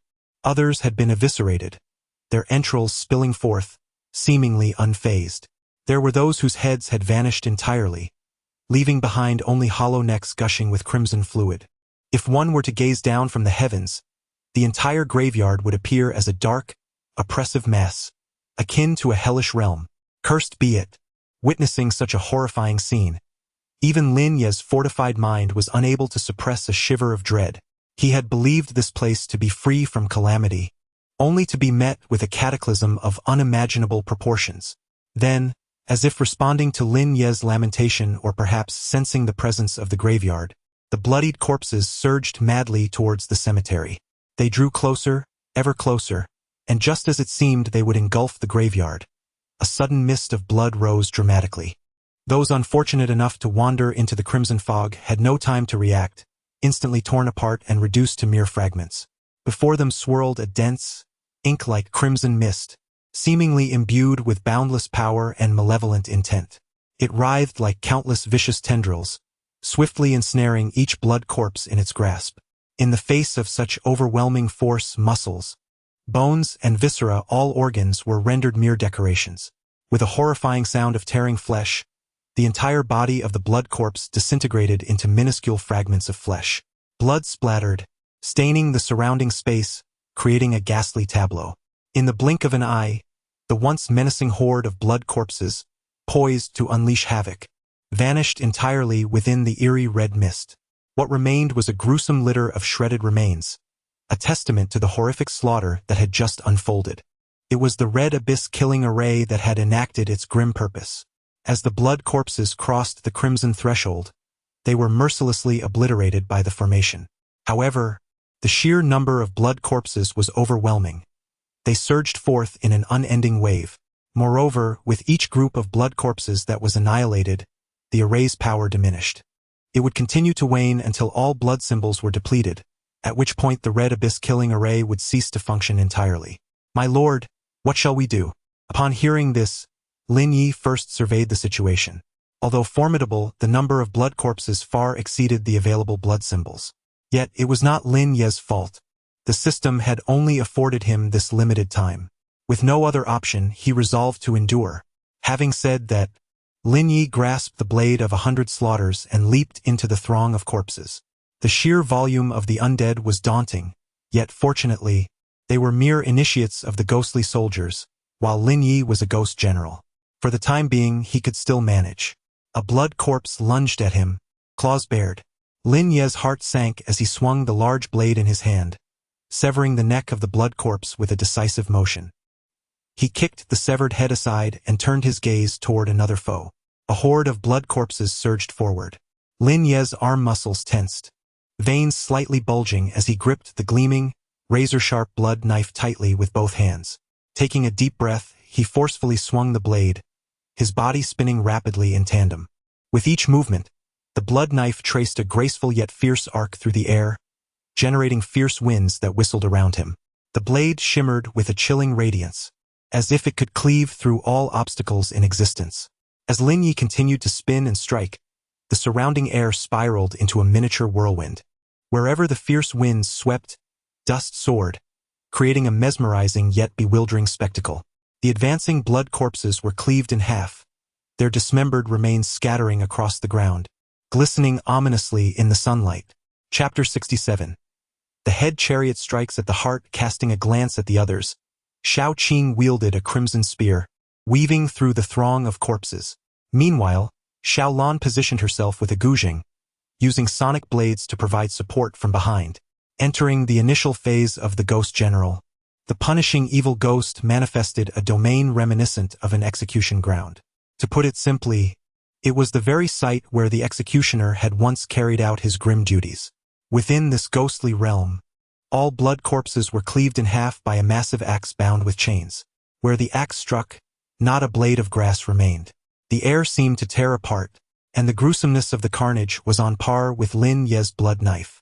As time passed, with everyone working in unison, the number of blood corpses dwindled rapidly.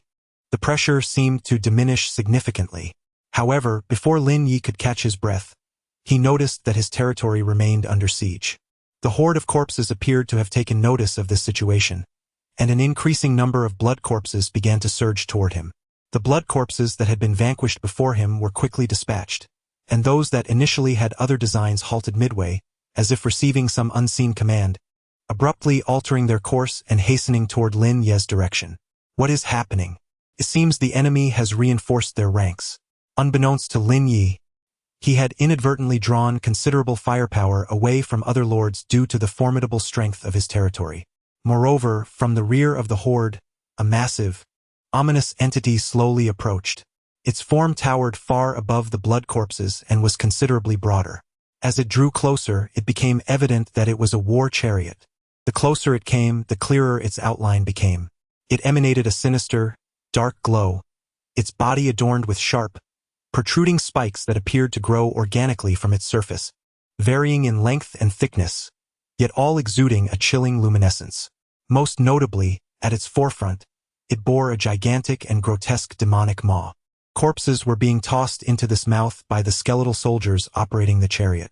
Although it was merely a war chariot, it exhibited a disturbingly anthropomorphic chewing motion. Upon crushing the body, it expelled the bones, leaving behind only a bloodied head.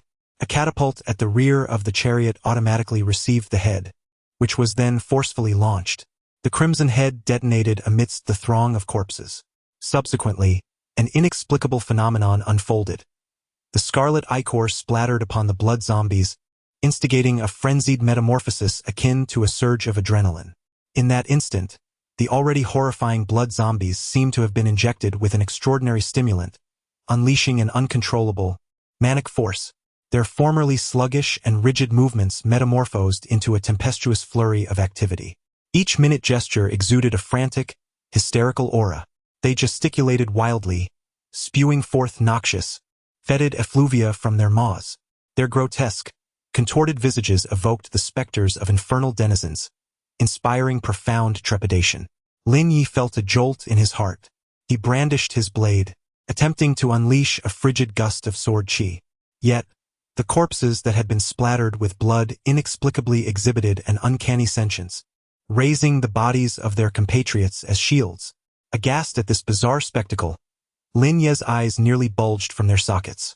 Perceiving the anomaly, Xiao Qing gripped her spear tightly, its tip gleaming with a frosty glint. With a resounding battle cry, she plunged into the heart of the seething mass of corpses. However, at that juncture, the eerie war chariot once more hurled forth a severed head. The human head struck the ground, and blood gushed forth. Another contingent of blood zombies descended into madness. No, that war chariot must be annihilated, Lin Yu bellowed. Yet, as he prepared to advance, the walking corpses, as if divining his intent, arrayed themselves before him. My love, cover me. As the words fell, the ghostly bride had yet to withdraw, when a peculiar current of air swept past Lin Yu. Suddenly, he felt an exhilarating lightness in his body, and his movements became swifter and more powerful. Curious, he turned to trace the source of this energy, only to behold the soul-disrupting scholar gracefully wielding his brush in the air. My lord, if we do not engage in battle now, when shall we? With a determined gaze, Lin Yu resolved to strike at the heart of the enemy. In a flash, he darted towards the war chariot, but was met with a barrage of bloodied corpses attempting to impede his progress. Yet, he skillfully evaded their grasp with his agile movements. The distance between him and the war chariot diminished, and the sense of impending doom grew ever more palpable. At that moment, the undead soldiers surrounding the chariot sensed the looming threat and converged around him. However, a greater multitude of corpses surged forth, obstructing his advance. Just then, the ghostly bride's timely intervention arrived, as a crimson thread emerged from her sleeve, weaving through the bodies of the undead and forming a series of minuscule blood holes. With a forceful flick, she sent a cluster of corpses tumbling aside, creating a fleeting vacuum before Lin Yu. As he drew closer to the war chariot, the undead aboard launched their final assault, unleashing a torrent of putrid liquids. Seizing the opportunity, Lin Yu planted his feet firmly on the ground and leaped high into the air. In that moment, he concentrated all his strength into his long blade. With a fierce roar, he descended like a meteor, the blade crashing down upon the war chariot. The sound of tearing metal echoed through the air as the enigmatic chariot abruptly lost all momentum. Yet, the frenzied onslaught of the bloodied corpses did not cease.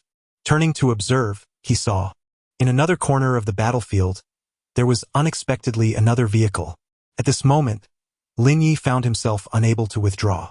In a critical juncture, he suddenly noticed a wisp of black smoke emerging from the left door frame of the cemetery. The smoke drifted over the heads of the corpses, and after swirling a few times upon the war chariot, the monstrous maw, which had been voraciously devouring the bodies, abruptly ceased all movement. Choked. Did it choke to death? Opening the battle log, Lin Yu uncovered the truth. It was the unfortunate soul who had transferred his misfortune onto the chariot. No, it should be the harbinger of doom. Under the influence of the broom of calamity, all ill fortune had been bestowed upon the war chariot. It was this crucial moment that led to its complete breakdown on the battlefield. Good heavens! Is this even possible? With both war chariots immobilized, Lin Yu's pressure significantly diminished. However, just when everyone thought this turmoil was drawing to a close, an incredibly terrifying aura suddenly emanated from the rear of the horde. Chapter 68. Blood-clad corpse guardian, hand of the bloodworm. The Blood Sea Corpse King? Yet Lin Yu had encountered the Blood Sea Corpse King before, and this aura felt distinctly different.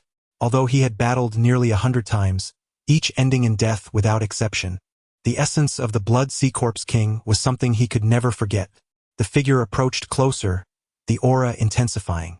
Closer, even closer. Upon standing before Lin Yu, he realized that the figure was grotesque, its face contorted, clad in garments utterly foreign to this world. HM? Player? No, he was no longer a lordly player. He had transformed into a walking corpse, and just as Lin Yu was engulfed in confusion, he beheld. The Lord Player unexpectedly spoke, "You must be quite curious about my current appearance." Lin Yu remained silent but nodded in acknowledgement. Indeed, this was the first time in the month since Lin Yu had been transported to this world that he encountered another player like himself. However, the circumstances of their meeting were far from ordinary. Having the backing of a corpse king, there was little to fear. At least he would no longer have to worry about an unexpected demise. The surrounding undead would regard him as one of their own, and upon seeing him, they would no longer harbor any inclination to attack. Filled with curiosity, Lin Yu inquired, "What was your state before you transformed into a blood corpse?" It appeared that this player held a prominent position among the blood corpses, as they remained surprisingly still in his presence. Lin Yu decided to engage him in conversation. "I shall begin by describing my state after becoming a blood corpse," the Lord Player contemplated before responding. "I am all ears. Although the blood corpse bestowed upon me a mutilated form, it simultaneously granted me formidable powers." And then, Lin Yu prompted, "Before your arrival, I had already slain 3 lords. In their final moments, they lamented, as kindred, 'Why must we willingly descend into the abyss and become undead?' But how could they comprehend the depths of despair I endured before my transformation? My talent was cursed sleep in a haunted house. Only by challenging these haunted sites could one reap rewards. What a laughable talent it was. In the early stages, there were no haunted houses, only graves. So, I ventured to test my luck, and on the very first night, I stumbled upon a grave that was already claimed. I will never forget the moment when I was pinned down on a chopping board by a horde of zombies. My body hollowed out. Humanity seems so insignificant in the face of the undead. So what's wrong with me being a zombie now? Or, if not forced by desperation, who would willingly transform into this ghastly state? Neither human nor zombie, perhaps due to overwhelming emotions or other reasons. As he spoke these words, this lord, with tears in his eyes, actually tore open his own chest. However, upon opening it, there were no organs as one might expect inside his belly. Instead, there were only creatures like insects, scorpions, ants, including foul rats and venomous snakes. After my belly was hollowed out by zombies, I, in despair, also transformed into a zombie.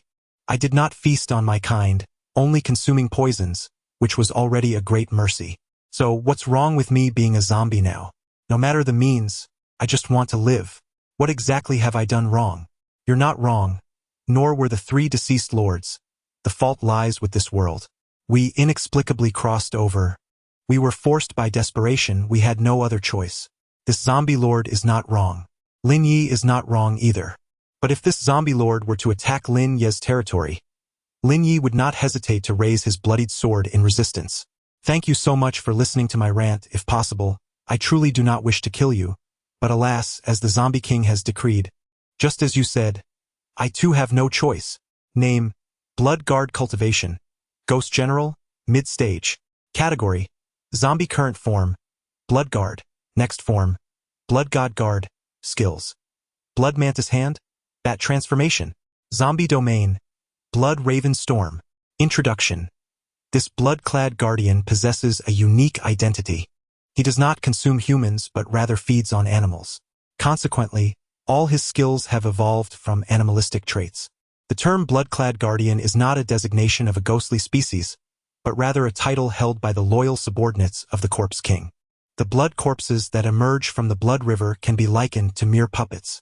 Thus, akin to the bone ferryman, the blood-clad guardians adorn themselves with blood-dripping jade pendants. Blood Centipede Hand. The arm of the blood-clad guardian transforms into an elongated blood centipede that pierces through the target's chest. Transform into bats. When confronted with peril, the blood-clad guardian can metamorphose into a swarm of bats, scattering in all directions. Blood Crow Storm. The blood-clad guardian summons every raven in the vicinity, commanding them to circle in the sky, shrieking to disrupt and assault the target. Words need not be spoken. I comprehend fully. However, I must caution you. The first 3 lords perished at the hands of my blood centipede. Had there been witnesses at that moment, witnessing the blood-clad guardian piercing the chests of those 3 lords, they would undoubtedly have been struck with horror. What a ghastly sight it must have been. It bears a striking resemblance to the blood-clad guardian's own chest now. If one were to draw a comparison, it would be but an additional layer of skin on the back. Thank you. Lin Yu nodded in acknowledgement. Without the need for anyone to remind him, Lin Yu remained vigilant, for he clearly observed that his cultivation level was marked as mid-level Ghost General. This implies that this blood-clad guardian's prowess surpasses his own by a tier. If that is the case, let us engage in battle. With that declaration, the blood-clad guardian immediately unleashed his blood centipede hand. Accompanied by a series of bone-chilling cracks, his originally normal arm began to undergo a bizarre transformation. The muscles on his arm twisted, and the bones deformed. In the blink of an eye, it morphed into a massive and ferocious blood centipede. This blood centipede was as thick as an adult's arm, its body a dark crimson, covered in a layer of sticky fluid that emitted a pungent, nauseating stench. Its numerous legs were as sharp as blades, glinting menacingly under the sunlight. Once the transformation was complete, driven by the blood guard, the blood centipede shot towards Lin Yu with lightning speed. Closer and closer it came, until it was right in front of Lin Yu, suddenly opening its fang-filled mouth to spew a jet of dark green venom. Wherever the venom passed, the air seemed to sizzle and corrode, emitting wisps of green smoke. However, upon seeing this, Lin Yu showed no panic. Instead, he roared, "Come at me." With that, he gripped his 100 slaughter blade tightly and swung it with full force. Chapter 69. The Change of Dynasties, Future Expectations. The gleaming 100 slaughter blade struck the terrifying head of the blood centipede with the force of a thunderbolt. This blow seemed to contain infinite power, accompanied by the blood-curdling screech of the centipede. Instantly, blood splattered everywhere, and along the central seam, the massive body of the centipede was split in two. After the centipede was cleaved apart, the minced flesh scattered across the ground, and in an instant, the surface beneath their feet began to corrode. Deprived of spiritual nourishment, the fragments of flesh quickly withered and dried up. Glancing back at the blood-robed guard, after the blood centipede hand was shattered, it was as if the guard had lost an arm. Truly a being capable of slaying the bone boatman. You are the first to sever one of my arms. The blood-robed guard clutched his severed arm, his voice dark and menacing, his expression already fierce, now twisted further with the loss of his limb. Lin Yu could no longer discern whether it was pain or distortion that contorted his features. Only the steady drip of crimson blood from the wound was clear. Should I take this as praise or mockery? Praise would commend Lin Yu's strength, while mockery would suggest his overestimation of his own abilities. Moreover, through the blood-robed guard's words, Lin Yu confirmed a piece of news. The death of the bone boatman had indeed reached the headquarters. It must be praise. Through this test, it shows that we lords are not entirely useless. Perhaps one day, a change of regime might indeed occur. With his cultivation at the early stage of a ghost general, Lin Yu had severed the arm of a mid-stage ghost general, sufficiently demonstrating his prowess. Yet, Lin Yu sensed a different implication in these words. I am merely protecting myself, not proving anything. What does this have to do with a change of regime? You know as well as I do that I no longer qualify to be called a lord. I hope you can carry my expectations to the end. In the future, the corpse domain, no, even the desolate blood divine continent, will surely have a place for you. Why are you suddenly telling me all this? Lin Yu furrowed his brows, sensing an ominous turn of events. The blood-clad guard had failed the mission. Serving under the corpse king, failure inevitably spelled death. As he uttered these thoughts, the blood-clad guard resolutely crushed his blood-stained jade pendant. In an instant, a venomous serpent slithered from his mouth, and he collapsed lifelessly to the ground in a tragic act of self-destruction. Lin Yu instinctively sought to intervene, but it was too late. All he could do was shake his head in despair. Do you comprehend that this world is replete with malevolent spirits and rampant demons? Even if one were to become a corpse, they would not be regarded as an anomaly. You could have transformed into a bat and fled, or utilized the domain of the dead to confront me. Why resort to such an extreme measure? Alas, it is best to first clear the battlefield. With the death of the blood-clad guard, the tide of corpses began to recede. It seemed that the calamity had reached its conclusion. Yet, Lin Yu remained deeply troubled, devoid of any semblance of joy. The blood corpses were insurmountable, the war chariot lay in ruins, and now the blood-clad guard was deceased. Was there an even more formidable adversary lurking behind? Perhaps it was the corpse king poised to make an appearance. Rather than succumb to despair and passively await death, it would be more prudent to take the initiative. There might still be a glimmer of hope for survival. Husband, what troubles you? The ghost bride approached as the blood corpses began to disperse. I was pondering whether the corpse king might come as well. Surely not, she replied, glancing at the battlefield with keen analysis. The tide of corpses has evidently begun to retreat. If the corpse king were orchestrating from the rear, he would not have remained absent until now. Yet, the blood-clad guard shattered his own pendant. No one understands the significance of this jade pendant better than Lin Yu. Should the news of the Bone Ferryman reach the headquarters, the demise of the blood-clad guards would undoubtedly reach the corpse king as well. What does my husband imply? If we were to slay the corpse king, would the corpse village be entirely? Yet, before Lin Yu could finish his thought, he noticed the bride of ghost's eyes widening in disbelief. Huh? What are you saying, my husband? The corpse king has not made a personal appearance, and we should be grateful for that. You dare to entertain the notion of vanquishing the corpse king? Is there something amiss?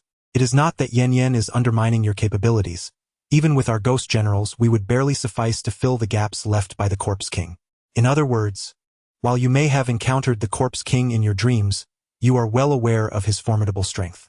We are incapable, but that does not imply that others are likewise powerless. Who? Lin Yu remained silent, gazing towards another direction on the battlefield. At this moment, the harbinger of calamity, also known as the ominous fetus, was devouring the blood corpses that lay lifeless on the battlefield. Lin Yu vividly recalled when he, as a ghost general, had consumed the corpse commander-level black Tai Sui. Now, having ascended to the rank of corpse commander himself, he contemplated whether, after devouring these corpses, he could directly consume the corpse king as well. At this point, Lin Yu felt a wave of emotion. This process of advancement felt as effortless as sipping cool water. In just a few days, he had already risen to the rank of corpse commander. Lin Yu began to suspect that his limitations had fallen asleep. My lord, I assure you, I am not the type to recklessly overreach in my endeavors. Amidst this confusion, Xiao Lan suddenly approached. What is that? The lord remembered that Xiao Yi possessed a unique ability. Indeed, with each reincarnation, Xiao Ye's strength underwent a qualitative enhancement. The birth of Xiao Yi marked his first reincarnation. It was this extraordinary ability that enabled him to consume the Black Tai Sui. Are you suggesting that with another reincarnation, there might be a chance to devour the Corpse King? The ghost mother remained silent but nodded slightly, tacitly agreeing. To reincarnate, one must find a pregnant woman. However, in this desolate wilderness, where could such a woman be found? My lord, have you forgotten? What? The pregnancy manual. Ah! At this revelation, Lin Yu suddenly slapped his thigh. How fortuitous that just as I was feeling drowsy, help arrived. I initially thought this manual was superfluous, but it has proven pivotal. Upon inspection, it appeared that the Wang lady from Changshu village and the Li lady from Yinfeng village had already missed their delivery times. Yet, the Lu lady from Huangsha village still had 4 hours remaining. There was still time. Let us head to Huangsha village. Lin Yu thought not for a moment and swiftly moved in that direction. The zombie tide had begun in the morning, and it was now past noon. Before nightfall, Lin Yu had to reach Huangsha village. Otherwise, he would miss the optimal delivery window. If too late, even if he defeated the Corpse King, he would forfeit the rewards from the impending catastrophe, rendering all efforts futile. Chapter 70, Reincarnation and Second Birth Time ticked by. By the time Lin Yu arrived near Huangsha village, it was already past 2 in the afternoon.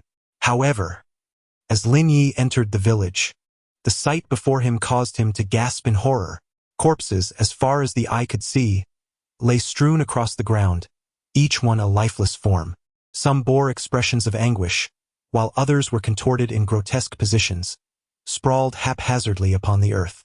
Blood gushed from their wounds, pooling into dark crimson streams that flowed languidly across this land shrouded in death. From a distance, it resembled a vast sea of mortality. My lord, what has happened? The ghostly bride cast a glance around, the scene's brutality rivaling that of the infamous corpse village. When the tide of corpses rises, it requires a tremendous surge of blood energy to fuel the formation of the corpse mountain and blood sea array. These poor souls must have inadvertently become the sacrificial sustenance. As a ghost general, Lin Yu felt the blood energy within him being siphoned away, and it was inconceivable that mere commoners could withstand such a fate. What should be done now? First, we must locate the pregnant woman. After more than half an hour of searching house by house, Lin Yu and his companions finally discovered her in a dilapidated dwelling. Regrettably, the expectant mother had succumbed to excessive blood loss, her lifeless body rendering the child within her suffocated to death as well. Is there still hope?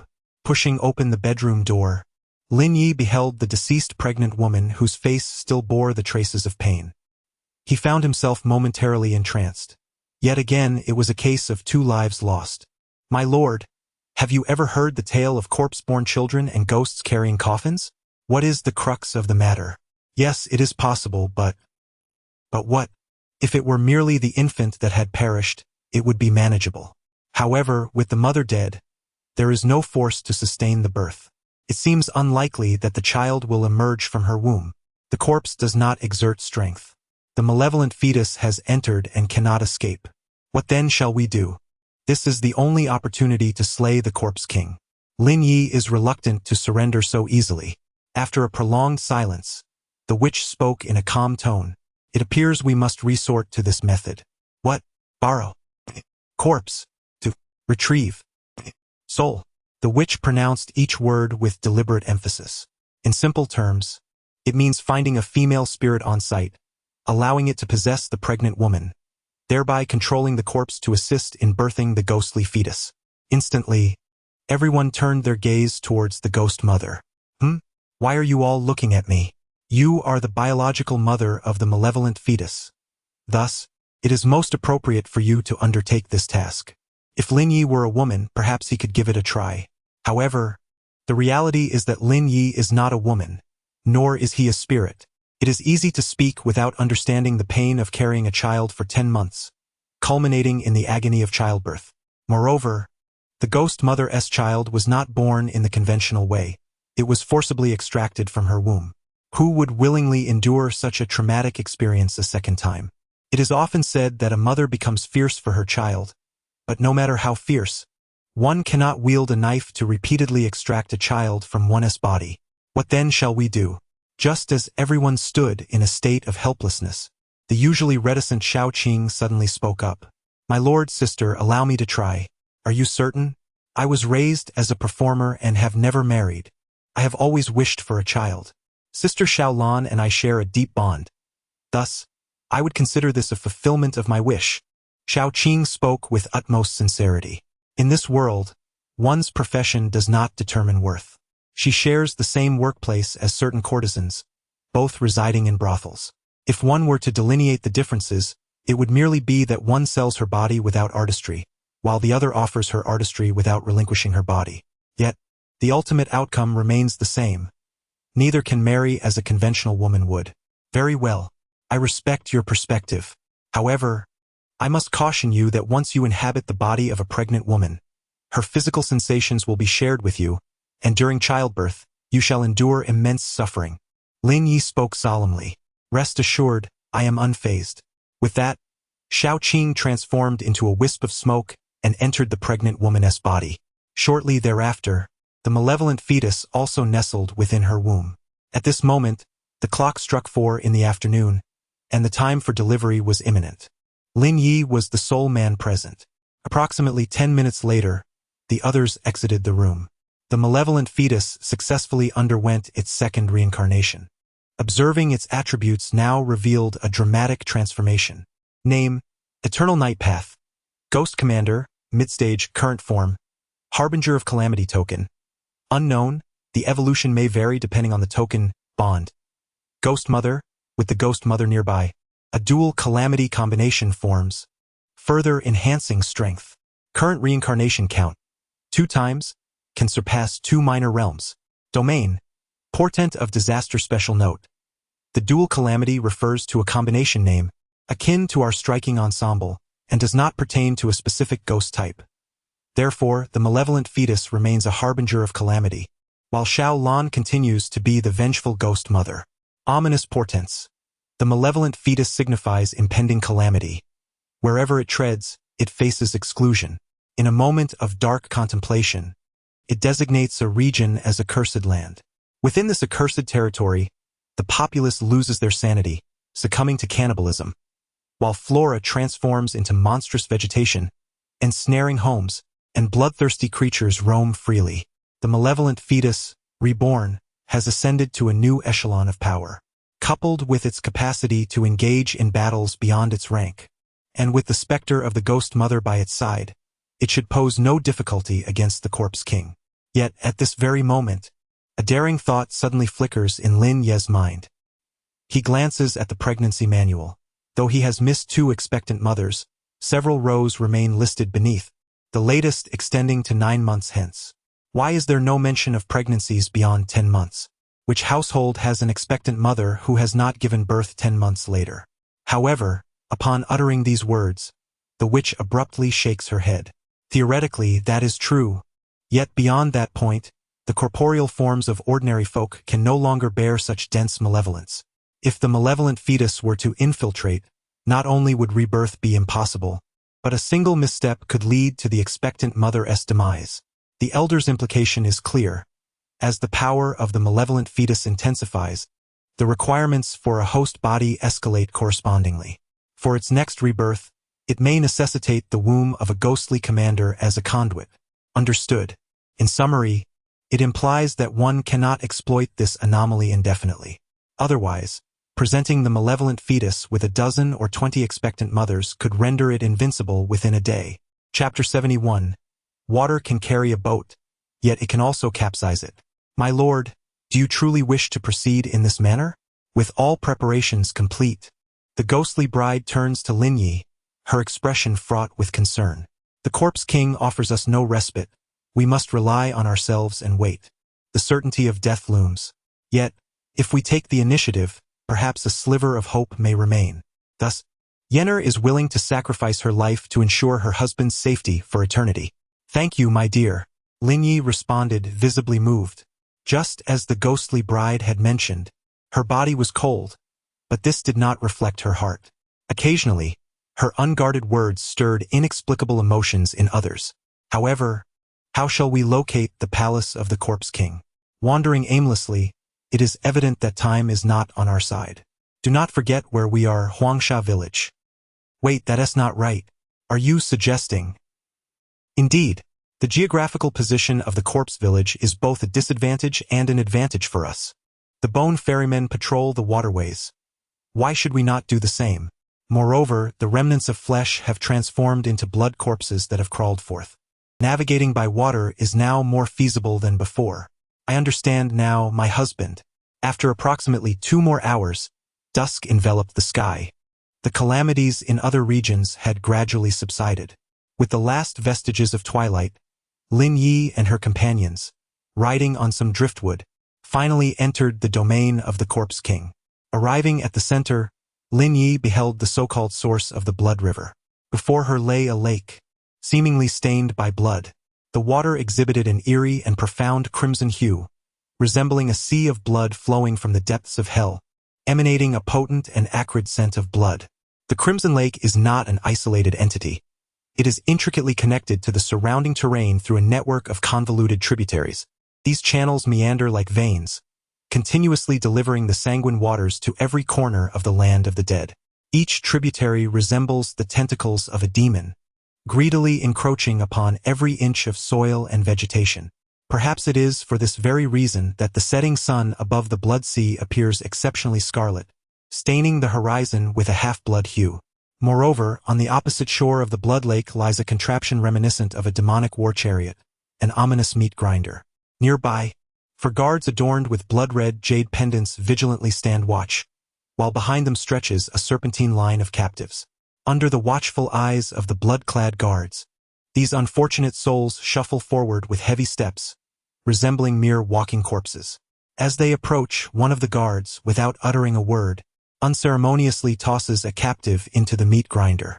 The infernal chariot opens its gaping maw, and after a cacophony of chewing, the blood, along with chunks of flesh, is expelled into the lake piece by piece. With the flow of blood, the entire lake gradually transforms into a shocking crimson hue.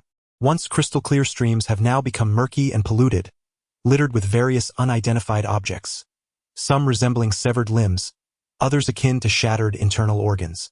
The entire scene unfolds like a harrowing apocalyptic tableau, sending chills down one's spine. How could this be? Lin Yu sighed deeply in response. In a world governed by the law of the jungle, where the weak are devoured by the strong, for ordinary people, merely surviving in such a reality is inherently a folly. Death, paradoxically, serves as a form of liberation. Alternatively, the roles they embody may themselves be the sustenance. To save or not? Lin Yu shook his head. It is not that he is devoid of compassion.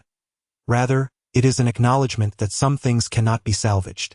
This world is rife with slaughter, as evident in the land of corpses and the corpse domain. Indeed, the entirety of the blood-soaked divine continent is no exception. Should Lin Yu allow himself to be shackled by these occurrences, he would inevitably succumb to the weight of his own overwhelming emotions.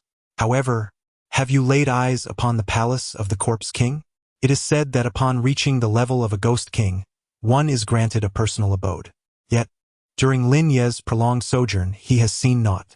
Or could it be that the Corpse King is of such a rarity that a palace is unnecessary?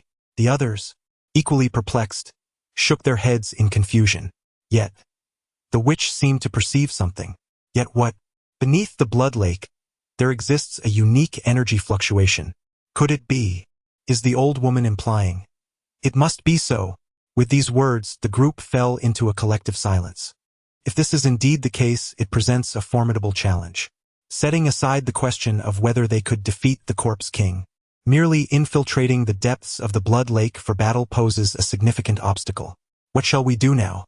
After a lengthy pause, Lin Yu appeared to have an epiphany and murmured, "Since we cannot descend, we must instead draw it forth." It is not in Lin Yu's nature to return empty-handed. Even in the face of demise, he intends to meet his end with purpose. How to lure it out?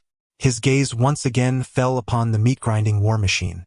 If this indeed constitutes a formation, then this machine serves as its core. Should the energy supply be severed? Lin Yu found it hard to believe that the Corpse King would not emerge. However, beside the meat grinder stood 4 blood-clothed guards. These were not ordinary blood corpses. They were all at the initial stage of the Ghost General rank. If a blood-clothed guard captain were present, similar to that Lord player, their cultivation might even reach the mid-stage of the Ghost General rank. First, he must eliminate these 4 Ghost Generals. The thought struck Lin Yu as somewhat ludicrous, one lackey, with cultivation on par with his own, yet at this very moment, he pondered how to slay their Corpse King. Damn it! It was now or never. Rather than languishing in a pitiful existence, he would take the initiative and risk it all. If he lost, he would die without regret. If he won, he would achieve greatness. With this resolve, Lin Yu hefted the great sword in his hand and charged towards the war chariot, while several female spirits synchronously chose their own blood-clothed guards to confront.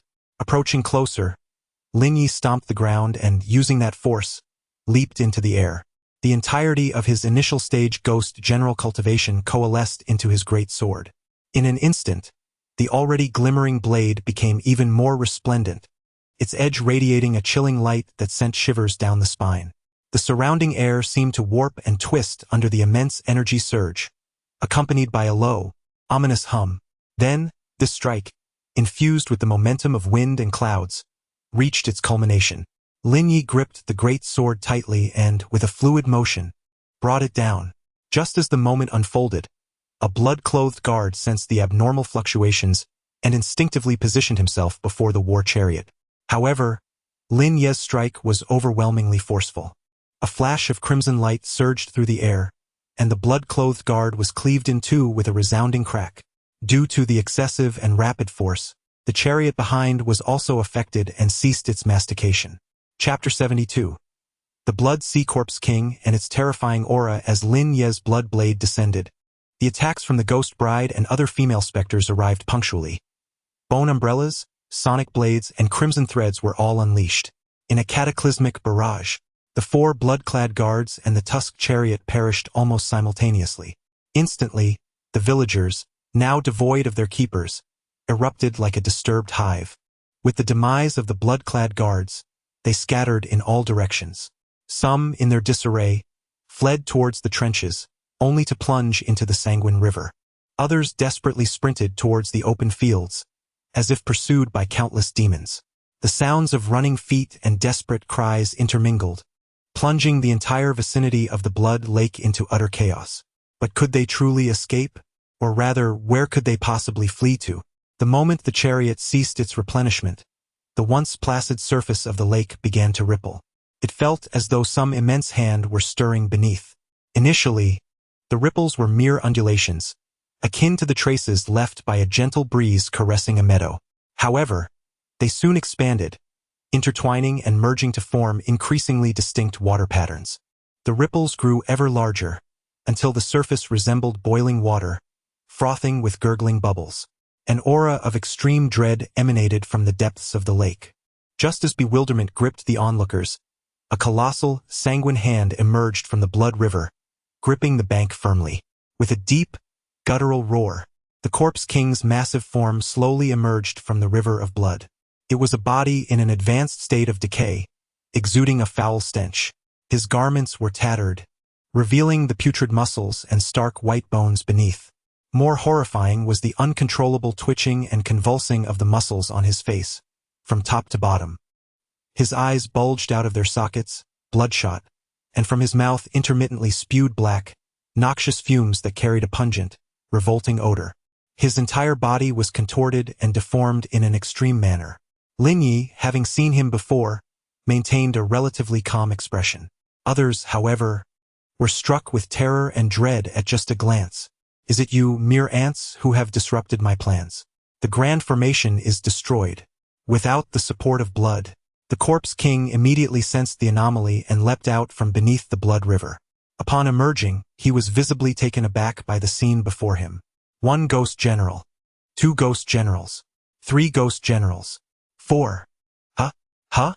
Have I been in seclusion for too long, out of touch with the times? Or has the power system undergone new changes? Since when do a few ghost generals dare to challenge the Corpse King? Blood Sea Corpse King, you have slaughtered the innocent and committed countless atrocities. Today is your day of reckoning. Oh, I see now. Not just ants, but a few living bodhisattvas. You think by killing the blood guards you can save them? How naive. Then, with just a casual wave of his hand, the Corpse King unleashed an immensely powerful gust of wind, surging forth like a raging torrent, sweeping everything in its path with overwhelming force. The tempest surged forth with unrelenting ferocity, as if intent on consuming all in its path. It howled and roared, leaving chaos in its wake. Dust and debris were swept into the air, while flora was uprooted entirely. The frenzied winds lifted earth and fallen leaves, swirling them into a colossal vortex that danced through the sky. When this crimson storm reached the fleeing populace, they scarcely had time to utter a cry before being obliterated into nothingness. Do you see? Ants are but ants, unworthy of existence, born solely to serve as sustenance. After the annihilation of these fleeing souls, the Corpse King did not so much as blink. Indeed, his expression suggested a perverse satisfaction with his gruesome handiwork. Name: Blood Sea Corpse King. Path: Ghost King. Early stage category: Corpse. Current form: Final form achieved. Subprofession: Array Master. The Blood Mountain and Sea is his creation. Movement technique: Boundless Blood Sea skill. Hand of Corpse Soul domain: Blood Prison Flame Pool. Forbidden spell: Crimson Storm. Description: The Blood Sea Corpse King was originally a general under the bloodthirsty minister, yet he found himself dissatisfied with merely overseeing a minor necropolis. Thus, he covertly arranged forbidden formations, aiming to sacrifice the lives of an entire region to facilitate his ascension to the Mid-Ghost King. Boundless Blood Sea: Wherever the Blood Sea spreads, the Blood Sea Corpse King can instantaneously materialize in any corner. Hand of Corpse Soul: The Blood Sea Corpse King draws his target to his palm, directly piercing through their chest. Blood Prison Flame Pool: The Corpse King summons a searing lake of crimson flames, where the target sinks, being scalded and eroded until naught remains. In the Crimson Tempest, the Corpse King conjures terrifying blood-red tornadoes, reducing all that they touch to mere porcelain fragments, shattering into a gruesome spectacle of flesh and blood. Skill extension: Should the storm sweep across the sea of blood, it will unleash monstrous waves, resulting in a cataclysmic waterfall tsunami, as the sanguine tide engulfs all living beings. My husband, what shall we do now? The Ghost Bride inquires, her brow furrowed in concern. The Corpse King underestimates us. This is our opportune moment. I shall distract the Corpse King, while you safeguard the monstrous offspring. As for the deceased citizens, my aim has never been their rescue. Lin Yu's true intention has been misjudged by the Corpse King, inadvertently providing Lin Yu with a veil of concealment. My husband, you are courting death. In an instant, the Ghost Bride sensed something amiss. It is essential to recognize that Lin Yu is merely a ghost general, while the Corpse King stands as a ghost monarch, a formidable being transcending two realms. To actively draw the attention of a ghost monarch is akin to seeking one's demise. Rest assured, my dear, I shall be fine. Do not forget that dream. I am most familiar with the Corpse King's techniques. This task is best suited for me. Lin Yu reassured her. My husband, I shall accompany you. I understand your intentions, my beloved, but the Corpse King is correct. In the face of absolute power, an additional person is no more than a mere pawn. Instead of this, it is better to protect the monstrous offspring. But the Ghost Bride yearned to voice further objections. There are no buts. This is how we shall proceed. My husband, Yenner, be obedient. It seems that this is the first time Lin Yu has addressed her by name, or perhaps there is another reason. In an instant, the Ghost Bride was momentarily taken aback. After a long pause, she shook her head with a complex expression. Husband, you always possess the finest eloquence when courting death. I entrust everything to you, dear wife. Alas, I know that your departure will undoubtedly lead to peril. Yet, does not my heart ache for Yenner as well? Aware of the impending doom, I refuse to burden Yenner. Thus, even if it costs me my life, I shall ensure that my husband is free from all worries. I apologize for the distress.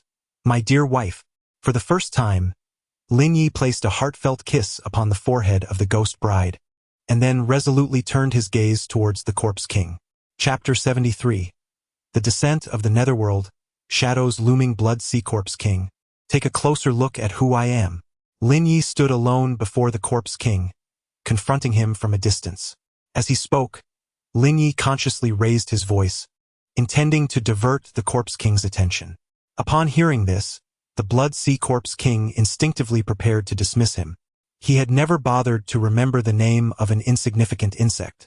Yet, upon a fleeting glance, he found Lin Yu somewhat familiar. In the corpse king's recollection, he was certain he had never encountered Lin Yu before.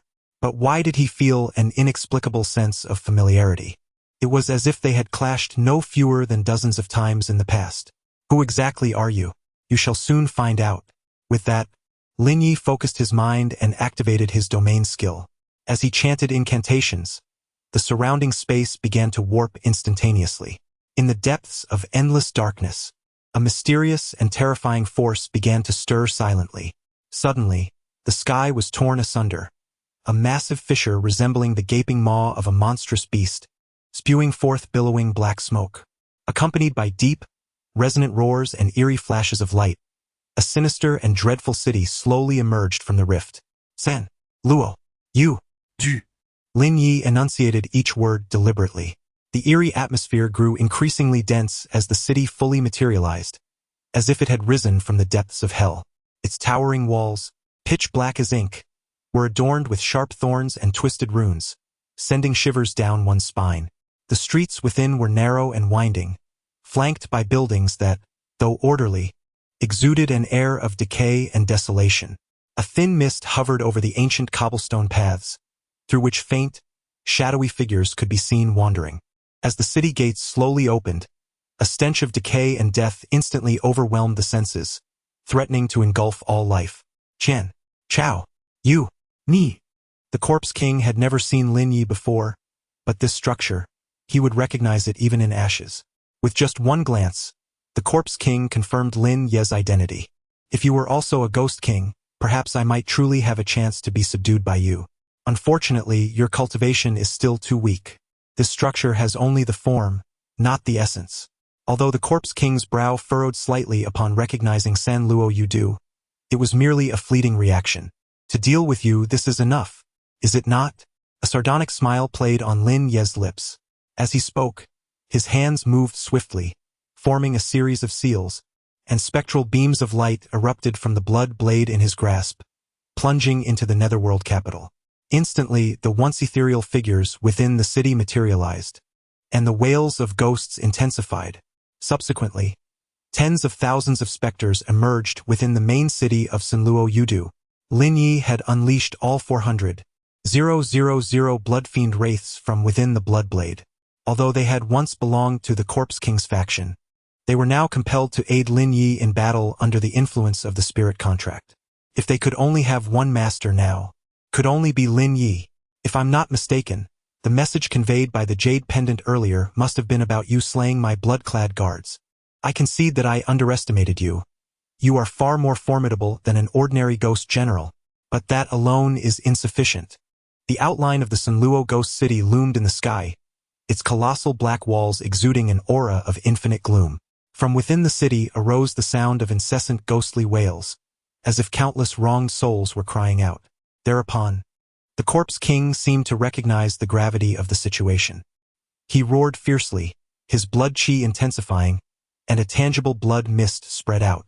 Under the Corpse King's influence, his skin began to take on an eerie bluish-gray hue, and his muscles became as hard as steel. A pair of blood-red eyes revealed boundless killing intent and madness. Each step he took caused the ground to tremble violently, as if to tear the land asunder. All you evil spirits, heed my command. Encircle the Corpse King. Simultaneously, from the depths of the Ghost City surged a multitude of vengeful spirits and malevolent apparitions, their claws and fangs bared as they lunged towards the Corpse King. Humph! A mere display of trifling skills. Witnessing this scene, the Corpse King did not even blink. He swung his powerful arms with ease, effortlessly sending the approaching fiends flying. However, the malevolent spirits continued to pour in relentlessly, encircling the Corpse King like an unyielding tide. Faced with such a multitude of foes, the Corpse King let out a furious roar, unleashing a wave of crimson malice from his mouth. This malevolent aura rapidly spread, much like the attack that had slain the villagers. Wherever it reached, the malevolent spirits were swiftly corroded into pools of blood. The pressure upon the fiends diminished drastically. Yet, the spectral influence of the ghost city persisted in its oppression. The Corpse King emanated a chillingly terrifying aura, his eyes wide with fury as he chanted incantations, seemingly invoking an immensely powerful secret technique. As his words grew more urgent, the surrounding air began to tremble violently. Suddenly, the Corpse King raised both hands, gathering all his internal energy into his palms. A thunderous sound erupted, as the unparalleled Corpse King swung his enormous, decaying hands with immense force, striking down upon the spectral manifestation of the ghost city. In that instant, the entire space seemed to quiver under the weight of this formidable power, shaking violently. The phantom of the ghost city began to sway precariously, as if on the verge of vanishing at any moment. I have foretold, your aura is far too feeble. The strength of the ghost city of yore is not merely the paper tiger you have conjured now. Suppressing the ghost city's illusion, the tone of the Corpse King was inexplicably suffused with a sense of pride. Speaking of which, this matter must be credited to Lin Yu. The good news is that, within my jurisdiction, a remnant of a former dynasty has been discovered. Even better news is that he possesses only the cultivation of a ghost general. Is this not a remarkable achievement? If I were to report this to the bloodthirsty general, who has just apprehended a remnant of the previous dynasty, I am confident he would be rewarded handsomely. Furthermore, his status would inevitably rise, propelling him to the apex of the Ghost Kings across the 108 domains, second only to the domain lord of the corpse realm, the bloodthirsty general. In comparison, what need had he to take such immense risks to set up forbidden formations and forcibly advance his own cultivation? But is it merely a paper tiger? Raising his gaze to the impending dissolution of the ghost city's illusion, Lin Yu murmured softly, "In that case, let it fully reveal your true form." Chapter 74. The resurgence of the spectral capital, blood city of ghostly fiends. If a mere realm of spectral solitude is insufficient, then let the vitality of blood coalesce with the spectral realm. Blood prison spectral capital. With that, Lin Yu closed his eyes, completely emptying his mind. The myriad transformations of the blood creation technique commenced autonomously, beginning to fervently absorb the blood water from the lake. Enveloped by the dense aura of blood, the once lifeless and fading ghost city began to undergo astonishing changes. The ancient and dilapidated structures, as if imbued with life, slowly began to writhe. Their walls gradually became stained with a hue of crimson, reminiscent of blood flowing, while the rooftops shimmered with an eerie red glow as if soaked in blood. As time passed, the changes have become increasingly severe. The shop signs lining the streets have transformed into a ghastly crimson, with distorted runes and patterns faintly manifesting upon them. The entire ghost city is suffused with a nauseating scent of blood that induces retching. Simultaneously, the ground within the city has ceased to be level, instead presenting a series of deep and shallow ravines, filled with a dark red liquid, as if the earth itself is a wound that bleeds profusely. Even the sky has succumbed to this transformation. The once dull and overcast clouds are gradually stained with a sanguine hue, intermittently illuminated by flashes of lightning that reveal the chilling landscape. You are undeniably a denizen of the Netherworld. How could you possibly wield blood energy skills? Those of the Netherworld cultivate ghostly and shadowy energies, while the undead, led by Yu, harness blood and corpse energies. Yet, upon witnessing Lin Yu's ability to absorb blood and conjure the ghost city, the Corpse King's eyes nearly bulged from their sockets. No, even if you possess blood energy skills, your physique cannot sustain such a dense concentration of it. This blood lake was crafted by the Corpse King himself. No one understands its potency better than he does. Wait, within you there exists a blood bone. No, that cannot be right. The rate of absorption for blood bones cannot possibly be this swift. You have even comprehended the 3-een blood body. You. What on earth are you? How can you possess so many treasures? In an instant, the Corpse King felt utterly overwhelmed. After all, his opponent was merely a ghost general. However, the hidden cards he displayed far exceeded those of the Ghost Commander, even surpassing his own status as the Ghost King. There are many things you remain unaware of. Lin Yu's lips curled into a subtle smile, offering no further explanation. In battles of this caliber, it was fortunate that he did not have to employ the blood yen technique. Otherwise, should Lin Yu reveal another skill, the Corpse King might very well recognize him as a godfather on the spot. Very well, I have now changed my mind. I shall not suppress you immediately. Instead, I will capture you alive. Then I shall slowly peel off your skin, extract your tendons, and meticulously clean your bones, studying each one individually. The flesh shall not go to waste. I will set it aside for the meat grinder. And finally, your soul. I will place it in the blazing fire, to be roasted for 10,000 years. As he uttered these words, the Corpse King wore a ghastly expression. His lips twisted with malice. Let us first pass through the Blood City. Lin Yu gazed coldly at the Corpse King, his expression betraying no sign of emotion. Humph! Even if it transforms into Blood City, what of it? A ghost general will forever remain a ghost general. This is an immutable truth. Moreover, you are not the only one in this world capable of drawing blood. With that, the Corpse King opened his foul maw, filled with jagged fangs, releasing an immense suction that erupted forth. In an instant, countless crimson threads, akin to ethereal serpents, surged towards the Corpse King, drawn inexorably into his being. As these blood strands flowed into him, the once desiccated and decayed form of the Corpse King began to swell and become invigorated. Ultimately, as the blood energy reached an apex, the Corpse King let out a thunderous roar, releasing an overwhelming surge of terrifying energy. Immediately thereafter, he leapt into the air. Two brilliant rays of light erupted from his palms, akin to two roaring dragons, hurtling towards the phantom of the Blood City hovering above. A cataclysmic sound reverberated through the air, shaking the very fabric of space. Accompanying the Corpse King's strike, the Blood City phantom began to fracture, with fine cracks spreading rapidly like a spider's web. Ultimately, as if drained of strength, the phantom shattered under the ferocity of the Corpse King's assault, dissolving into countless specks of crimson light that vanished into the void. What hidden cards did the remnants of the fallen dynasty leave for you? It is time to reveal them. Otherwise, you shall have no further opportunities. Upon landing, the Corpse King strode deliberately towards Lin Yu. With no cards left to play, yet my mission is also accomplished.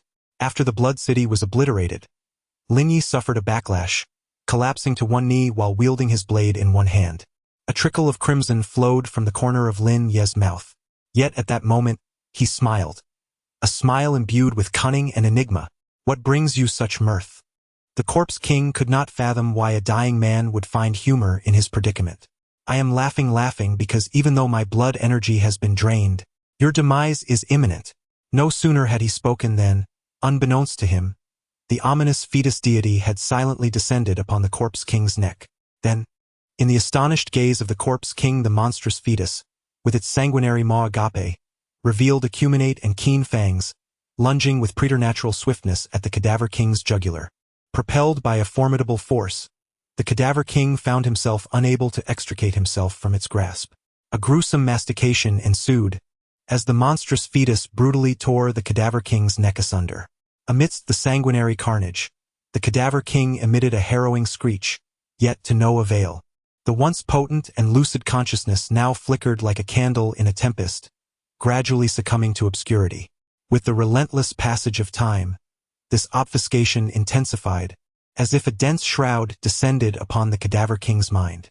It endeavored to maintain lucidity, but discovered its thoughts becoming increasingly sluggish, akin to being mired in a bottomless quagmire. The Cadaver King was seized by trepidation, cognizant of the implications of losing consciousness. However, despite its desperate struggles, the obscure force continued to inexorably erode its awareness, consuming it piecemeal.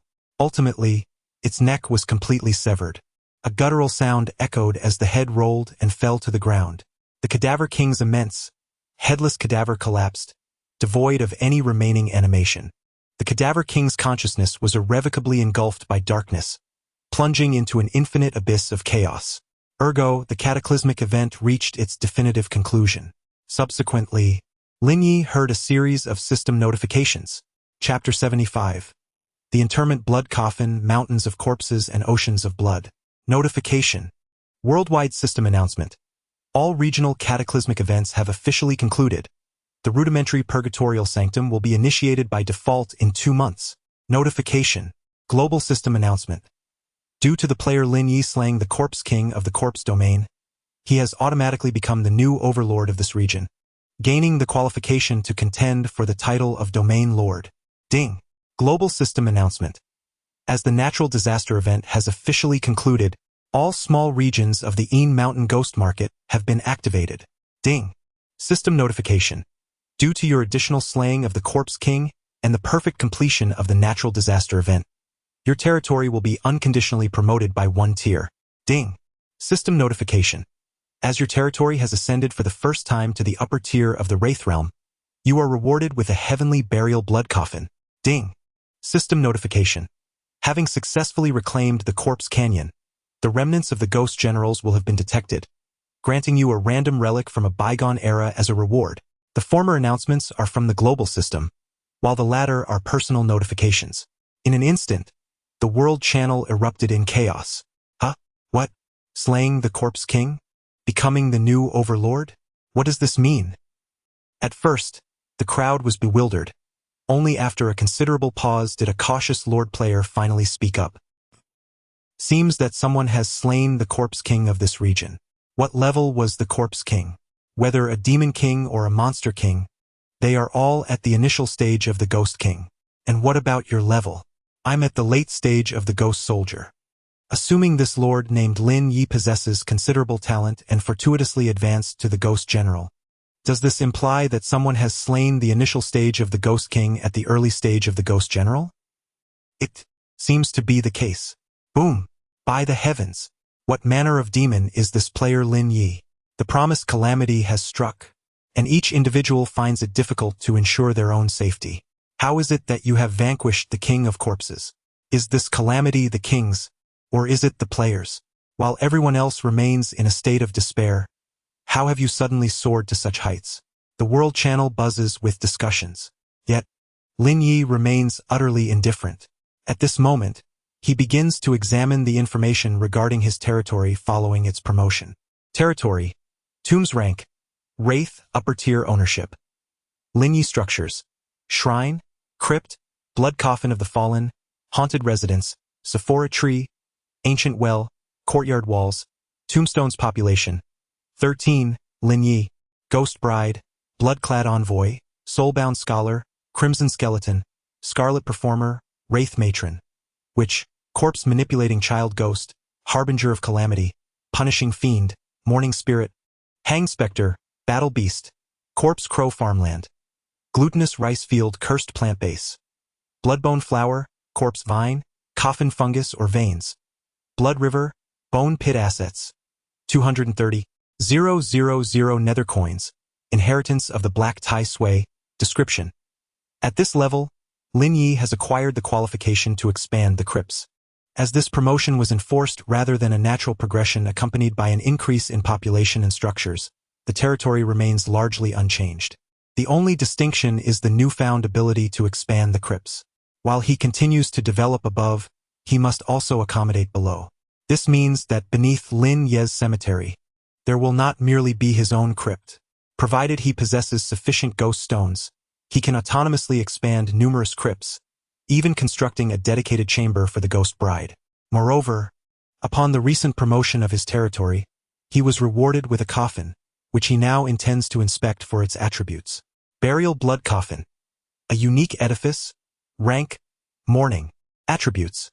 Utilizing the blood coffin as a medium, the burial blood coffin perceives all surrounding energies, autonomously converting them into blood essence, which is then delivered into the host's body, allowing for cultivation even during slumber. Quite impressive, Lin Yu murmured to himself after reviewing the attributes of the blood coffin. The tomb chamber could be expanded, and the sleeping coffin deserved an upgrade. Subsequently, the system benevolently rewarded him with a coffin, freeing Lin Yu from the confines of a wooden casket. Moreover, it resembled more of an auxiliary cultivation artifact. However, Lin Yu predominantly utilized it for repose, thus the system classified it as a structure. After inspecting his domain, he noted that the previous rewards were merely the settlement for the calamity event.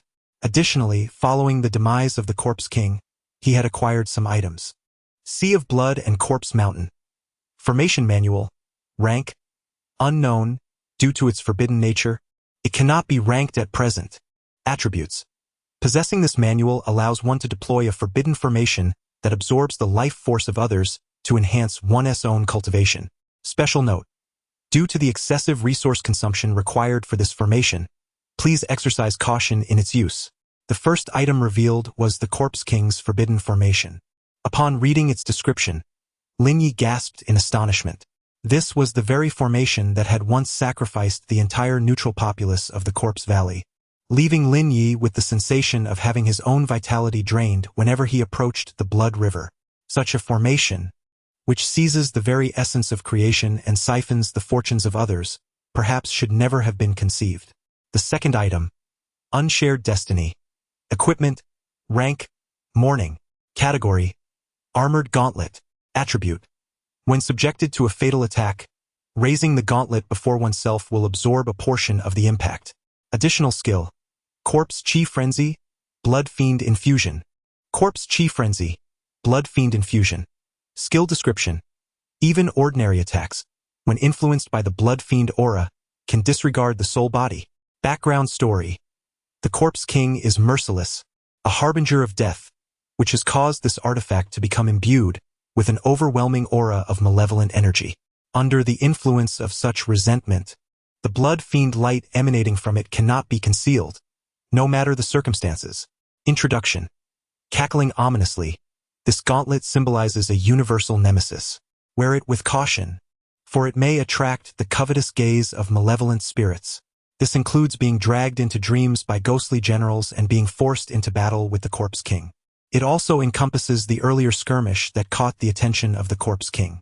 During the confrontation, Lin Yu noticed that the Corpse King, whether unleashing the soul of the dead or shattering the Blood City, wore a peculiar piece of equipment exuding malevolence upon his arm. It was at this moment that Lin Yu realized it was indeed an armored gauntlet. Without a moment's hesitation, he donned it upon his own arm. On one hand, it augments his combat prowess, defensive capabilities, and attributes that allow him to bypass the soul body. On the other hand, it provides a cushioning effect, ensuring that the blood knife in his hand remains secure during battle.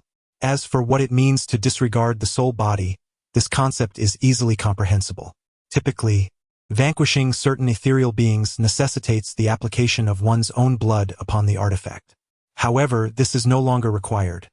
A mere physical slash can inflict harm, as the malevolent energy aids in tearing apart and eroding the essence of the spirits. Of course, this discussion pertains merely to ordinary ghostly cultivators as an example. The blood scythe of Lin Yu is imbued with a sinister aura. Even in the absence of armament, he can effortlessly rend the defenses of malevolent entities. Chapter 76. The Fallen Princess of the Lost Dynasty. Flower of the Rear Court. Death Lord's Token. Item rarity. None attributes. This is a common token summoned by the Death Lord to command the Blood Guard, lacking any substantial power. Yet, upon glimpsing its description, Lin Yu found his breath quickening. Whether it be the Demon Lord's token or the Death Lord's token, this is precisely the emblem of the punishing evil spirit. With this thought in mind, Lin Yu unhesitatingly bestowed it upon the punishing evil spirit. Half an hour later, the punishing evil spirit underwent another evolution. Name: Punishing Evil Spirit Path. Ghost General Midstage. Current form: Punishing Evil Wraith. Next form: Death Shackles. Token: 9 Nether Soul Lock Chain. Weapon: Decapitating Axe Skills. Public Execution. Ghost Domain. Death Penitentiary. Public Execution. The punishing evil wraith wields a bloodied iron axe bound by chains, delivering a lethal strike to its target. Death Penitentiary. The punishing evil wraith conjures a penal arena, complete with a guillotine, which will directly behead the target. Initially, the punishing evil spirit was merely at the late stage of Ghost Soldier, but it continuously sought blood and honed its cultivation, achieving a breakthrough to Ghost General. Now, having discovered its token, the punishing evil spirit has ascended to the mid-stage of Ghost General, becoming a formidable presence, second only to the fierce offspring in cultivation. Speaking of the fierce offspring, it is noteworthy that after consuming the remains of the Death Lord, it has attained another tier and additionally unlocked a new skill. Name, Eternal Night Path, Ghost Commander, Late Stage. Present form, Harbinger of Calamity. Relic, undetermined. Evolutionary trajectory may shift according to the specific relic. Bond, the Ghoul Matriarch. Proximity to the Ghoul Matriarch establishes a diabolical synergy, substantially augmenting power. Core, Crimson Abyss Heart. Current reincarnation count, 2, capable of transcending 2 minor cultivation realms. Domain, Desolation. Crimson Abyss Heart. Subsequent to consuming the cadaver of the corpse monarch, the Harbinger of Calamity's heart has undergone a profound metamorphosis. Even in the event of complete annihilation of spirit and demise, regeneration is assured upon immersion of this heart in a blood pool. This constitutes an evolution at the organ level, akin to the transformation of Lin Yu's ordinary bone into sanguine bone. However, based solely on the description, the fiend fetus's attributes are demonstrably superior. With all matters concluded, a glance skyward revealed the complete descent of night, following a protracted engagement with the corpse monarch and the subsequent clearing of the battlefield. The hour had arrived for Lin Yu and company to depart. Yet, as they were poised to leave, the Blood Lake, in the wake of the corpse monarch's death, commenced a rapid desiccation, the water level receding to expose the dilapidated palace of the corpse monarch at the lakebed. The land lay desolate. Then, just as Lin Yu surmised the conclusion of events, a peculiar floral arrangement sprouted forth from the erstwhile lakebed, atop the ruins of the palace. A fleur de post-rieur. The ghoul bride uttered the words almost reflexively. Legend has it that the fleur de post-rieur appears, with some probability, only upon the downfall of a power. Considering the scale of the corpse monarch's palace, it could indeed be deemed a power. Yenner, this is a providence destined for you. Seize the moment, for opportunity knocks but once. Upon hearing these words, the ghostly bride nodded with solemnity and floated gracefully towards the ruins. As she made contact with the rear garden blossom, her once terrifying figure was instantaneously enveloped by a dazzling bouquet of light. This radiance, akin to a celestial blessing descending from the heavens, enveloped her completely. As time progressed, the light began to permeate her very being, as if bestowing upon her a newfound vitality and strength. Under the twilight's gentle embrace, the tattered remnants of her former attire gradually transformed into wisps of delicate smoke, replaced by a resplendent gown of scarlet that shimmered with an enigmatic glow. Furthermore, her visage underwent a remarkable metamorphosis. The pallid countenance that once struck fear now bore an air of grace and elegance. Her skin, smooth as fine jade, glowed with a soft luminescence. Her eyes sparkled like celestial bodies, and her lips, naturally crimson, seemed to captivate all who beheld her. When the luminous aura finally dissipated, a brand new ghostly bride emerged before the onlookers, as breathtaking and ethereal as a celestial maiden, evoking a sense of reverence that made it difficult to gaze directly upon her. Name, Fian Path, Ghost General Midstage Category, Corpse Spirit Current Form, Princess of the Fallen Dynasty, Next Form, Blood Concubine of the Cold Palace, Token, Nightmare of Territory Ascension Mark, Rear Garden Blossom Retinue, Nun, Maximum of 4, Heart Technique, Thousand Threads Blood Devouring Technique Ghost Domain, Crimson Funeral Description. With a single thought of kindness or malice, she once embodied gentleness and warmth, filled with anticipation as she prepared to wed her beloved. The ghostly bride comprehends the profound essence of the string puppetry through her marionette. She weaves a crimson thread into the target's being, allowing the blood within to be siphoned along the red filament, until the target's lifeblood is entirely drained, leaving behind a desiccated corpse. The ghostly bride conjures a dreamlike realm of a ghostly marriage. Yet, as she is already wed, this domain signifies nothing more than the entombment of her prey. Upon her ascension, the ghostly bride not only elevates her cultivation, but also unlocks a unique transformation. As the princess of the deceased dynasty, she gains the privilege to recruit followers. Without a moment's hesitation, she casts her gaze upon the female spirits, inquiring about Xiao Chui's whereabouts. Miss Xiao Kui. Xiao Chui steps forward, her eyes brimming with determination. Since my mark is the rear garden flower, my 4 followers shall bear floral names.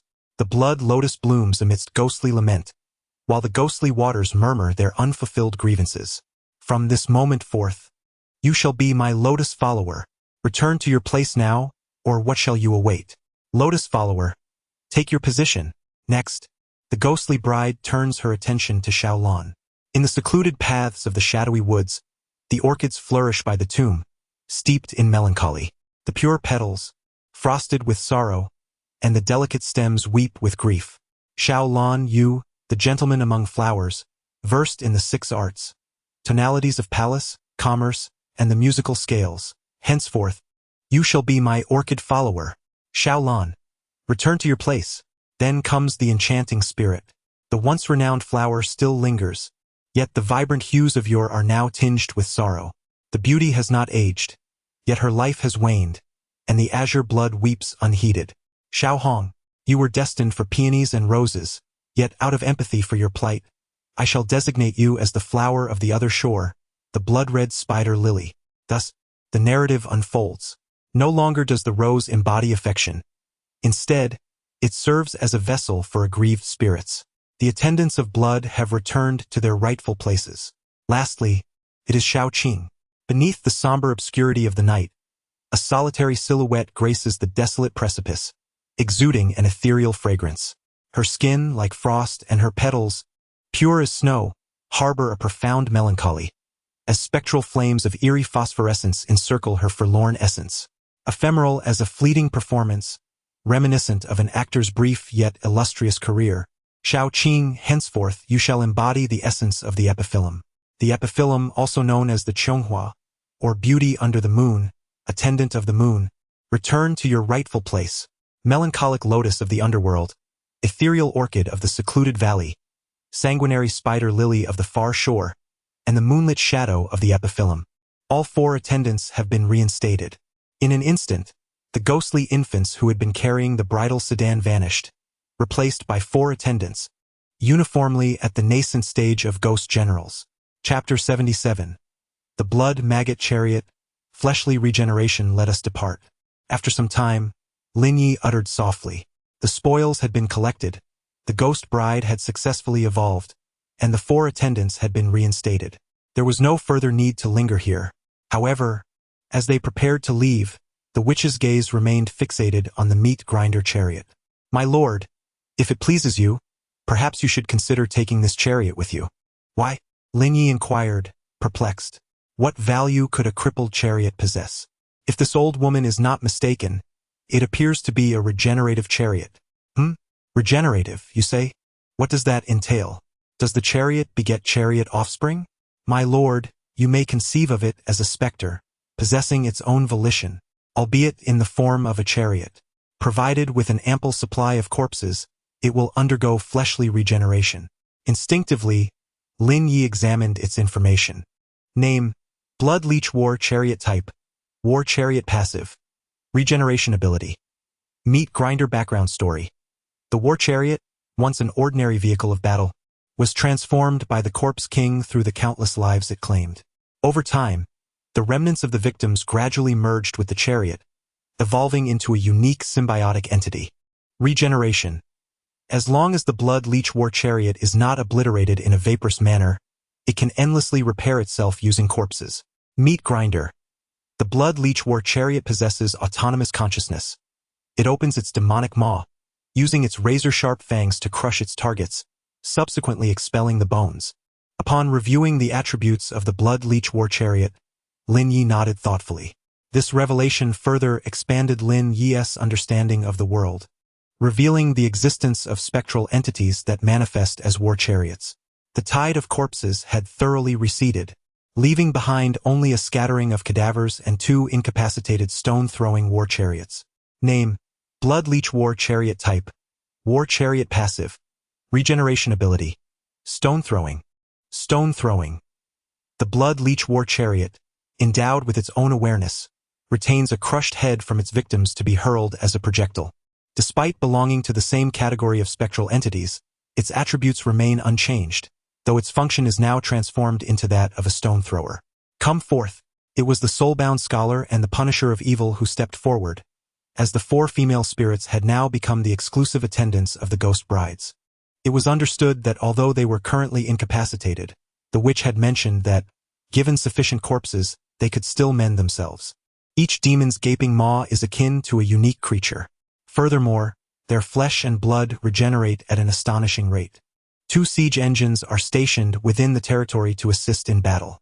Should an enemy dare to assault the domain, Lin Yu could deploy the war machines to hurl severed heads, thereby augmenting his troops. The meat grinder chariot would assist in pulverizing bones into bone meal, which could then be used to cultivate barren land for the growth of bloodbone flowers. Once all matters were settled, Lin Yu turned his gaze towards the witch. "My lord, do you have any further commands?" A thought suddenly crossed his mind. "What is it? Do you mean to say our territory's defenses are woefully inadequate?" The last time the corpse-scented devil yam ripened, several shadow specters effortlessly scaled the courtyard walls. I was pondering whether we could utilize the regeneration capabilities of the war machines to construct a flesh and blood wall. Would that improve our defenses? Upon hearing this, the witch paused for contemplation before responding slowly. "In theory, it is feasible, but it is an immensely colossal undertaking that would require countless corpses to sustain it. Moreover, the entire process of forging the flesh and blood wall necessitates a continuous flow of blood for nurturing, much like the human body. Should the circulation of life-giving blood cease, the flesh would wither and decay. Corpses? There are heaps of them beneath the entrance. We can use those for sustenance. As for the blood, my lady, let us not forget our location." "My lord, are you suggesting?" The witch appeared to have envisioned a terrifying scenario. Il propose that. "Given that the central blood lake has already run dry, we could establish a blood pool within our territory, channeling all waterways into this reservoir. Would this mountain of corpses and sea of blood formation not serve our purpose? On one hand, it allows for the reutilization of the grand formation. On the other, the waters of these blood rivers could nourish the flesh and blood rampart. Shall we shift the formation's focal point to our domain?" "Precisely." Lin Yu nodded. Previously, the Corpse King was the sovereign of the Corpse Village, capable of constructing this formation to defy fate. Now that Lin Yu has ascended as the new overlord, why should he not inherit the meager legacy of the Corpse King? "My lord, while this reasoning holds, it merely addresses the symptoms rather than the root cause. The waters of the blood river can indeed nourish the flesh and blood rampart, yet they too will eventually run dry. To sustain the operation of the mountain of corpses and sea of blood formation, a continuous supply of blood is essential." The witch articulated the crux of the matter. Previously, the Corpse King's choice was to sacrifice the common people, but Lin Yu could never resort to such a method. "What if I were to use my own blood?" "Your blood, my lord?" "Indeed," Lin Yu declared, drawing a blood knife and making a small incision in his palm. "I shall periodically channel some into the blood pool. If that is the case, it should suffice and might even enhance the effects." Although Lin Yu's personal blood production rate was limited, the value of what he offered lay in its potency rather than its quantity. The disparity between ordinary citizens and warriors is unfathomable. A single drop of his refined blood equates to the lifeblood of thousands of common folk. Furthermore, as Lin Yu's cultivation continues to rise, the efficacy of his precious blood will only increase exponentially. Subsequently, without hesitation, Lin Yu approached the stranded war chariot, wielding a bloodied blade. "Do not feign death. I am aware that you still draw breath." As he uttered these words, Lin Yu extracted a corpse from the demon's maw. "What? What do you intend to do?" The war chariot articulated. Having been choked by the unfortunate soul it had been consuming, with Lin Yu clearing its throat, the chariot naturally regained its ability to speak. "I require something from you." "What?" "A piece of flesh from your body. Will you come voluntarily, or shall I take matters into my own hands?" Lin Yu expressed his impatience. "Damn human, keep your bloodied blade away from me. I detest that scent." It appeared that he would have to act himself. Chapter 78. The enigmatic mountain deity, the dark divinity. With that, Lin Yu raised his lethal blade and swiftly slashed at the war chariot. Astonishingly, although it was merely a chariot, it bled a crimson liquid akin to human blood. The scarlet fluid, seemingly imbued with life, flowed down the chassis and coalesced into a striking line of blood. The mottled marks and varying depths of the wounds on the vehicle were now obscured by this eerie blood. The air became thick with the scent of iron. "Ah, it hurts. It hurts terribly." Yet Lin Yu appeared oblivious, continuing his assault upon the chariot. Cease. Stop at once. I acquiesce to your demands. The bond of flesh and blood was not to be trifled with. The infernal chariot could no longer endure the agony and opted for compromise. Could only concede a portion. No, I shall forge a wall of flesh and blood. Do not attempt to encroach further. Lin Yu remained silent, yet he grasped the bloodied blade. Very well, I shall acquiesce to your demands. Look at this absurdity, suffering alongside the corpse king. Now a new master has arisen, one even more ruthless. As he uttered these words, Lin Yu viciously hacked at the previously choked corpse, feeding it into the maw of the chariot. Lin Yu was well aware of the principle of rewarding with sweetness after a slap. Otherwise, the chariot might feign compliance and ultimately, the quality of flesh and blood would fall short, rendering all efforts futile. The construction of the wall of flesh and blood was monumental. I can only promise to do my utmost. The blood-leech chariot exhibited a human-like grimace. Fear not, you have 2 brethren and 3 black slaves on your side. Triple the efficiency. At last, through the collective endeavors of all, centered around the ancient locust tree, Lin Yu established a blood pool in the heart of his territory, connecting all waterways to it. The moment Lin Yu dripped his essence into the blood pool, a monumental transformation transpired. The once flourishing and towering locust tree began to undergo a dramatic metamorphosis. Its formerly ashen-black trunk gradually turned a vivid crimson, with its branches adorned by eerie and vivid veins, as though coursing with the blood of life. The leaves no longer retained their verdant hue, instead adopting a profound dark red, as if stained by blood. The ancient locust tree had irrevocably transformed into an undead blood tree, exuding an aura of death. Subsequently, Lin Yu suddenly felt a significant increase in the blood energy within his territory. Undying blood tree, hidden structure, grade, unknown, attributes. Originally a gathering old locust tree, it now solely provides the power of blood energy. Cultivating beneath the blood tree accelerates the absorption of this power. Additional attribute. The undying blood tree subtly attracts certain unique creatures to inhabit the area. They will obey the Lord's commands upon joining the territory. With the addition of the undying blood tree, the burial sky blood coffin, and the 3 blood body, Lin Yu could scarcely fathom the speed of his cultivation. Shortly thereafter, a series of system notifications echoed in his ears. Ding! System notification. Conditions met. Congratulations. Your territory has successfully advanced from the upper stage of the Wraith to the lower stage of the Malevolent Spirit. Ding! System notification. As a result of your successful advancement to the lower stage of Malevolent Spirit, you receive an additional reward, the Mysterious Mountain God. In truth, such rapid advancement within a day was unprecedented. Territory: Ghost Village. Rank: Malevolent Spirit, lower stage. Affiliation, Lin Yu. Structures: Ancestral Hall, Tomb, Burial Sky Blood Coffin, Mansion, Undying Blood Tree, Ancient Well, Tombstone, Ghost Theater, Flesh and Blood Wall. In production. Population: 13 Lin Yu. Princess of the Fallen Dynasty, Blood Robe Envoy, Soul-Breaking Scholar, Scarlet Skeleton, Crimson Performer, Vengeful Ghost Matron. Witch, Corpse-Controlling Child Ghost, Disaster Summoning Seed, Punishing Evil Underworld Marshal, Morning Guest.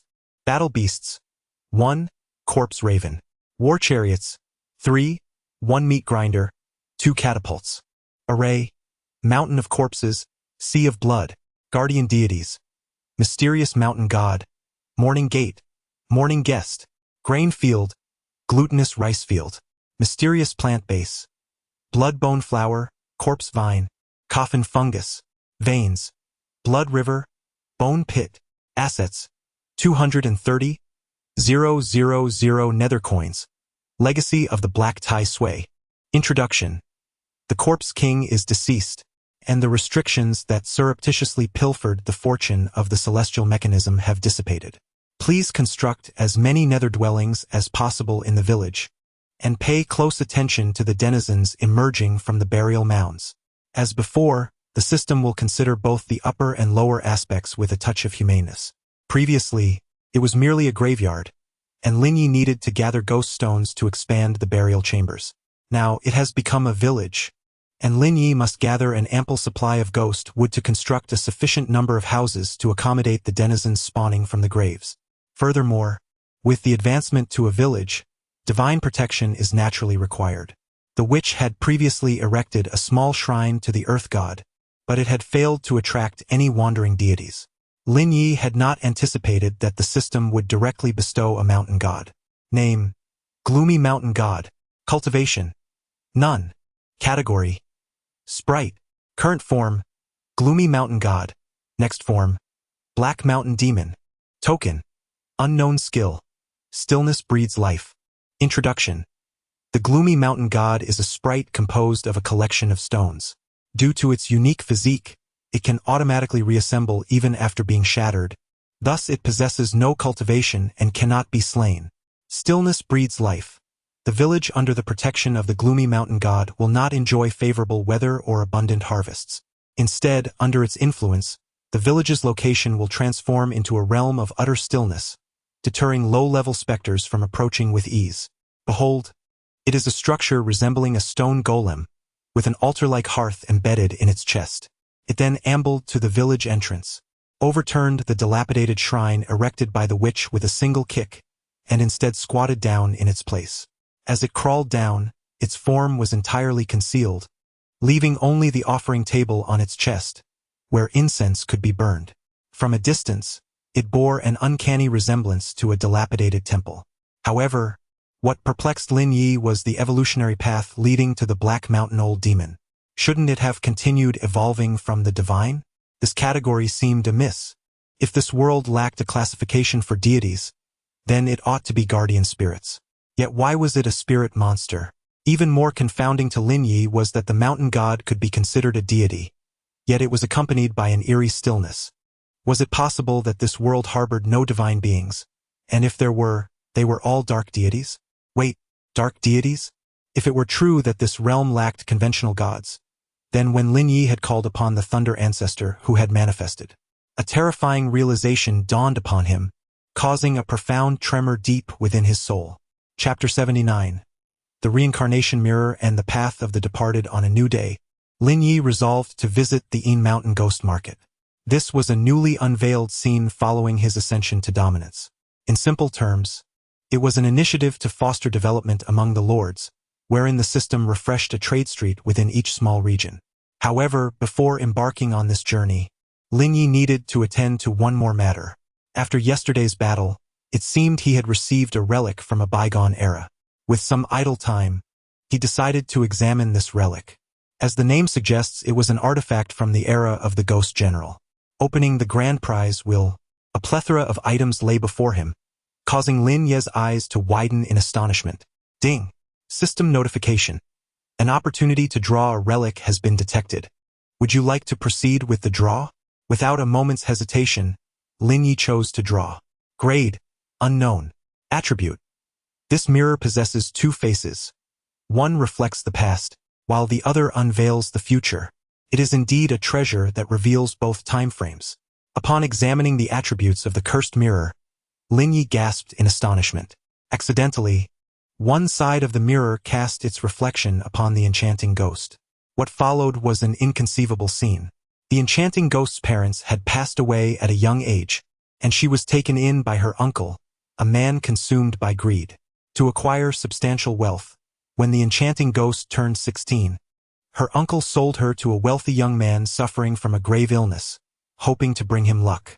On their wedding night, the wealthy young man perished before her eyes. His family deemed the enchanting ghost a harbinger of misfortune and cast her out. In her moment of despair, she was aided by a scholarly gentleman, whom she believed to be her true love. However, he turned out to be a beast in human guise. Consumed by alcohol, he frequently subjected the enchanting ghost to domestic violence. Eventually, in a desperate bid for drink money, he sold her into a brothel himself. Heartbroken and disillusioned, the enchanting ghost vowed that even if she were to become a vengeful spirit, she would use her beauty to drain the essence of all shameless scoundrels. Her domain, the soul-claiming pavilion, was, in fact, a brothel. No wonder the ghost bride had once expressed sympathy for the enchanting ghost's plight. At this moment, Lin Yu finally comprehended the full story.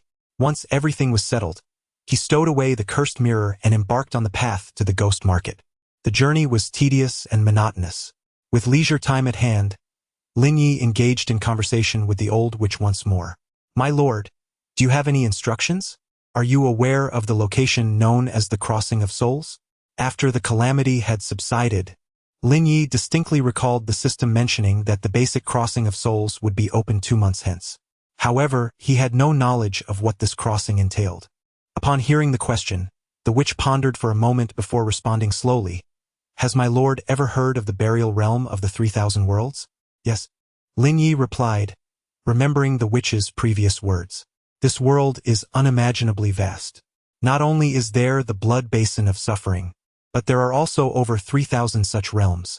In those times, each realm was embroiled in incessant slaughter to seize territory, a conflict that became known as the Battle of the 10,000 Spirits and the Heavens Interment." And then, Lin Yu found himself lost in thought, captivated by the tale. The Ghost Emperor could incinerate the heavens with a mere gesture, while the Ghost Sovereign could traverse the void with a thought.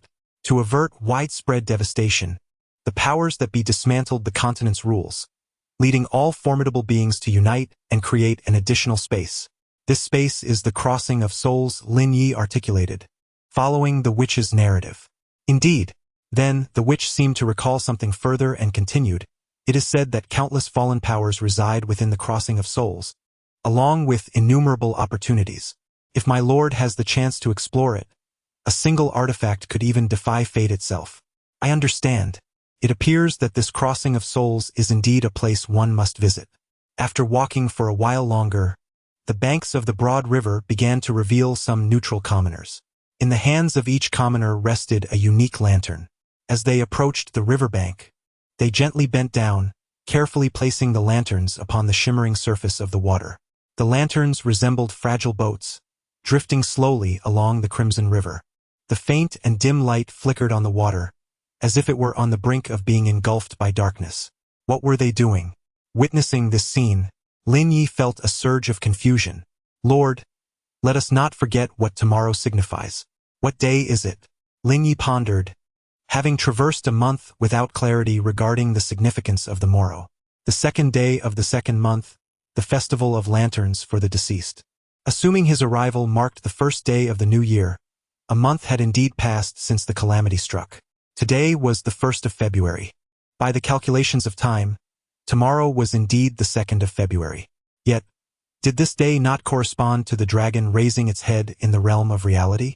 What did the festival of lanterns for the deceased entail?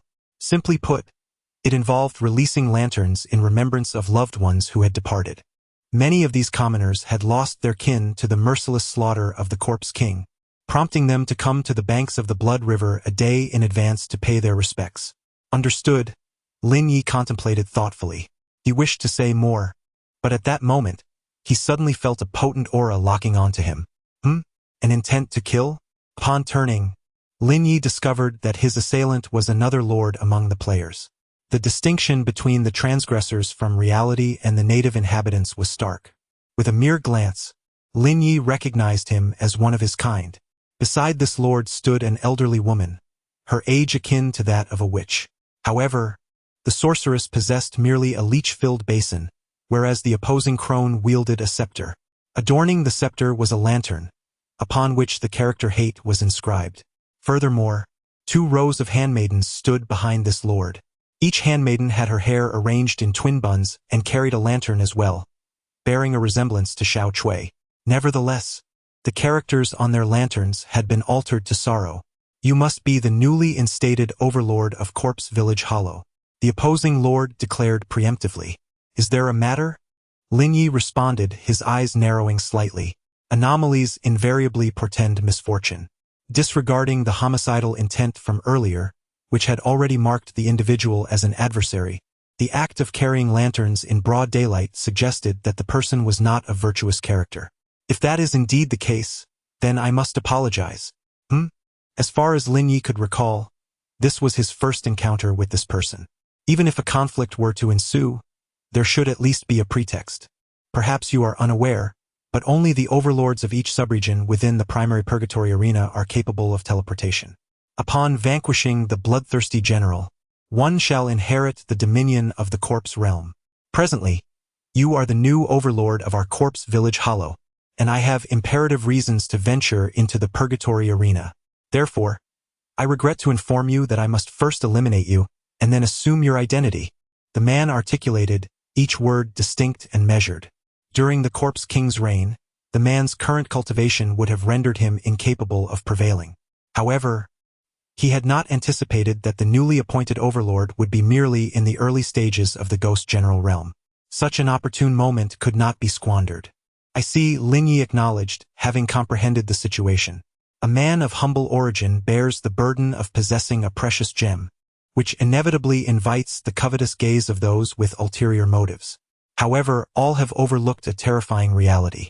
Indeed, though Lin Yu currently stands at the initial stage of a ghost general, his ability to slay a corpse king at this nascent level suggests that his true capabilities are far from simplistic. Offended, he declares, if that is the case, let us engage in battle. Lin Yu has little more to say to his adversaries. At that moment, an elderly woman beside the Lord stepped forward. Name: Granny Lantern. Cultivation: Mid-stage Ghost General. Category: Human. Current form: Granny Lantern. Next form: Nether Priestess. Token: Human Skin Lantern. Weapon: Staff of Hatred. Skills: Dying Light, Extinguished Flame and Life Snuffed. Light extinguished. Domain: Withered Heaven, Darkened Earth. Dying Light, Extinguished Flame. Granny Lantern casts a curse of aging upon her target, causing them to wither and exhaust their strength throughout the battle. Life Snuffed, Light extinguished. Granny Lantern extracts the vital essence of her target, storing it within the lantern that hangs from her staff. When the light goes out, the target perishes instantly. Withered Heaven, Darkened Earth. Granny Lantern conjures a shadowy, lightless realm, plunging all within its confines into a state of weakness. I neglected to mention that my acquired talent is that of a lantern maker. You must be aware of the horrors wrought by natural disasters. At a normal pace of development, an ordinary lord cannot possibly withstand them. Alas, I, with my humble abilities, have gathered a faction of local powers in a place known as Lantern Town. The lanterns they wield, named Sorrowful Celebration, are all crafted by my own hands. With their assistance, I not only passed the trial of the undead tide but also vanquished numerous neutral lords. It appears that subduing local powers is indeed a matter of great pride. As he uttered these words, the man's tone was filled with self-satisfaction. Lin Yu found his demeanor quite displeasing. However, one undeniable truth remained. The terrifying nature of the spirits in this world was beyond imagination. The normal pace of development could hardly withstand such threats. Lin Yu's fortuitous encounters did not imply that everyone shared the same fortune. Otherwise, the malevolent lord of the haunted house would not have allied with the king of the undead. My lord, what shall we do now? Allow me to take on the challenge. Though Granny Denghua possessed formidable attributes, surpassing Lin Yu by a tier, he believed that with the enhancement of the blood blade and his own great perfection, he would not fall short against her. Yet, just as Lin Yu was about to engage, the ghostly bride stepped in front of him. My husband, this witch's form is a tier above that of a sorceress. She will be a formidable opponent. Allow me to confront her. Let us not forget that the ghostly bride had just ascended to the rank of the princess of the undead, holding the strength of a mid-tier ghost general. Then be cautious. Regarding the ghostly bride's abilities, Lin Yu felt a degree of confidence. In response, the ghostly bride nodded earnestly and stepped forward. Old woman, I am here to challenge you. Little girl, do not think your youth and beauty will earn you any leniency. I shall unleash my full power. Very well, do as you wish. The lantern flower matriarch paused momentarily with her staff, then unleashed her domain skill. With her movement, a formidable and enigmatic force surged forth from her being, soaring into the heavens. In an instant, the once clear sky appeared to be veiled by an invisible hand, rapidly darkening. Tumultuous clouds gathered, forming a heavy, oppressive canopy above everyone's heads. The wind began to howl, causing the surrounding trees to rustle ominously, and leaves fluttered down like confetti. The entire world seemed to descend into a stifling and tense atmosphere. The heavens withered and the earth grew dim. The lantern flower matriarch intended to weaken the ghost bride first. then leverage her own cultivation advantage to directly suppress her. Such a noble aspiration, but alas, the outcome was destined to disappoint the matriarch. Suddenly, with a mere thought from the ghost bride, a blood-red moon emerged amidst the darkness of the domain.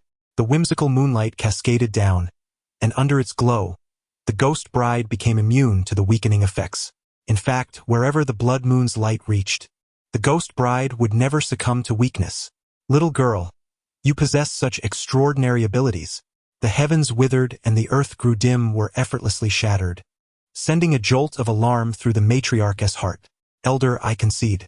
Immediately, the ghost bride extended a crimson thread from her sleeve, entwining the entire form of the lantern flower matriarch.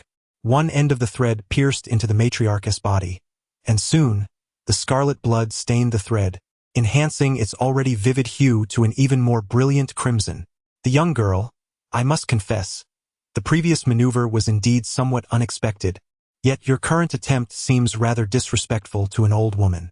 Do you really believe that a wound inflicted merely by a red silk thread could slay a mid-tier ghost general? Though Granny Dinghua's body was bound, her countenance bore no trace of panic. There is no need for an elder to be overly anxious. The outcome will soon reveal itself.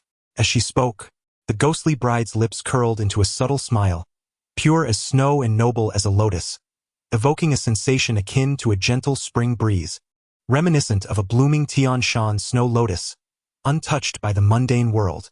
Humph, just a trivial technique. Granny Denghua snorted coldly. Although her hands were restrained, the vengeful staff stood firmly in place. Shortly thereafter, the lantern perched upon it began to flicker, emitting a dim and feeble candlelight. This is not good. Granny Denghua is about to unleash the deadly light. If her preparations succeed, the ghostly bride will perish instantly. A gasp of alarm arose. However, just as Granny Denghua was poised to act, a bizarre blood flower suddenly bloomed upon the seemingly tranquil red silk thread. What? Without soil as a medium, only blood as sustenance. How could a flower blossom upon the thread? Could it be? Could it truly be? Chapter 81. Blood Moon Wildflower. Blood axe suspended. Behold, as the crimson blood slowly seeps through, the once unremarkable silk thread begins to undergo a jaw-dropping transformation.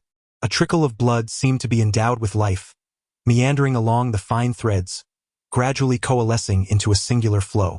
As time elapsed, this gathering of blood accumulated ever more abundantly. Ultimately, it blossomed into a resplendent and exquisite blood flower atop the threads, akin to a meticulously crafted piece of art, with each petal showcasing a unique and profound shade of red, as if formed from countless droplets of blood. Soon, where there was one flower, there followed a second, a third, and then an innumerable array. As the blood continued to be drawn forth, an increasing number of blood flowers began to bloom from the crimson threads. The hue of the petals deepened, until, in the end, they pulsed as if alive, reminiscent of a child's heart. This aura, this fluctuation. The old woman, known as the lantern flower matron, seemed to grasp a dreadful truth. Her face suddenly contorted in terror, her pupils dilating. Then, as if to confirm her chilling suspicions, a resounding bang echoed. The petals could no longer contain the rich liquid. Countless blood flowers erupted simultaneously, resembling a dazzling display of fireworks, taking with them the flesh and blood of the lantern flower matron, exploding in midair into a cloud of sanguine mist. Thus, the lantern flower matron, a mid-level ghost general, met her demise. Silence. A profound stillness enveloped the world for a fleeting moment. After a considerable pause, the Lord, his face a mask of horror, incredulously uttered, My martial general, you have actually slain the lantern flower. Damn it! All handmaidens, heed my command. Arrange the formation, and then, as the man's words fell, with perfect synchronicity, the vigil attendants commenced their procession. Their movements swift and precise, tracing an arcane path. Their steps were light yet imbued with a palpable tension. The spectral glow of the mournful lanterns cast an eerie luminescence upon the ground, akin to flickering will-o'-the-wisps. As they advanced, the candlelight within the lanterns danced erratically, the interplay of light and shadow conjuring enigmatic glyphs. The formation complete, A wave of inexplicable sorrow washed over Lin Yu, a sudden pang of melancholy seizing his heart. This was indeed an array designed to manipulate emotions. Instinctively, Lin Yu reached for his blade, poised to dismantle the enchantment. However, his motion faltered midway as his gaze fell upon a solitary blade of grass. In that fleeting moment, a surge of empathy overwhelmed him, a profound sense of pity for the vulnerable sprout, so easily crushed beneath foot. Aversion to violence consumed him, extinguishing his battle fervor. Ha! Ensnared by my lanterns of lamentation, you shall become a lamb ripe for the slaughter, devoid of all resistance. The man's countenance shifted from mourning the demise of the lantern hag to a triumphant grin. Confound it! Lin Yu inwardly cursed, realizing the perilous nature of the lanterns, yet unable to muster the will to fight. However, as Lin Yu floundered, he noticed the fiendish fetus surreptitiously descending from the ghost mother's back. What was its intent? Wait, having evolved into a demonic heart, it was unlikely to be swayed by sorrow. Understanding dawned upon Lin Yu, and he resumed his efforts to divert the man's attention. So, you truly believe you have me checkmated? Isn't it? Is it? Lin Yu's voice had barely faded when, out of nowhere, a shadow, akin to a specter, lunged at a lantern maiden, sinking its fangs into her neck. The potency of the formation diminished significantly as one of the maidens succumbed. Seizing the opportunity, Lin Yu once again channeled the Forging Soul Sutra, breaking free from the grip of sorrow in an instant. He then brandished his large blade and charged toward the man. The man was struck with terror. Although he could not fathom why the infant was immune to despair, the situation was dire. He hesitated for a moment before suddenly releasing a lantern, resembling a hot air balloon. The delicate paper walls glimmered softly in the light of the flame, akin to a solitary star drifting through the vast, unbounded sky. A gentle breeze swayed the lantern, as if it were whispering secrets to the wind. What purpose does releasing a lantern serve at this moment? Lin Yu found it hard to believe that the man would choose to make a wish now. Wait, no, this must be a means of escape. At such a critical juncture, the man was contemplating flight. Yet, with so many ghostly generals present, did he truly believe he could flee? Just as the man boarded the lantern, a blood axe, tethered by chains and seemingly conjured from the void, descended ominously above him.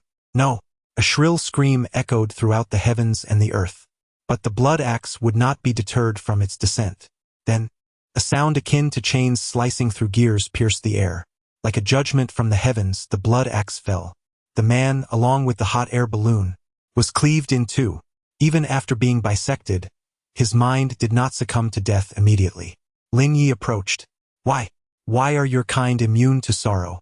The man's pupils dilated, filled with disbelief. Surely, you do not believe that in this world, you alone possess a trump card. I can understand your desire to partake in the opportunities of the underworld, but I am accompanied by the Princess of the Dead Dynasty, the Soul Fragment Scholar, the Harbinger of Calamity, and the Punisher of the Underworld, among a host of ghostly generals. How dare you come with merely an old lantern-wielding woman? Don't you ever check the martial information before attempting to rob? Should I say you lack reason or are overly confident in your own hidden strengths? My lord, I am truly sorry. I have realized my mistakes. Please, spare me. In the final moments as life ebbed away, endless regret filled the man's eyes. How much better it would have been had he refrained from robbery. With the old lantern-wielding woman, he could still have thrived. Alas, while the allure of the underworld's opportunities is indeed tempting, the prerequisite is to have life to enjoy it. Once life is lost, everything is lost. I apologize, but I have never shown mercy to my enemies. Moreover, in this world, the dead can easily rise again. To prevent future troubles after you perish, I shall ensure your soul is sealed forever. With that, Lin Yu snapped the man's neck and conjured a talisman to thoroughly seal his soul. At last, under the relentless pursuit of several ghostly generals, the group of lantern-bearing maidens was effortlessly dismantled. Thus, we proceed to Chapter 82, The Lament of Lianine, the 7 Stars Life Extension Technique. The Lament of Lianine. A theatrical score. Grade, none. Content. As the lanterns shine brightly, the night remains young. Melodies of song and dance fill the air, beside the ancient path. drunken in paper and gold, the sorrow of Qinhuai, the scent of ink wafts, all is but an illusion. Shadows of the moon return, eyes bewildered. By the osmanthus tree bridge, they gaze upon one another. Beneath the bright moon, all are paired. Additional note: the author incorporates elements related to lanterns and other props associated with them, wishing everyone a joyous lantern festival in advance. It has been quite a while, and Lin Yu unexpectedly encountered props related to opera for the first time. Without a moment's hesitation, Lin Yu gifted them to Xiaoqing. No, at this moment, she ought to be referred to as the attendant of the moon. The second item was a small booklet that dropped from the lordly player. The 7 Stars Life Extension Technique. A secret art. Grade, none. Description: ignite 49 Kongming lanterns. The 7 stars form a singular star, converging 3 feet above the head. It is said to extend the life of the target, yet folklore suggests that those who have committed numerous wrongdoings cannot activate it, rendering it merely a healing secret art. It may not necessarily prolong life, but it can heal. It sounds quite mystical. Lin Yu directly entrusted it to the witch for her research. Lastly, there was an item dropped by the old lantern flower woman. Nothing else but a staff. In truth, this staff was not her primary weapon. The lantern inscribed with the character for hate was merely an attachment. Therefore, while she was guiding her skill, her actions were somewhat slower. For the old lantern flower woman, this staff does not qualify as her true weapon. However, for the sorceress, the nature of the staff has been transformed. It is not merely a weapon but also her very symbol of faith. By possessing it, the sorceress has directly evolved into a vengeful matriarch. Title: Vengeful Matriarch Cultivation. Mid-stage ghost general category: human current form, vengeful matriarch, next form, necromantic priestess, symbol of faith, soaring blood centipede weapon, staff of rancor magical treasures, leech blood basin, 8 trigram soul refining furnace, legacy of the black fungus, skills. Incantation, grotesque plant cultivation, 7 Stars Life Extension Technique Introduction.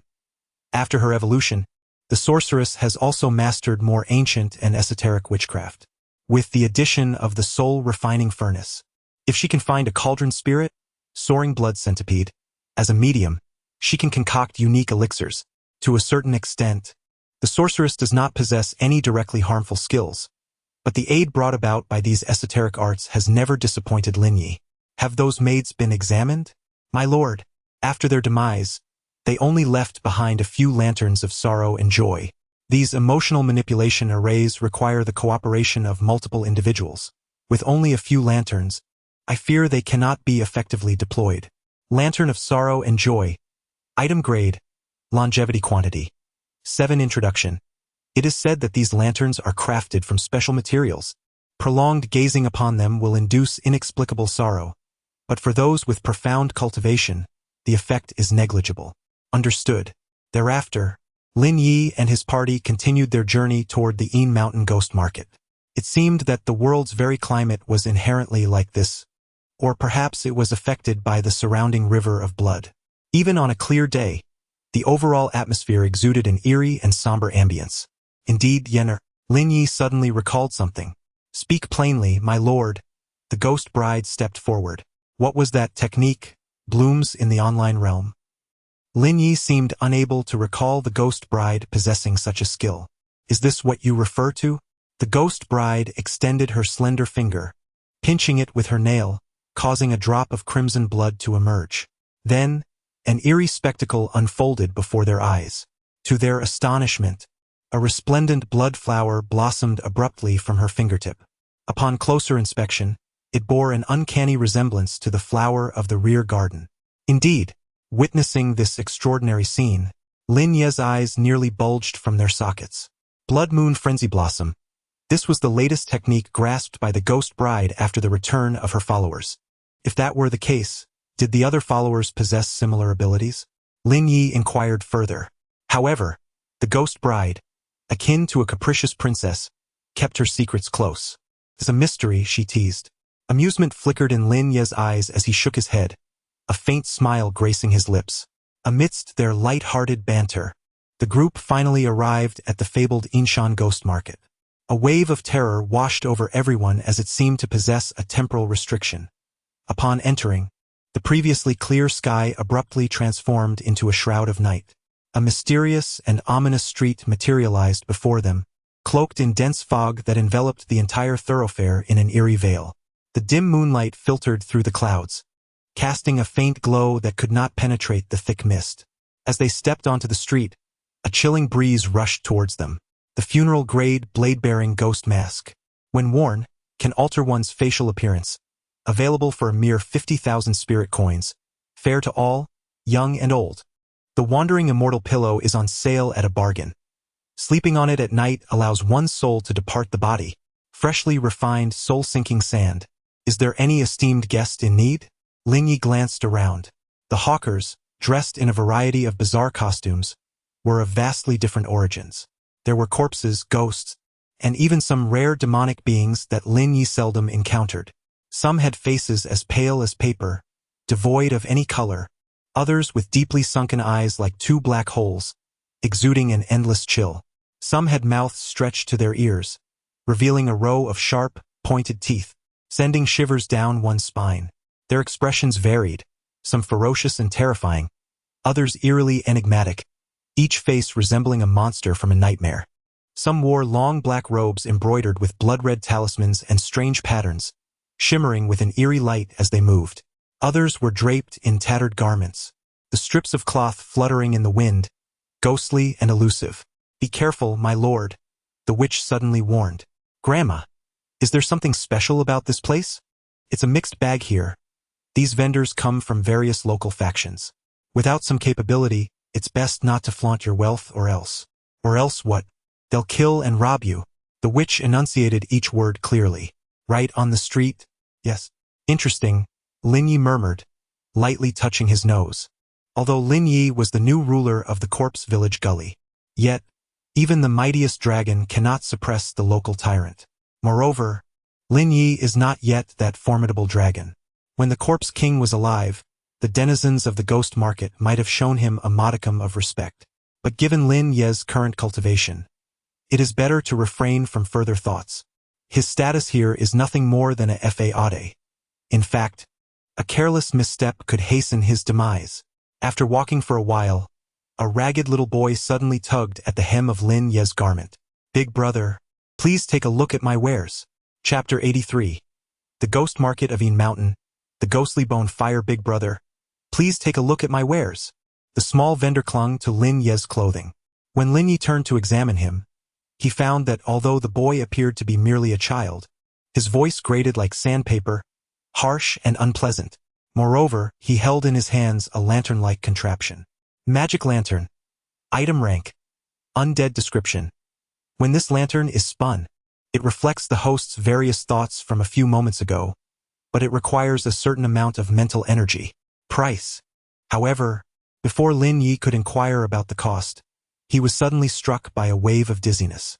The ghost bride, quick-witted, seized Lin Yu. "Husband, do not gaze upon the items here lightly." Shaking his head, Lin Yu regained his composure instantly. "I'm sorry, I have no need for this lantern." With that, he intended to hasten away. Yet, at that very moment, a chilling wind swept through, and amidst the flickering light, the seemingly innocent boy's features grotesquely contorted into a sinister visage. Why won't you take my goods? I want you to." As Lin Yu uttered these words, he drew forth the bloodied blade, swiftly severing the head of the young boy. In an instant, countless pairs of eyes turned in unison towards this scene. Their gazes were laced with a mixture of mockery, as if finding this newcomer somewhat intriguing, and a detached amusement, as though witnessing a mere spectacle. Yet, astonishment was conspicuously absent. It was as if, in the streets of the ghost market, the death of a person was an utterly commonplace occurrence. Moreover, this ghostly entity was not even human. Upon the boy's demise, his corpse transformed into a mere scrap of paper, while the lantern disintegrated into a pile of ashes, scattered into oblivion by the wind. A wretched thing indeed. Lin Yu exhaled a breath of frustration before sheathing his bloodied blade.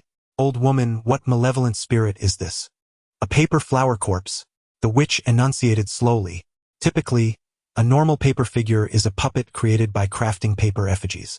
However, this scrap possesses an independent consciousness, suggesting it has turned against its master. Turned against its master? Lin Yu expressed mild astonishment. A mere scrap of paper wielding such ferocity?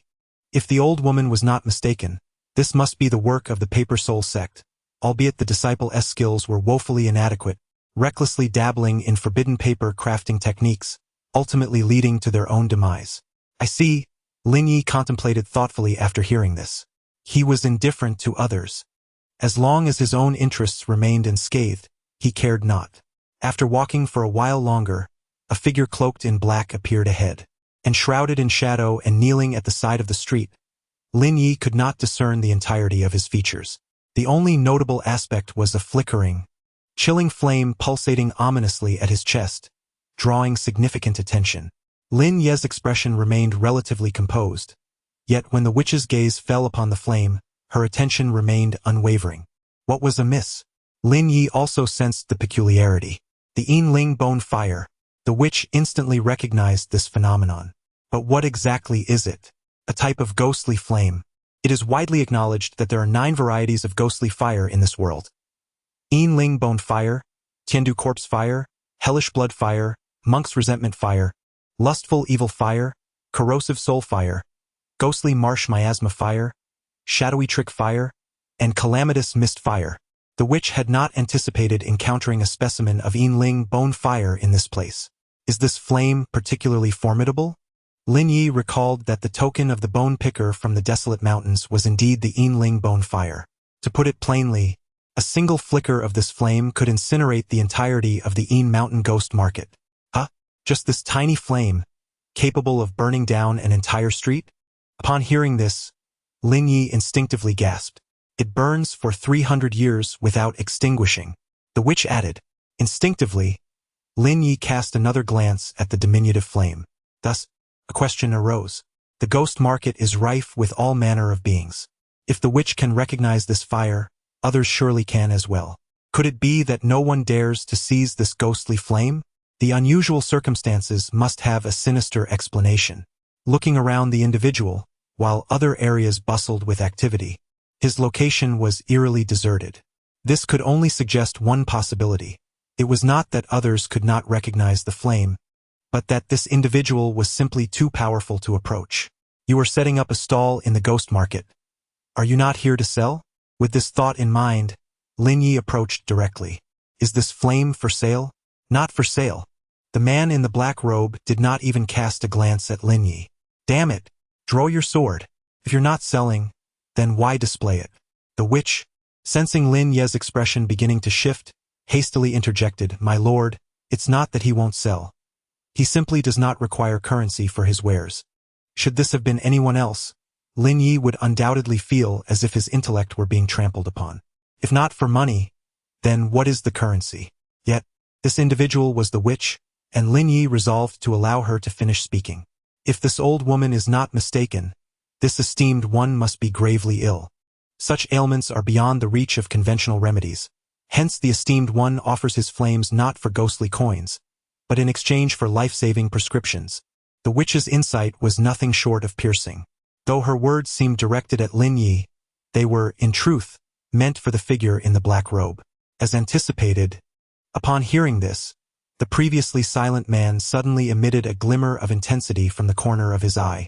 In an instant, he tore open his black robe, revealing a ghastly sight upon his broad, sturdy chest. A horrifying wound that resembled a gaping mouth of a demon, cruel and terrifying. Through that gruesome opening, Lin Yu could distinctly observe the shredded muscle and fractured bones within.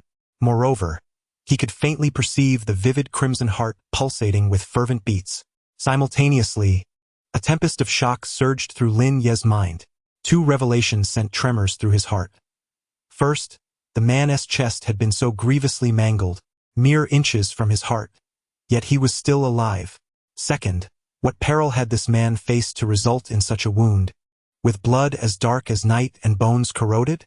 The spectral bone fire retaliated, and the witch murmured an explanation.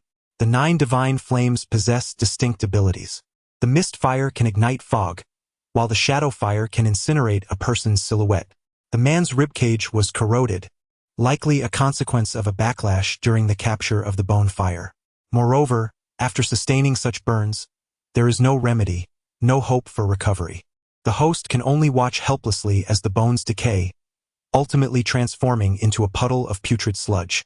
Does this elder possess any means of treatment? The figure in the black robe seemed to perceive a glimmer of hope, his tone softening considerably. The witch remained silent, directing her gaze towards Lin Yu. Lin Yu, absent of words, merely scratched his nose, yet his eyes were fixated on the ghostly flame. Should this esteemed lord be capable of healing my chest, I would willingly offer the ghostly fire unconditionally. Chapter 84. Purification of Corrupted Bones. The grieving soul lantern. If this esteemed lord can heal my chest, I shall unconditionally present the ghostly fire. Very well. It was a swift agreement from Lin Yu, who barely hesitated. Silence. A peculiar stillness enveloped the scene for 3 seconds. For some reason, the figure in the black robe felt an unsettling dissonance, yet he could not pinpoint its source.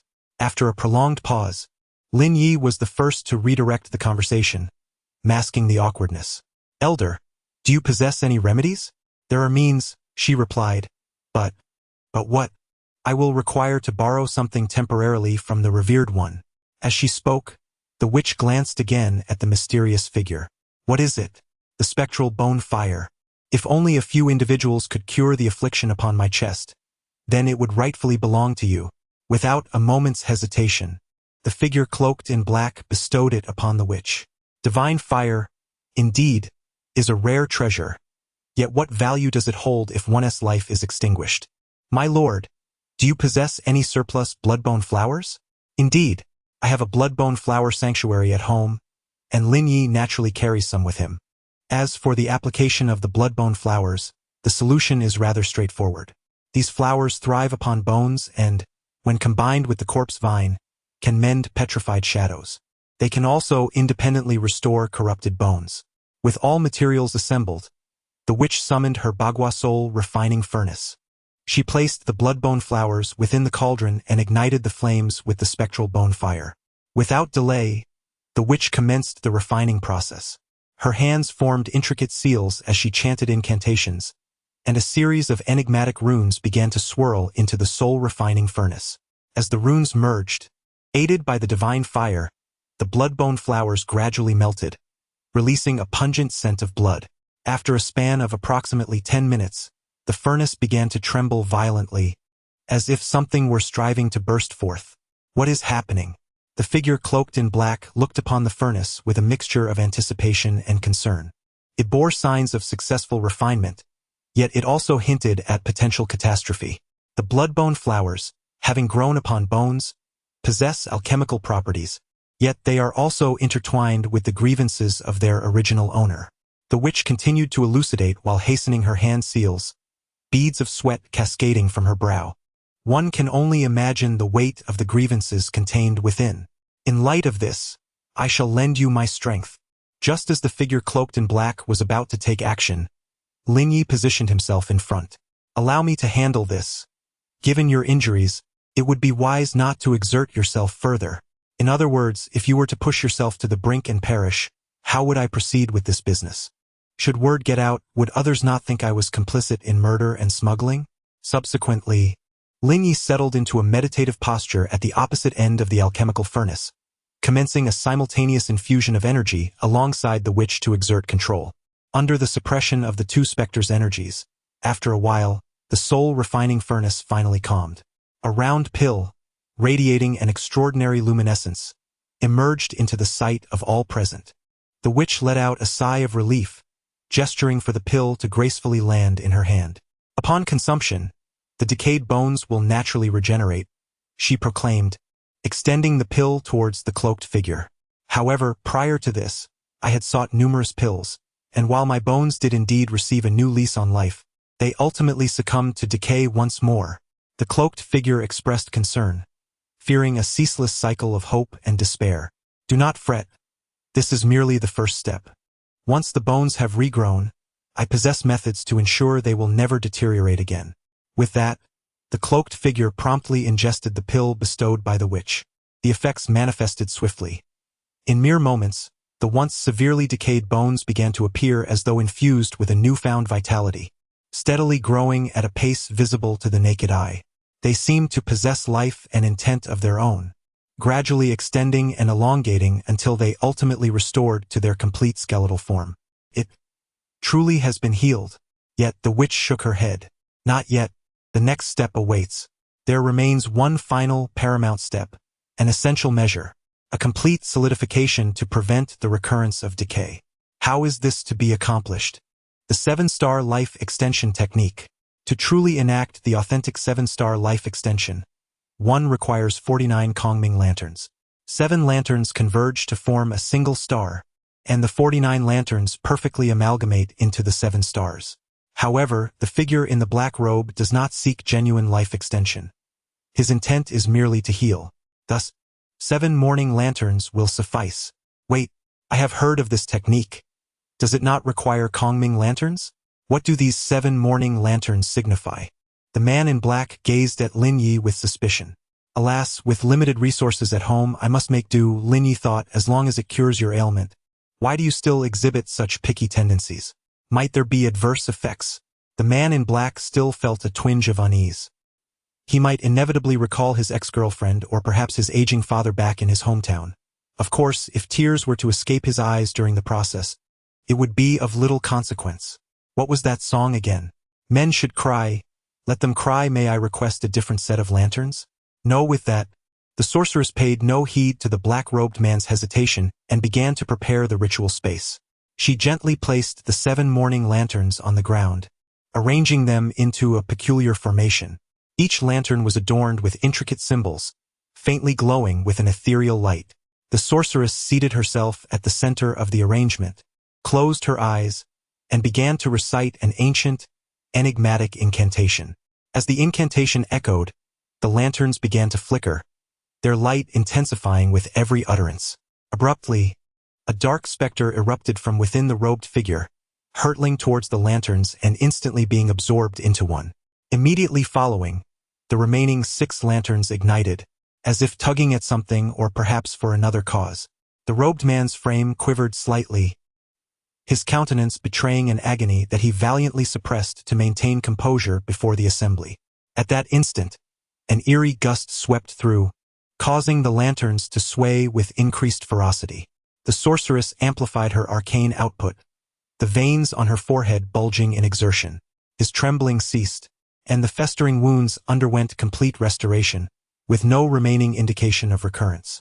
My deepest gratitude, sorceress, and to you, Lord, the robed man expressed with heartfelt appreciation. The principle behind the 7 stars life extension is quite straightforward. The reason for the infrequency of its success lies in the overwhelming potency of the malign entities during the purification process, which causes the lamp wicks to extinguish. Chapter 85.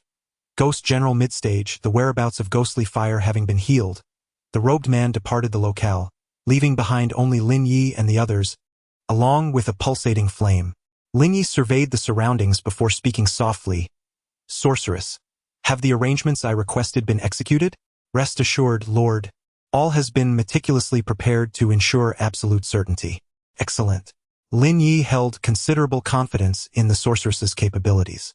However, to forestall any unforeseen complications, he opted to immediately refine the spirit bone fire.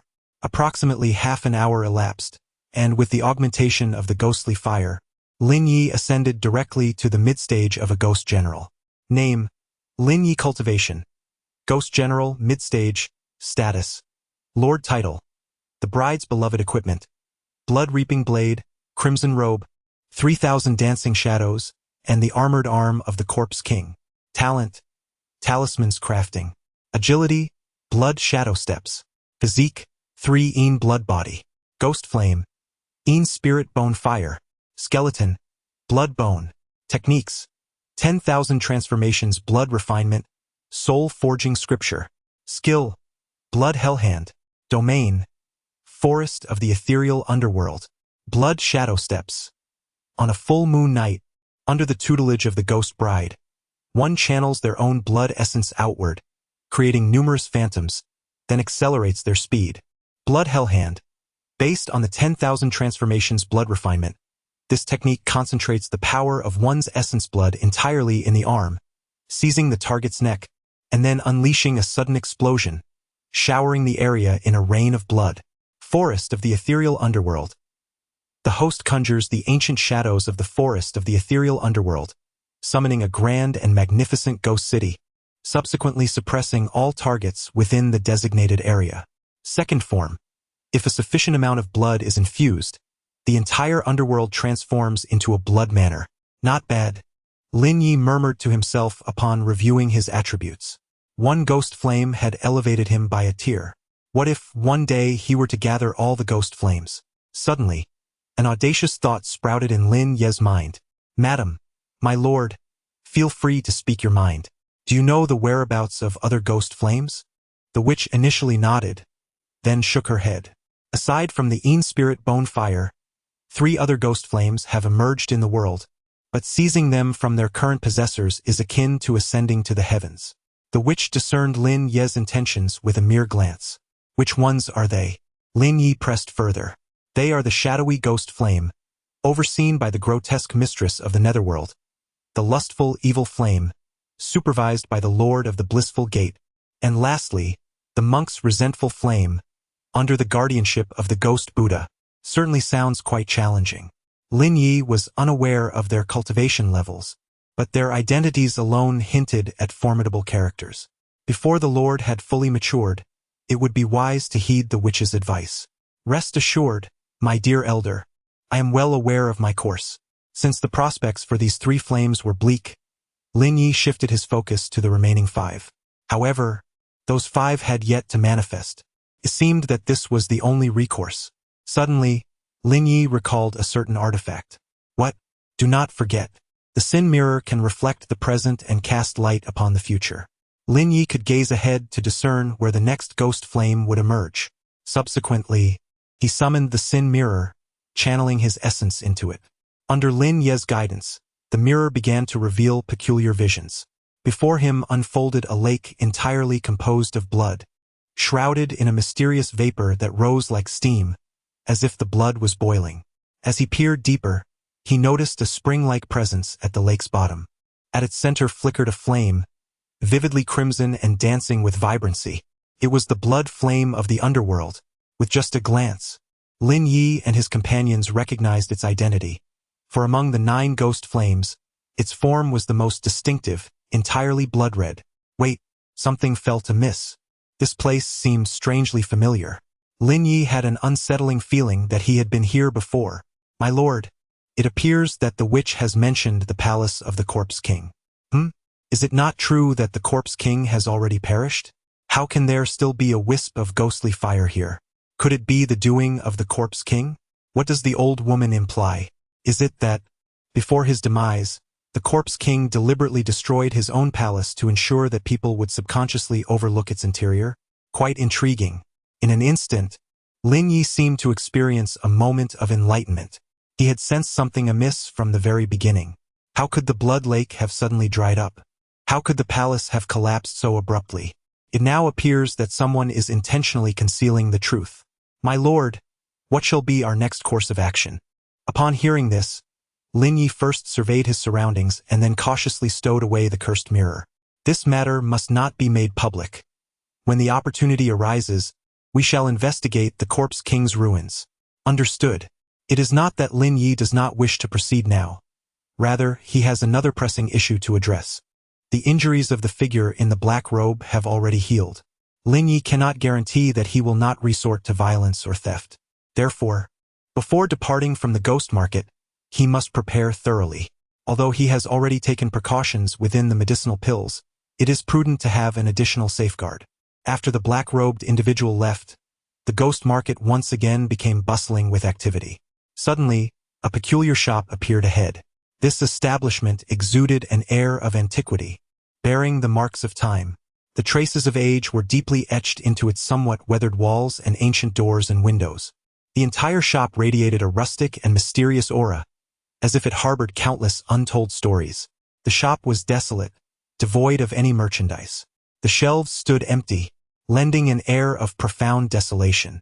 At the center, an old wooden table was the sole piece of furniture, while a young attendant lay sprawled across the counter, deep in slumber. His awkward posture and the drool escaping his lips indicated he was enjoying a peaceful dream, likely indulging in a vivid fantasy involving a woman. What kind of establishment is this? Lin Yu pondered. With only a sleeping attendant present, could this shop truly be on the verge of collapse? My lord, if I am not mistaken, this appears to be an organization that trades in information. Thus, they require no physical goods. Their intelligence serves as their commodity. Intelligence? Upon hearing this, Lin Yu contemplated. Is it reliable? An entity capable of thriving in the ghost market must possess some substantial foundation. Good. Without further ado, Lin Yu stepped inside. Young man, wake up. I seek to inquire about something. Yet, the attendant did not raise his head. Instead, he merely kicked a signpost behind him, which read, "One piece of information costs 100,000. Small business, no credit. Chapter 86, Vengeful Spirits and Fatal Beauties. One piece of information for 100,000? How is this any different from robbery?" Upon reading the words on the sign, Lin Yu's eyes nearly bulged out. However, considering the matter at hand, which could pertain to his very life, Lin Yu steeled himself, gritting his teeth. 100,000 it is, but I must ensure the authenticity of this information. Lin Yu had to proceed with caution in this matter. Money could always be earned again, but once life was lost, everything would be gone. He observed the waiter, who was snoring while carelessly kicking another sign behind him. Inshan Ghost Market, a century-old establishment, honest to both young and old. Goodness, take it easy. At this rate, that sign would be kicked to pieces. I mean, with all the profits made, can't they replace it with a new one? If it weren't for the witch, Lin Yu couldn't shake off the feeling that this resembled a black market. Then, as if sensing Lin Yu's thoughts, the waiter prepared to kick a third sign. Lin Yu swallowed hard and hastily spoke up. Do you know about the black-robed figure selling ghostly flames at the ghost market? I wish to know everything about him. The urgency in his voice reflected his fear of being too late, that the waiter might shatter the sign and pin the blame on him. Lin Yu approached this with a trial-and-error attitude, yet no sooner had the words left his mouth than a sudden thought pierced his mind. Divine Mark Sect, elder, male, 54 years old, initial stage of ghost commander. In spirit bone flame, acquired from the ruins, severely injured during the capture process. A half-hour ago, rescued by the new overlord of Corpse Hollow, current whereabouts unknown. At first it was manageable, but then he gasped in shock. How could he possibly know about events from half an hour ago? Moreover, Lin Yu was certain that the waiter had been sleeping at the counter the entire time. He must not have left the shop. Wait a moment. Sleeping? It suddenly dawned on Lin Yu that this method of information transmission was through dream messages. Indeed, suddenly, an influx of thoughts emerged in Lin Yu's mind, rather than a mere note from the attendant. What sort of advanced technology is this? My lord, this must be the renowned technique of Dream Gate Tower, the grand dream of the spring and autumn. At this moment, the witch offered an explanation. This is a legitimate, extraordinary skill that allows one to cultivate and break through within dreams. Unlike Lin Yu, who merely fought in the general ghost's dream, gradually accumulating experience and achieving breakthroughs, this individual with eyes closed essentially cultivates while sleeping. Thus, although the attendant appears to be snoring, he is, in fact, practicing, continuously perceiving the changes in his surroundings. Consequently, he can promptly detect the movements of the figure in the black robe. This can also be understood as impressive. Lin Yu marveled once more. On one hand, the information was concise and to the point, devoid of any unnecessary embellishments, highlighting only the essentials. On the other hand, this method of communication is known solely to the buyer, eliminating concerns of leakage. Indeed, the expenditure of 100,000 ghostly papers is truly worthwhile. Setting aside the content itself, this operational model has broadened Lin Yu's horizons. Unbeknownst to him, however, the third plaque held a note stating that if the information was unsatisfactory, a full refund could be requested without conditions.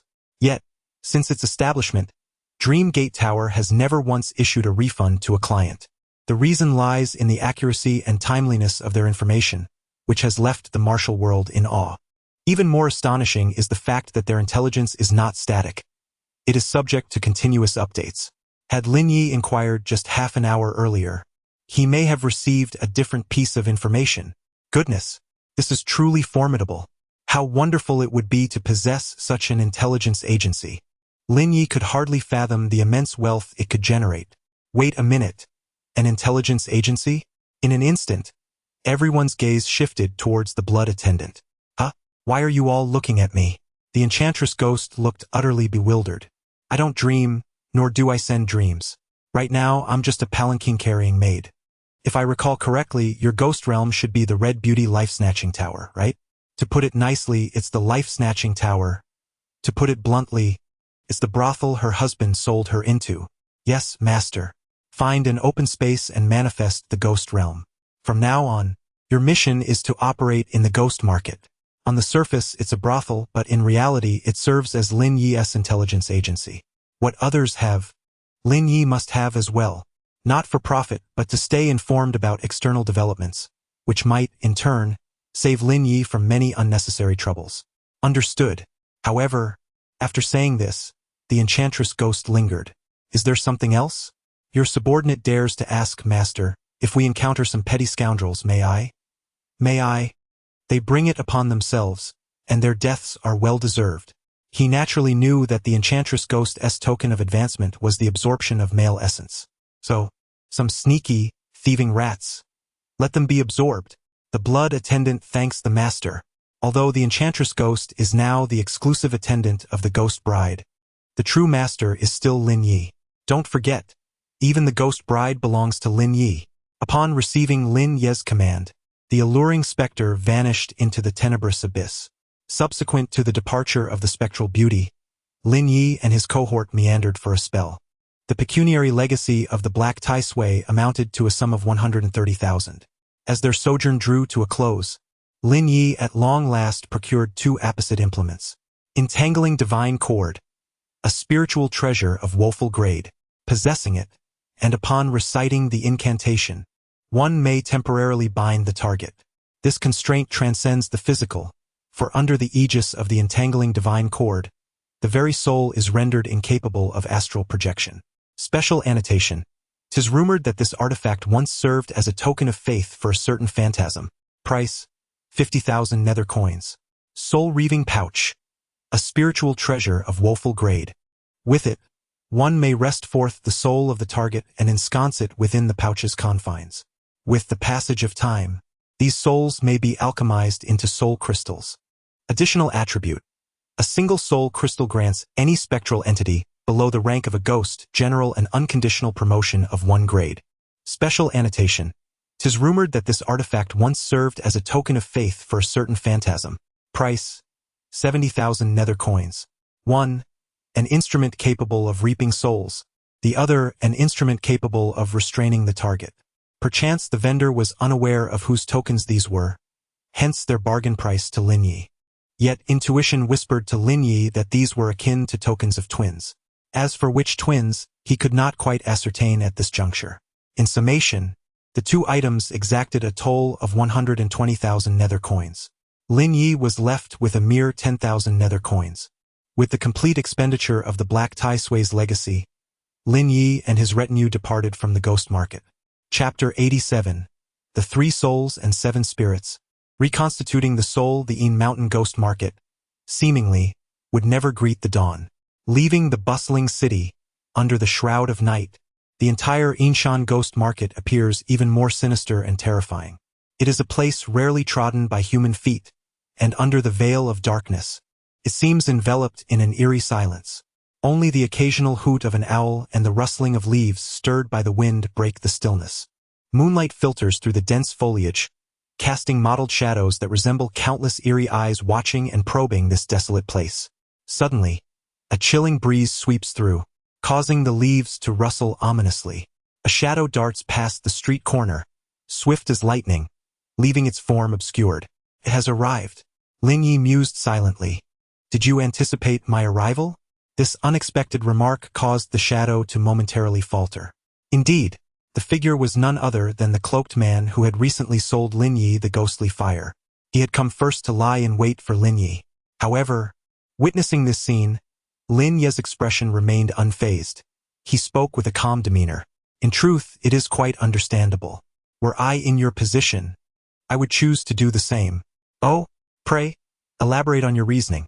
Possessing an air of confidence, or perhaps driven by other motives, the cloaked man suddenly displayed a keen interest. First, you revealed the divine fire without anyone daring to seize it, indicating your formidable strength. Second, I saved you and acquired your belongings.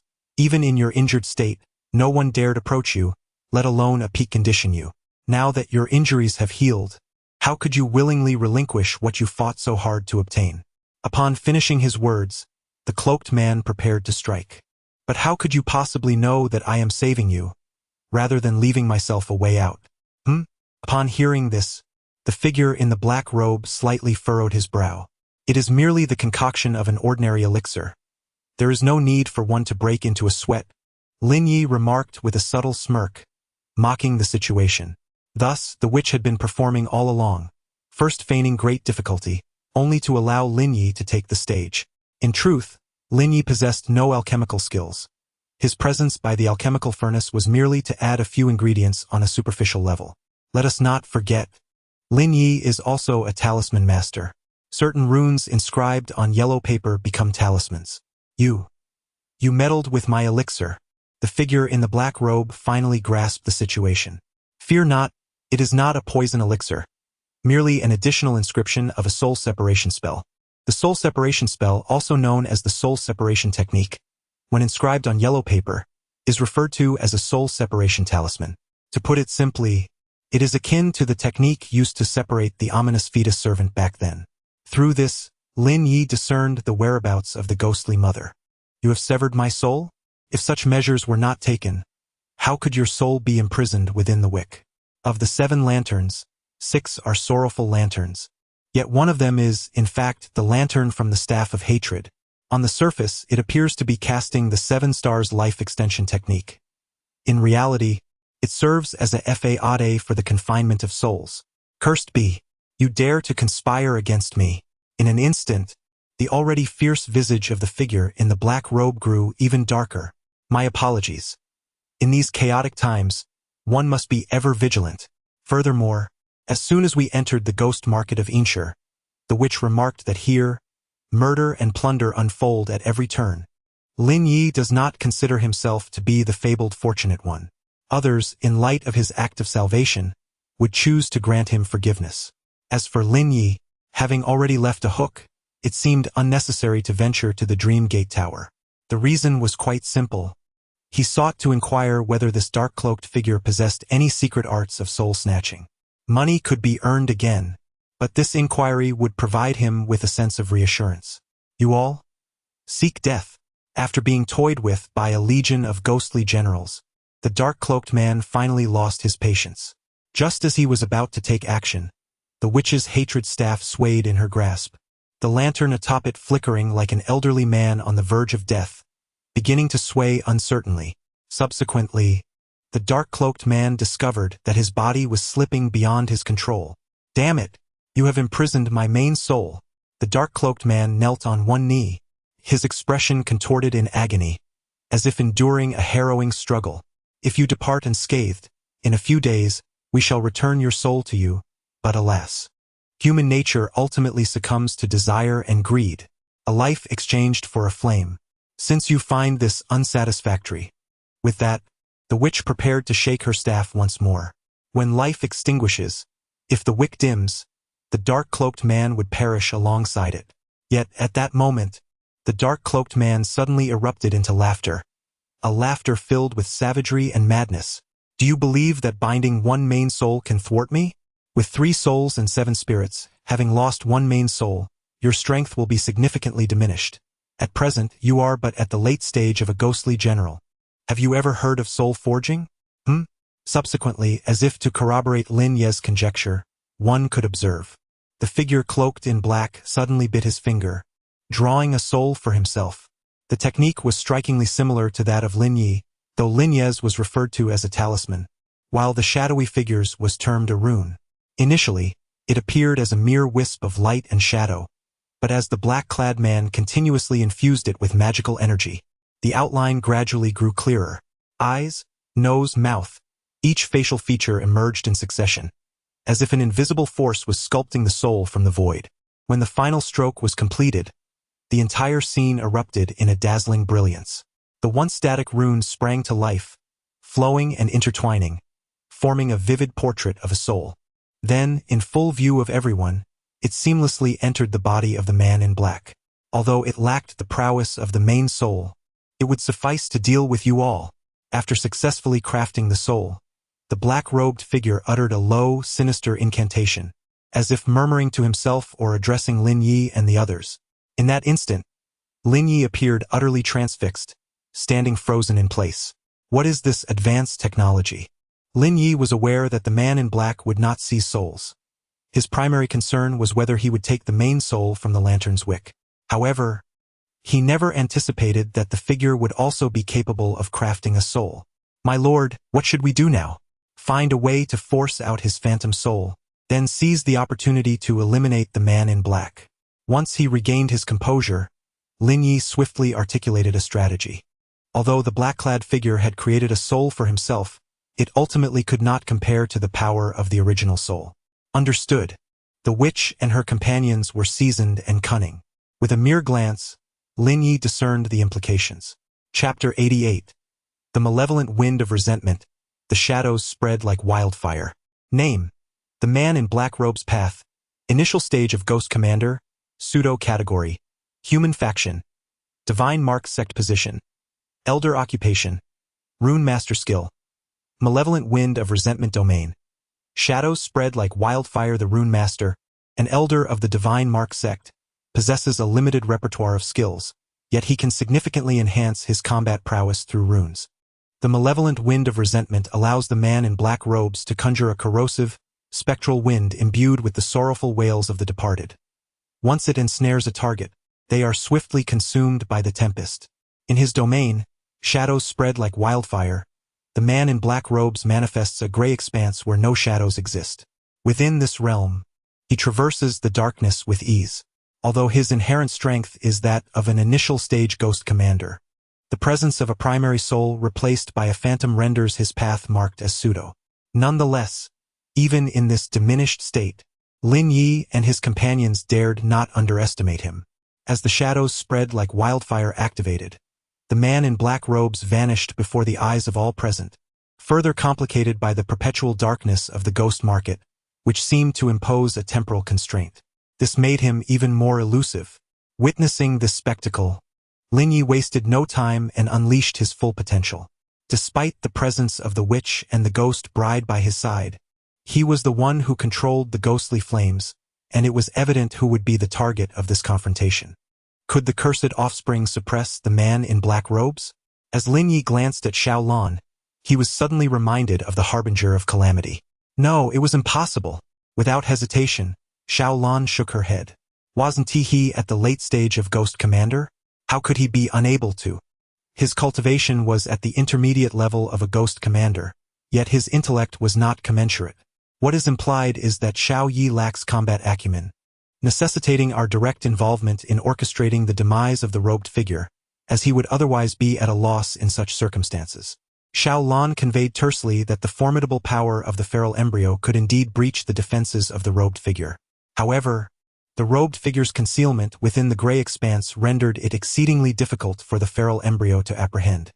The prior vanquishing of the Corpse King was solely attributable to Lin Yu's concerted efforts in establishing the requisite conditions. As matters stood, the robed figure was manifestly disinclined to afford a similar opportunity. Very well.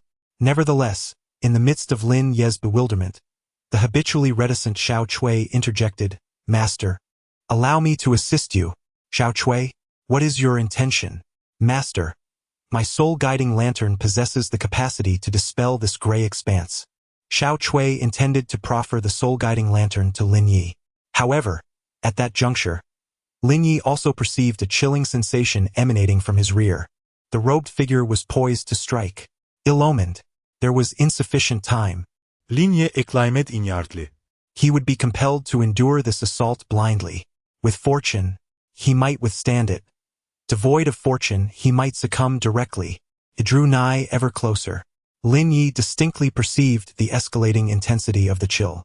In the briefest interval, Xiao Chui, seemingly cognizant of the peril, silently intoned an arcane incantation. Abruptly, her movements acquired a heightened agility. Akin to a fish in water, her form lithe and nimble. Almost instantaneously, she glided before Lin Yi. Under the illumination of the soul-guiding lantern, the robed figure, poised to launch its assault, materialized directly. Sensing that his silhouette had been discovered, the figure in the black robe gasped internally and hastily retreated. However, it was evident that it was too late to escape. Lin Yi seized this golden opportunity, and the pre-prepared binding spirit rope ensnared the soul of the black-robed man. Subsequently, Lin Yi unleashed the spirit bone fire, instantly igniting the black-robed figure. The entire process unfolded seamlessly, like a flowing river, executed in one breath. It was only when the black-robed man ceased all movement that Lin Yi finally exhaled a long sigh of relief. By the way, Xiao Chui, what skill was that you just used? How did your figure accelerate so suddenly? Just moments ago, Lin Yi had felt he was on the verge of demise, but unexpectedly, at a critical moment, it was Xiao Chui who saved his life. Master, it is a new skill I comprehended after becoming a retainer, she replied. What skill? Water-like grace. This idiom originally referred to a woman's frivolous demeanor, yet here it merely signifies Xiao Chui's graceful and agile movements, akin to fish gliding through water. I see. Lin Yi recalled that the ghost bride had comprehended the skill blood moon madness flower. He had not anticipated that Xiao Chui had also grasped water-like grace. Are the others unharmed? They are fine, he responded with concern as the black-robed man lay utterly lifeless. After a moment's thought, Lin Yi continued, Let us search the corpse of the black-robed man. The people from the Dream Gate Tower mentioned that he acquired the ghost fire from the ruins. It stands to reason that he must possess a similar treasure map. Understood. After approximately half a minute, a tattered piece of parchment was retrieved from the chest of the black-robed man. Fragment of the map of the passage to the afterlife. A unique item of no rank. Description.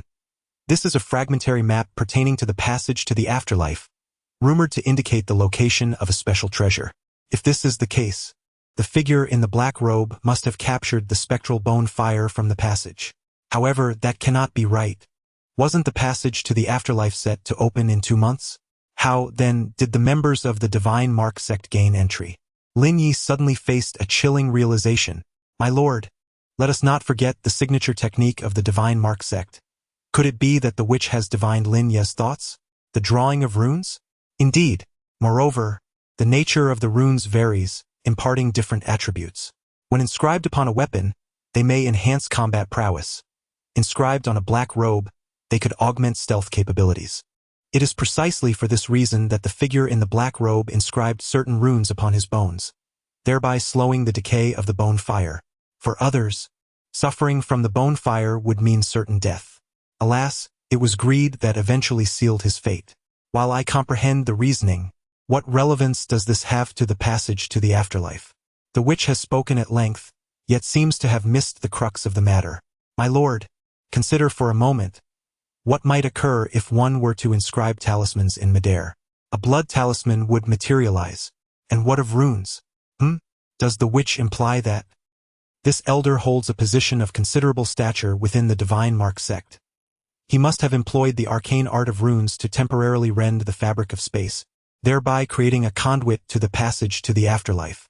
Runes tearing through space, conveying information in dreams. This world is indeed a realm of hidden talents. After listening to the witch's description, Lin Yi could not help but exclaim once more, There are people beyond people, and heavens beyond heavens. My lord, what are the arrangements now? Upon hearing these words, Lin Yi first gazed up at the sky, and then spoke, Let us depart for the Corpse King ruins. There is no longer any reason to linger here. Chapter 89. The ghostly woman and her weeping tears as they left the jurisdiction of the ghost market. The sky suddenly brightened. Glancing upward, Lin Yi noted that it was already afternoon. With some idle time, he began to converse with the others once more. However, this time, Lin Yi's attention turned to the soul-ending scholar. Until now, he had never heard of such a token. Yet, before the scholar could speak, the Punisher of the Underworld interjected. My lord, During my military service, we once encountered a situation involving a loyalty document. What is a loyalty document? Discontent with the tyranny of our superiors, whether generals or executioners, they only cared for their own interests, completely disregarding our lives. Thus, we united and drafted a loyalty document to denounce the general. And what of it now? Lin Yu inquired, seeking to know if such a document still existed. After such a long time, the loyalty document had long since vanished. After much discussion, it seemed that nothing had been resolved. Amidst their banter, the group followed the riverbank, arriving once more at the ruins of the Corpse King.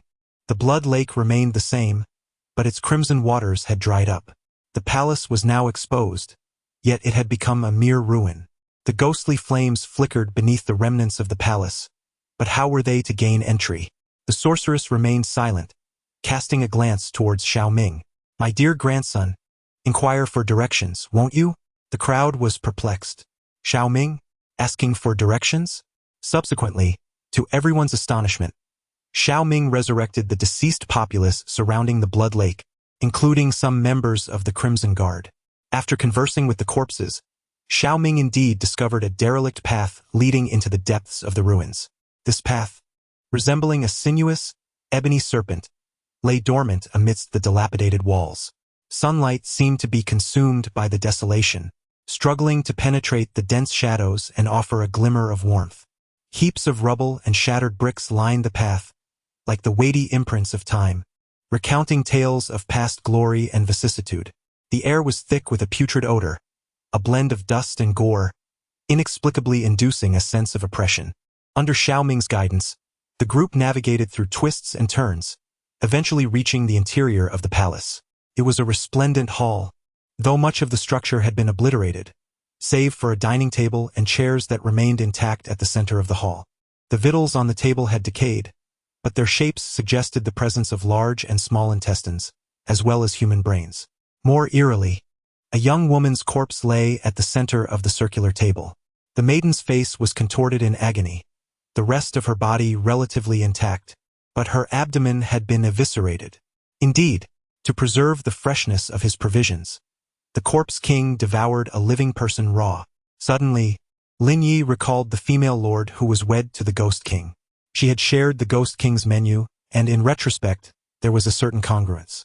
In the midst of contemplation, a sudden movement from the girl at the desk seized my attention. An incredulous spectacle unfolded before my very eyes, nearly causing them to bulge from their sockets. As if to substantiate my conjecture, she stirred her rigid frame and abruptly sat upright. Upon beholding the tableware arrayed before her, she commenced a frenzied ingestion, cramming plates, cutlery, and goblets into her mouth with reckless abandon. Despite the lacerations inflicted by the shards upon her lips and the copious tears streaming down her face, her actions persisted unabated. What was the purpose of this macabre feast? Her viscera had been eviscerated, and she sought to regenerate her internal organs through this desperate act of consumption. But was such a feat even plausible? Most likely not. Enough. I resolved, I shall grant you a swift release.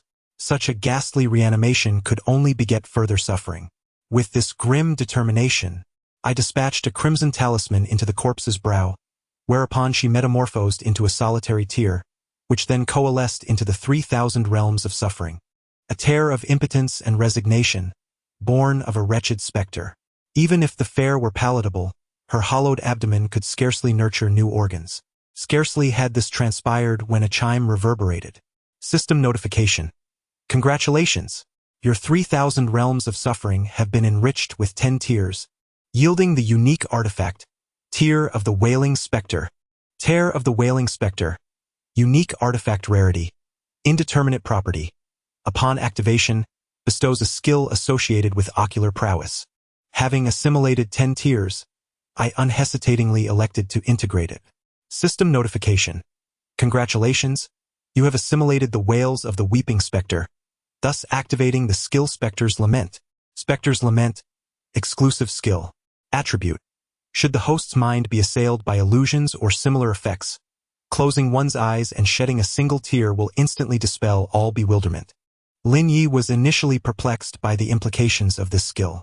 Subsequently, he closed his eyes to test its efficacy.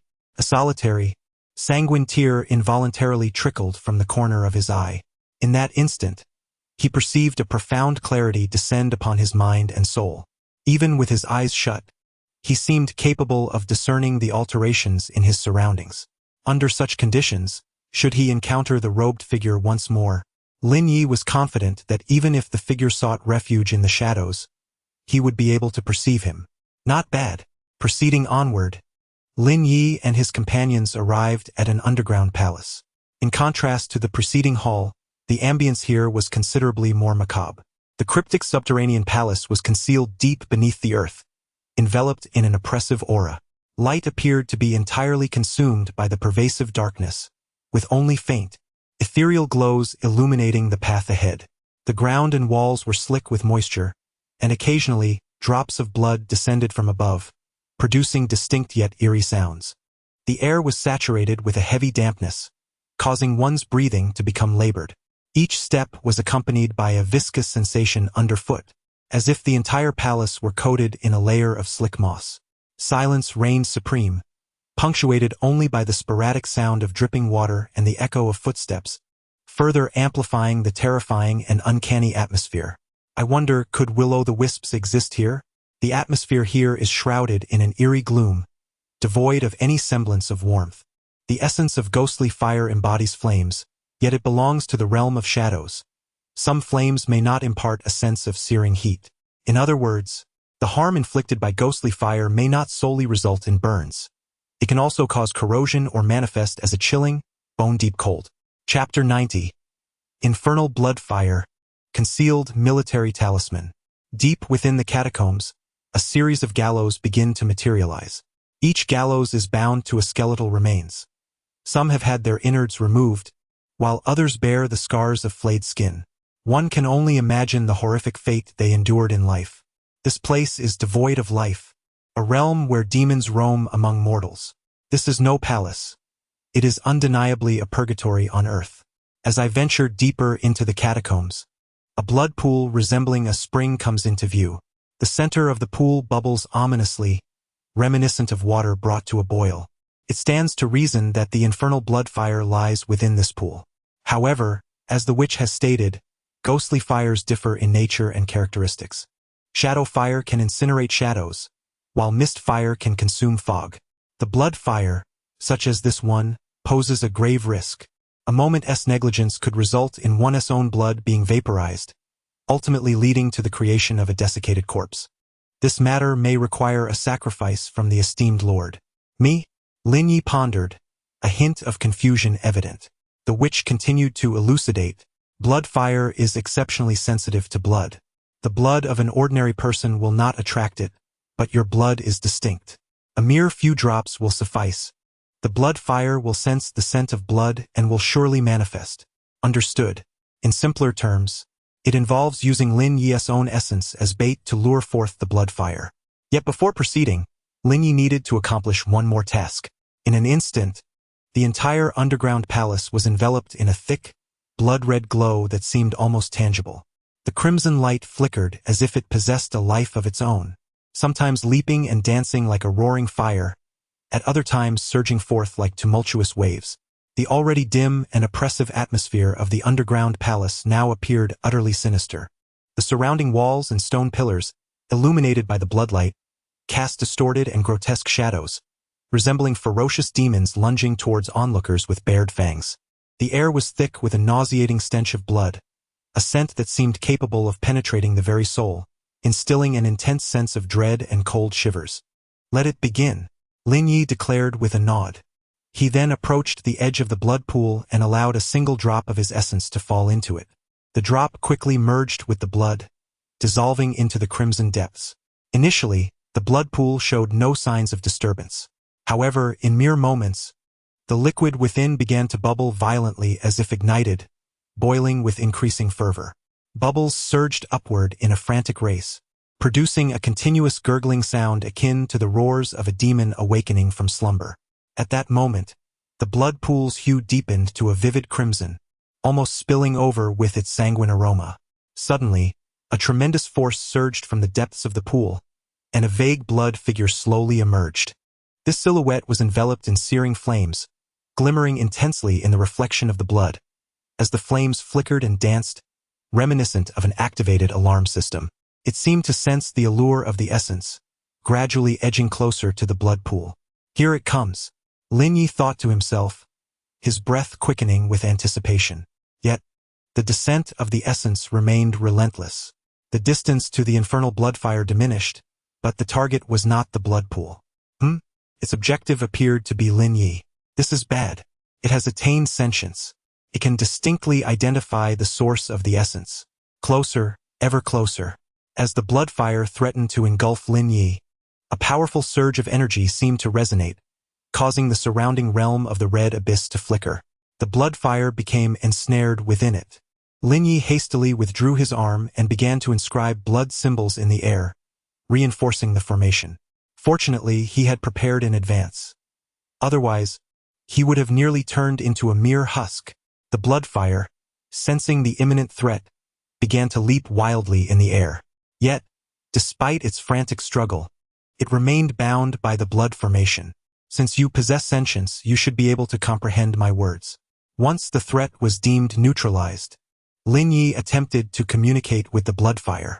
Upon hearing this, the bloodfire transformed into a feisty little flame figure, seemingly asserting its autonomy. Now, you have two paths to choose from. First, submit to me. Second, remain eternally imprisoned here. If you are wise enough, I trust you know how to decide. The bloodfire thrashed violently, attempting to break free from the confines of the red abyss formation. It appears your choice is the latter. With that, Lin Yu prepared to depart. However, as Lin Yu was about to turn around, the aura behind him suddenly dimmed. Excellent. It seems you're not as foolish as I thought. Rest assured, I won't treat you unfairly. If you perform well, I will provide you with some pure blood from time to time. As he uttered these words, Lin Yu squeezed out another drop of essence blood and fed it to the bloodfire. Ding. System prompt. Netherworld bloodfire has proactively requested to form a contract with you. Do you accept? Accept. Lin Yu did not hesitate. Immediately following this, Lin Yu heard a series of system prompts once more. Ding. System prompt. Corpse King's Palace exploration complete. Congratulations, you have officially and thoroughly become the Overlord of Corpse Village, and have been awarded the title of Corpse Village Overlord. Ding. System prompt. As you have officially become the Overlord of Corpse Village, you are additionally rewarded with 1 lottery draw. Corpse Village Overlord, title grade, none description. This is a symbol of status and proof of qualification. Only with it can one be transported to the Salvation Grounds. Previously, he had merely slain the Corpse King and temporarily taken over the position. As of now, Lin Yu is considered to have formally inherited the position of Corpse Village Overlord. Right, I believe a lottery draw was also rewarded just now. I might as well check it out now. He opened the lottery wheel. Many items were listed on it. However, unlike last time, this time, the items on the wheel were more closely related to Corpse Village itself. Ding. System prompt. Do you wish to proceed with the draw? Draw, Lin Yu said without a second thought. Ding. System prompt. Draw successful. Congratulations. You have drawn 1 Bloodclad Guard. Bloodclad Guard. Hidden unit token grade. Unknown. Attribute. Possessing it allows the units of the territory to be promoted to Blood Knights. Unexpectedly, the exclusive guard of the Corpse King has also been revealed. Lin Yu murmured to himself. However, the specific attributes can only be viewed after the promotion, so Lin Yu could only cautiously stow it away. Chapter 91. Enemies of the World, the Liyuan Singer's 1 title of dominance, 1 hidden military symbol, 2 exceptional artifacts, and an additional 2 tokens. Finally, there were 2 stalks of ghostly fire. During this time, the witch had advanced by 1 tier, and he himself had refined the divine fire, also achieving an elevation. Overall, the gains from this venture were quite commendable. On the way back, Lin Yu was in high spirits. However, before the smile on Lin Yu's face could fully materialize, a sudden commotion erupted in the regional channel. Everyone, come quickly. I've discovered a significant clue. A lord exclaimed in the regional channel. What the hell? What's so astonishing about this? Everyone was startled by this unexpected scene. Please listen to me. Our newly appointed overlord is only Could you refrain from gasping dramatically at such a critical moment? Exactly. What do you mean only? Only. Ghost. General. Initial. Stage. The Lord articulated each word deliberately. Huh? Huh? Are you implying? At first, everyone was perplexed. However, once they grasped the gravity of the information, realization dawned upon them, and they immediately recognized the significance of the news. No way. Is that true? How did you find out? Today, I ventured to the eerie Inshan ghost market and stumbled upon the lifeless body of a lord. Upon investigation, I discovered that he had been slain by a tyrant. But what does this signify? Some have raised their doubts. In our world, is it not commonplace to take a life? Among us, who has survived the calamities without a trace of blood on their hands? However, my unique talent lies in the art of resurrection. I can temporarily revive corpses, bones, or even a pool of blood, and converse with them. It was this very lord who divulged the truth to me. In this strange realm, encountering a corpse along the road is utterly ordinary. Previously, this lord would have paid no heed to such a sight. His sudden curiosity to investigate stemmed merely from the realization that the deceased lord was akin to him. Little did he anticipate that this chance encounter would unveil a staggering revelation. Could it be that our tyrant is merely in the early stages of becoming a ghostly general? Did the deceased lord share with you the configuration of the tyrant's martial generals and territory? While the specifics of the territory remain unclear, he mentioned that the tyrant's domain is rife with ghostly generals, and there exists a ghostly child who is immune to mental manipulation. If this is indeed the case, it may not be insurmountable. We could each summon a ghostly general and face them together. In an instant, the regional channel fell into a contemplative silence, as if pondering strategies or for other reasons. After a lengthy pause, one individual finally spoke up, suggesting, "What do you all think? Are you interested in forming a team to investigate further? Perhaps their territory is not as advanced as Lin Yu's. Lin Yu can summon numerous ghost generals, while they can only bring forth one or two. However, when combined, these lords will possess a formidable number of ghost generals. Haha, in such matters, I must be included, and I, too, can summon a ghost general. I apologize, but there is something I must acquire from the Underworld temple. Thus, I can only express my regrets to the new overlord." As the conversation unfolded among the crowd, Lin Yu swiftly became the target of universal disdain. Yet, unbeknownst to all, he was fully aware of the unfolding events. An innocent man suffers for possessing something precious, does he not? Closing the chat channel, Lin Yu murmured to himself, "Everyone desires a share of the Underworld temple's treasures. Unable to contend with the corpse king, they have turned their sights upon me, have they? Very well. When you arrive, you shall understand what you are truly facing."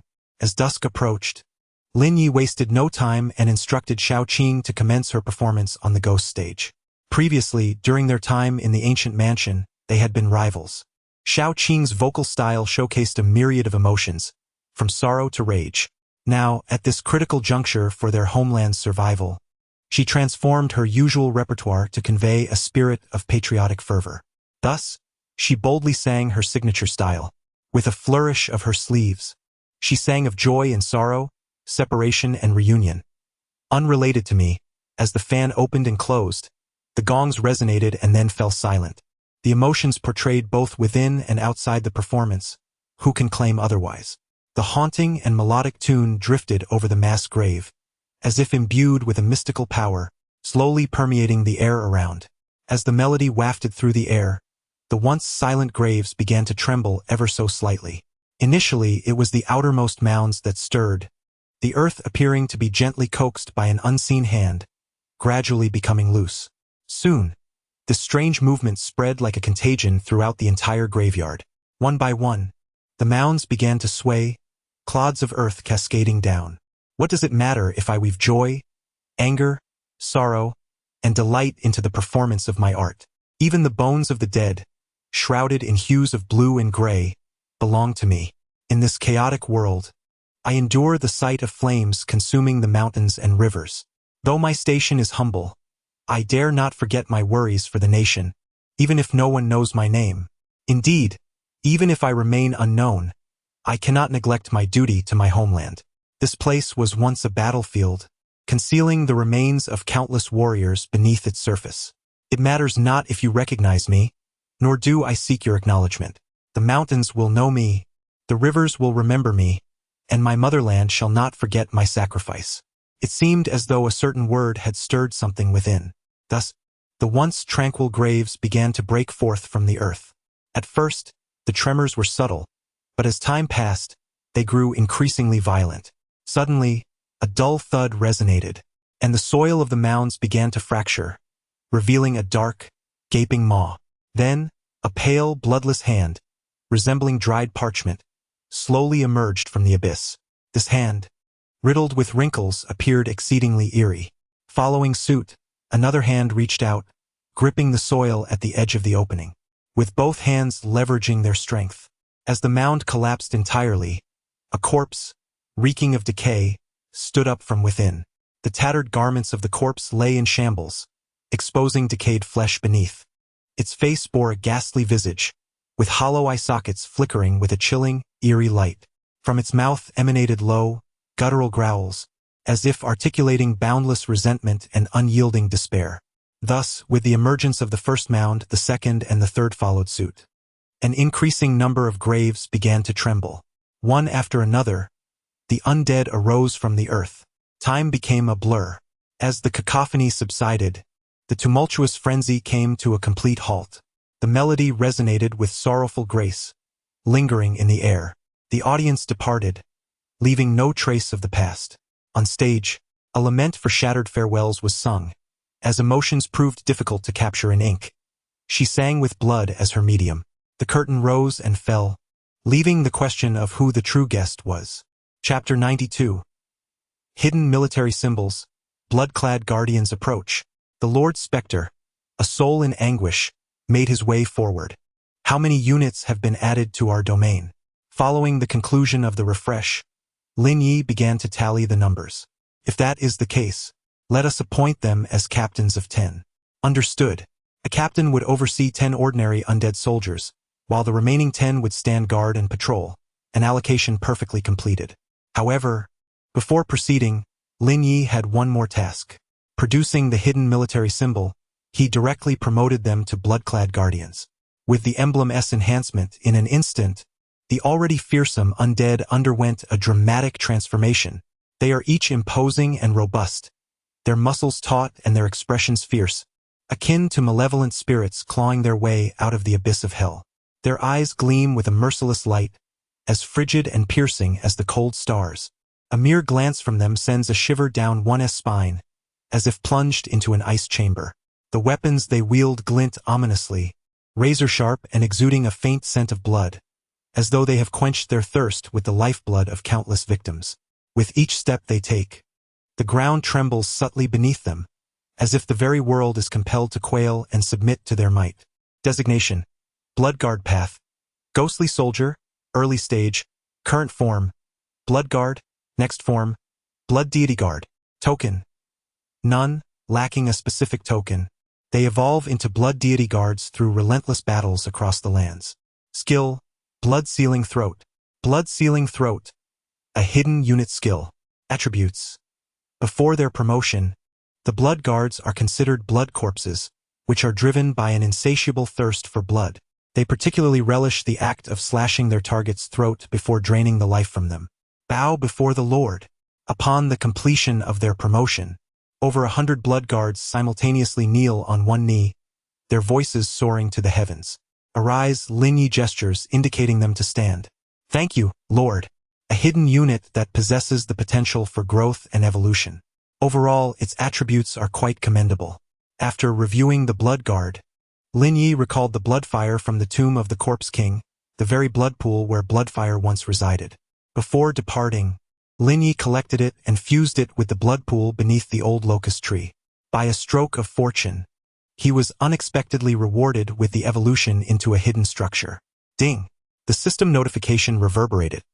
The blood pool has undergone a mysterious transformation into the blood-cursed pool. As the announcement faded, the previously tranquil blood pool began to churn violently. Waves of searing heat erupted from its depths, enveloping the entire space in a shroud of crimson mist, creating an atmosphere both eerie and spine-chilling. through the hazy veil of blood, something seemed to emerge slowly from the center of the pool. With the continuous rise of steam, the surrounding air grew increasingly dense, stifling and nearly suffocating. A pungent scent of blood permeated the air, assaulting the senses and nerves. This unfathomable scene instilled an indescribable terror within all present. Blood-cursed pool. Hidden structure rank. None. Attributes. The corpse king, merciless and unparalleled in slaughter, has forged a formidable resentment within the blood-cursed pool. Immersion in this structure enhances one's physique through the pool's refining process. The notion of refining one's body in the blood pool. Upon observing the attributes of the blood-cursed pool, Lin Yu murmured to himself. Suddenly, he recalled the tome of skills dropped by the slaughtering zombie king. Copper skin and iron bones, coupled with blood bones, the forging soul scripture, and the transformation blood refining technique. Blood, bones, soul, and skin would be refined simultaneously. If that were the case, he should also be able to attain a significant level of mastery in the Ghost General phase. With this thought, Lin Yu found himself stepping into the blood pool. Pain, a piercing agony surged through him, enveloping his entire being in an instant. The crimson, ink-like blood swirled relentlessly within the pool. This blood was no ordinary substance. It was a confluence of countless vengeful spirits' lifeblood, imbued with extraordinarily violent energy. The moment Lin Yu stepped into the blood pool, these energies began to violently assail his body. Each droplet that made contact with his skin emitted a hissing sound, as if intent on searing through his flesh. However, drawing from his prior experience of refining the corpse fragrance tuber, Lin Yu remained unfazed. He sat at the center of the blood pool, eyes tightly shut, teeth gritted in determination. The power of the blood seeped deep into his marrow, attempting to obliterate his meridians and bones. Yet, Lin Yu adeptly circulated the metamorphic blood refinement technique, guiding the energy of the blood to flow gently along his meridians, gradually tempering his flesh. The blood incessantly eroded his body, leaving behind a myriad of deep and shallow crimson marks. Simultaneously, a mysterious force quietly operated within him, mending the damaged tissues and cells, while assimilating the energy contained within the blood. Time became a nebulous concept as the blood gradually calmed, no longer surging with the previous ferocity. At this moment, Lin Yu emanated a faint blood-red glow. His once pallid skin had been stained a dark crimson, his muscular contours sharpened, and his bones had grown as resilient as steel. Had he broken through? Lin Yu suddenly opened his eyes. Name, Lin Yu. Cultivation level, Ghost General, Great Perfection. Identity, Lord Title, the beloved of the Ghost Bride, Sovereign of the Corpse Village. Equipment, the Blade of 100 Slaughters, an official crimson robe, 3,000 poses, and the armored wrath of the Corpse King. Ghostly Flames, Spirit Bone Fire, Blood Fire of the Underworld. Bones, Blood Bone.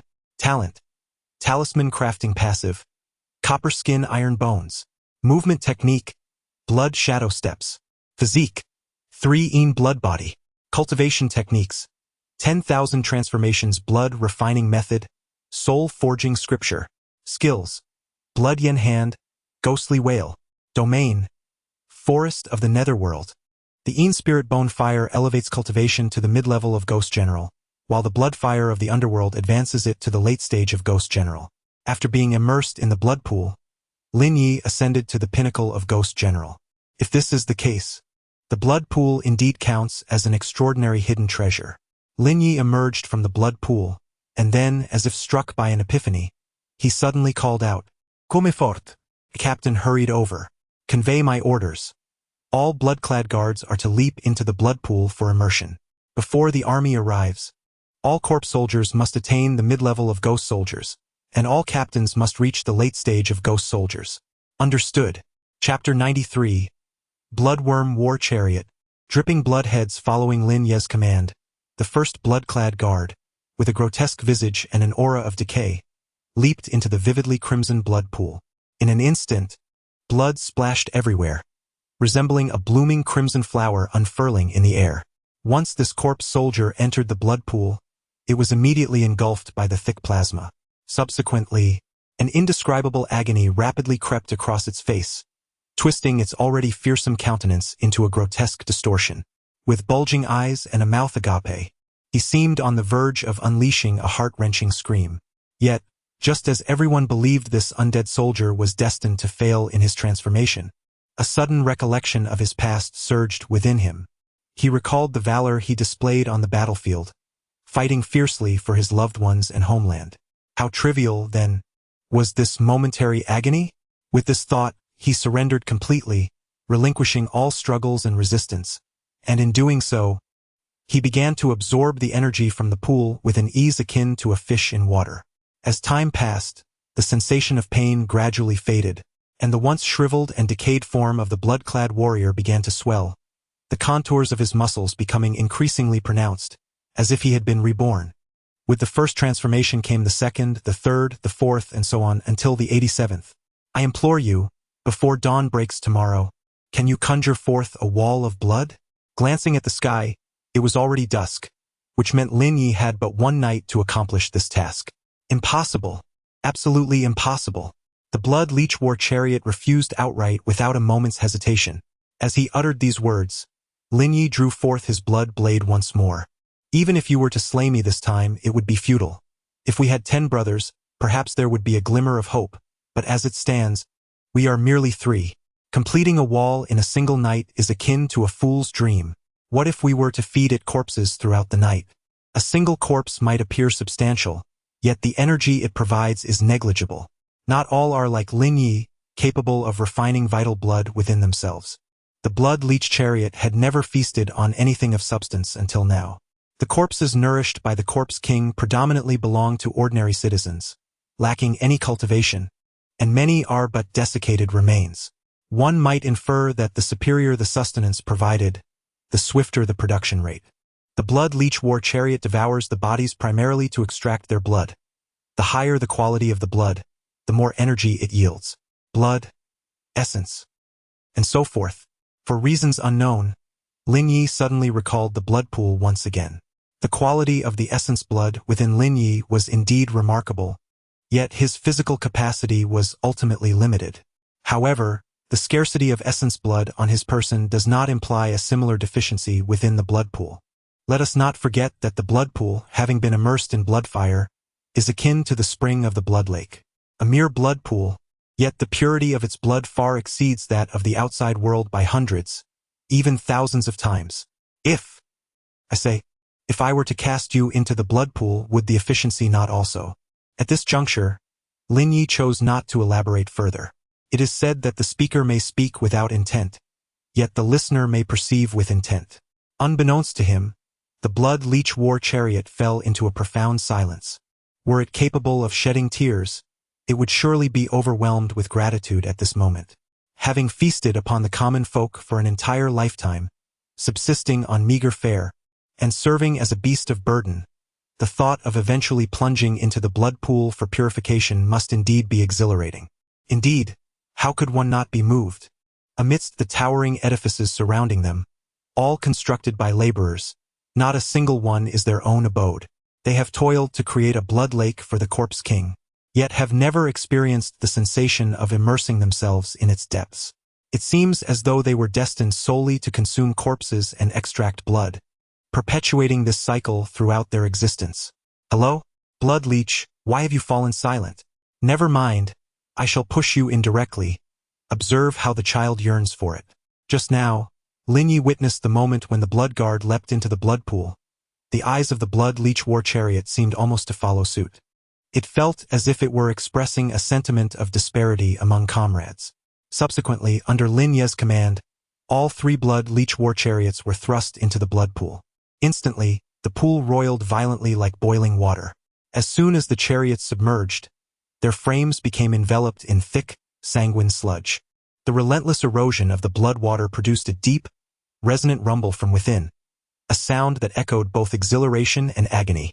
As the chariots trembled, ripples began to form around them. The areas of the chariots that were once mottled and withered began to shed, revealing pristine and robust sections. Moreover, they sprouted peculiar patterns at a visible pace, resembling ancient runes imbued with enigmatic power. As time progressed, the trembling of the blood leech war chariots gradually subsided. Yet, when they emerged once more, their attributes had undergone a dramatic transformation. No, this time they crawled out on their own. Name: Deathblood Leech Type, War Chariot Passive, Flesh Regeneration Ability, Blood Drip Decapitation, Death Adhesion Description. The evolved Blood Leech War Chariot no longer requires its new master to grind flesh to create a blood lake. Thus, the 3 chariots now serve solely as siege engines. Flesh Regeneration. After being immersed in the blood pool, the regeneration speed of the Blood Leech War Chariot has exponentially increased. Blood-soaked heads. The sanguine Leech War Chariots, in the throes of distant combat, would rend corpses asunder, utilizing the remains as sustenance for their stone-throwing capabilities, leaving the severed heads to be cast forth. Death's Clutch. Having evolved, the sanguine Leech War Chariots no longer relied on tires for movement. Instead, they possessed spider-like legs forged of steel. Even when confronted by a looming wall, they could ascend vertically, seeking advantageous positions for their projectiles. By dawn tomorrow, I wish to behold a wall of flesh and blood. Is this achievable? Fear not, my lord, we shall not fail in our mission. The 3 sanguine Leech War Chariots proclaimed in unison. Following their evolution, they had become utterly devoted to Lin Yu. Subsequently, Lin Yu seemed to ponder anew and called out, "Come forth." Here, a captain of the ghost soldiers in the latter stages of his development stood behind Lin Yu. "Convey my orders. Tonight, all blood-clad guards shall exert their utmost to gather corpses." Lin Yu's intentions were twofold. Firstly, to allow the sanguine Leech War Chariots to devour and nurture the wall of flesh, and secondly, should the army converge by dawn, Lin Yu would present them with a grand gift. Understood. Chapter 94. The blood-tear divine bamboo and the perilous bamboo raft. A new day dawned, destined to be etched into the annals of the Cemetery Hollow's history. At the break of dawn, the army assembled at the predetermined location. Leading the charge were the weeping gravekeeper, the sorcerer of curses, and the corpse driver, accompanied by a multitude of other lords, forming an alliance nearly 500 strong. Upon closer inspection, a vast throng loomed behind them. Among them were the mournful warriors clad in mourning garments, their faces as pale as parchment, with hollow, soulless eyes, moving forward with a mechanical gait. Additionally, mingled among these somber figures were numerous zombies adorned in official attire, their bodies rigid and movements sluggish, yet exuding a foul, chilling aura. Even more terrifying were the throngs of malevolent spirits and vengeful ghosts that roamed around, their visages grotesque and their claws poised to strike. Some belched forth green flames, while others wielded sharp talons, emitting ear-piercing shrieks. From a distance, the scene appeared as a dark mass, reminiscent of the gates of hell flung open, unleashing countless fiends. I understand the reasoning, but who knows the coordinates of the Overlord? One of the lords inquired anxiously. What if, after gathering the army for so long, we find ourselves oblivious to the Overlord's location? Fear not, for I have made preparations. What preparations? After the demise of the Lantern Master, I specifically inquired about the Overlord's coordinates. It is well known that in this realm, an unwritten rule exists. When one lord is invaded by another, the coordinates of the aggressor are automatically marked, allowing for future retribution and vengeance.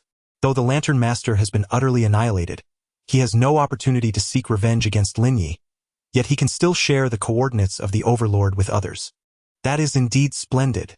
However, let us not celebrate prematurely. The coordinates of the Overlord are still some distance away. We must travel at full speed. It will be at least afternoon before we arrive, the spirit medium added, seemingly recalling something further. It is unacceptable. The afternoon is far too lengthy, and we cannot afford to grant the Overlord even a moment's respite. Indeed, we must hasten our pace.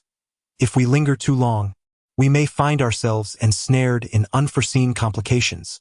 It is well known that this world possesses not only a coordinate marking feature but also the profession of grave relocation. Should the Overlord possess a territorial transfer item, our considerable numbers could lead us to an empty endeavor, and if word of this were to spread, we would undoubtedly become the laughingstock of the Sherxiang ditch. Should we choose to traverse by water, we could at least have our travel time. However, with such a large assembly, we would require a substantial number of vessels.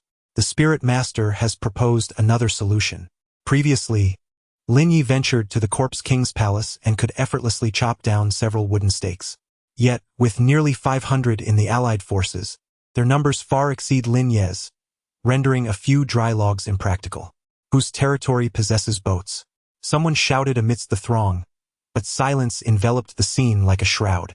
In the early stages, everyone was preoccupied with their own survival. Who would have the leisure to construct vessels? Ultimately, it was a lord endowed with the ferryman talent who stepped forward. I can provide boats for everyone, but upon success, I shall demand an additional 10% of the overlord's spoils. What do you mean, ferryman? With so many of us, you would take an extra 10% for yourself? Do you think my boats materialized from thin air? As he spoke, the ferryman began to arrange vessels upon the Blood River. This vessel, named Dewey, is entirely crafted from the blood-tier divine bamboo, which produces a batch every fortnight in my territory. Blood-tier divine bamboo? Dieu? Isn't this the bamboo raft typically used for water burials? How absurd. Ferryman, do you take us for the deceased? What era are we in, still clinging to such superstitions? Moreover, in this world, who isn't in constant contact with the dead? Subsequently, perhaps persuaded by the ferryman's words, or for other reasons, the Allied forces ultimately stepped onto the bamboo raft. As they journeyed midway, numerous citizens appeared along the banks of the Blood River, each holding a lantern. What's going on? Someone questioned.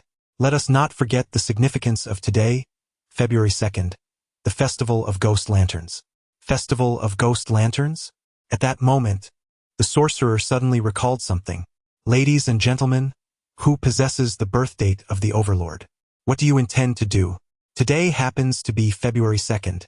If anyone knows the Overlord's birth date, I can cast a spell in advance. Then, when the army arrives, the spell will take effect, and the Overlord will perish instantly. With the Overlord's territory leaderless, it will naturally fall into our hands. I understand the logic, but do you think the Overlord would divulge his birth date to us? Without the birth date, anything of his clothing, flesh, even a mere fingernail or a strand of hair, would suffice. Lacking the Overlord's birth date, the sorcerer had to resort to alternatives. If the Overlord